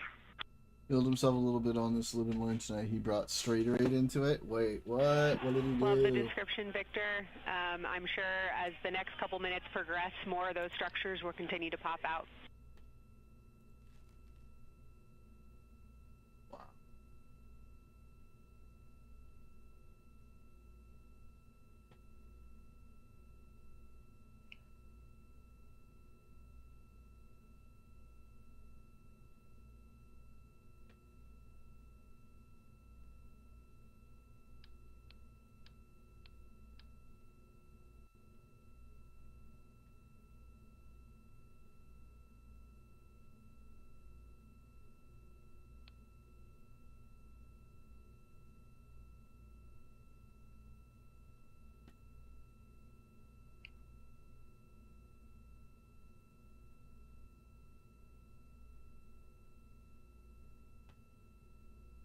This is Artemis Mission Control in Houston, Texas. I debated Philly with some Artemis professor 2 at my go, astronauts but I'm on making board my the Orion bulletproof spacecraft vest. are currently observing You an probably eclipse. should, Sleepy. And to the crew on board the spacecraft, the eclipse looks much like You a total never solar know eclipse here on Earth, nowadays. except the moon is much larger compared to the sun. Unlike a terrestrial solar eclipse where the moon and the sun appear the same size in the sky. We are definitely starting to see structure. That baby hair is rapidly growing out toward the 9 o'clock and the 8 o'clock.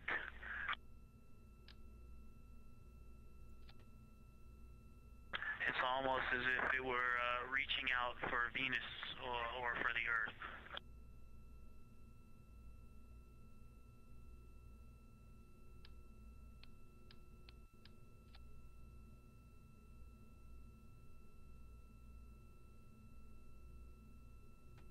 If you've ever seen the spotlight off the top of the Luxor at night in Las Vegas, this looks like what that wants to be when it grows up.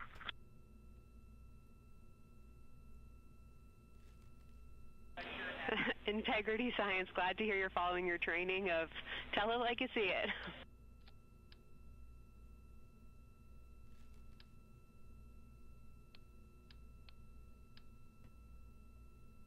So far, it's pretty symmetrical. There are 2 or 3 streamers that are growing in intensity and in magnitude, and it's slowly starting to widen. In the chat, you brought up her comments for the evidence how susceptible to communists is small thing that reveals something bigger in my mind. Yeah, I hear that. I can see that.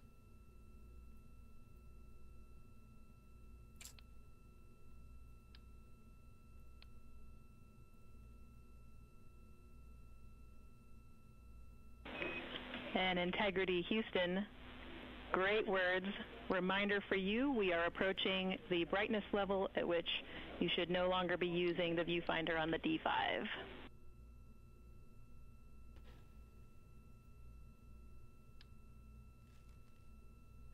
Integrity copies, and thanks for the heads up.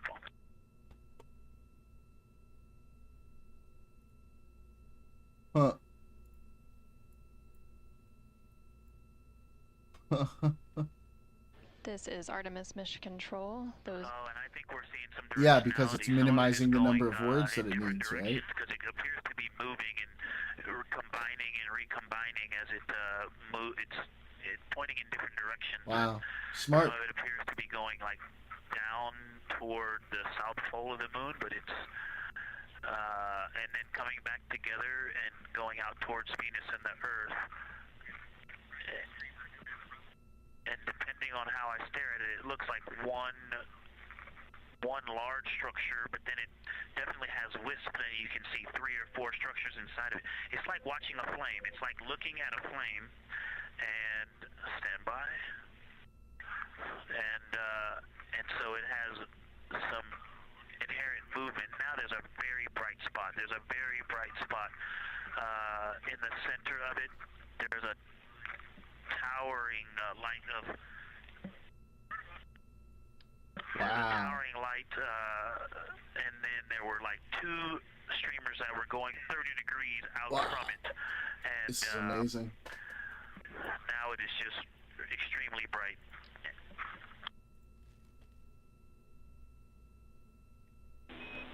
Houston, copies all. Starting to get a little warm.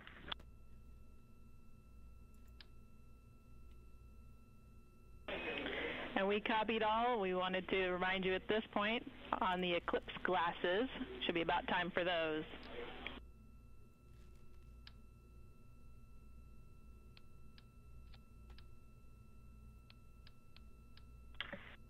Houston, we copy all. We are in eclipse glasses. That was an absolutely spectacular, magnificent experience.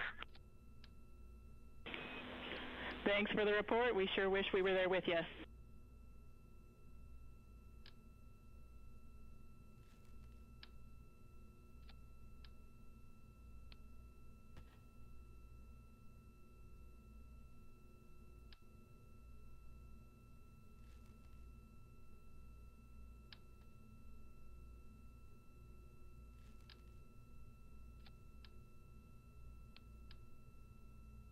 This is Artemis Mission Control. The eclipse period is coming to an end, and we did hear that call up that the crew now has to put on those eclipse glasses to be able to protect their eyes for this final portion of the eclipse. And these views coming to you from the solar array wing cameras on the Orion spacecraft. Houston, if you could give me about 20 new superlatives in the mission summary for tomorrow, that'll help my vocabulary out a bit. Thank you. We will solicit input from the team.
This is Artemis Mission Control. There on your screen, you can see a live look inside of the SIR, or the Science Evaluation Room, here in Mission Control Houston, just down the hallway from the Artemis Flight Control Room.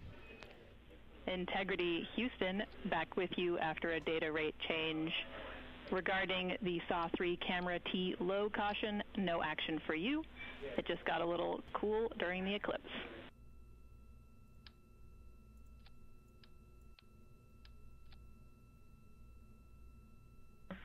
Okay, we copy, and if you didn't copy my request for the mission summary to add about 20 new superlatives to help my vocabulary, I would appreciate it.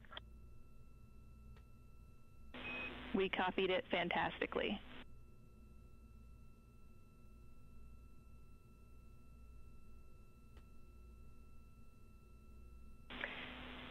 And Integrity Science, this is basically wrapping up your fly-by-day observations. I can't say enough how much science we've already learned and how much inspiration you've provided to our entire team, the lunar science community, and the entire world with what you were able to bring today.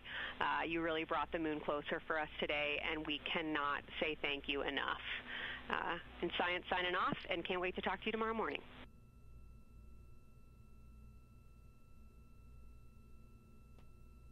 To your entire team, Kelsey, to the entire NASA science team, you all really turned to when we shifted launch dates to April 1st, and you got the most incredible package together for us to go do some great science and some great, truly human experience moments here. And we were well prepared, and we appreciate all of you. And this is what we do best when we all come together and work as a team. So you all knocked it out of the park. Thank you for giving us this opportunity. Beautiful words, Reed. Thanks so much. I think that's about it, guys. And this is Artemis Mission Control. The lunar flyby observation period is starting to come to a close following that eclipse. And there on your screen, you can see a look into the Science Evaluation Room, or the SIR, which is embedded within Mission Control to provide science input. And they provided that input throughout the live This has flyby been, operations today. I think, my longest stream. They also have a background 8 hours, 45 minutes so far. It'll probably be 9 hours by the time I end. Rapid analysis. And then, of course, we have the science officer on console here in the Artemis Flight Control Room, which you can see a view there on the bottom right-hand corner of your screen. Ooh, I love it. YouTube is not going to love it. Throughout the flyby operations today has been Kelsey Young, who is the Artemis Science Flight Operations Lead. But I do love that song. And then to her left is Angela Garcia, who will be the science officer taking over for Orbit 2.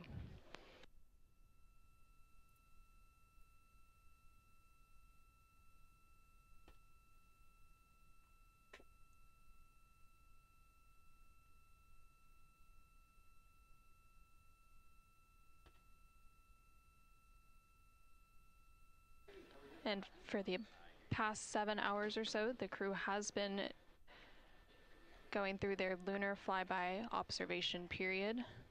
And now they will wrap up that period and complete some final tasks and begin downlinking some of the amazing imagery that they've captured throughout the day, as well as some of the observations that they've recorded. And now on your screen, you're seeing a live look from the Orion spacecraft, from those solar array wing cameras. The solar eclipse period ended just a few minutes ago, and during this eclipse, towards the end of the flyby window, it lasted about an hour, and it was when the sun was hidden from view behind the opposite side of the moon from the perspective of the Orion spacecraft and its crew. And during that time, the crew saw a mostly dark moon, and they used the opportunity to analyze the solar corona, which is the sun's outermost atmosphere, while it was visible. And then once the sun was completely out of view behind the moon, the crew looked for impact flashes, which they reported seeing multiple impact flashes, and those are flashes of light from meteoroids striking the surface of the moon. They also looked for dust lofting above the limb or the edge of the moon, along with some deep space targets, including planets, and they noticed Mars off to the distance, and we also saw Venus on one of the solar array wing cameras early on in the eclipse period. The crew also looked at parts of the moon illuminated by Earthshine, which is the sunlight reflected from the Earth when they come around toward the moon's near side at the very end of that flyby window.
I don't even know what the fuck that is.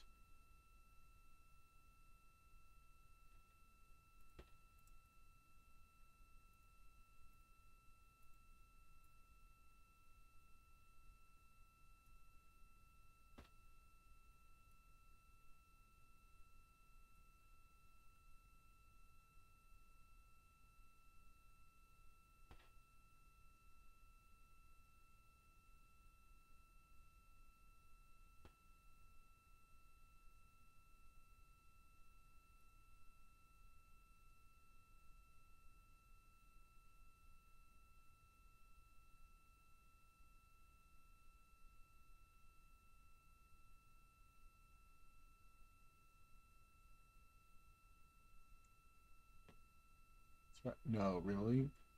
A hop? Who fucking says that? Integrity Houston, understand that you are still reflecting upon and consolidating your lunar observations.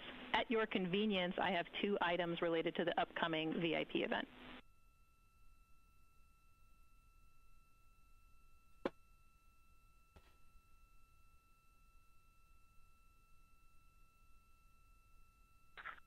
Go ahead. All right, first we wanted to let you know that the message for that upcoming event is on board for review at your convenience. That's message 3.06.04. The second item is that we've seen a couple of video blips in previous events. So during the HDPAO setup activity, we're wondering if Jeremy could please confirm for us that the TS rate is set to 1300 when you get to step 10.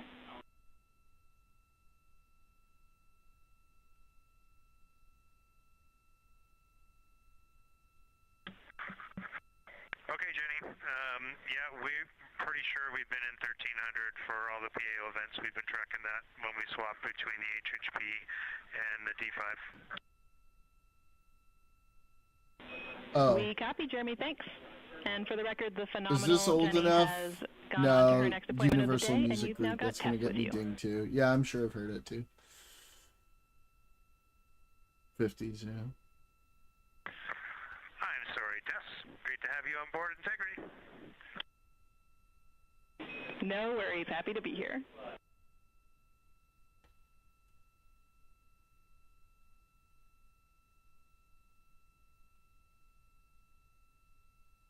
This is Artemis Mission Control. We heard some communication there between the Capcom or capsule communicator here in Mission What the Control, which fuck, for Orbit dude? 2 is Tess Caswell, and the CSA or Canadian Space Agency astronaut on board the Orion spacecraft, Jeremy Hansen.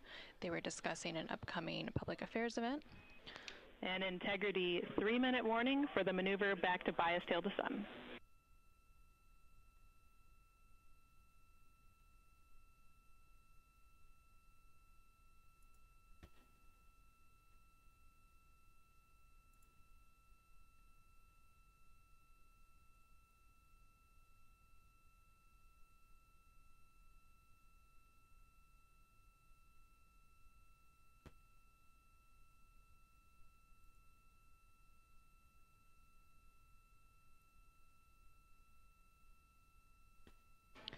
The crew on board the Orion spacecraft recently completed their lunar observation period.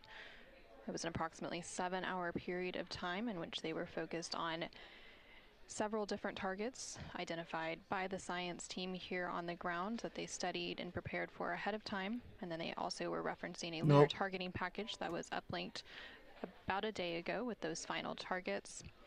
Now they are completing some post-lunar flyby activities, so they're working to clean up their observations that they've made and also working to downlink some of the photos that they've taken throughout the day.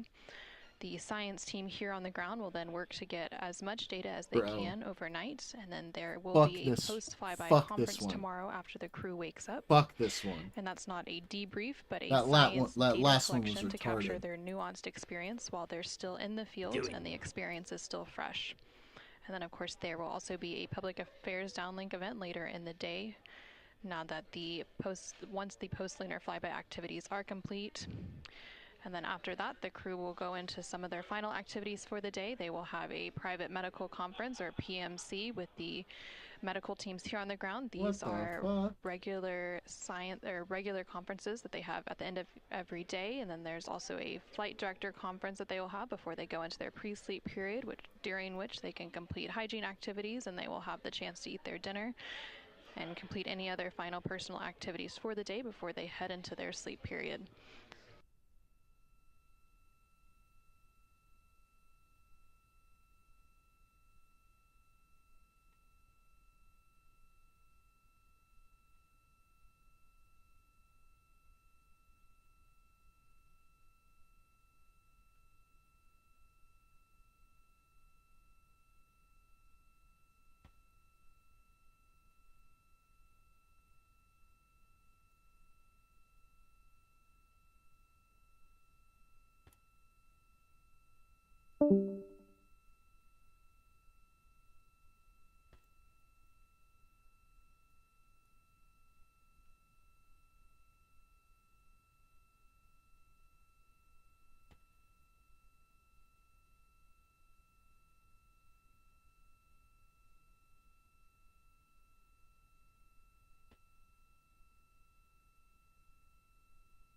It's giving me French vibes.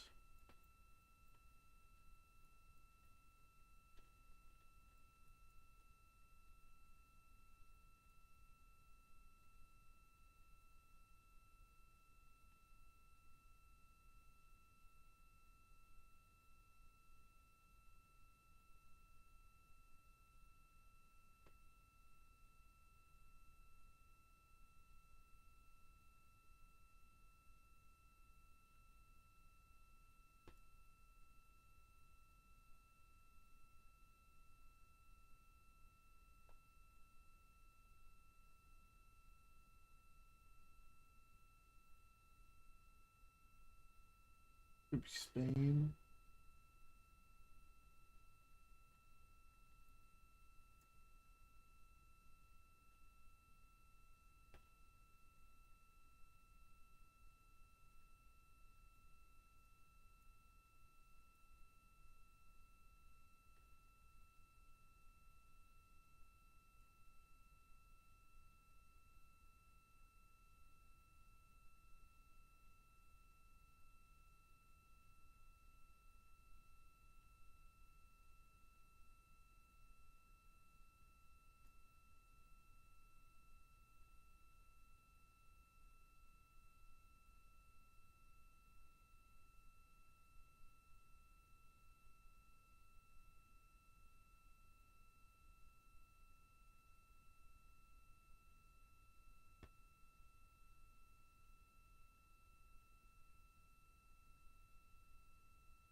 I don't think so, right? It doesn't look that's intricate, but maybe it is.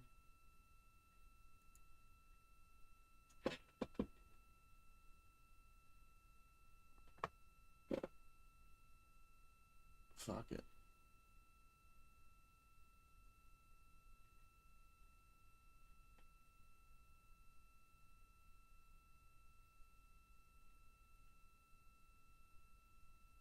No. Milan.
is this? What year is this?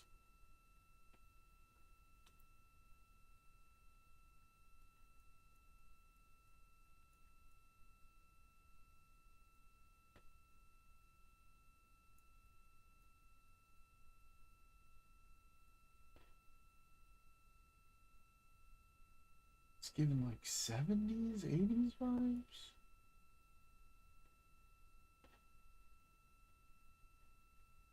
In Paris? I don't know where. I don't know. 82, okay.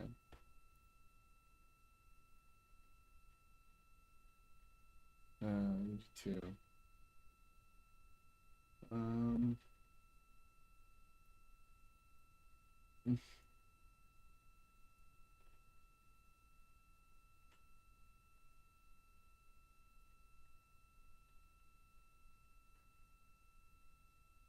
Ooh. Something.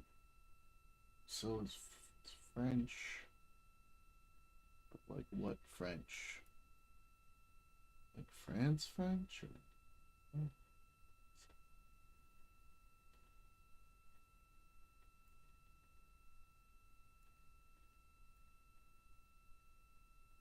Offset has been shot from Migos, or formerly from Migos. Houston Integrity, we're curious if you're ready for us to start the stream a bit early and to test scene and voice.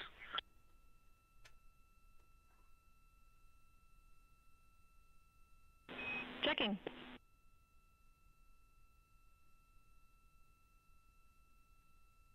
I'm feeling and Integrity, lose a ton of affirm. points We are here, go to but start the stream. what is this like? 70s, 80s? I can't tell. Wait. Okay, Houston, the stream has started. We checked the TS rates 1300. Algeria? Do they speak French in Algeria? I feel like they do. I will give you a voice check now on the mic. I don't know why I think that. I'm probably tripping. No, we they copy do. Good settings, and we've got a good view. 1960, but I was right about the place. That's cool. I didn't know that. Yeah. You speak French there? Very cool. Learn something new today. This is like early 1900s. I hate that because it's like there's such a wide fucking range. But people still using horse-drawn carriages. What the fuck am I supposed to do? Right? It's so annoying. So dumb. I was in Victoria the other day. They had horse and carriage. 15 states. Boston Fountain Pen Company? Oh, I don't know if that's... Mike, did you get it? Sorry for the delay, Jeremy. We were talking that a bit, but it was a bit broken, so please repeat for us.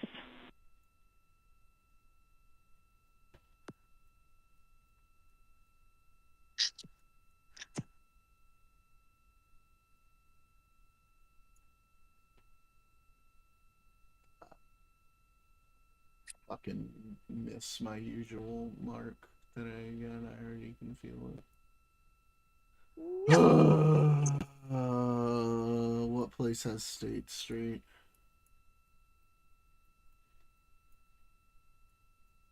Oh! Boston. Okay, let's try here. 1906, and nice. Okay. So now I need to get... This is Columbia. Like now-ish.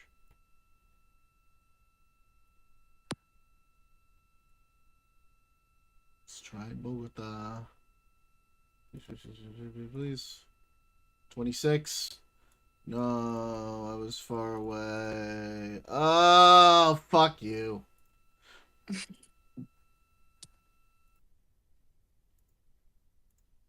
That's it. We did awesome stuff. We watched the flyby. We got to see an eclipse live from the moon, which was amazing. That's not something I'm going to forget. It's really cool. All right, everybody. Yeah, thank you. Yeah. I'm tired. That was 9 hours.